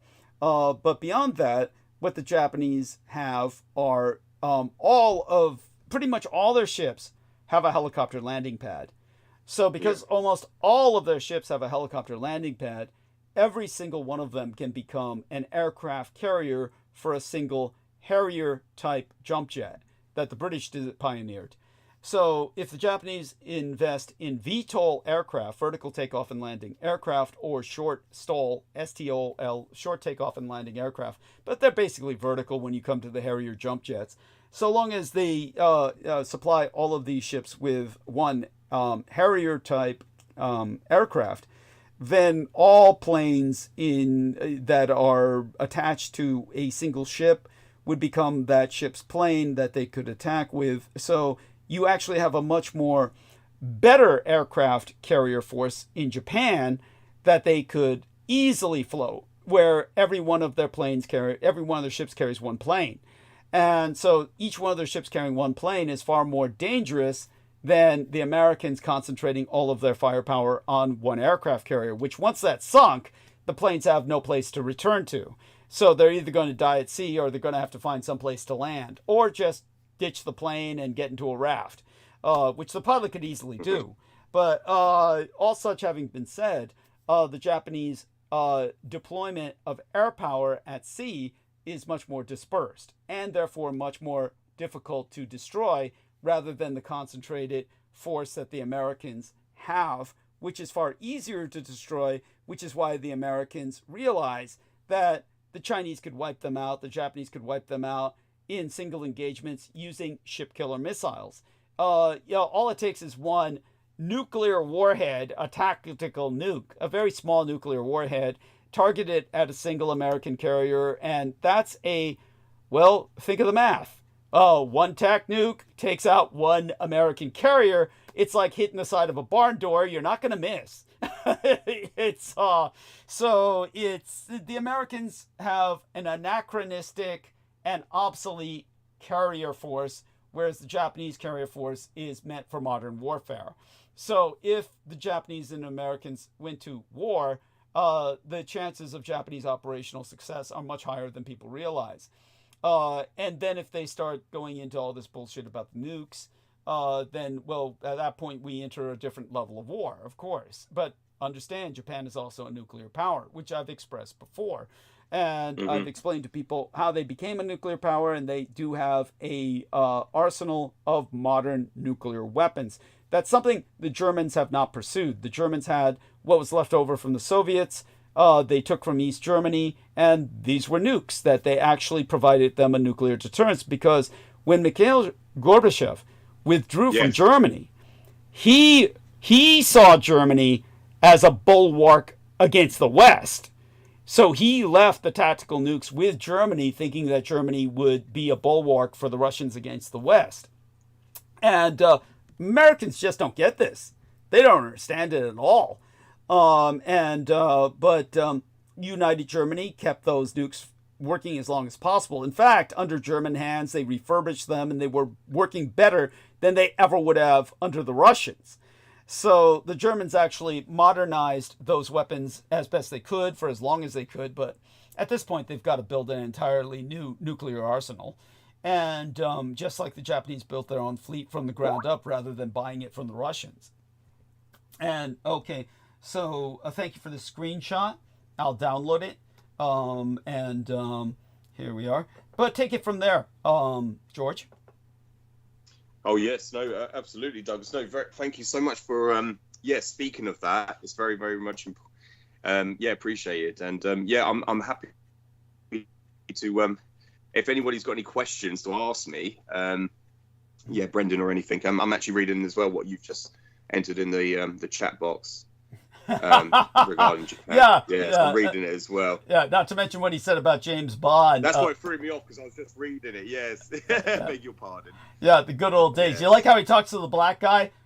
Quail, fetch my shoes.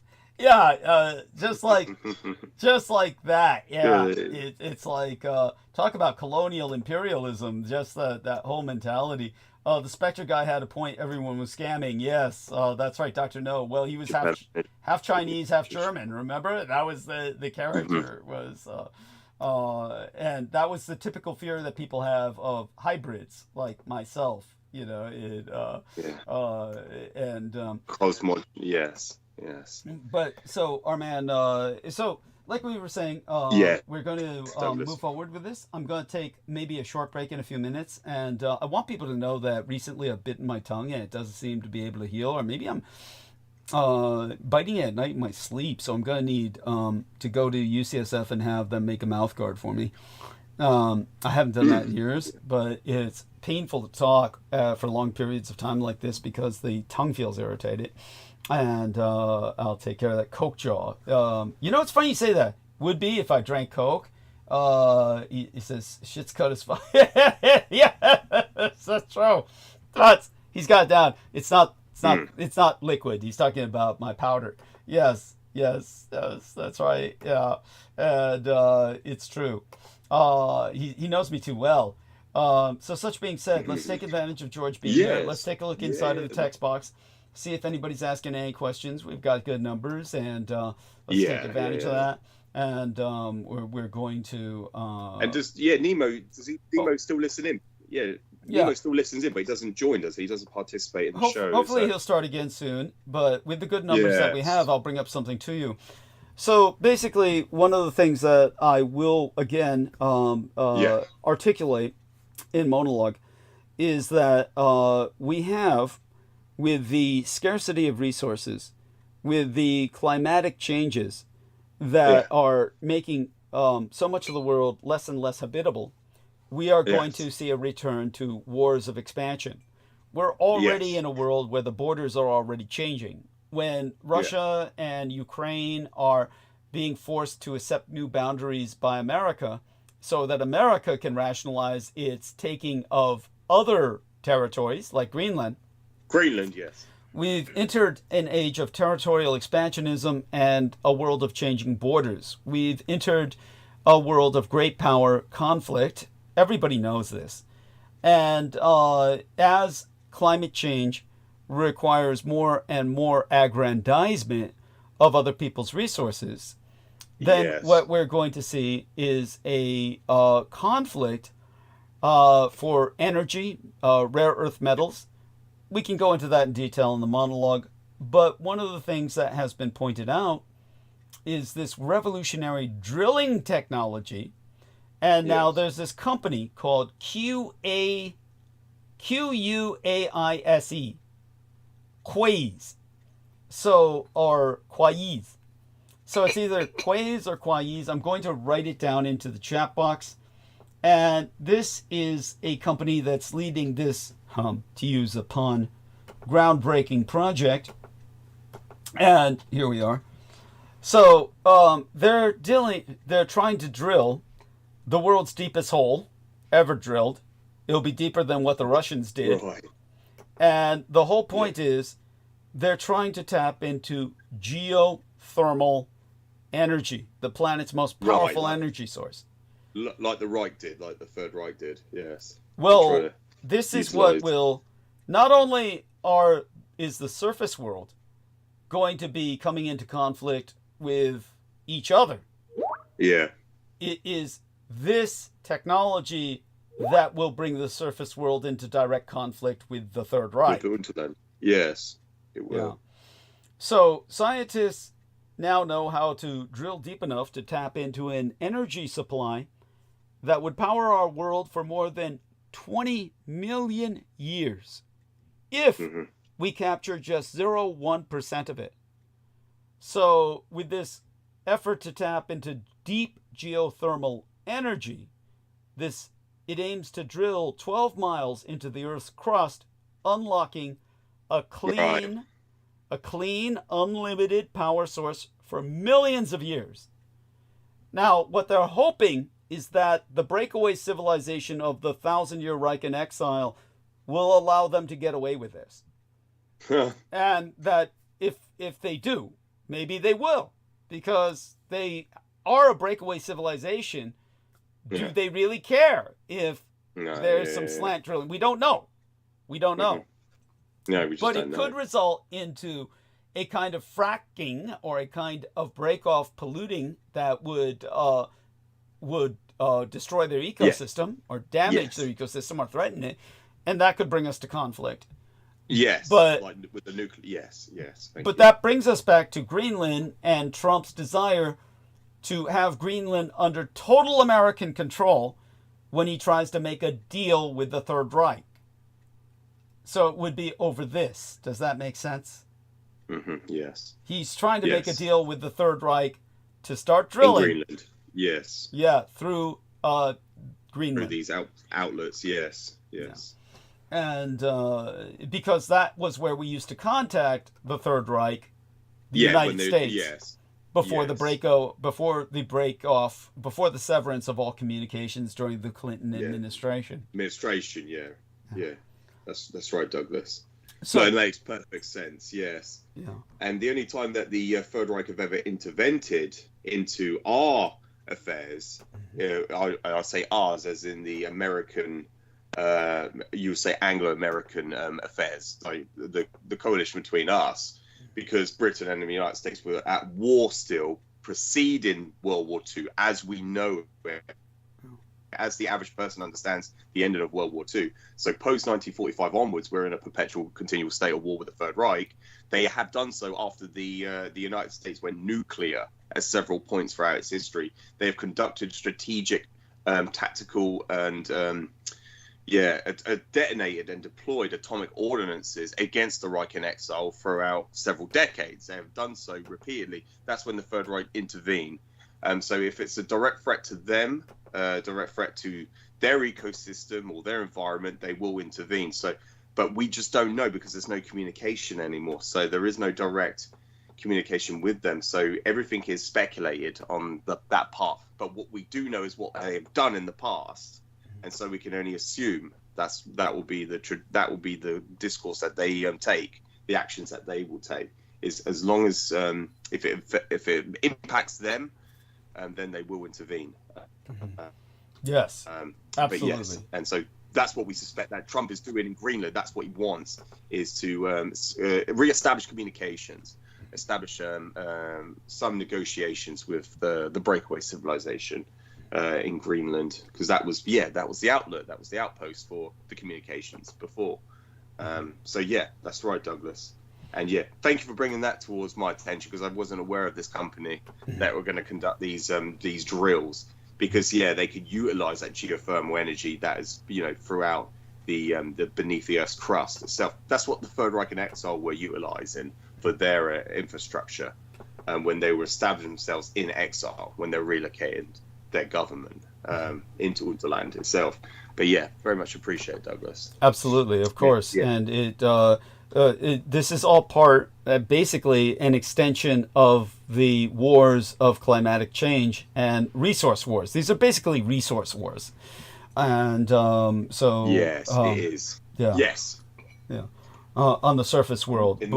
Yes. Yeah.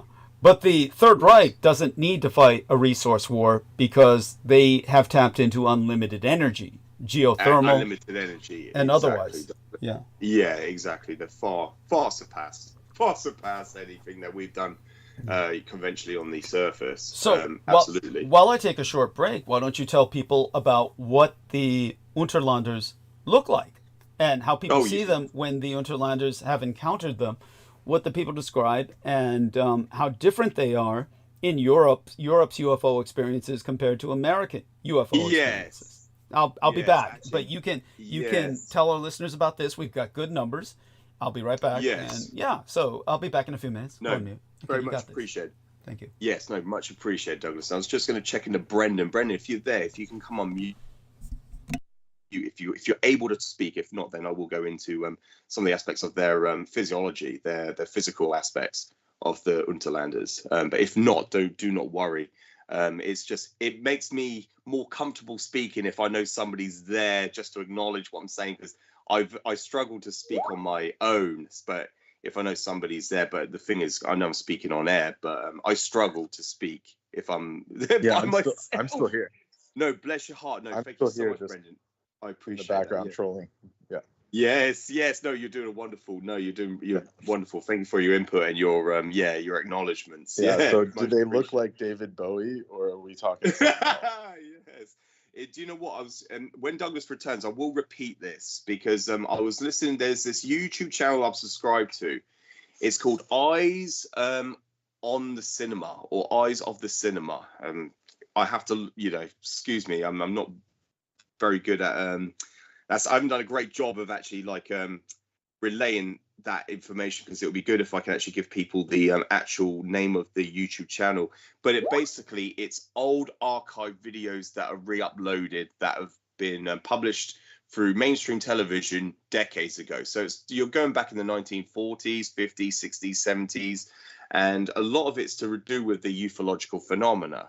And aspects of abductions and all sorts of along those realms of this aspect of basically our history in regards to ufological phenomena and alien abductions. But of course, what we're talking about is the Third Reich in exile. And one of the recent videos that was uploaded was a testimony from some former United States military personnel. And this one in several accounts, and these, I make sure I add this to my playlist, so I can always go back and reference these videos, because these are all credible accounts of people that have basically been confronted or had these experiences with the Third Reich in exile, the breakaway civilization. And it's been ever since the end of World War II, as people understand it. We have been having this continual perpetual state of war with them, and people have been having their experiences and basically accounts with them, confrontations or aspects of abductions with them. But this one individual case the other day that I reviewed, he was a former military personnel. He was basically, he starts off by saying what he'd done was he left his outpost. So he was positioned at this outpost, but he left his position, which later on it compromised him. It left him in, he was reprimanded for his actions, but he never specified it was him who left his post. But what he encountered was he saw this craft, which was, elliptical in its nature.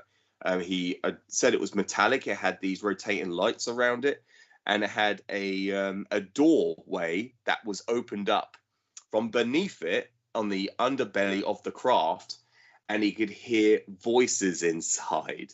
And what was so startling, you know, and obviously it just makes my eyes roll back because, like, there you go, it's a typical. Because the person conducting the interview, he goes, "Oh, what did the occupants look like? How small were they? How was their size?" And of course, this person, this individual, and I only reviewed this one, so I haven't got the names of these guys, but I can always go back and review it and then get the names of the individuals because they come on and introduce themselves.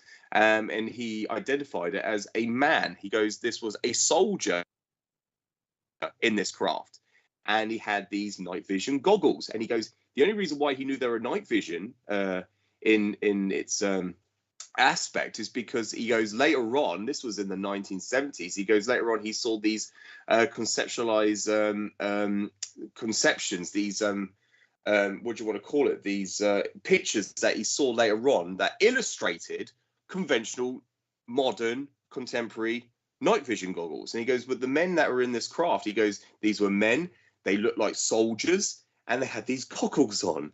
And he had a what do you want to call it, like a speaker microphone on his head that was attached.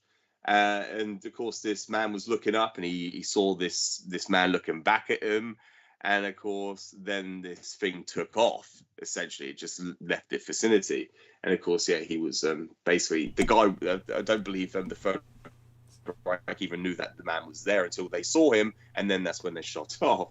And yeah, later on, the guy was approached by an intelligence officer. By the way, I'm back, just so you know. Hello, Douglas. Yes, I'm just relaying a story of a testimony for someone I reviewed the other day. It was a guy conducting an interview on this show, and it was uploaded on the YouTube channel Eyes on the Cinema, or Eyes of the Cinema, or In the Cinema. It's one of those. I have to look up the channel, but I've subscribed to it. That's irrelevant, but I always review when they upload a video. And it's always of these testimonies, accounts of these individuals that have encountered their experiences with either the Third Reich or their abduction experiences. But it always collaborates with, because they're all being consistent with the breakaway civilization. And I was just saying about this man, he was relaying, he left his post.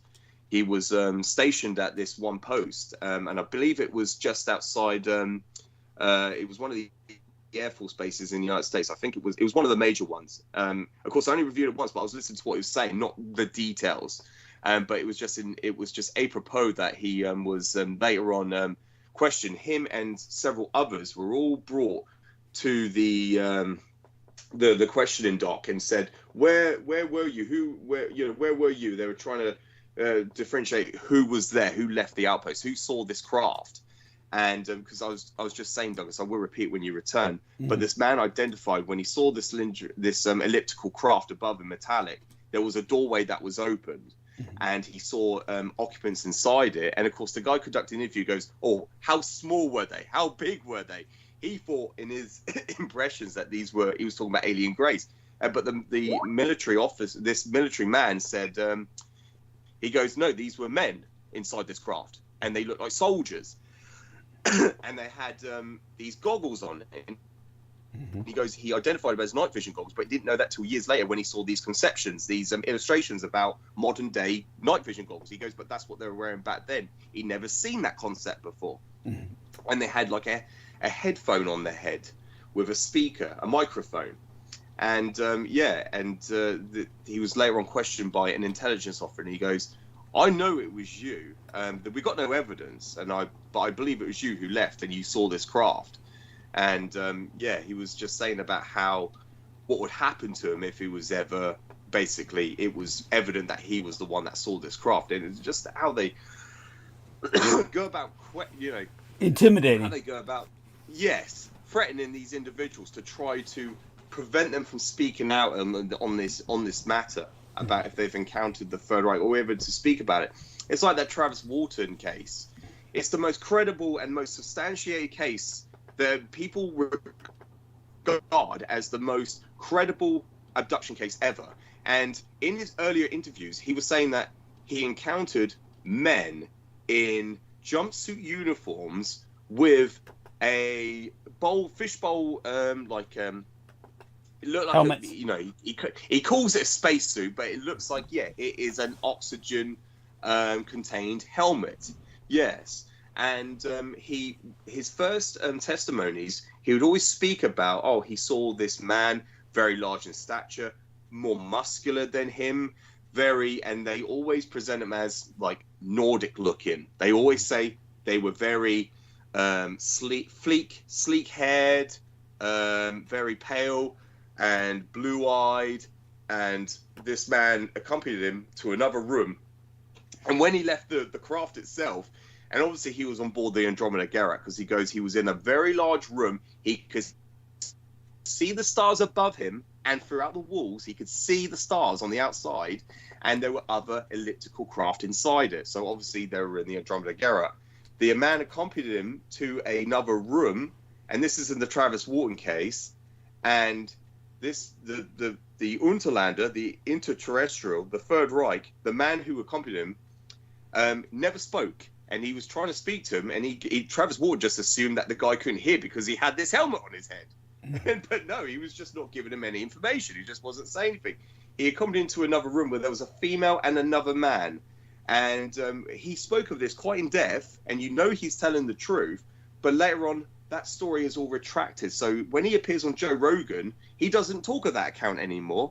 He talks about of the 3 other entities that encountered him. And obviously, in my understanding, they had the Dregar in the craft with them. So that is a example of a relics population. Yes. And so, yeah, because he goes, they're a non-human. There was these 3 non-human entities. That's why there's that movie that they released in Hollywood, and it was about the Travis Walton case, and I forget the name of the title of that movie. Fire in the Sky. Fire in the Sky. That's the one. Yeah. Fire in the Sky. Thank you, Douglas. I appreciate that, because I've never reviewed it, but that's why they produced that movie, and it was to show like Travis Walton case where these are truly like non-human, but they don't ever present the fact that there were humans on board it. As far as he understood, he goes, they look like humans. These were men, and there was a female as well. And then they obviously they made him unconscious by putting a breath mask. They basically knocked him out, and then they dropped him back off. But he was miles away from where he was taken on board the first craft. And so, yeah, that's the Travis Walton case. But yeah, the reason why I'm saying this, Douglas, is because everyone seems to account for the same thing, what they look like. It's always the same thing. They wear the same outfits, the same uniform. And the military ones, like with the goggles, like the ones that you see in Killzone, with the red eyes, the red goggles that they wear. Yes. Yeah, and it's because they dwell in subterranean,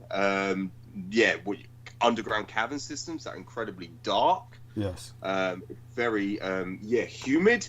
It's steamy. It's very precarious. I'm sharing. So please continue. I'm sharing my screen now. So if Brendan and George are kind enough to look at the screen, I'm going to. Now I've sent this to you before. I sent this to Marina Sarin. I don't know how much of this Marina Sarin really understands, but I do want both of you to know that it's important to point something out, because I'll then relate it to what I said about the Montauk Day, Eldridge Day, as it's called, E-Day in World War II, and the portals that opened across the earth. And we'll do a little map work there in a second. But matter of fact, give me just a second here to go look for that map. I have to actually stop screen sharing while I look for the map, because it won't let me do that without doing that. So if I take a look at let me see if I can get the search history up, but otherwise I'll just get the map up.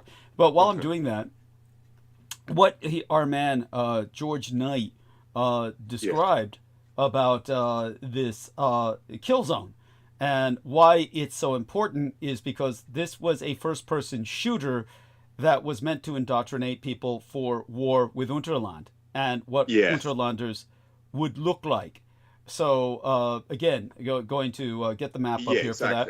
The Helgans they call them, don't they? In the series, that is quite correct. The Helgans and and they look very similar. So if you look at the Third Reich in the Wolfenstein series, they look very similar to Killzone. There are similarities. But actually, the Wolfenstein is much more primitive. It's not primitive as yes, exactly. It's more primitive than the original. Yes, and it's very ungainly. Wolfenstein is like a satire, and it's more like trying to indoctrinate people. Like, you get to kill Hitler over and over again. There's multiple ways you can kill him. Yeah. But the similarities, they wear the red goggles. They both have the red eyes, the red goggles that they wear on their eyes, so they can see. Right. It's just the difference with the Helghan is the Helghan are actually accurate, whereas in other words, the Wolfenstein gear is meant so that you can't operate in it. It's meant so that it's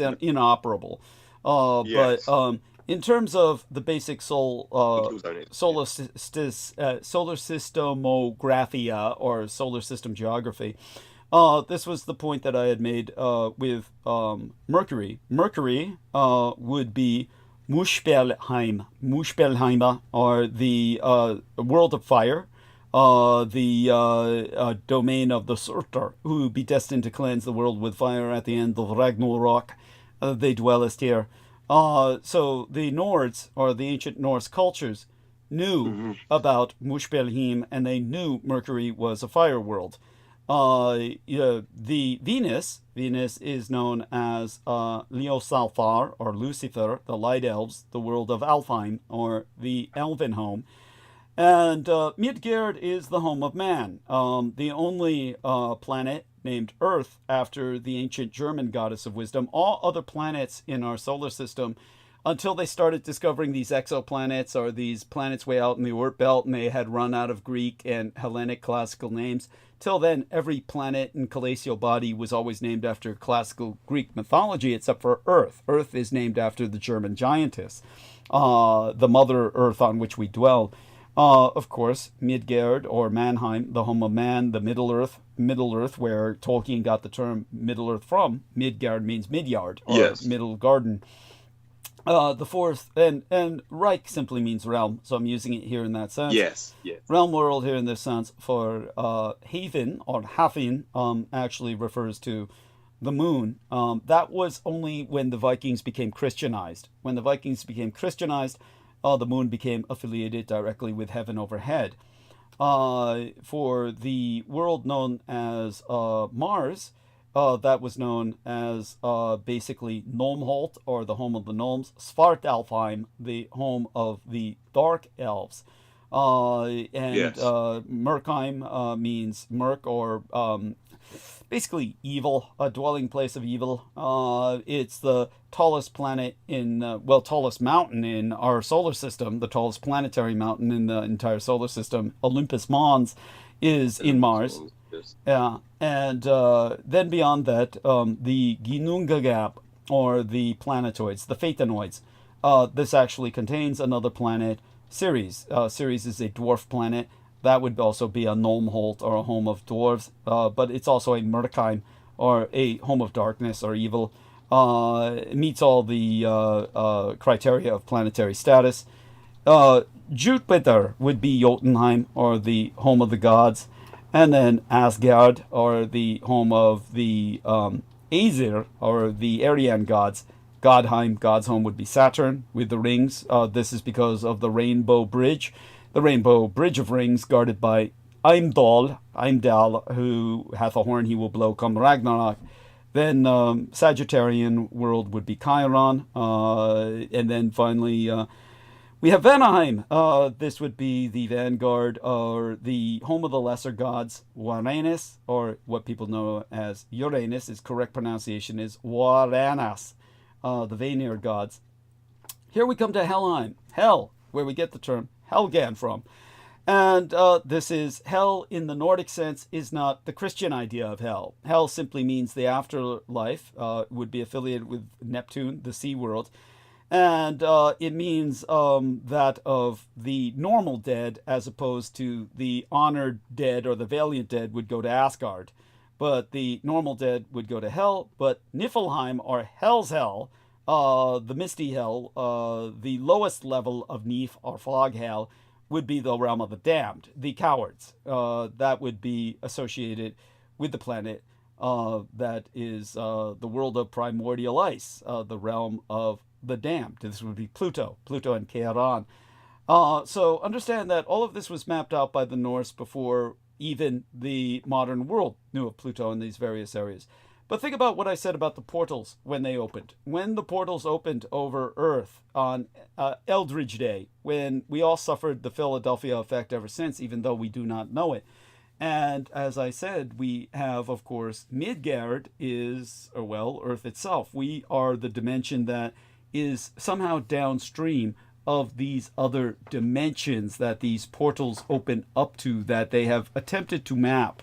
And they've done their best to try and measure the parameters of these portals. And of course, this is as top secret as it gets. What I had to deal with when I was dealing with, as a Department of Defense librarian, with documents I was never supposed to see. The one thing that I can tell you is that when these 8 portals opened on what are apparently parallel Earths with what we would say was widely variant physical laws. Think of this when you think of a dimension. Say, for instance, the ancient Greek concept of Sisyphus forever rolling the mountain up the hill, where he never somehow makes it back down. It's because every direction in his dimension is upwards. So that's why it's Sisyphean, meaning a futile struggle.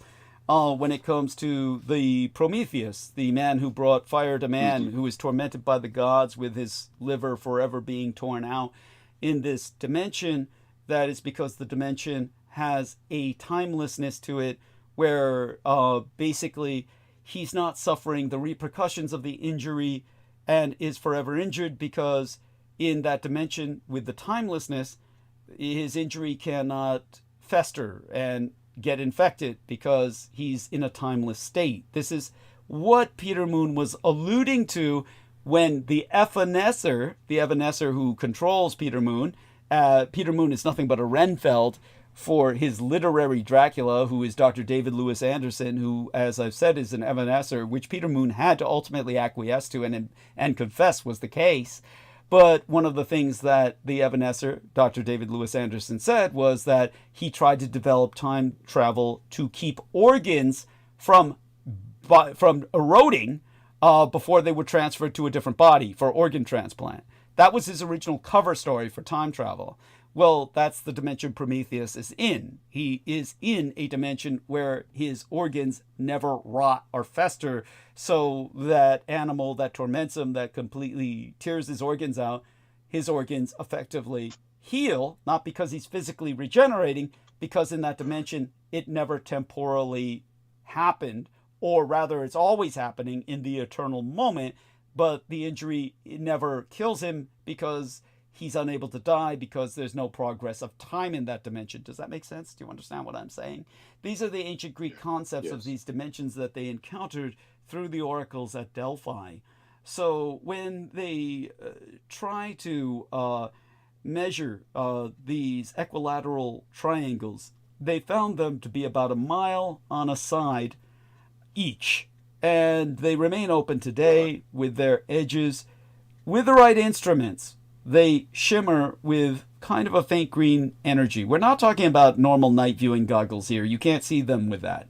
There's no real helpful readings on spectrographs, but each triangle acts as a gateway to a different world. And as I said, over the North Pole, we have Asgard. And Asgard was, of course, the Nordic idea of heaven, which is not necessarily, well, it's definitely not a modern person's idea of heaven.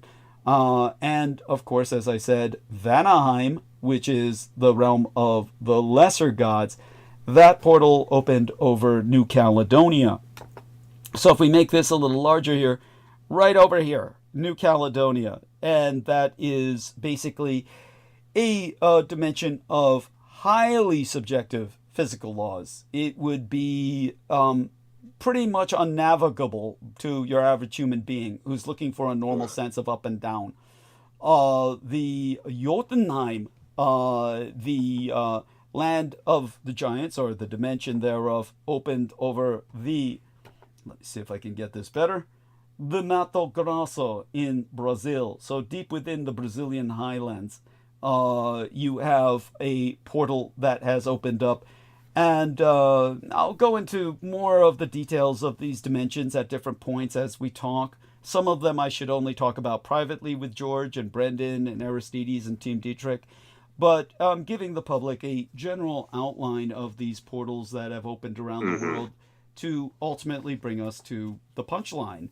And when it comes to Svartalfheim, as I've said, the realm of the Dark Elves, is the Bermuda Triangle. It's in the direct center of the Bermuda Triangle, the only portal that is under the surface, under the sea, and it's the most active, and the one where we actually have an active invasion from that is encouraging the rise of the sea levels to make the world much more like their own home world. I mean, to give you an example of that particular parallel universe, which I've been unable to share with our dear friend George so far, let's look this up. And if you take a look down here at the map, and I'll see if I can make this as large as possible. Right. Yeah. This is how they feel the other dimension looks like. Basically, as far as they can ascertain, it's evolved somewhat similarly to our world. This signifies that the entire world is submerged. This dimension which that portal leads into is completely flooded. And in that world where they've had a similar evolution of societies and culture before it flooded, you have now a situation where there's a global course of a northern global super hurricane that never stops because there's no seasons. It's based on gravity and the Earth's rotation. And when it's all submerged underwater, then you create a global super hurricane in the north that is constantly in motion and never stops, and a global course of the southern global supercyclone that never stops. And all humanity is bracketed at the equator, where it's much more stable in terms of climate and the environment. And of course, they follow their old cultural patterns. A USA island fleet, Australian, North Pacific nations island fleet. This was technology they feel might have been developed before the flood that is city-states the size of aircraft carriers, and also merchant ships welded together. Your average merchant ship is larger than the Titanic. These are not implausible refugee camps on the surface of the water. Latin American island fleet, Central African or the Black Island Fleet, Islamic Island Fleet, the European Island Fleet, the Indian Southeast Asian Island Fleet, the South African Island Fleet, which, from what their reconnaissance was able to ascertain, Navy SEALs that took the trip to the other dimension and back, is either a white-dominated South Africa or that's pretty much an apartheid state at sea, is the best way to say it. Iranian island fleet, the Japanese island fleet, and the Chinese island fleet bridging across the equator. The North Korean island fleet is at the pole because they are sustained by the Svartalfar, are the denizens of the flooded world, and they act as collaborators to help them raid all the other fleets periodically for human chattel or food. You'll notice that there is no South Polar Fleet because they figured that was either this world's version of the Reich, which may have already colonized that area and then maintains their own fleet at the pole, or the British Island Fleet in alliance with the Reich at the pole. In this world, the British have aligned with the Reich over the South Pole and maintain their peace away from the other island fleet nations. But this is the portal that we have, ironically enough, the most detail about in terms of what's on the other side. So when we go back towards what the other portals are like, Alfheim, as I said, is a portal that has opened over Newgrange, Ireland, even though it's not visible to the naked eye. The Irish Stonehenge, and that is the realm of the elves, or the Fae, which explains much of the sightings of Fae folk in Ireland today, in a different sense from the way the Irish used to see them. And over, where was the other portal? Oh, yes, Mount Kailash.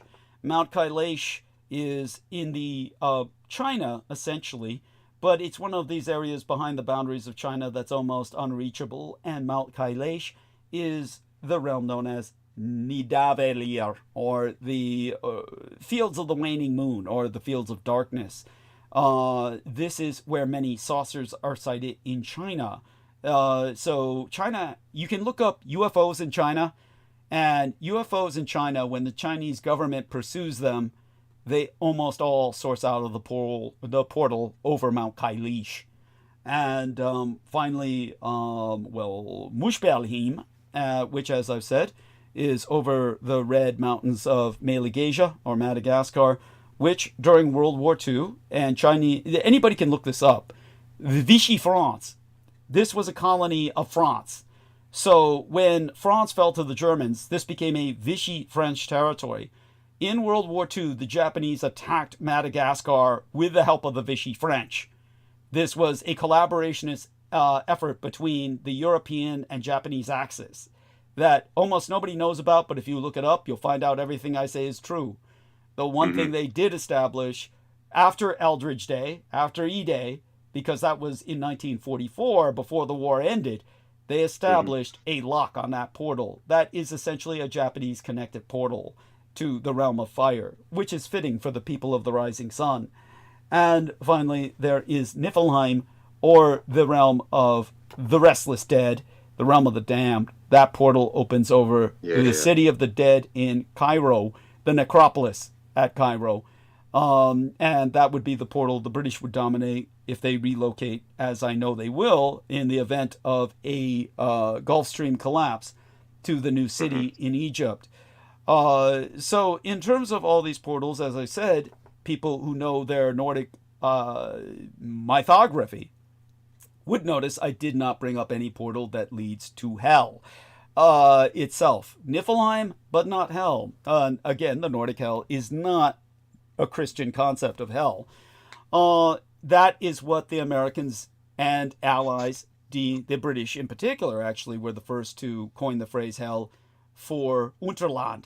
And that is why in the video game, to indoctrinate you against fighting Unterlanders, or to indoctrinate you into fighting Unterlanders, they are referred to as the Helgan, because Unterland is known to the Allies by the code name Hel, H-E-L with one L, as in the old Nordic spelling.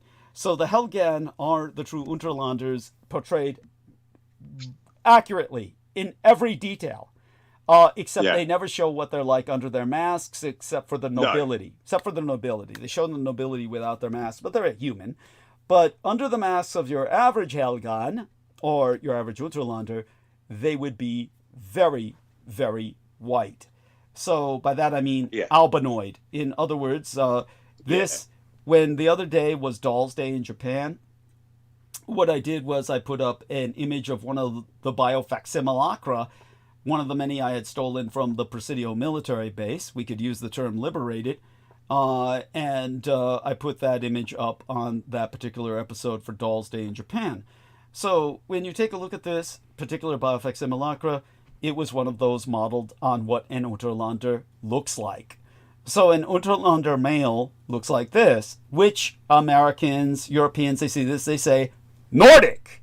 That is what they see. And what do they often describe? Long, blonde-haired, tall Nordics. This was a biofacsimilacra modeled on an Unterlander. This is what an Unterlander looks like. So there we have that. And so very pale skin. And I thank everyone for their patience with that lecture, but hopefully that puts things back into perspective now. And take it from there, George. I'm sure you have many thoughts after this. Brendan Zoget asks orange hair. Brendan Zoget asks orange hair. Do people sometimes describe that?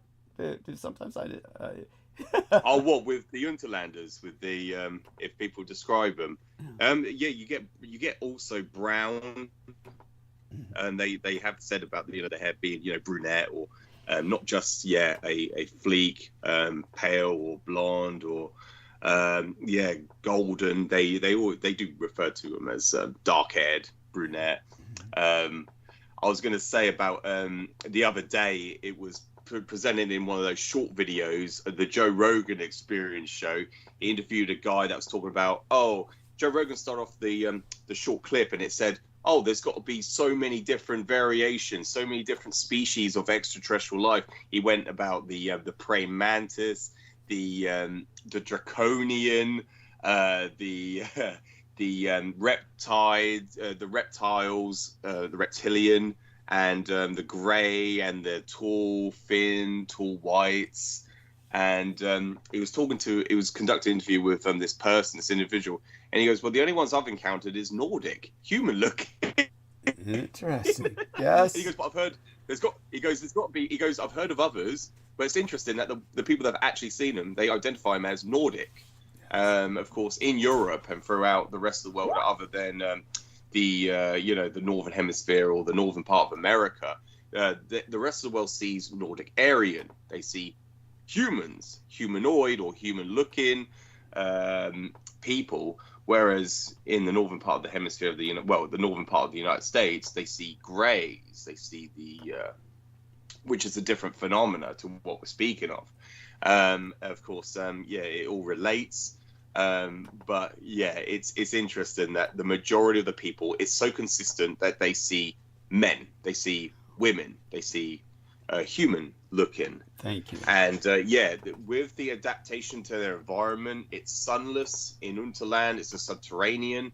They get very little vitamin D. Very little, so they rely heavily on supplementation, obviously eugenics, for their survival and the adaptation to their sunless environment. So of course they have turned albino white, which is what you referenced, Douglas. They have turned pure white, and the pupils of their eyes have excuse me, I'm hoping I'm going to say this correctly, much larger. Yes, and by the way, that is also why they have to wear the goggles. The goggles are actually, if they're... continue. Yeah, the sunlight, the UV rays of the sunlight is quite penetrable and is quite detrimental to their eyesight. So it's a protection. Mm-hmm. So yes, hence why the goggles are seen. The guy who was giving his testimony, he was unaware. He's never seen that sort of technology before. He was saying, I've never seen someone wear that sort of technology on their head, on their face. And he goes later on, it was only when he started to see these illustrations or conceptualizations of night vision goggles, that's when he relayed back to his experience. He goes, oh, that's what it was. Mm-hmm. But it was just really, it was quite an interesting testimony, but it was all consistent. Most people, and the person conducted the interview, in their ignorance and naivety, they think, oh, you're going to present, oh, you saw something that looks truly unhuman or extraterrestrial, truly outside of the realm of terror. Truly outside of this world, not earthbound, but something outside of this earth.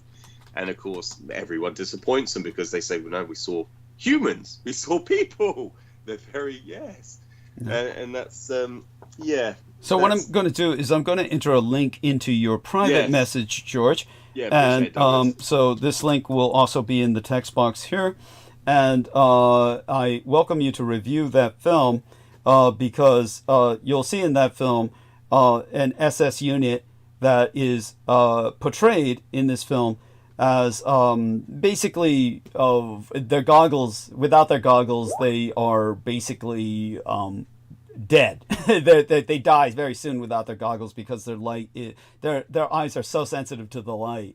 But it's a excellent film, believe me. So just review it.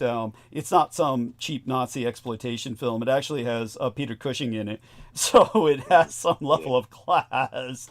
So I do recommend it, and so do watch that, and I look forward to your review thereof. But it's So that being said. Do continue, but it's part of an understanding. This is what we call predictive programming, where they like Alternative 3. It's like Alternative 3, where they're preparing people. When you see this film, you'll understand why. But what's interesting is that they speak of U-boats that would never have to surface, but they're not talking nuclear. It's simply that the crew can survive in an aqueous medium, meaning that they can survive underwater. And Yes. so the U-boat could Multitude of farmers. Yeah. yes, so the U-boat can become flooded, but they're still functional. Brendan, by all means, come on and speak. We want to hear your voice. Yeah. It was forged by dwarves in their underground realm of Nidavellir. Thank you so much. I appreciate that. Gleipnir. Yes, please. So explain this, by all means. Come on and share it with us, Brendan. Come on and talk. Of course, it's 2:40 a.m. over here, so Brendan has to work in the morning. But if he can stand to talk, please, by all means, do so. Otherwise, we'll have our man George read what you've entered here. So yeah, he says, "I'm going to sleep." Well, we love you dearly, and He's going to sleep. yeah, blessed be thy slumber and sweet be thy dreams. And but by all means, why don't you read this out loud? This little statement by Brendan to our listeners. Yes. Yeah. Yeah. Beg your pardon. It's just loading up now, Douglas. Okay, that's fine. Hasn't appeared yet in my chat. It's just taking its time. It's because I'm hotspotting. It's just taking its time. Oh, no worries. What's popped up now? It's like a Divine Dragon Ragnarok that's appeared. The Leviathan, Cometh, Mount Kailash. It's just appearing now, Douglas. It's just coming up. Wow. A lot's been entered. Yeah, it's taken forever, isn't it? Wow. So I hope my connection's good. Yeah, no, your connection's good. Don't worry about it then. Yeah. Taking ages for it to. Yeah. Oh, there we go. It was forged by the dwarves in their underground realm of, and my pronunciation's not always the most accurate or best. The Nidavellir, the Glimpina. I think it's something more. Bound. Yeah, you're doing okay. You're doing okay. Go on. Yes, and for Fenrir, and the Fenrir, it's a type of sentient, I believe. Fenrir is it's the wolf. The wolf. Yeah, that's it. That's it. It's a yes. Thank you. It is a wolf. That's what I was thinking. Thank you. Bit off the revenge when he was not freed. Gleipnir is said to hold until Ragnarok, when Fenrir will finally break free and devour Odin. Yes, I think that's the end of that entry. Yes, and there's Wikipedia link there, right there. So, yeah, thank you, Brendan. Which we don't recommend that anyone use. Okay, don't. No. Yes, we can deconstruct Wikipedia all day long. Yes.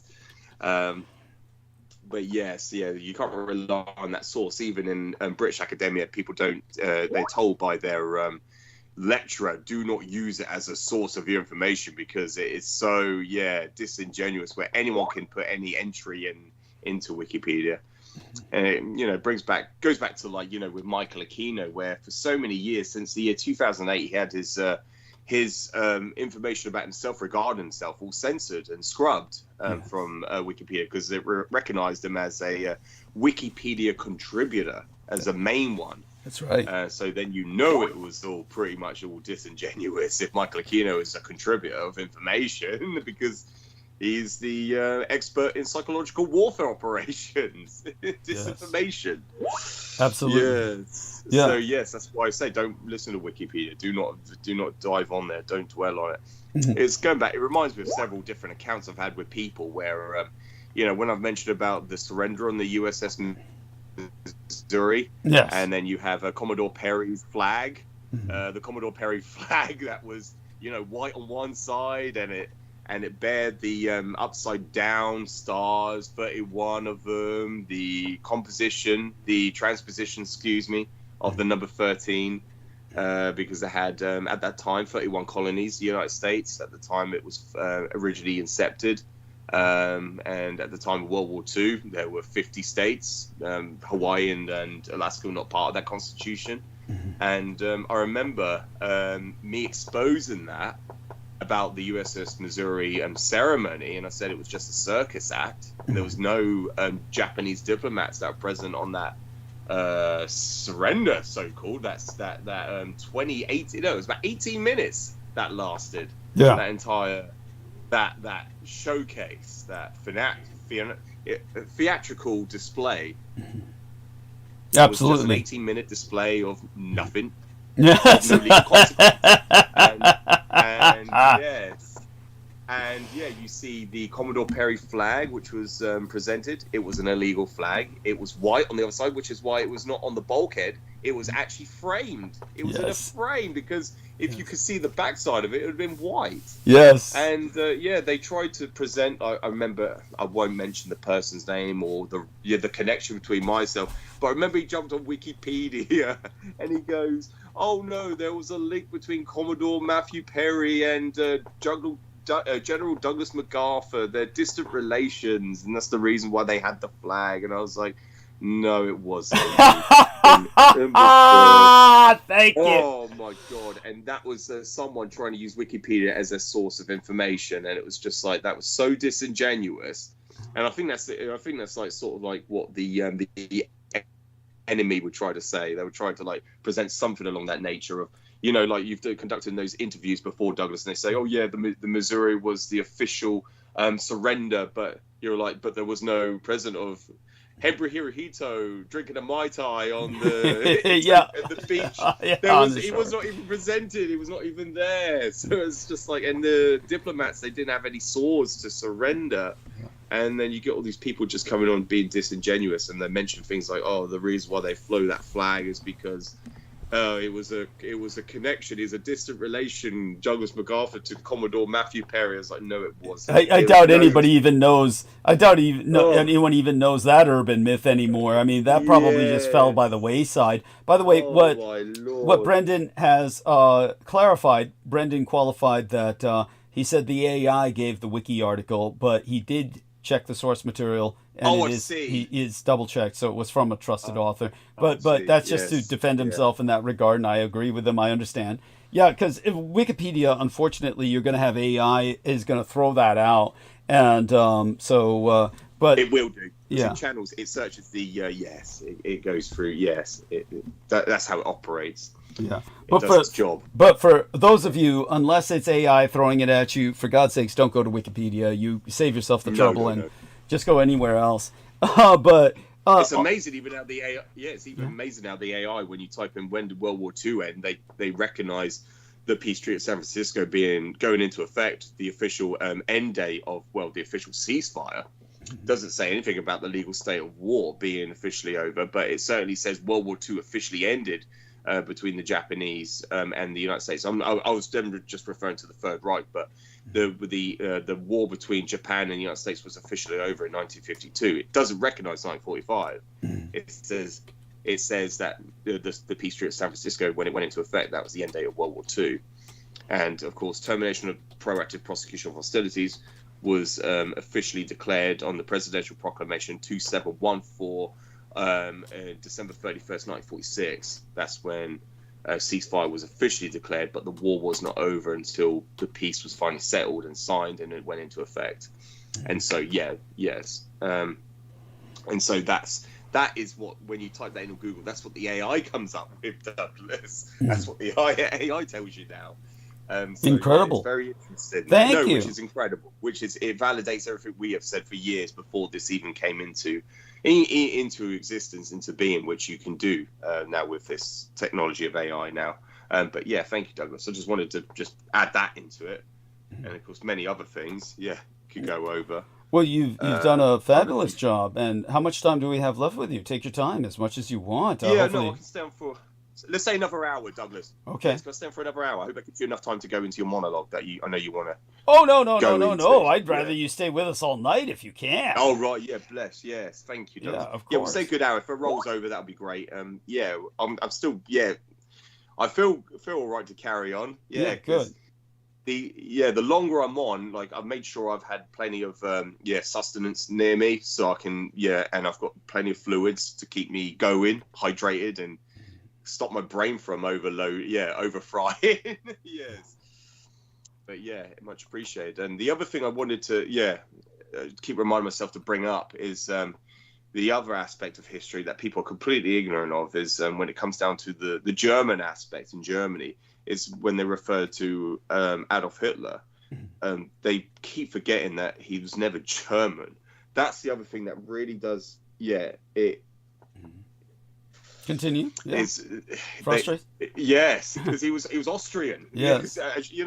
But people just misconstrued everything. And you know, as you've said many times recently, Douglas, Adolf Hitler considered himself the first soldier of the Third Reich, but people always propagandize, villainize him as saying that, oh yeah, he, you know, Germany did this, Germany, and it's like they forget the fact that Hitler was never even German; he was Austrian. It's like Joseph Stalin; he was not Russian; he was born in Georgia. Yeah. He considered himself a true Caucasian. Yes, who was ruling over a bunch of Asiatic Slavs. He considered himself a true Caucasian ruling over a empire of Asiatic Slavs, and continue. Yes, degenerate. Yeah, and he truly considered him subhuman, which is why he killed so many. And whereas, with Hitler, he was not German. It just baffles my mind when people conflate. Don't forget to also remind them that Napoleon was not French; he was Italian, or rather Corsican.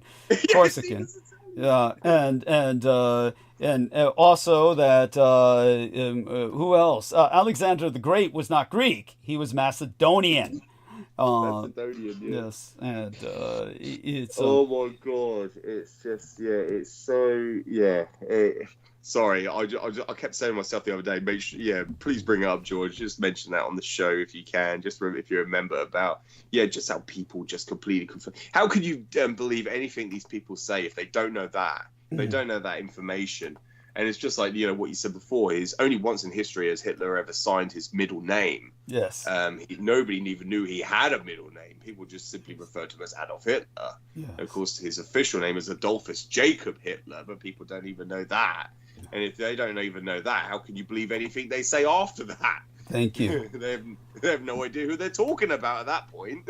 No, it's all too true. And what was the... So just to, again, drive the point home, this is the point I've made when people say to me, how can you even imagine that you could ever attain secular power?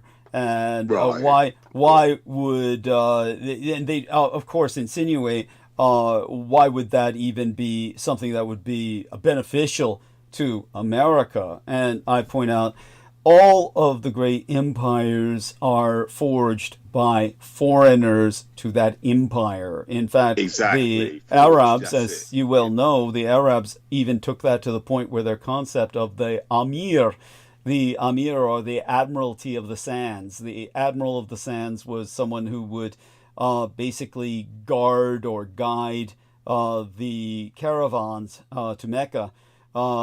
These Amir would never be, because the Arabs never trusted each other, because their concept was myself against my brother and I against the family, my family and I against the clan, my clan and I against the village, my village and I against the city, my city and I against the nation, my nation and I against the world. They certainly do not trust each other at all. And as a result, whoever became the Amir, the one thing you could be certain of was that his face was always shrouded because he was not Arab. He was someone who was raised in Islam, but definitely not Arab. This is why the greatest of all Muslims was a Kurd. And the Kurds are hated by everyone. The Kurds are surrounded by the Iranians, the Turks, and the Arabs, who all seek to annihilate them. But the Kurds are not any of those ethnicities. But the man who took Yerushalayim, or Jerusalem, the Muslim who did that, Suleiman the Magnificent, Suleiman, I mean to say, in the Arabic, Suleiman the Magnificent was someone who was Kurdish. And so, as a matter of fact, he was deemed so honorable that he is viewed as being in the heavenly layer of hell by Dante in the Inferno. So the best layer of hell to be in, so to speak, where nobody is suffering. And so when it comes to that, I point out to people that, yes, when you take a look at all the historic empires that really made their mark upon history, then we're speaking of Alexander the Great was not Greek, he was Macedonian or Macedonian.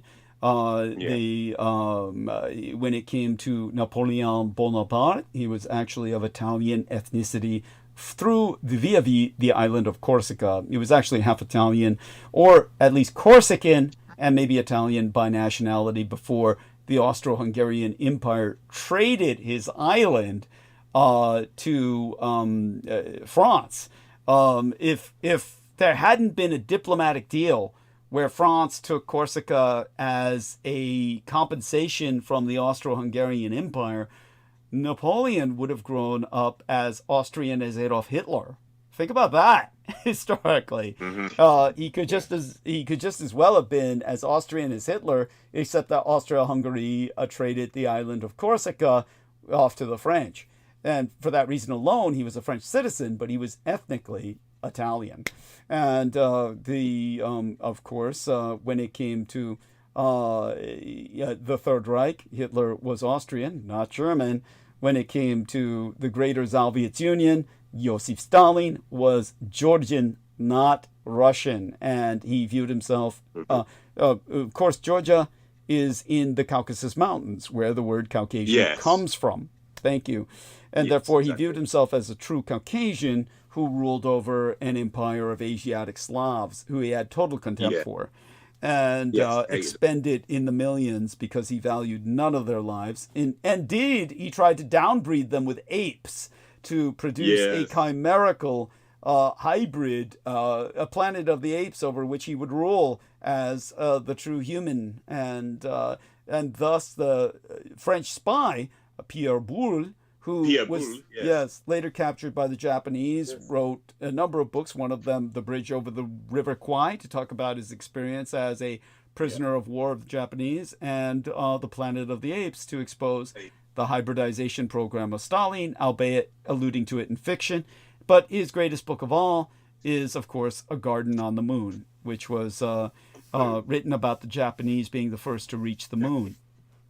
And so, again, these were all written in a metaphorical fashion, but they were a way of getting the truth out without directly getting himself killed. And implicating himself, yes, exactly, Douglas. Yeah. Yes. And by all means, okay, now take it from there and whatever else is brought to your mind by that. And that's why when I tell people, if I ever attain secular power as a foreign-born national over the American empire, that's the only way the American empire can truly rise to greatness, as all these other empires have under foreigners. Forged under foreigners. Yeah, exactly, Douglas. And it was just like, it comes to mind with, Arnold Schwarzenegger, who tried to change the Constitution, didn't he? He tried to, so he could run for president. He came in as a foreigner, as a born Austrian himself, who migrated over to the United States and originally vocally admired Hitler. He originally admired Hitler, but he had to pull all that back. He's now on this and when was it? It was only a few recent years ago. Going back, he publicly stated about he was surrounded by neo-Nazis. He called them neo-Nazis in Austria after the war he was speaking of. He remembered growing up and how they all felt ashamed of themselves, and he was on that stance. And I forget the reason, the motive behind his speech on that. It was something that was... he's just basically sucking up to the point where he wore a yarmulke and everything else. I mean, basically, he's a joke. But he did try to campaign, because since he could do nothing to legislate to alter our Constitution, he campaigned to petition that the Constitution be altered so he could run for president, but he failed. And ultimately, absolutely. The foreign-born leader that we got for a president was Barack Obama. Was born in Kenya. That's the one we got.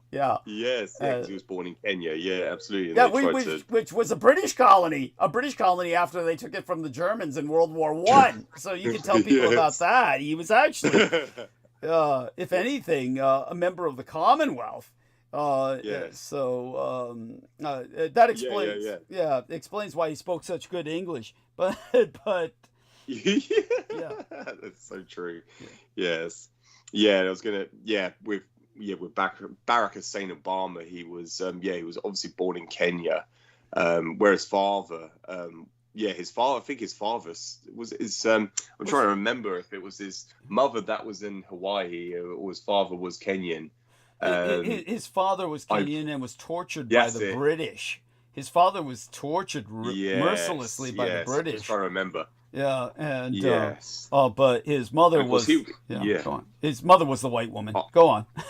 Yes, I was gonna you know, obviously I can go back into the reasons behind you know, with the administrations under the Bushes, the late senior that was president effectively for 3 terms, because he was effectively under Ronald Reagan, because Ronald Reagan was basically suffering from Alzheimer's.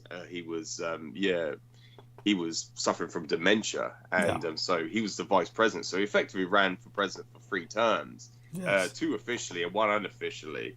And then, you know, they had this pact between both families, both dynasties. And because, Hillary Clinton was so convinced that she was going to be running for president in 2008, she told sorority sister, Benazir Bhutto, you can return back to Pakistan. And that was when all the sons that their fathers had their blood drained dry from that Bloodgate scandal, they came back to take revenge by taking out Benazir Bhutto, using a self-destructive device planted to their vests. You know, these bombs that they detonated to their vests. This one individual did manage to, blow detonate the vest when he threw himself underneath her Humvee. Her car. The vehicle that was transporting her, and she blew her brains up by smashing her head into the top of the vehicle. How GIs die in Humvees in Iraq through this, I believe it was implosion devices. What are called IEDs, or improvised explosive devices. Improvised explosive devices. And thank you. The reason that her skull was cracked open the way GIs died is because, ironically enough, it was an armored car. That's why. That's why. An armored car. That's why her skull was crushed. It was like she was. Yeah. Yes. Continue. Reinforced armored. Yes, beg your pardon. Thank you, Douglas. Because Hillary Clinton was so convinced that she was going to be running for president. Well, she was going to become president in 2008, but the military junta got this this man. Kenyan dude, half Hawaiian. Go on.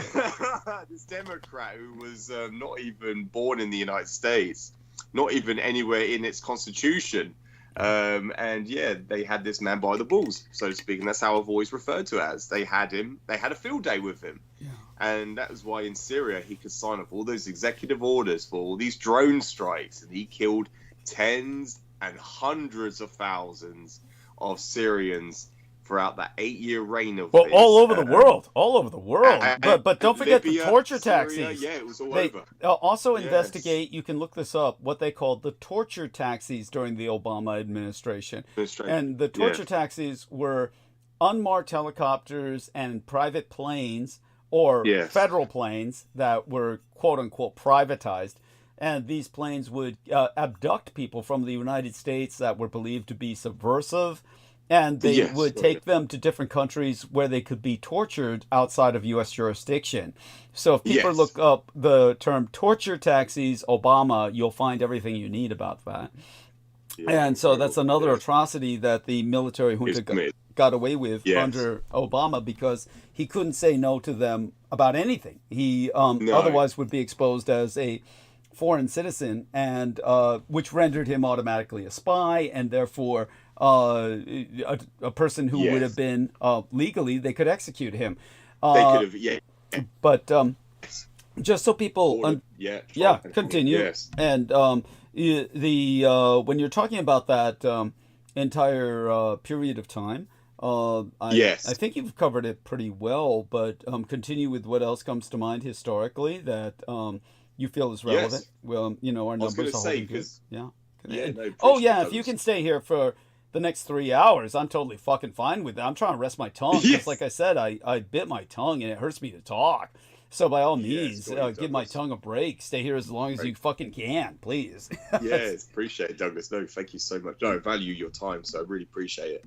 I was going to say, I was going to bring up the other aspects of the administration under Obama is when I remember it was in 2011. I remember this personally when they announced that, we found Osama bin Laden in a compound yards away from a United States military base or military compound. And so they found his compound only yards, literally yards away from this military compound. They basically went in with the Navy SEAL team, and it was Obama who gave the order to take this man out. This guy who's supposed to be Osama bin Laden. And what a joke. This Navy SEAL team went in, they took this guy out, and what do they do with the body? They threw it into the ocean. And their excuse was, we didn't want him to become a martyr. And everyone that was a part of the operation were killed in the sabotage. And when I kept emphasizing that, isn't it strange that they get the entire SEAL Team 6 that, quote unquote, took out Obama. They put them all. Team 6, that's it. Yeah, yes, they put them all in the same helicopter where they get all blown up conveniently at once and they all die. And when I kept emphasizing that, then they dragged some bozo out. Tell them about the bozo they dragged out later who said, I was on SEAL Team 6 and I killed Obama. Yeah. And what? Yeah, one man. Yeah. And they all say the same thing. They go, oh, we all killed him. Yeah, one person says it, then the other one. Many people have written books about it. Oh, yeah, I was part of the Navy SEAL Team 2. Navy SEAL Team 6, that's what they call themselves, or what they were referred to as. And, this is, and they kept on stating that, oh, yeah, it was me who killed him. It was me. And they kept writing books about this. Yeah, and yet all of them, we were told, had died right after killing him in a helicopter that was taken out by Afghan Stinger missiles. Yes, it was, that's it. Air-to-surface missiles. Yeah, the Afghan army took them out. Yes, or one of the rebels took them out. The helicopter. That's it, Douglas. But what the relation, the convenience, the relevance of this is that days before that, literally, I think it was 3 days, Obama was forced to release his birth certificate, which people were pointing out, oh, this is a fraud. You were not born in Hawaii. This is obviously a fraudulent document. And of course, they were going to conduct an investigation. But then, miraculously, 3 days later, he came out and said, I have killed Osama bin Laden. I sent my Navy SEALs in. Yeah. Within 3 days. If people can look this up, it was like 3, 4, 5 days. Yes. 72 hours after this, exposing his, people started to talk about his birth certificate. Then miraculously, he just killed out a guy that's been on the most wanted list in forever. Forever, for the last 10 years, the last decade. That was in 2011. So for 10 years, this man, Osama bin Laden, the most wanted man in the world at that time, was never found. And it was miraculous that back in, the year 2000, a BBC journalist went straight into, I think it was up in the Afghan mountains, he went straight into his hideout and interviewed Osama bin Laden. Yes. And he said, yes, I am radical. He goes, the reason for my radicalization is because, the two most holiest land of Islam is, Al-Mecca and Al-Medina. I hope I pronounced that correctly, Douglas. You're doing well enough, believe me. Well, thank you. He goes, they're occupied by a bunch of Satanists. Yes. Meaning the United States military occupation of Saudi Arabia. That's quite true. And so, yes. And the other thing is, he goes that the United States are heavily supported the ethnic cleansing of Palestinians in Israel. And he was just referring to that Israel is a genocidal state, basically like an occupational government of the United States. Yeah, which is it's an ethno-genocidal apartheid renegade state. And that's what he was pointing out. He goes, that was the reason for his radicalization. But he pointed out that he goes, I am not here to kill civilians because that was against his faith to do so. Just like Adolf Hitler never committed suicide because he condemned it to as a form of hypocrisy against his own faith, and he maintained that throughout the entirety of his life. And it was just like Osama bin Laden. He goes, I cannot kill civilians. All his targets were all either United States military bases or consulates or embassies, I believe. Like in Nairobi, I know he conducted several attacks in Nairobi, but he wasn't targeting civilians, which is why he was just admitting beforehand, preemptive, that he would not conduct 9/11. Of course, they tried to link him responsible for the ties to 9/11. They released a video saying that he admitted it. But he basically stated in that interview with the BBC reporter to the journalist that, no, we're not here to target civilians, but if civilians do die, it's not from our own actions. It's just, he calls it like a form of collateral. Yes, it's a form of collateral damage. But who he's targeting is the United States military, because he sees that them are the ones who are a offender or the instigator to an occupation. Yeah, and he saw them as Satanists. Yes. That's what they're run by. And so, that he recognized that. So that was the whole, and he called it a jihad. And most people interpret jihad as a form of terrorist campaign. Of course, in Islam, jihad can refer to as an internal struggle or an external struggle. In the realm of submission, in the realm of Allah and Islam, it is referred to as an internal or an external struggle. Yes. So that's what the campaign was for. It was a struggle, a campaign against. He referred to them as Satanists, so that was why he called it a jihad. That's and right. he explains that all. He explains all of that. And of course, with the man that you knew personally, Douglas, William Cooper, he predicted that 9/11 would happen and they would use Osama bin Laden as the scapegoat, as the form of blame. So he predicted that before 9/11, and Alex Jones came along and tried to plagiarize it and try to take all credit for it. Well, he did after Cooper was killed, but he was assigned to Cooper to make sure Cooper did get killed. He fingered Cooper. Yes. And set him up for the killing. And Alex Jones he was credited for it. He was credited for it. That's how they recognized him. That's what he was known for. But then everything he said after that was all completely disingenuous. There was nothing he said that he never made any other accurate predictions after that. That's it right. Was just everything he said after that was wrong. Always wrong. That was William Cooper's. Yeah. And everything, yes. It was completely, yes. Yeah, no, he was always... Alex Jones is an agent of the deep state, if you will. Yes, and to clarify to all our listeners what George Knight was speaking of earlier. So what George Knight was referring to was that during the time of George Bush Sr., George Bush Sr. was approached by Billy Carter, and Jimmy Carter. Billy was his brother. The former president, yes. Yeah, Jimmy Carter. He was approached by Jimmy Carter, the president, not his brother Billy. I always find his brother Billy funny, and his Adolf Hitler's own brother, Aloy Hitler, was kind of like Jimmy Carter's brother, Billy Carter. Yeah. But anyhow, Jimmy Carter approached George Bush Sr. and asked him, I hear you know what's behind UFOs, and I've seen UFOs, and I want to know what's behind them. And and our man George Bush Sr., he knew all about Unterland. He knew about it all.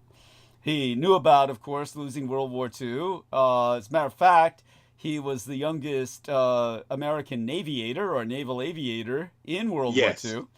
He was shot down by the Japanese, bailed out, and almost was captured and eaten by the Japanese. He was near an island where the Japanese had no logistical resupply.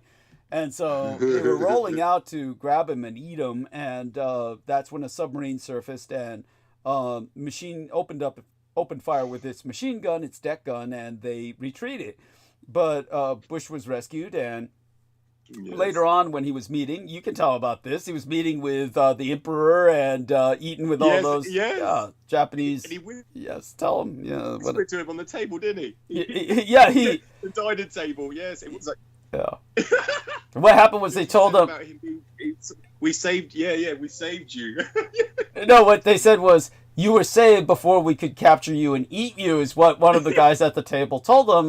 They were one of the soldiers who was on that island, and that's when Bush threw up on the lap of the Japanese Prime Minister, no less. He threw up on the lap of the Japanese Prime Minister. Yes. People can look at the footage of it. It's on YouTube. You can see this. Yeah. They probably just his reaction to it. That's it's compelling.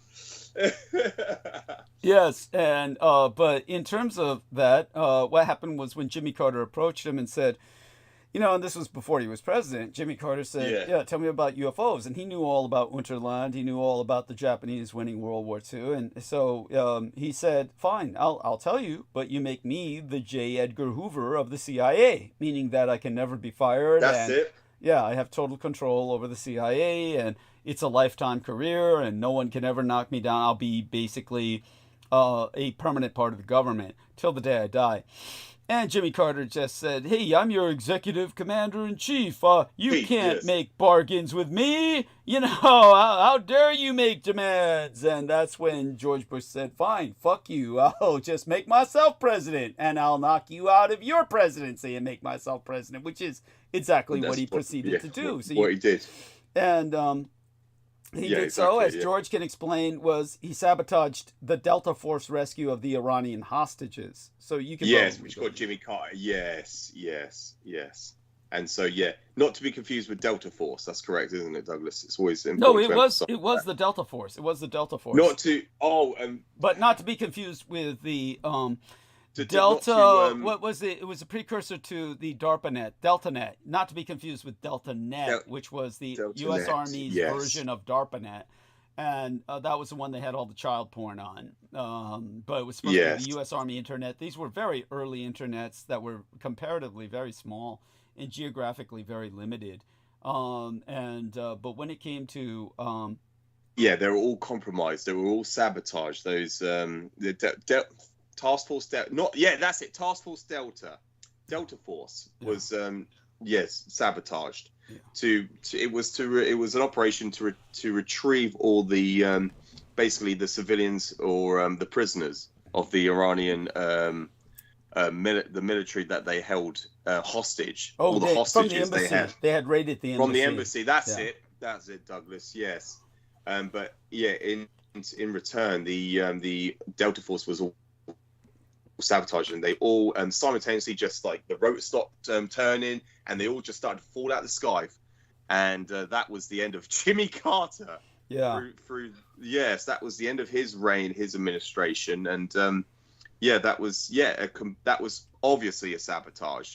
That the helicopters don't just like drop out of the sky like flies for no apparent reason, but there was a multitude of them. It wasn't just one; it was a multitude of the helicopters that were sabotaged. It's obviously conspiracy. We're diving in that realm of definitely a conspiracy involved with that. And what happened was afterwards, Reagan won, but he was already Alzheimer's ridden and effectively he was already diagnosed. Yes, he was diagnosed with it. So he was basically sitting on the lap of Vice President George Senior Bush, and he was just like like a puppet. He was like emulating everything he was saying, and then like you pointed out before, Douglas, in the past, like he would go on stage, he would do his speech, he would come back out, and he would forget what he say. He would forget what he had said in that speech, and he would spend a lot of time sleeping. He would spend most of the day having naps. Oh yeah, it was like he spent a lot. He spent the majority of his time in the White House sleeping. This is, for those of you who don't believe Alzheimer's works like this, Burgess Meredith was an excellent example of someone suffering from severe Alzheimer's dementia, but he would just be able to read lines. And as a matter of fact, if you ever see that movie, Clash of the Titans, if you see Burgess Meredith in Clash of the Titans, he is literally suffering from full-blown Alzheimer's dementia in that film. He has no concept he's on the set. But his family let him. And when he was in Rocky, I don't know if he was totally senile by the time of Rocky, but definitely by the time of Clash of the Titans, he was totally senile. He was dying. He was, And but when it came to Reagan, he was like that, and because he was an actor like Burgess Meredith, they're both just reading lines. And they could and they could do that. They could do that. They were trained to do that, and that they kept that skill even with the rest of their brain failing. When it came to what George Knight is referencing about Hillary Clinton and the Bushes. Benazir Bhutto, and Benazir Bhutto. So the way to relate the history of what happened with Bloodgate, it was called Bloodgate, was the fact that, and the reason I know so much about it was because it impacted me directly. And so when it came to what was going on was that when Bush Sr. lost twice because of Ross Perot. What people don't understand is William Jefferson Clinton, who basically, in hindsight, I will say this, in hindsight, was one of our better presidents, even though he wasn't really running the country. Hillary was. Hillary was running the country. Yeah, Bill Clinton wasn't doing shit except fucking everybody in sight. He just could not keep his zipper shut. He was just dick. Yeah. He was, and by the way, woman who he attempted to rape, and he did attempt raping several women and other women he had sex with. They all concur. They all say he has a tattoo on his dick that says Little Rock, like Little Rock, Arkansas, but it says Little Rock. He's got a tattoo on his dick that says Little Rock. So they confirm this. They cross-reference this. But what happened was that when Clinton was president, in name only, because his wife Hillary was running the show, in all fairness, they were a mass murderous couple. They left a trail of bodies behind them that numbered in the hundreds. Just all kinds of people around them died. There was what they called the Dixie Mafia, which was running all these drugs down south, and they were the Dixie Mafia. So when it came to Clinton and his brother, they were the Dixie Mafia, and they ran it. And then this guy becomes president because, he's seen playing the saxophone on an all-night show, which we'll have to get Troy Bellamy to. Arsenio Hall. He was playing the saxophone on Arsenio Hall. And then everybody voted for him. They all thought he was sexy. And yet, in hindsight, leaving the murders aside, he obviously... we had a surplus. The United States had a surplus in money under Clinton. We never had that before, and we've never had it since. So, in hindsight, he was one of the better presidents, even though it was really Hillary's work. But the whole point was that she had gone to Oxford. And at Oxford, she was a member of a sorority called Hell's Harlots, I forgot what else it might have been called, but it was Hell's Harlots was one of the names for it. And her sorority sisters were Benazir Bhutto, the spoiled Muslim princess, and Tansu Çiller. Tansu Çiller was a Turkish woman. It, Douglas. Yeah, she became the prime minister of Turkey, and she was so butch, she made her husband take her last name in a Muslim country, no less. So you're talking about, these were Hillary Clinton sorority sisters. One became prime minister of Turkey. So butch, her husband has to take her last name.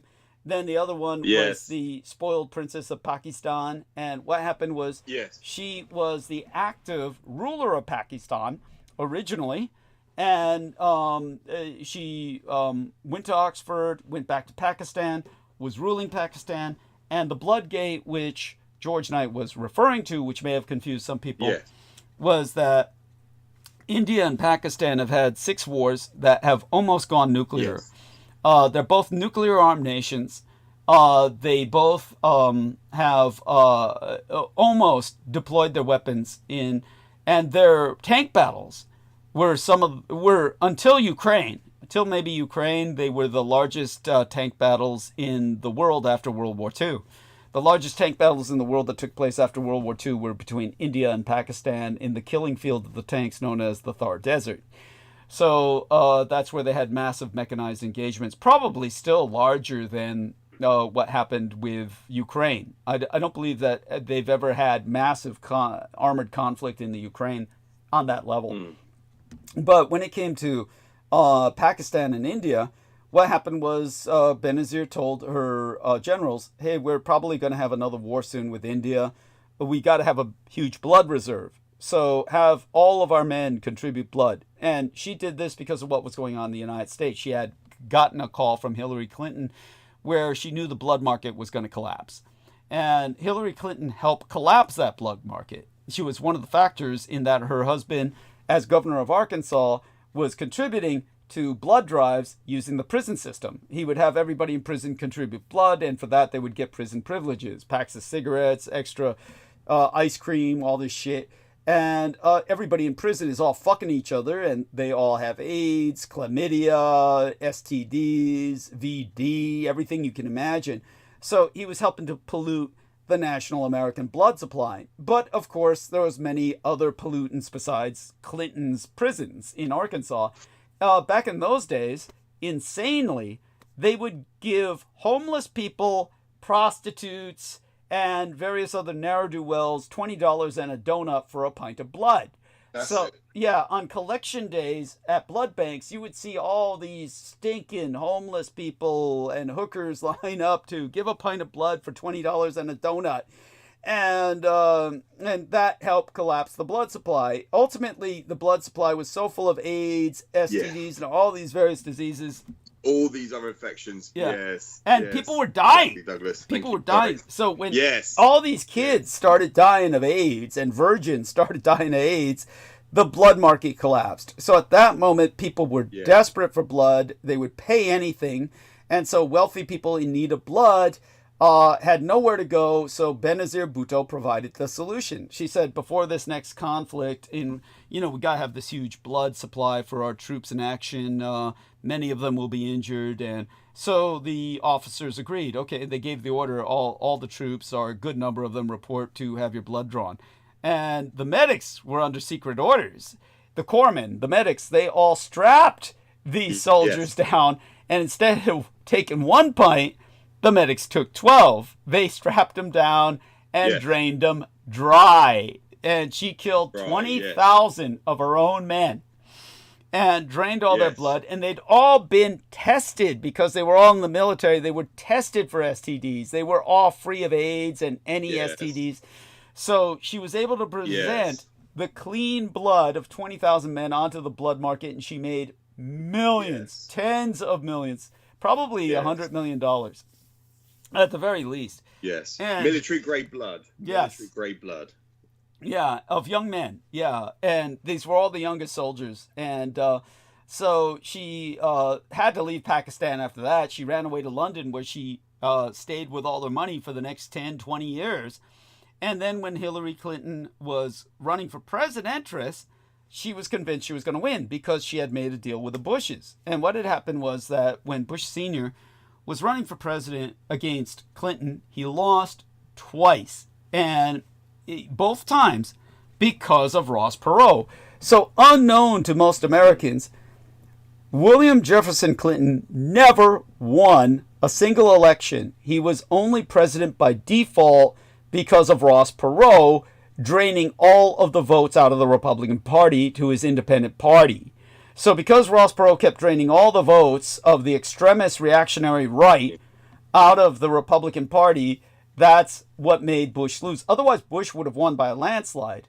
But because of Ross Perot, Bush lost twice. That's why Bush threatened to kill Ross Perot. And Ross Perot went on national television and said this. He said, Bush threatened to kill me at my wedding with my daughter, my daughter's wedding. I was going to be at my daughter's wedding, but Bush said he would kill the entire family at the wedding, have us all killed with a bomb or a massacre if I didn't stop running for president. And so he withdrew from the presidential race, but it was too little too late, and Clinton still won. So Clinton won twice only because of Ross Perot. Ross Perot made Clinton president 2 times in a row.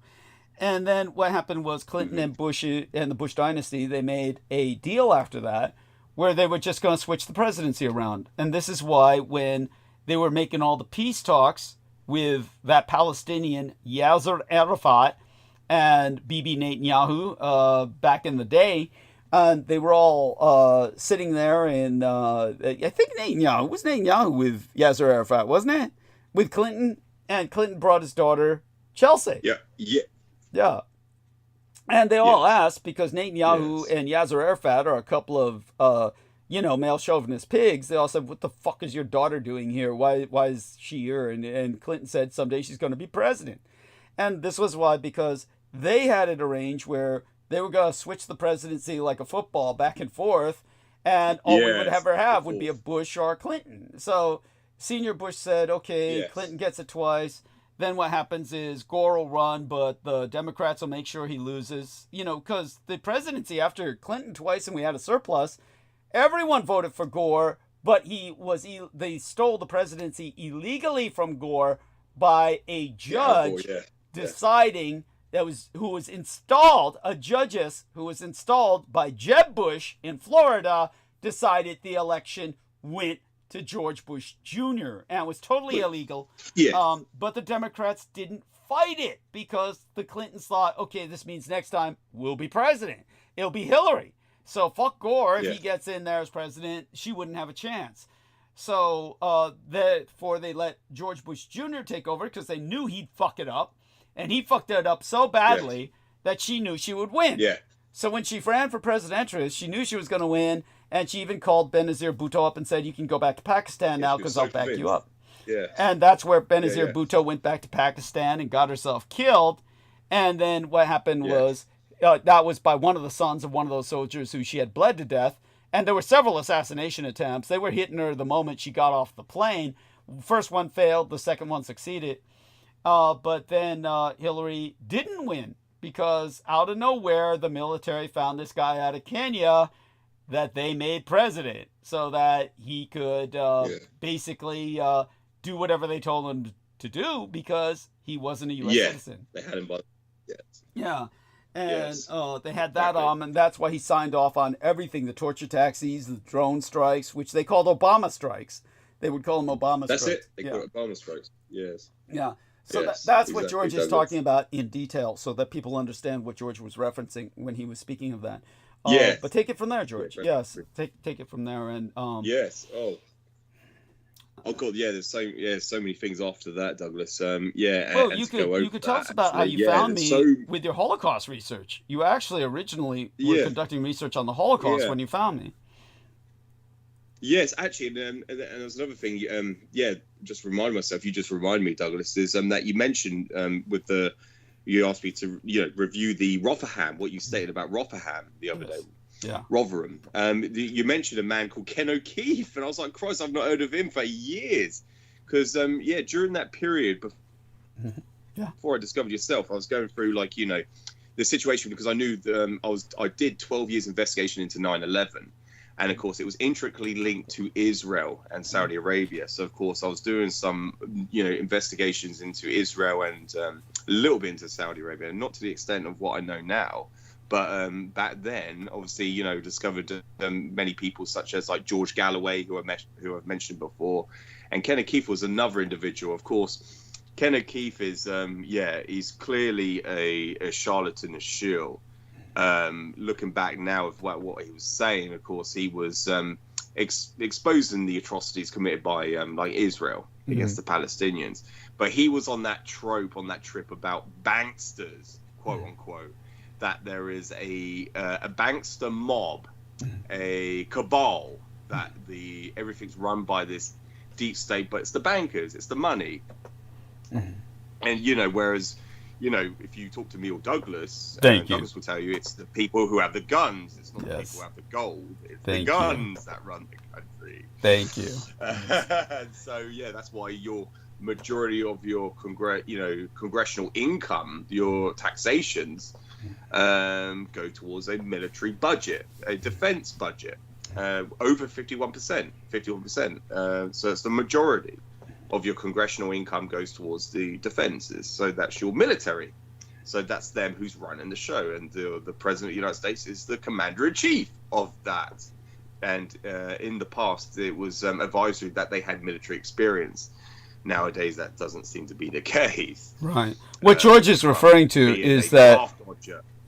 What George is referring to is the fact that everybody who ran for president was generally expected to serve in the military because once they became president, they would be executive commander-in-chief of the United States military forces. But as George will take it from here, starting with, there were a few presidents before Clinton who were civilians, but damn few. But Clinton was the first draft dodger that became president and really broke it. And then Trump's a draft dodger too. But take it from there. Yes.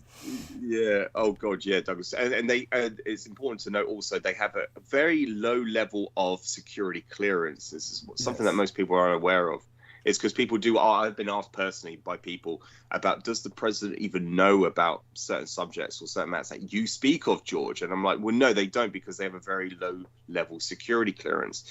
They usually have a clearance of top secret, which basically means they have access to a military installation, a military base. But because they only run for the maximum constitutionally 2 terms. Yeah. Unless you become a dictator like Franklin Delano Roosevelt was. Right. And what Trump wants to be. Trump wants to be. Continue. Yes, a dictator. Yes, exactly, Douglas. You only run for effectively just 8 years, 2 terms, 4 years.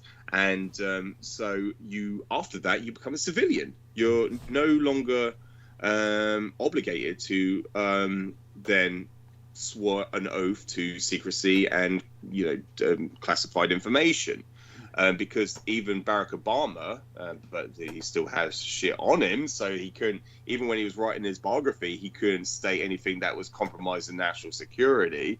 But this is the reason why the president doesn't given high levels of security clearance. It's because they are later on out of that position and they become a civilian again. And by the way, to qualify that, as I think George Knight is going to say, a general like Dwight David Eisenhower, on the other hand, this is why it was always preferred that the president have military experience, would potentially have a higher level of security clearance.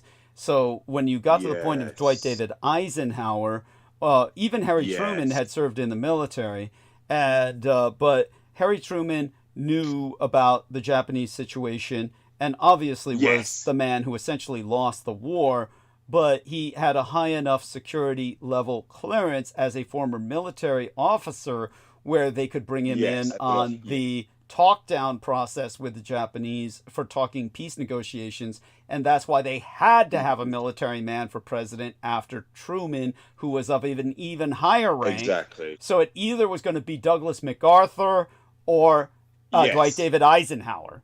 And but MacArthur, they felt, was a traitor to the Japanese, working for the Japanese, and Truman fired him. And so they said, it's got to be Ike. And so they made Ike president. In 1951. And that's when Ike was approached by Nixon and various, who was at that time serving as Secretary of State or something.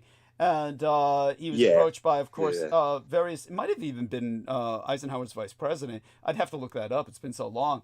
But Nixon, among other people, approached Eisenhower for dropping an atomic bomb on Vietnam, in French Indochina, near Dien Bien Phu. Triangulate 3 bombs, as a matter of fact, all around Dien Bien Phu to destroy the forces of Viet insurgency, what was then the Viet Minh. They called them Viet Minh then, who that had surrounded the French garrison at Dien Bien Phu. And that's when, well, you can take it from there. Eisenhower knew that it did nothing to win World War II and told them flat out. Yes, the bombs are ineffective. Yes. And so what's the point? He told him that they don't win wars, so do not do it. We learned the hard way, so to speak. But of course, he didn't articulate that. That's just what me and Douglas know, that they lost very, very, they paid the consequences. They paid the heavy price, and they lost equally, or if not more, men than what was as a result of the deployment of that atomic ordinances. They lost hundreds of thousands, tens of thousands of men due to radiation sickness and cancer. Explain that these were because zero and to clean up. Then the cleanup. So explain that, how the Americans were deployed. For the cleanups at Ground Zero in Hiroshima and Nagasaki. Oh no, absolutely, Douglas. And it's something I've spoken about quite a lot recently with individuals.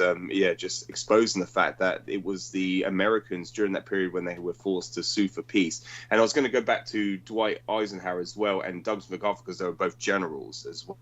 And it's important to note that they do have the highest level of security clearance, because they can effectively keep classified document secrets for the rest of their lives, because they are embedded with the what do you want to call it, that oath of honor, that oath, that sworn oath that they will keep secrets even in their retirement age. It's effectively over 65 years, but of course they will be long dead after that. So they're told they're sworn to keep secrets for the rest of their lives, effectively. So that's why generals have an officer, anything above the status of an officer and above, have a high level security clearance, even than the president of the United States.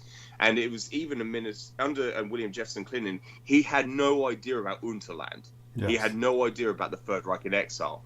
But these other individuals, such as Dwight Eisenhower, that's why where people nowadays, in that trope, they would say that, oh, Dwight Eisenhower was meeting with quote unquote aliens. What they are misreferencing is the fact that he was in the peace talk down processes, negotiations with the Japanese. He was talking with the enemy alien because at that period of time they were under still a legal state of war. So they're referred to as enemy aliens. They were the enemy combatants of the nation state of the United States. So this is why after Truman, when Eisenhower was president, that was why. Excuse me, I'm sorry, I think I've just conflated myself there. Yes, I think I've just contradicted myself there a bit, but I do apologize, Douglas. But this is why people reference it. Oh, he was meeting with aliens. Of course, the average person interprets that as, oh, yeah. I don't think you conflated anything. I don't think you conflated. No, okay. Thank you, Douglas. Oh. No, much appreciated, Douglas. But yeah, that's why people confuse the matter with, oh, he was meeting with extraterrestrials. He was actually meeting with the Japanese. And yeah, I was going to just say about the bomb. Mm-hmm. Let me just find it. Let me just find it, Douglas. Hiroshima. Let me just find the references. Yes, here it is. The first atomic veterans were servicemen who were sent to Hiroshima and Nagasaki to help clean up the two cities after the atomic bombings.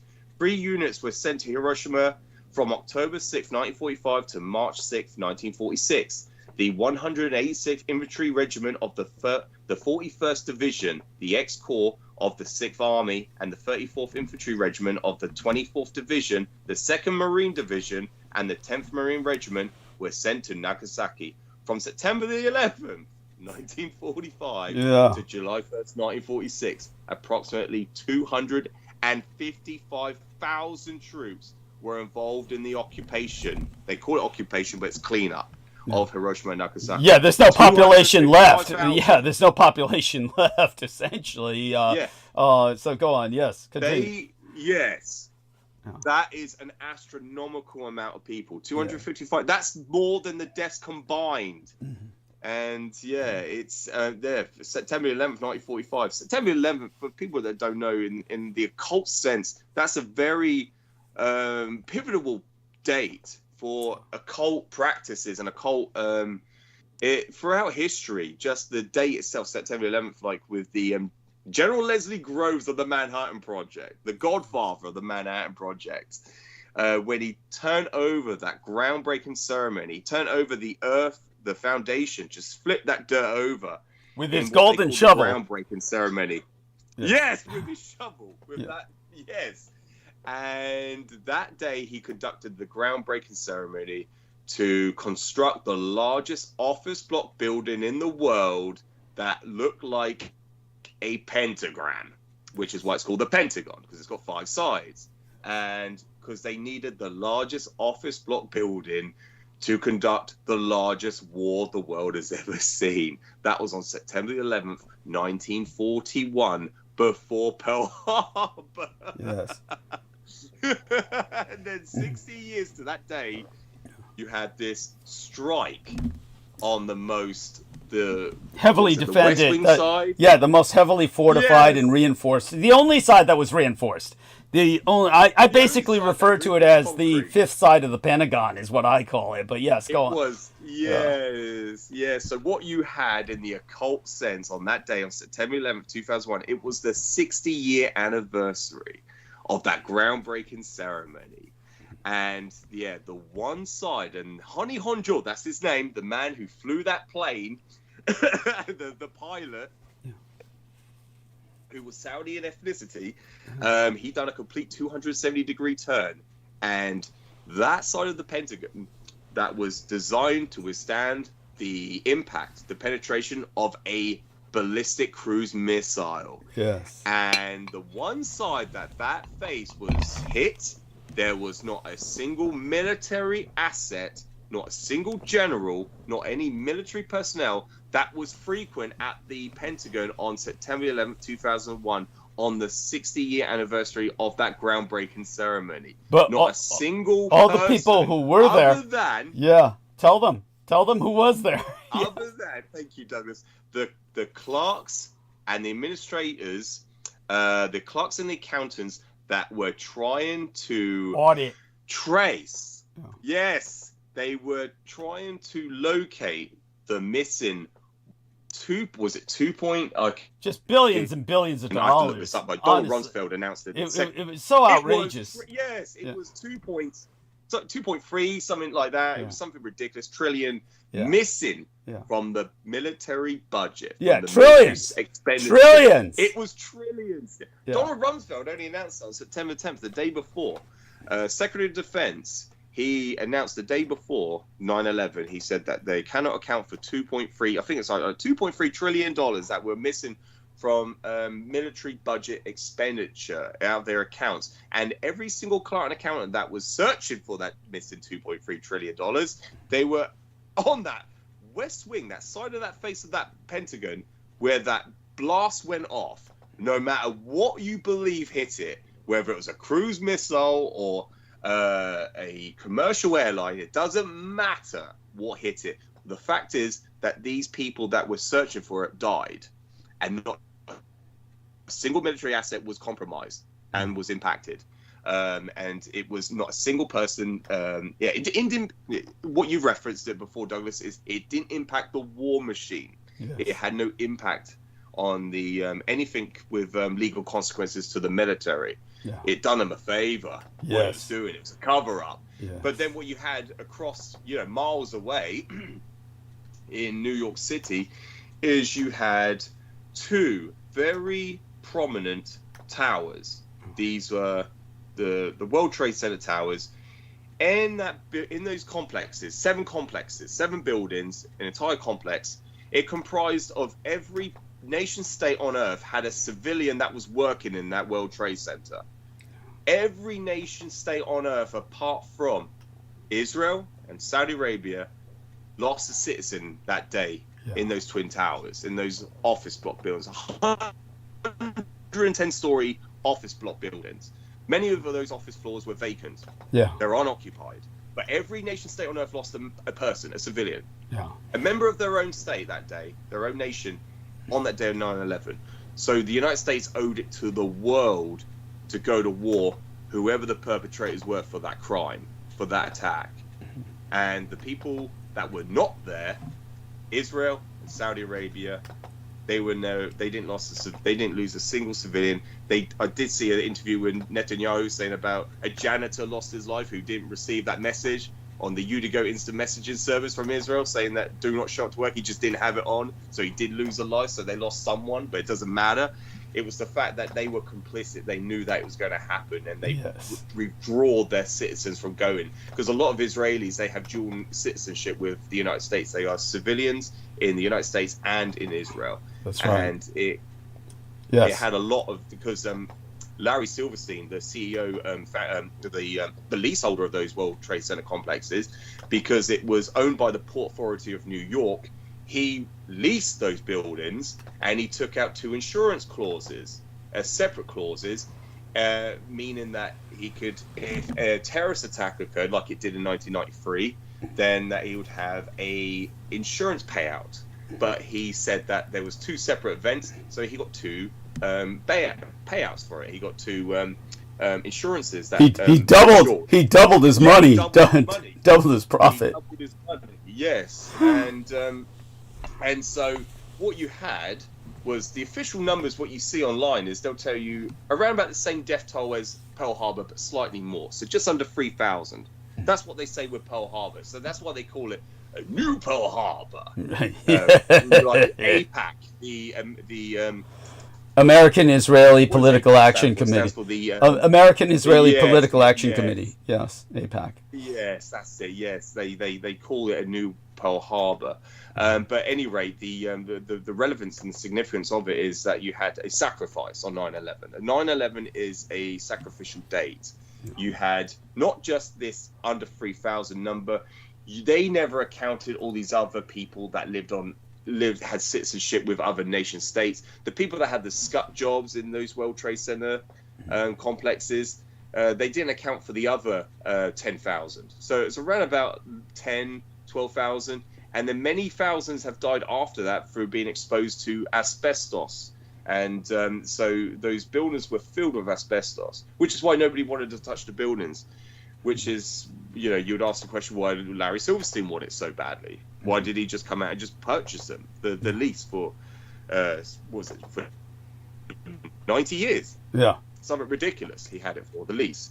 And because nobody wanted to touch them. But they don't account for the other 10,000 that died that day, the people that died from rubble being buried from the fallen towers. Absolutely. From the people that was exposed to all that asbestos. Yeah. They don't account for those. So yeah, it was a massive sacrifice. And so yeah, the occult sense of 9/11 was, yeah, you had this sacrifice on that day, and you had the penetration of that pentagram. Yes. Yes, in West Virginia. And breaking open the pentagram was breaking open a seal. Yes, that seal, yes. And I understand that. I know not a lot of people do, but like that just further contextualizes that in a occult sense. But that was the reason for, with General Leslie Groves conducted that groundbreaking ceremony on 9/11 on that very date. And on that very date, the Pentagon was hit. Yeah. And then the reason why it's mainly comprised of mainly concrete and not much steel is because during that period they were trying to utilize all that steel and to fuel in the war machine in the United States. So like in San Francisco, you had a monorail system on the Golden Gate Bridge. They took all the rivets, they took everything they could extract, and they put that into World War II, into the fuel in the war machine. It was the same with in the Pentagon. It is quite a large office block build. It's the largest, but it's not very high. So they, instead of putting elevators everywhere, they put ramps. So it's mainly ramps everywhere. But they have put elevators in there ever since World War II. But there's so much to go into it just to put things into perspective, Douglas, with why 9/11 is so significant. And because of course I've just read it out during the cleanup. That's when they sent the men in. Basically as a sacrifice. Yes. Very important. Very astute point. Yeah. Yes. Very important. Yes. And remember this, the Japanese didn't clean up Hiroshima and Nagasaki. They made the Americans do it. Yeah. Yes. That was part of the... Yeah. Which tells you who the victor really was. Yeah. Thank you. Yeah, it doesn't sound like a victorious conclusion of a decisive conclusion. If you have to send you drop 2 atomic bombs and you've got to go and clean it up. Yeah, that sounds... Yes. I mean, that would be equivalent of if Putin ever did try to launch a strike against Great Britain and then Great Britain decided to retaliate and then, with its nuclear submarine arsenal, then threaten Russia with strategic strikes. And then the Russia say, well, we'll sue for peace. And then Britain's sending in the Russians to clean up London. Or, it would be the equivalent. Yes. But just so, Thank you. The other thing, just to state that we've talked about before, Douglas, is my grandfather, the man who I'm named after, he served in the Falklands in '82, and he was on the Fort Austin auxiliary ship, transporting nuclear weapons, dismantled nuclear weapons, which they would have used, they would have assembled them and launched them, because under international law, it is forbidden and prohibited to transfer nuclear weapons. There was other ways of doing it. So when Margaret Thatcher said that teleprompter, they told my grandfather, along with the rest of his men, to transport, because that's what the Fort Austin was for. It's a transport auxiliary ship, because he was in the Merchant Navy, to transport nuclear weapons to Argentina, to the Falklands, because they were prepared to use them, and they would have used them. And so I'll never forget that. But he stated that himself. And so that's so important and significant that whatever you hear from Putin saying about he could, He'll use tactical nuclear weapons, thermal nuclear weapons. He's bluffing. The British do have nuclear weapons, and they would actually use them if they have to. Yes. No, very much so. All of this is true. Yes, and yes, and continue by all means. It's wherever else your stream of thought takes you. Like I said, honestly, it gives me a break when I need my tongue to heal. So that way I'm not wearing my tongue to the bone. So glad that George is with us tonight. Honestly, I really need him here, to tell you the truth. Hopefully my tongue will be healed by Sunday night? Sunday? Next Sunday. Yes, it'll be the next Sunday. Yes. Yeah. So I should be able to. Yeah, and I should be able to come on Wednesday again. Excellent. Probably the same amount of time. Excellent. Tonight. Yeah. Excellent. Tonight. Yeah. Excellent. So it'd be wonderful. And then any time in the future that I can, I haven't got anything else scheduled, but I'll certainly look into it, Douglas. Oh, please do. Because I appreciate your time. Like I always say, I know we're on air, and this is what you do anyway, but it's your time, and you allow me to come on the show to speak, and I learn from you, which is so important, which is what I very much appreciate and value. It's, my opportunity to learn from you and to reminisce and recite a lot of information that I potentially have forgotten about. So it's great to have a catch up. Yeah, so to speak, and reminisce and recite a lot of information that I've learned from yourself over the years. Certainly, I've dived into a lot of investiture into looking into what you've always said, and always verified and vetted everything you said to be true. I can't find a case where it hasn't been true. That's the alarming part. People should take that and have their head stick up on one end, because I have never come across anything that has been disingenuous. Absolutely not a single thing. So that's where Douglas is the man to go to, and to get your reality, to get your information. Reality check would be a term for it. Reality. It's the alternative source. A reality check. Thank you, Douglas. I'm not using that term. Me and Brendan earlier, we just spoken about.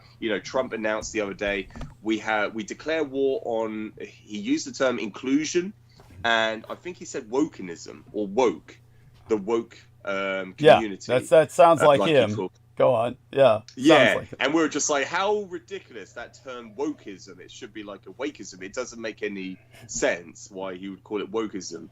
But he's basically fighting a war where it's all totalitarianism. The way to express it is that he's fighting a war against half the American population. Yes. To put it mildly. Essentially. Yes. Yes. Oh, it's an overwhelming large number of people. People should hold him to utter contempt. Thank you. Exactly. Oh, tell people what you saw when tell people what you saw in the comments section when that guy showed up at the White House. Yes. Tell people about that incident and all that was so important, Douglas. Yes. Yes, that was so important because as we mentioned, Douglas, as we were speaking, because it was broadcasted over here in the UK, I could see the headlines that, a shooter has been killed at the White House. And it just says a shooter has been killed. So obviously, people automatically know the score. They know what's happened. If there's someone that's been killed at the White House because they were carrying a gun, there's only one person they're going to the White House to take out. Whether he was there or not, because I've looked it up since then, they said he wasn't there. He was at a golf course. Of course, he spends 90% of his time at a golf course. Yes, thank you. Yes. And one of the attempts was at a golf course, wasn't it? But anyway, I believe so.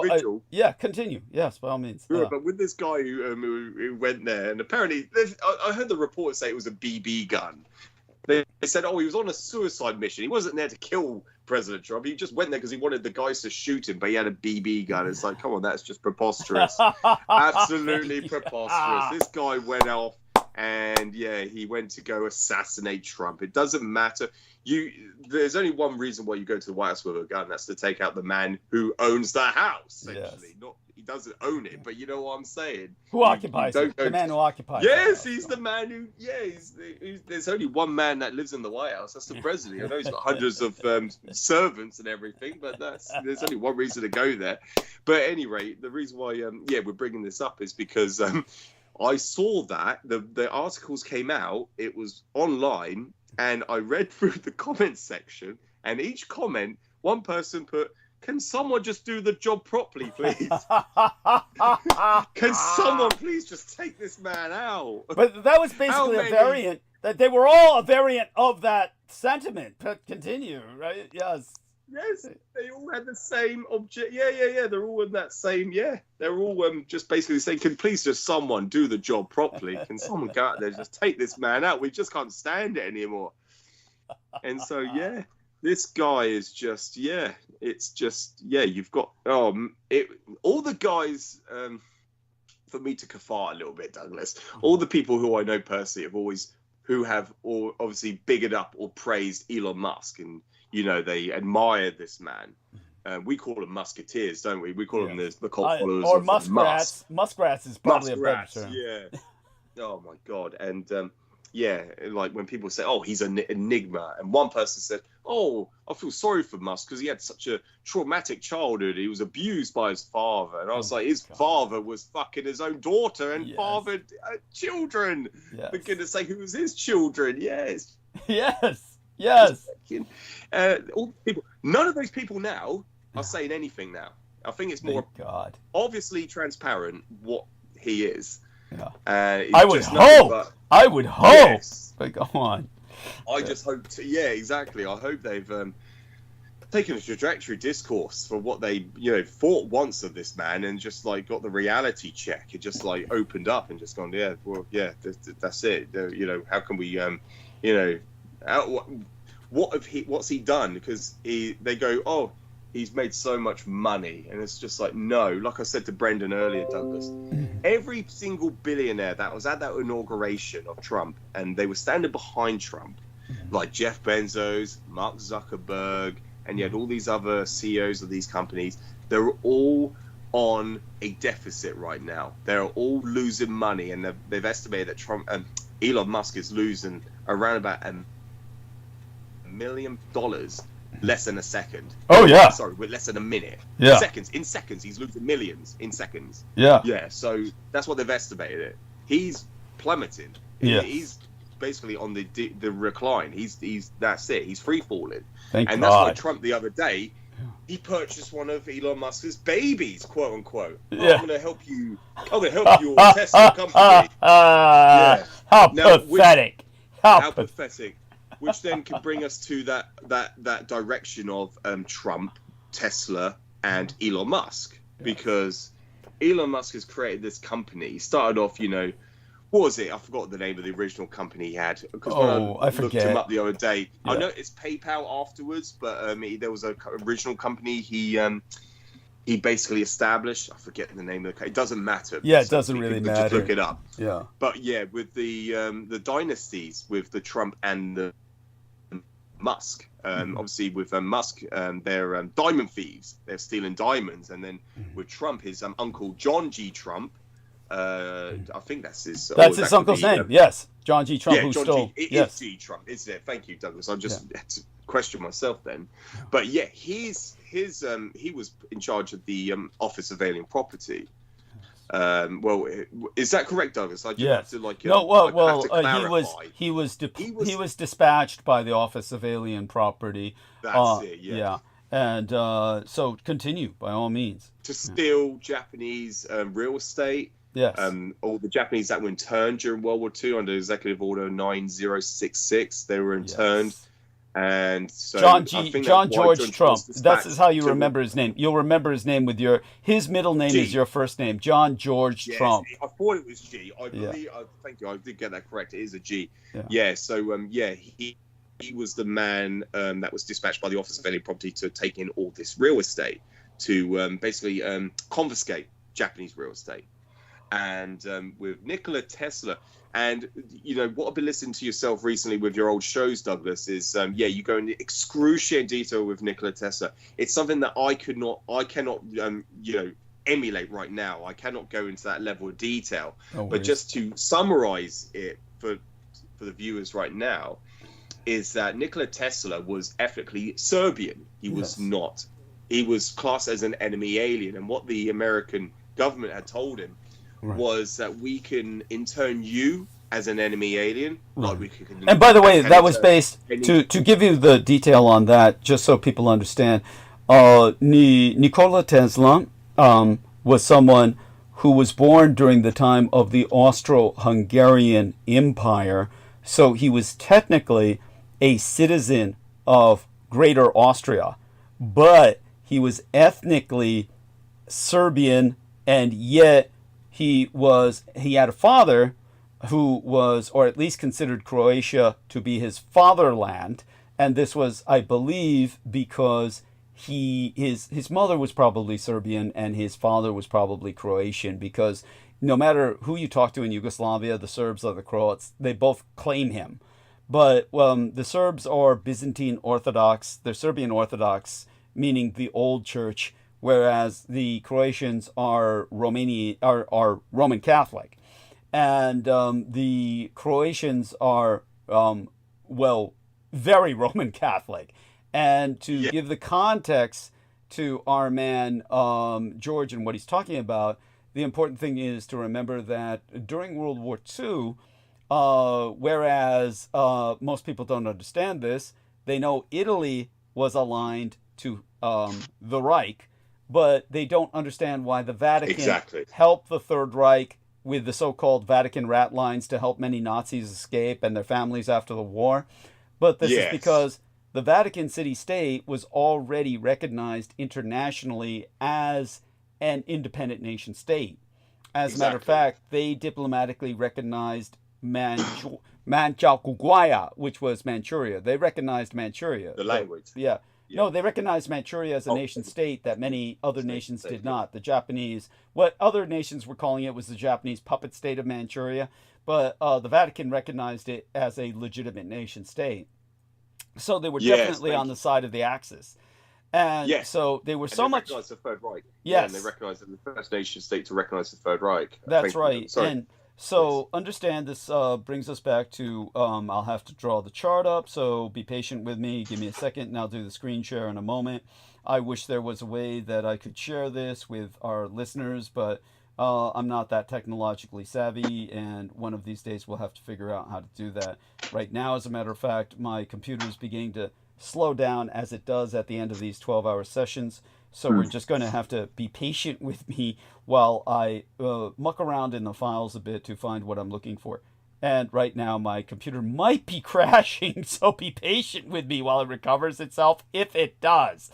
Okay, if it crashes, we're just fucked. I'm going to need my listeners to tell me whether they can still hear me. You can still hear me, correct? Oh, absolutely. Loud and clear, Douglas. Okay, so my computer just went back online. All right, that was alarming. Okay, so we're going to go towards my file again, and let me see if I can get this up and running. And let's go over here, and I'm going to look up the file where I know it's at. And this is how you present this historical fact. So when I go to look this up, here's the file. And then we turn on the screen share. We go start sharing. And we're going to look for the file in question. So within this file, it takes a while for the maps to load up. We are looking for a particular graph which our man Aristides ordered for me. Without Aristides, I would not have this particular graph, but the fact that it presents is a fact that almost nobody knows who didn't live through... Well, most people who lived through World War II don't fucking know this. It's really that important that we educate people.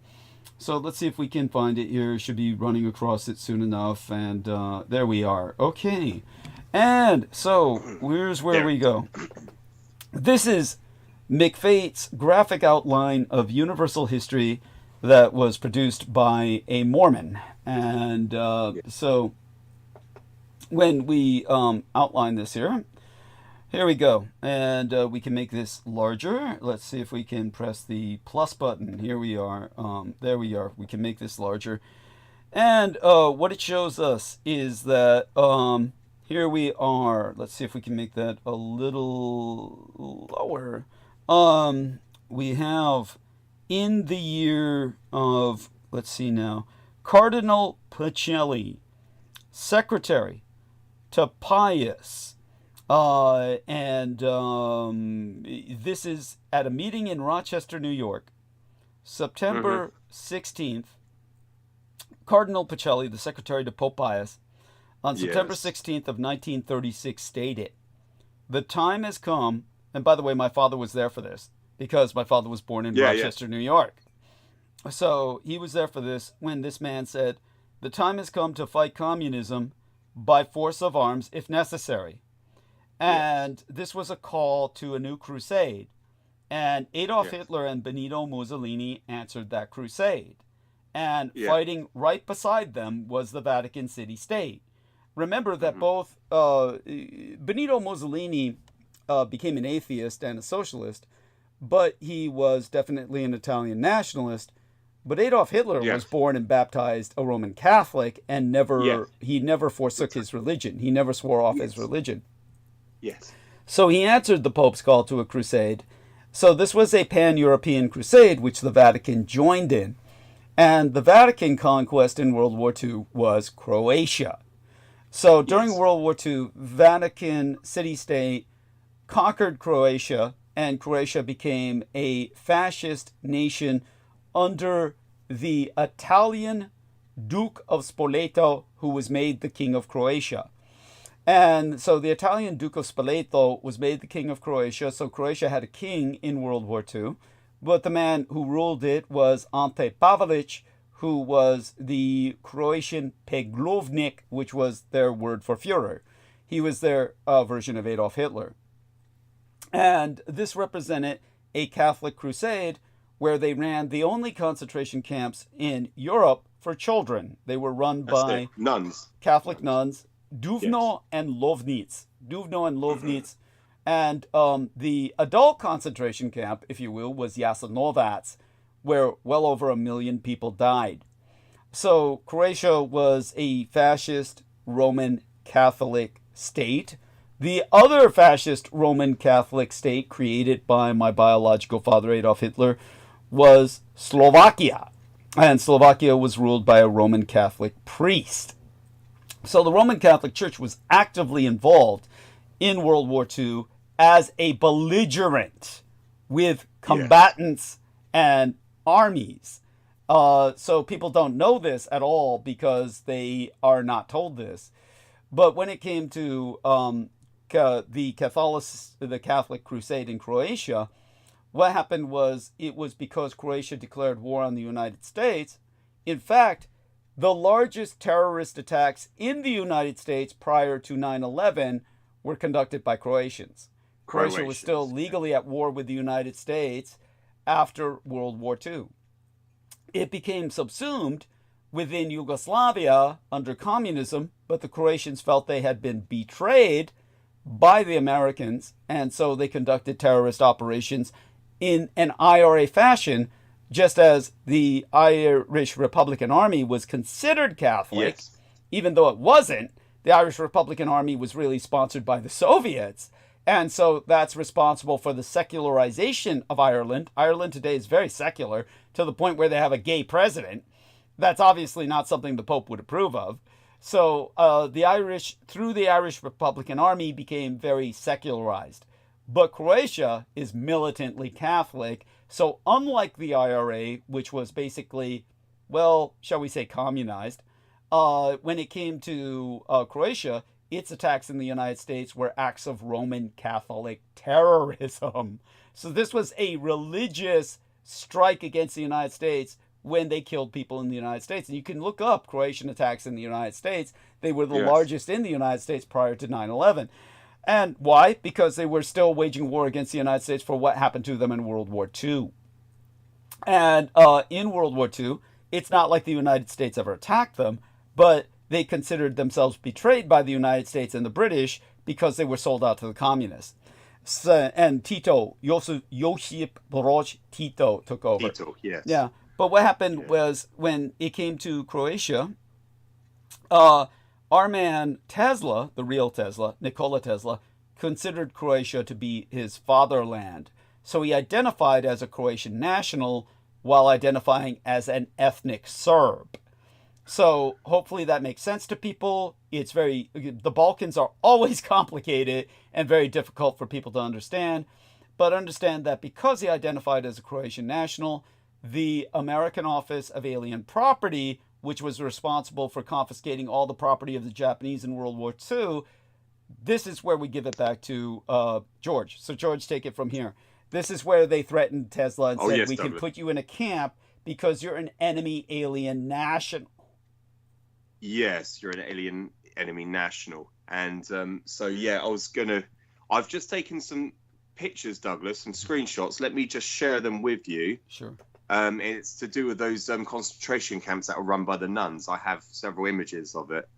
So, yeah, it's important that I share them. Mm-hmm. Yeah, and so, yeah, that was when, to go back to Elon Musk, Trump, and Nikola Tesla himself, this is when, they basically wanted everything that, they wanted to extract all that information. They wanted all his technology to exploit. And don't forget, they wanted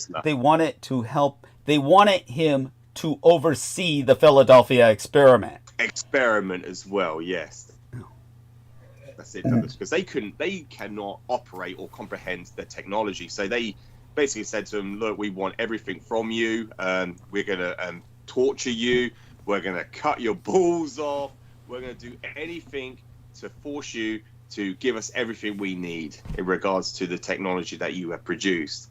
And Nikola Tesla felt so alienated, and he valued his American citizenship, and they told him that we can revoke it. In fact, they did revoke it. That's why he killed himself. They did, yes. Yes, that's what he killed. That is when he killed himself.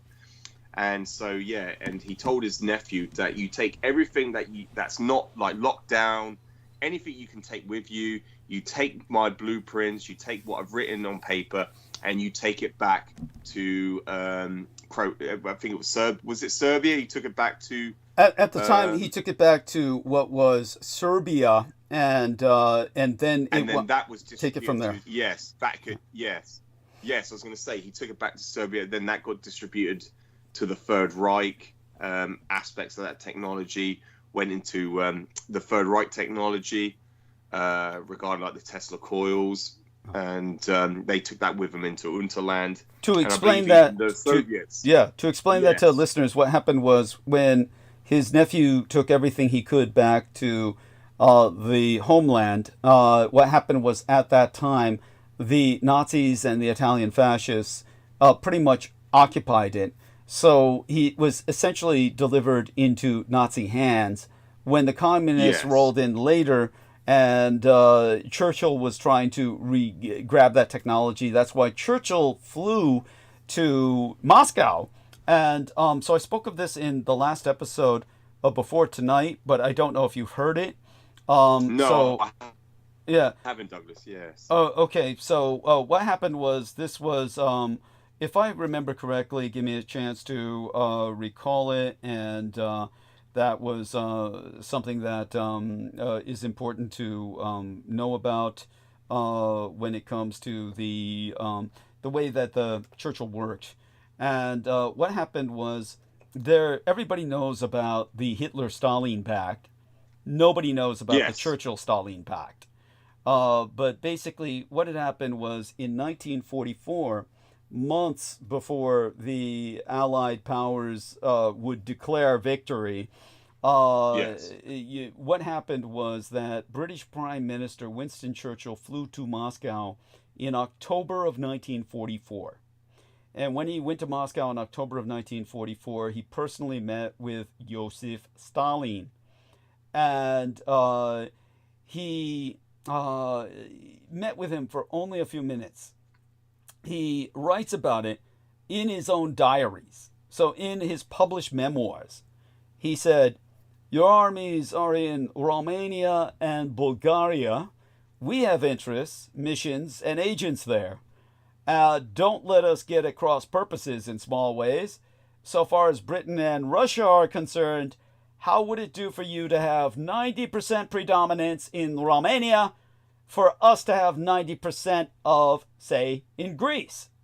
And so he took out this half a sheet of paper, and on it he marked percentage points of control for Britain and Russia in the Balkans. Now, what he was trying to do was get the Tesla attack in Yugoslavia. And he says in his own memoir, which anyone can read, I pushed this paper across to Stalin, who had by then heard the translation. There was a slight pause.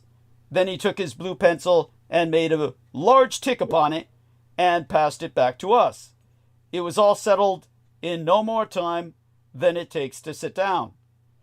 So here was the fate of millions of people about to be decided without any single soul on the ground knowing anything about it.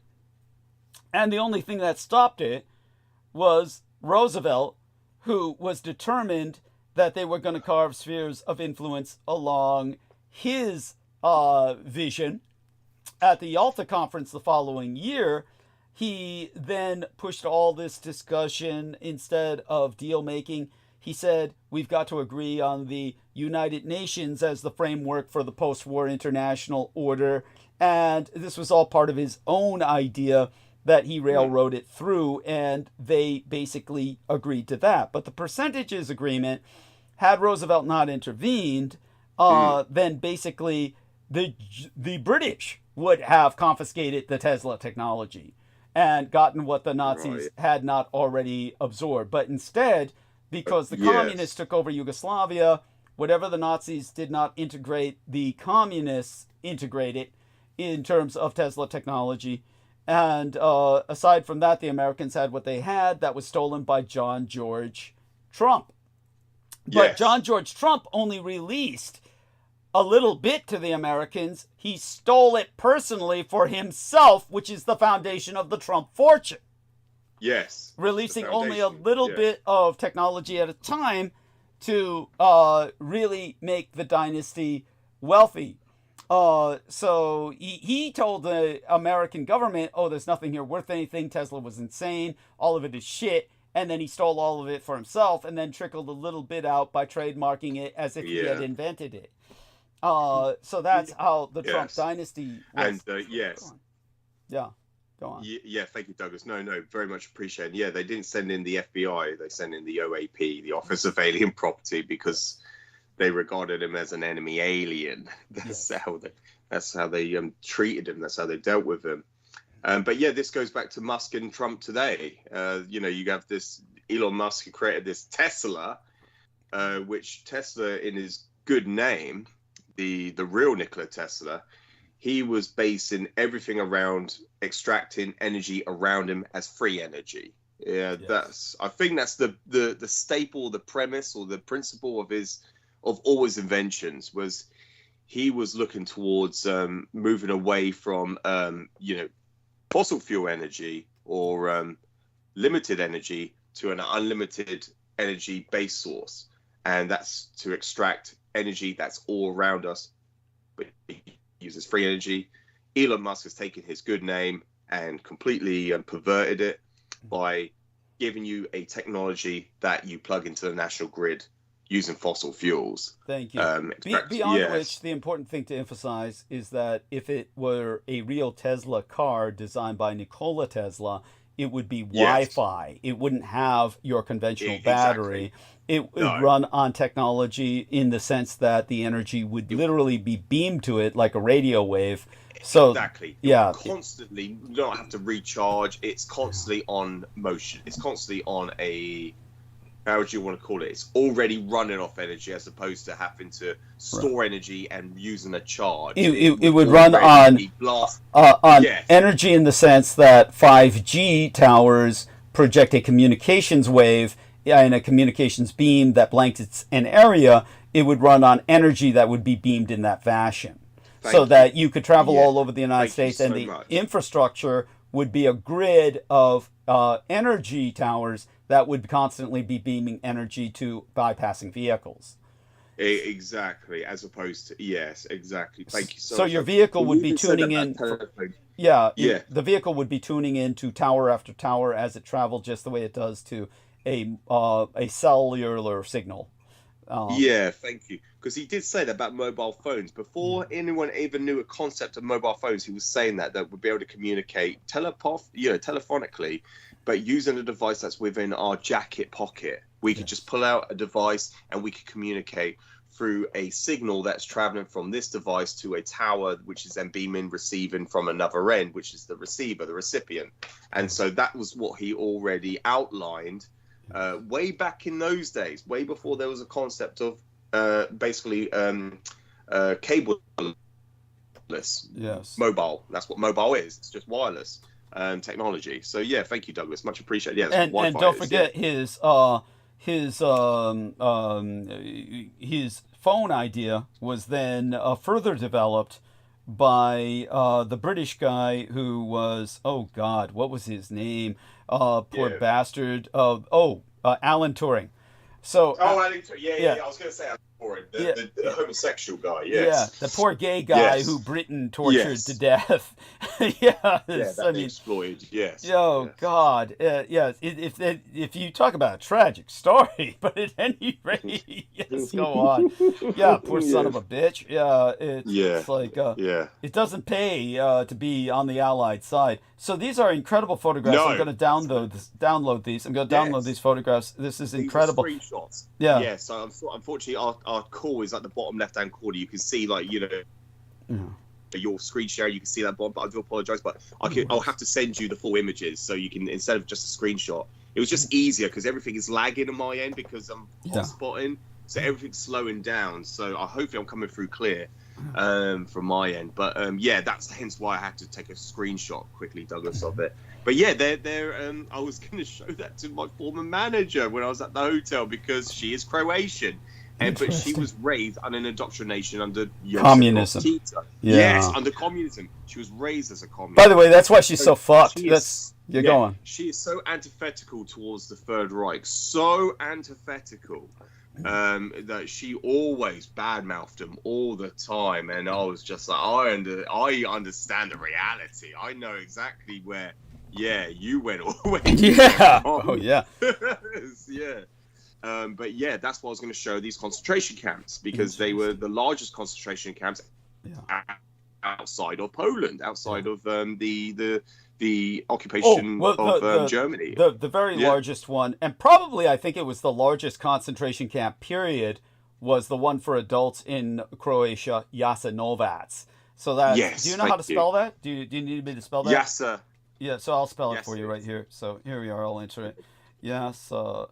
No, that's here we go. So Jasenovac. There you go. Oh yes, with a J. Yes, if I relay that to someone, they can look it up, and then that's. I'll put it in your private messages as well. Yeah. Jasenovac. Over 1 million people died there. That's a lot for a single camp. That's that was about the same as Auschwitz. Yes. And it may have been more. But that's Croatia. Croatia. It was, and these were again. This was under the name of Roman Catholicism, just so people. Catholicism, yes, exactly, yes. So you can see the nuns with the children. You can see the actual outdoor camps, just like they're all all congregated together, and and there's a map there of that with all the locations, Douglas. Yes, thank you, and that's important. And you can see with that map. Let me. You can see how large Croatia became. And, So, by the way, let me do a screen share. Can I do a screen share here? Let me see if I can do a screen share so I can point something out to you. Okay, so I'm going to do a screen share, and then we'll go back to that map. Now, here we are. So, you see this? Banat, special status within Serbia? Yes. So, the Banatska was going to be combined with this area occupied and annexed by Magyarország, or Hungary, and it was going to be combined with a region of Transylvania into what would have been Transbalkania, or the Vampire Nation. That was the territory, a landlocked territory that would have been adjacent or surrounded by 6 nations: Hungary, Romania, Bulgaria. It would have touched Bulgaria, Serbia, Croatia. So it would have been the pivot, Transbalkania, the pivotal nation of the Balkans, but it would be the first nation that would be administered by a non-human species. So again, vampires are simply a variant subspeciation of humanity recognized by Adolf Hitler. And of course, just so that of course explaining that to people without extraordinary context, they're just going to blank out.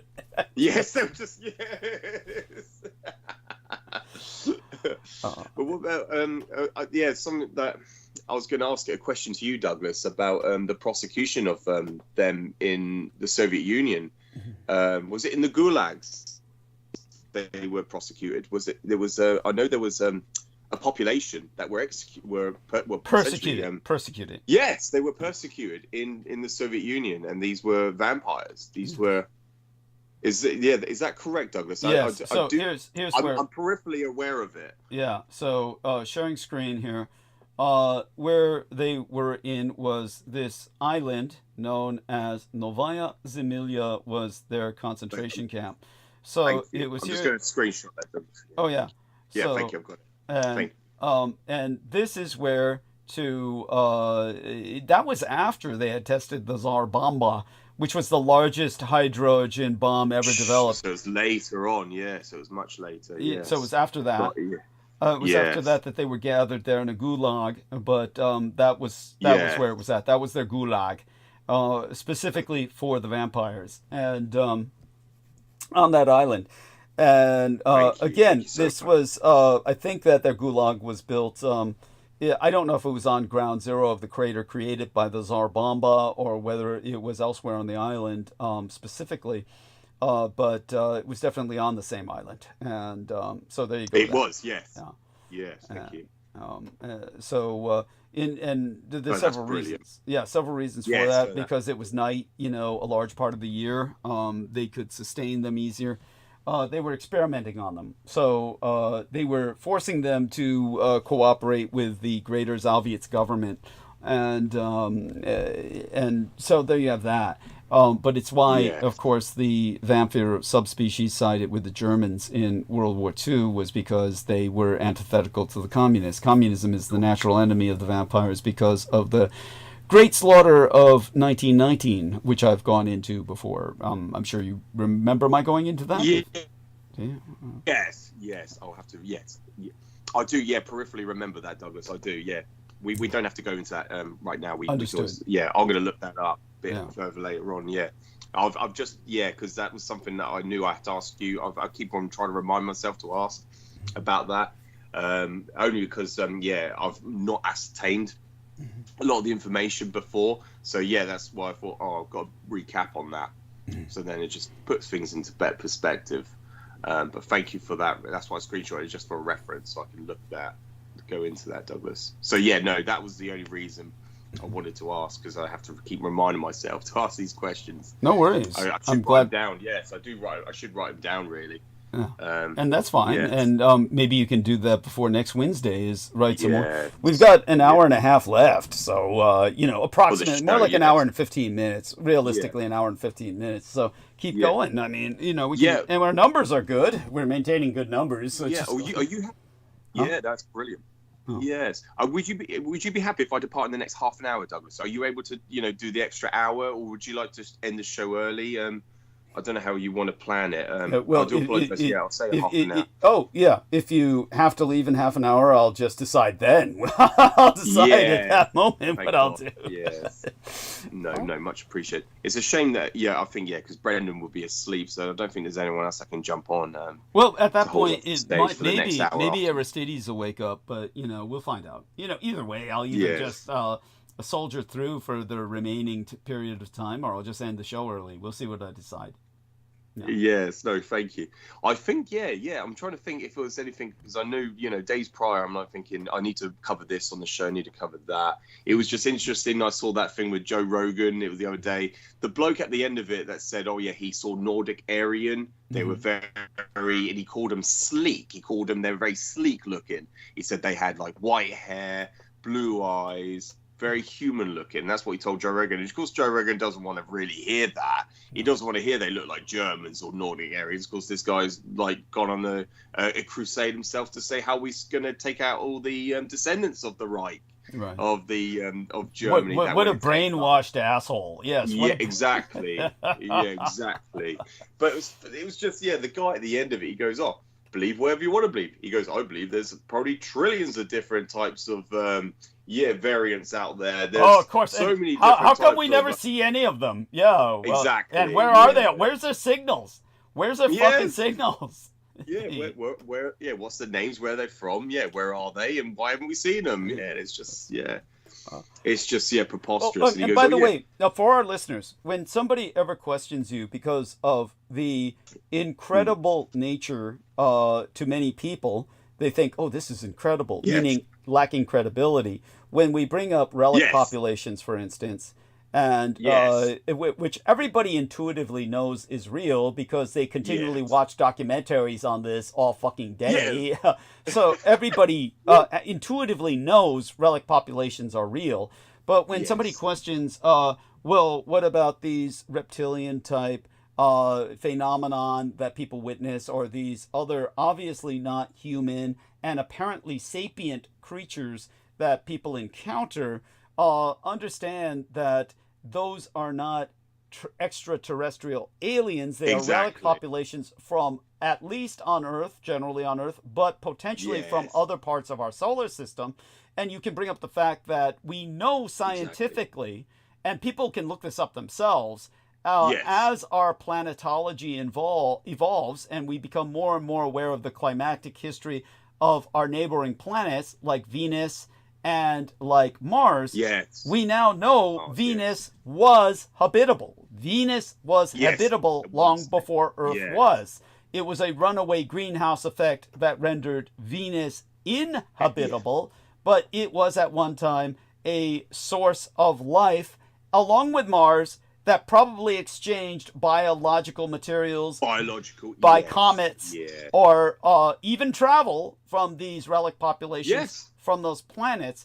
But within our solar system is one thing, because we were all in a Goldilocks zone around a very stable sun with a binary star, a brown dwarf, known as Nemesis, at the other end of our solar system. But our solar system is dish-shaped and flat, unlike any other solar system in our galaxy. We are unique. Yeah, we are extremely unique.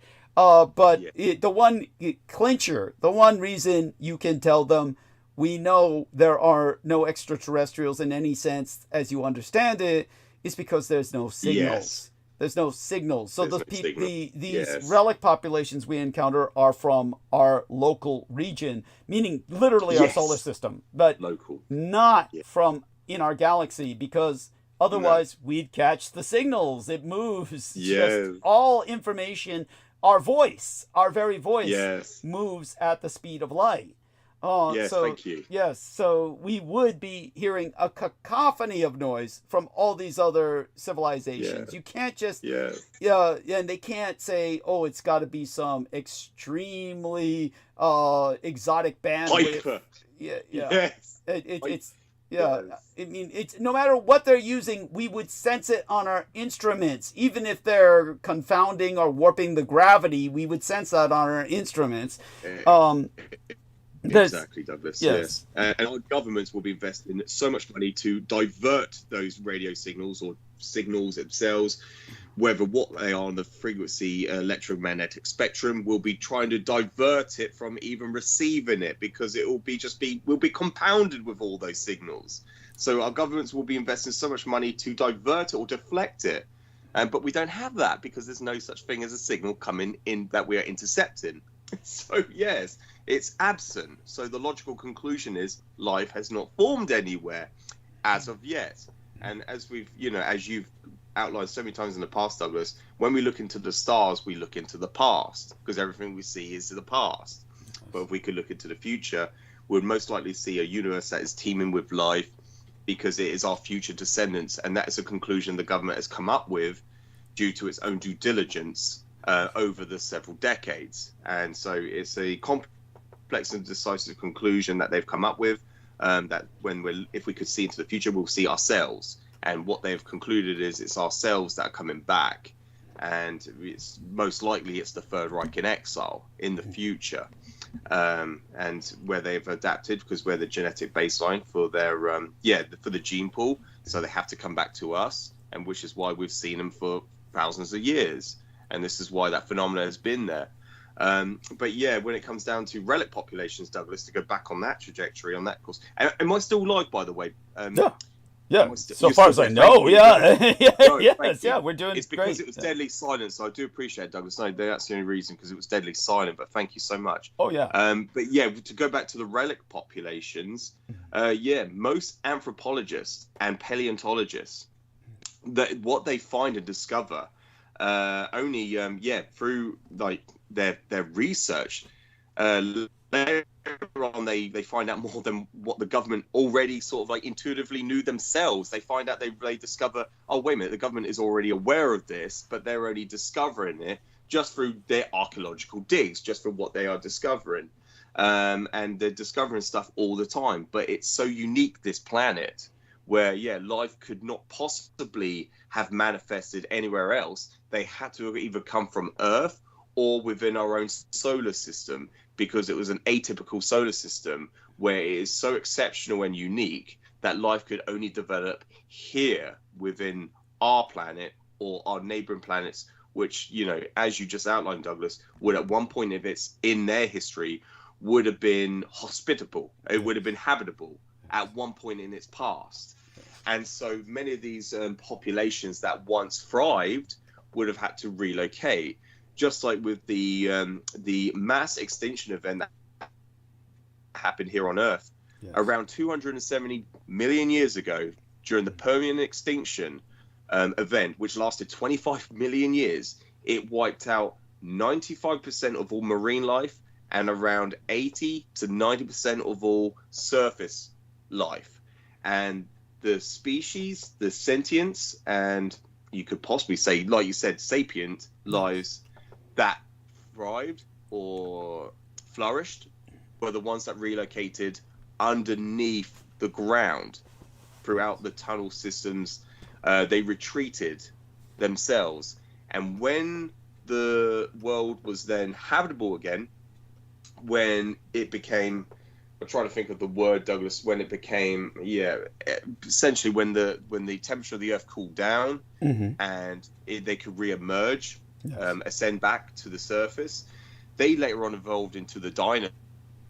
Those species that rose from the ground upwards, and many of those species remained dormant or stayed beneath the surface. And many of these, and that was just one event. There's been before that and afterwards other sentiencies that have then become feral or dormant throughout the Earth, throughout the crust of the Earth and these underground cavern systems, and that's what we refer to as relic populations. I think, and one example is the moon. Is it moon-eyed people? Moon-eyed, I believe, in the United States, there's one species called moon-eyed people. People can look that up, where they've been sighted. That's one example of a relic population. But and I mentioned the Dragar earlier. Yes. The Dragar is, what I think Brendan would refer to them as the Dark Elves. I think he referred to them as... Right. Though I think of them more as... But by the way, when it comes to... Brendan might do that, but of course Brendan's seen less government documents than I have, and he's working on what he has found out through his studies in anthropology, which he majored in. But just so people understand...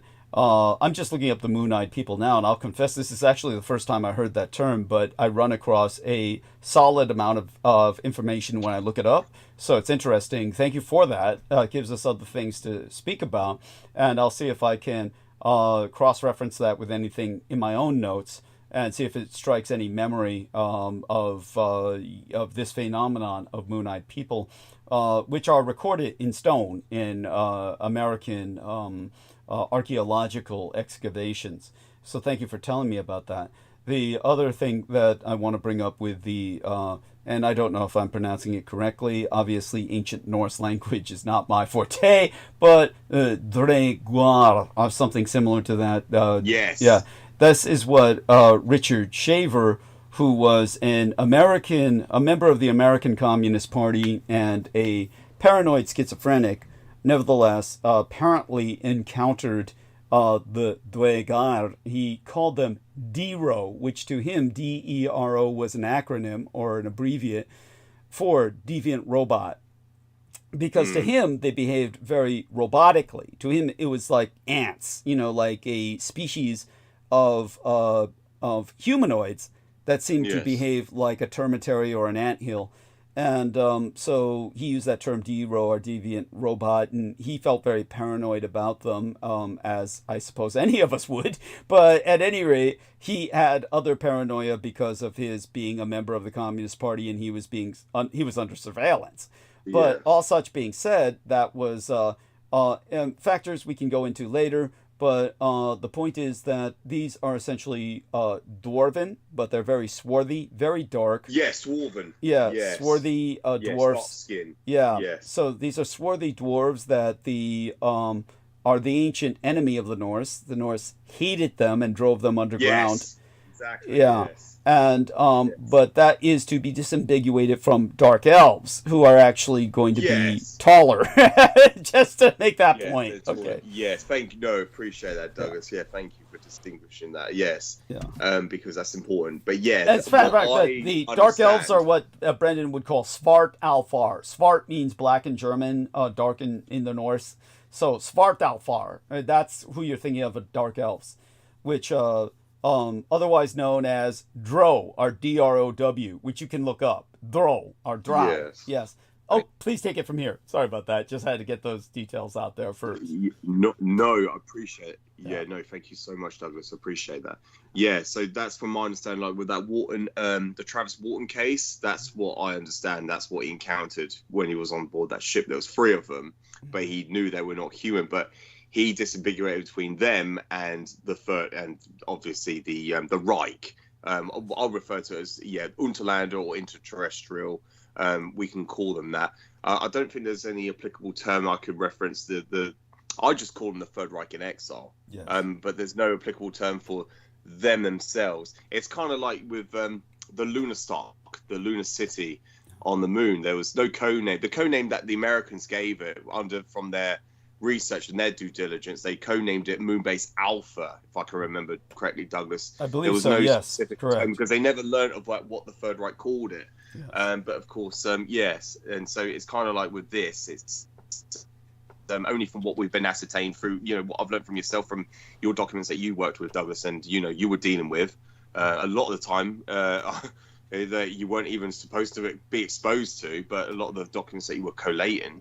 And what I can find myself, and so it's. I was going to say there's very few. I always like to, just clarify.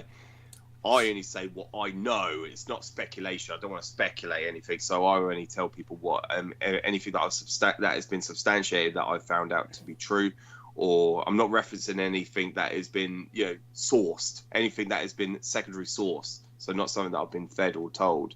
And because I know that Douglas has always made that point very, very clear.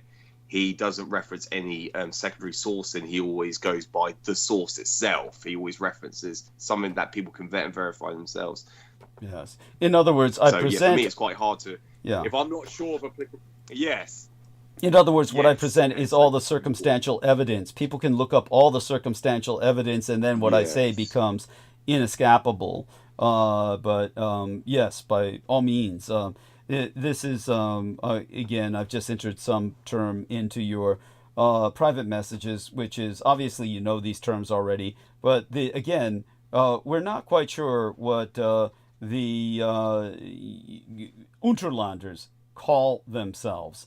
We have some ideas. Yes. But it probably wouldn't be too far from Hell God.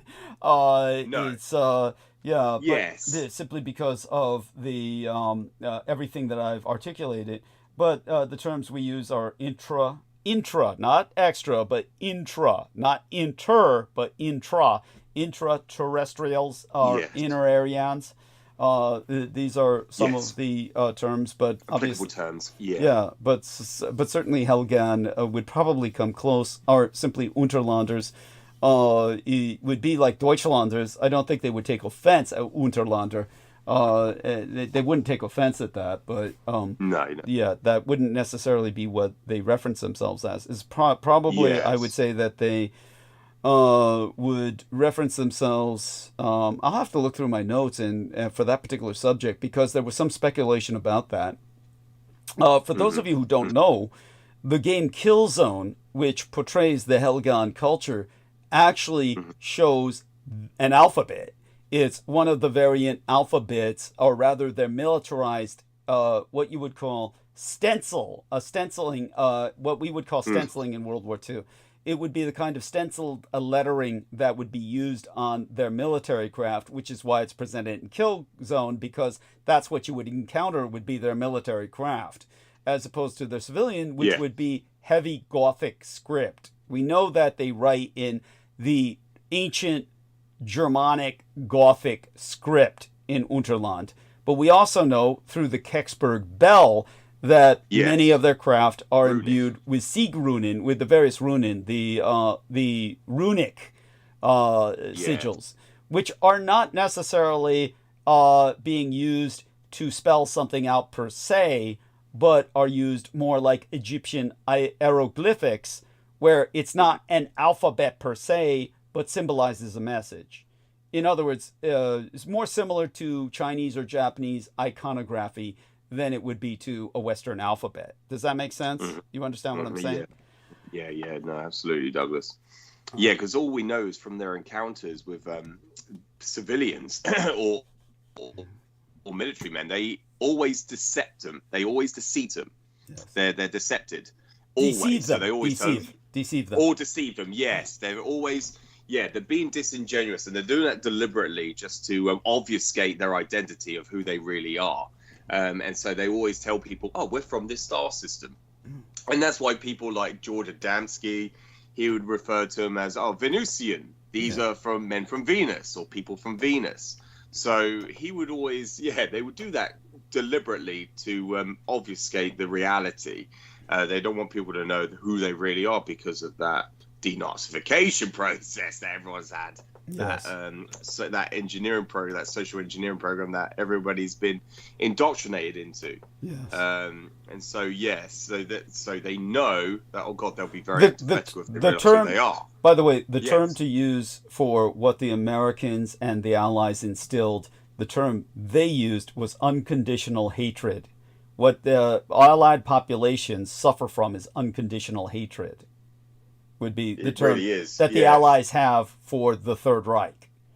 It's, it's unconditional. It means it would be intergenerational. So the way to refer to it would be intergenerational unconditional hatred, or unconditional intergenerational hatred. I think unconditional intergenerational hatred was the proper term. UIH, unconditional intergenerational hatred, has been indoctrinated in terms of the Third Reich as a mortal enemy.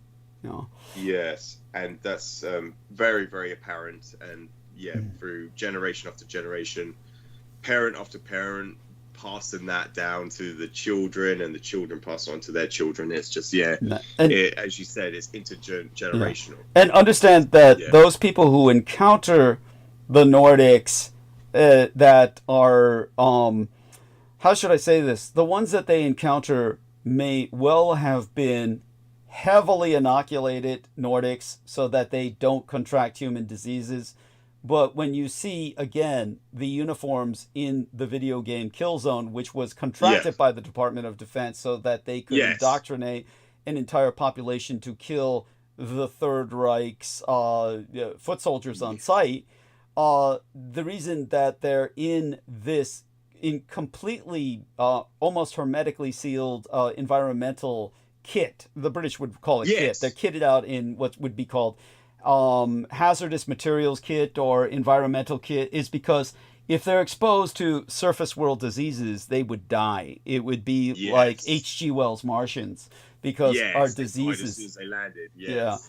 As Michael Aquino also referenced that. Yes. That's right. And because it's so sterile in Unterland, it's so sterile. The heat is it's not a environment that has the seething amount of bacteria we have in the surface world. And for those who don't know, the surface world was much cleaner in past geologic ages. So when we refer to the habitability of planets like Venus or Mars, we call it the geologic age in which they were habitable.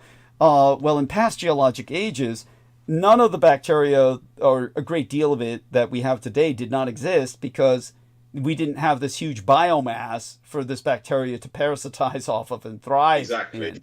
And even though there was a tremendous biomass of life, it was not the kind of life whose diseases would necessarily harm us if we went back in time, simply because it would have been attuned to infecting other species, and these species would be very different from us.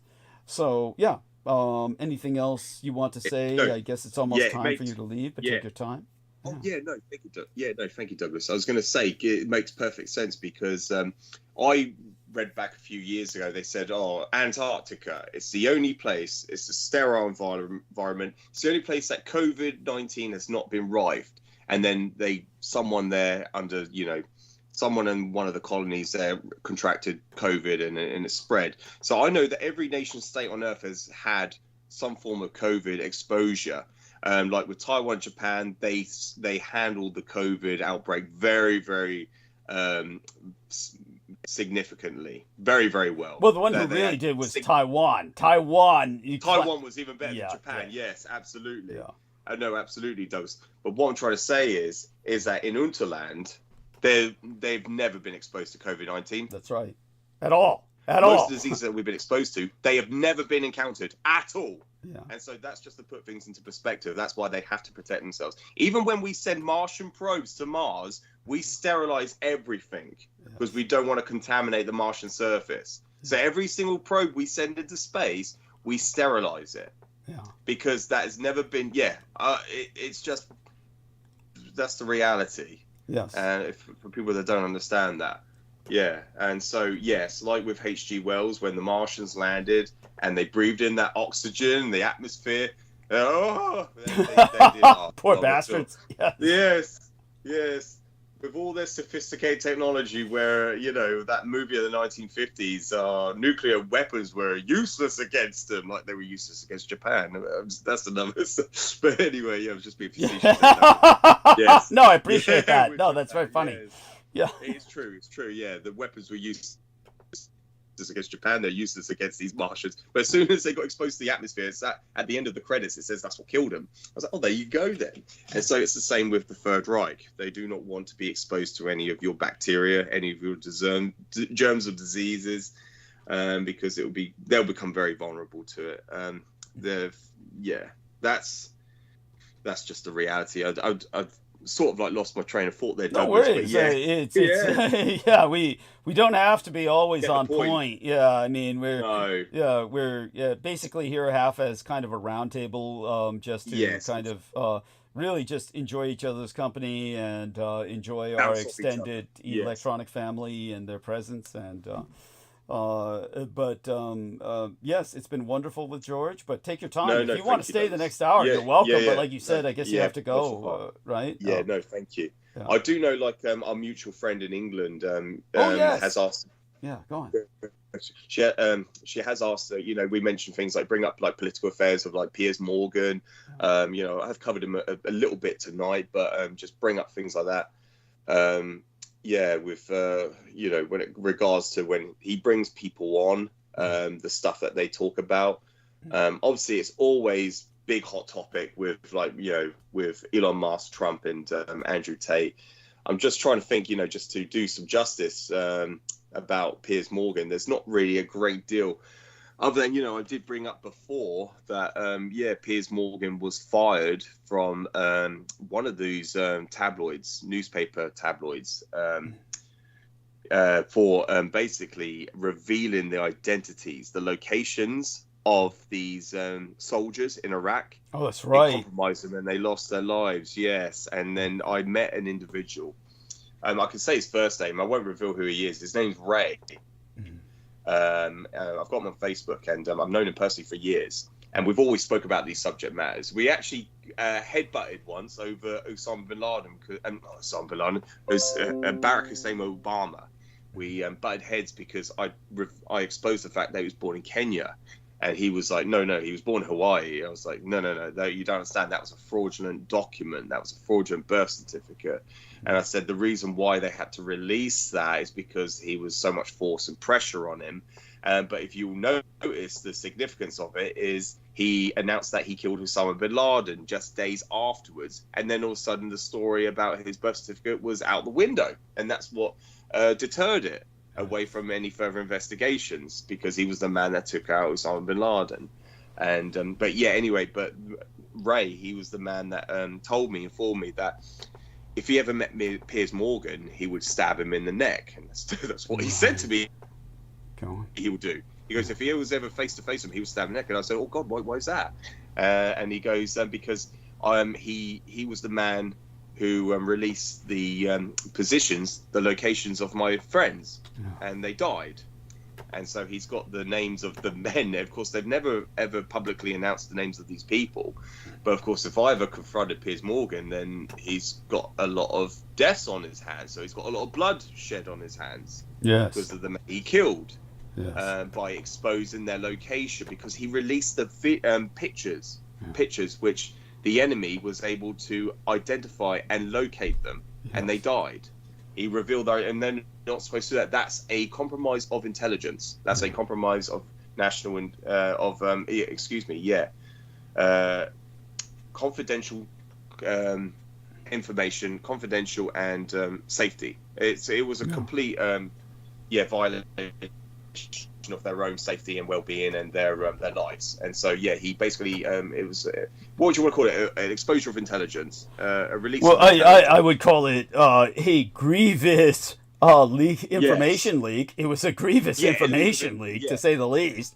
You're trying to find a military term for something that a civilian did, which I think there is one, but I can't consciously remember what it would be. No, exactly. But we all know what he did, and it was a fuck up. He fucked up.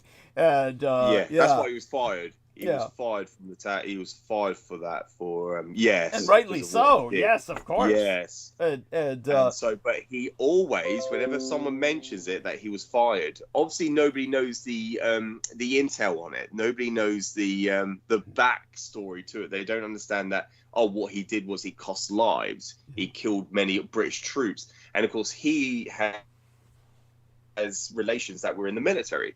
I forgot what rank his. I think he had a brother who was. He served in the military. I think he was like on the rank of an officer, quite a high level. But they hold him in high disregard for what he done. Definitely. Jesus. But that information. Nobody knows that, by the way. That is very, very. Not even anyone in the mainstream knows that, because basically the tabloids knew what happened. Yeah. Because obviously what he done, he leaked those pictures and the information on these whichever newspaper he was working for. I can't remember. It could have been like the Mirror. Now I've got it. Compromise. He compromised their security. Lives. Security. Yeah. So and obviously it's egregious, and it's amazing to me that it's a pity that we don't have the legal framework to put people like that on trial. I suppose they could have prosecuted him had there been a legal declaration of war. But because there's no legal declaration of war, they can't prosecute him for that. You see what I'm saying? No, it was illegal, wasn't it? Yes, because there was no... Yeah, exactly, because it was an illegal, undeclared war. Yes. Which is true, yeah. Kofi Annan, the Secretary General, did state that. He goes, it was an illegal war of aggression. Every single conflict has been an illegal, undeclared war of aggression, certainly when it's been conducted by the coalition, by the United States or Britain, or whether it's singled out. That's right. But there are wars that are legally declared. The majority of Indo-Pakistani wars were legally declared. Yes. The war between Armenia and Azerbaijan was, in a sense, legally declared, as far as I understand it. But it was, of course, an act of genocide on the part of the Azeris who moved in and eliminated half the nation of Armenia. We can go into that another time. Obviously, that's not your forte. Yeah, but in terms of what you're saying, however, what George is pointing out is for the Allied world, the overwhelming amount of conflicts, if not all of them, were simply quote-unquote armed conflicts without declaration of war. Now that I think about it, where was the Falklands conflict? Because they call it the Falklands conflict. Yeah, so it was never declared.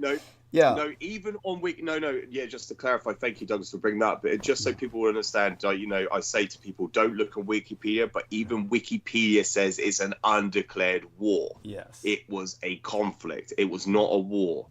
Every single armed conflict has been an undeclared illegal state of prosecution of what you want to call it, prosecution of belligerency.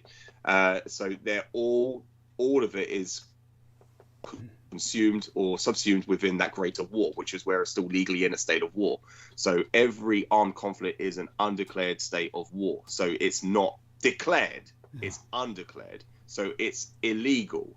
It's an illegal war of aggression. That's why they refer to it as illegal war of aggression. What the Russians have done is an illegal war of aggression against Ukraine.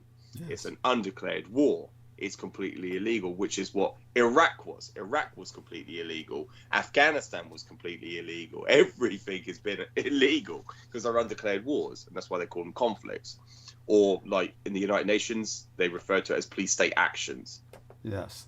The other applicable or term. Peacekeeping. They use peacekeeping. Peacekeeping operations. Yeah, peacekeeping. Article 42 states in peacekeeping operations, they're able to conduct peacekeeping operations using land, sea, or air forces. Right. And that's what it's. But just for your information, in the Article 42 of the United States Charter. Right. United Nations Charter. Though the Korean conflict, was referred to as a police action initially. That's it. Yeah. That's it. And Did I say that, Douglas? Because that's what I was going to mention. Did I say the Korean conflict was that's what I'm sure you were thinking of. I'm sure you were thinking of that. Yes, that's what I was about to say. Yes, but thank you. Since then, they used the term peacekeeping operations because they were much smaller in intensity than the Korean conflict. By the way, I hope you take a look in the text box of your Skype call. Yes. Victoria says to you, "God bless you and yours, George." So please respond to her. Oh, thank you. She's talking to you in the text box. Thank you. Yeah. In the text box, yes. Is that in our not in our Skype, or was that in the Skype? That is in our Skype, isn't it? It's in our Skype. Yeah. So if you look in our Skype call, text box of our Skype call. Sorry, it's just taking so long to load up. Let me just hide it. Yeah, when it appears up. Sure. Yeah, all I can see is my images I've uploaded. Yes, there we go, Victoria. Yes. So Lauren Hobbs, because I've got her on Facebook as well. Oh, excellent. Make certain to respond to the young deer. And don't forget, let me check my cell phone and see if she's texted me her physical mailing address so I can mail her something. With everything that I've been so busy with, I'll have to find some time to do that. And let's take a look now. And let's see what we got here. And text me that physical mailing address, honey, and so I can mail you something. And with that, perfect. Yes. Okay. So quite the night. Take as much time as you want. If you feel it's time for you to leave, go ahead. But like I said, I think I've covered everything that I wanted to, Douglas. Anything I do have, I think of later on, I'll write it down and I will proceed in the next show, which will be not the next one, but the following. So the following Wednesday. So next week. Yeah. So if I can appear on Sunday, I'll come on if I can for only a few minutes. But it should resume next Wednesday.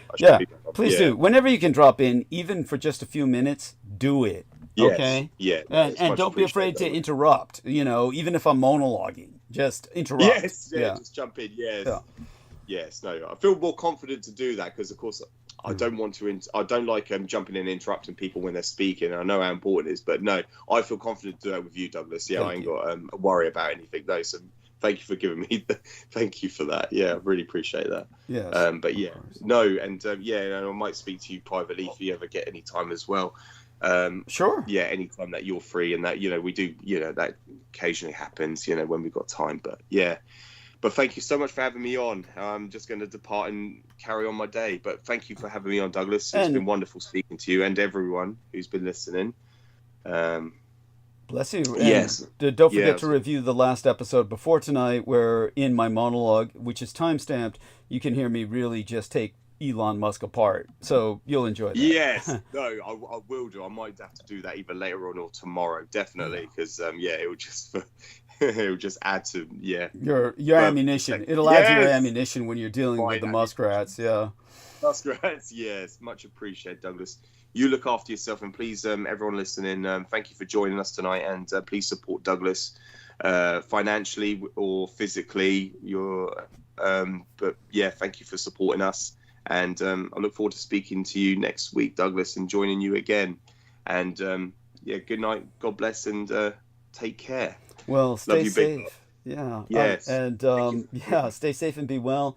Blessed be, and share your love, of course, with all your family. We appreciate you, George, and we'll be seeing you at the latest next Wednesday. Yeah. Right. Yes. Thank you, Douglas. Thank you again for having me on. Take care. Bye-bye. Bye for now. Okay, so that's Dear George. We'll see if Aristides has reanimated, and if he has, that's wonderful. If not, I'll just say goodbye to everyone, unless somebody else jumps in. Oh, T-Tank Berry presents us the frozen Chosin. Yes, the Chosin River froze over, and the Chinese soldiers launched a massive attack intended to destroy the 1st Marine Division. Yes. And so thank you for that. And this was at the port of Hungnam, which was, of course, where the atomic bomb facility was, where they built atomic bombs for the Japanese Empire. And thank you so much, dear T-Tank Berry. Like I said, he's truly one of my great men out there. And with that, I'm going to close transmission. No point in my really hurting my tongue anymore. Give it more of a chance to heal. And let me go back into my, how would I say it, attack mode. I'll go back into attack mode on Sunday. The way it looks like right now, I can just go straight back into attack mode and then cover history, tell people about, the next coming World War. Unless, of course, as very likely will happen, a bunch of crap happens between now and Sunday, and I feel obligated to address that. First, to lead into where we were from. How did I do? Oh, that's Victoria. I did that. Okay. Oh, thank God. So, T-Tank Berry is typing. We'll let him enter that before I end stream. Of course, the call will continue after I end stream. And let's take a look at the live stream. Super Clutch says 07. And he says Grandpa got PTSD from this one. So let me see if I have the prayer hands.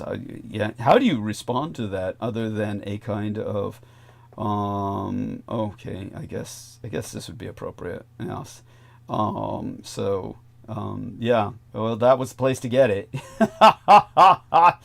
And let's respond to Super Clutch 420 says 07. So all right, so I'll just say something cute in response. 10-4 Super Clutch, there we are, Super Clutch 420. And okay, there we go. And T-Tank Berry, support Douglas Twain Dietrich. Thank you so much, sir. And to everybody out there who supports myself, well, join us on Sunday night. We'll be back. And of course, I need your help to pay the rent every month. And this is what I do for a living in terms of earning my keep, literally my shelter. I work elsewhere for food and drugs and sex in that order. But here is where I work for shelter. So help me out with that and help me maintain that. And in the interim, everybody who supports myself, stay safe and be well. Damnation on our enemies and those who attempt, as always, to attack myself. And we will, of course, work as together as best we can to prevail. Until then. We get back together with our next gathering on Sunday. All of those on my side, most blessed be. All right. Kisses to the girls, hugs to the lads, and with that, we'll end stream. All right. Triple.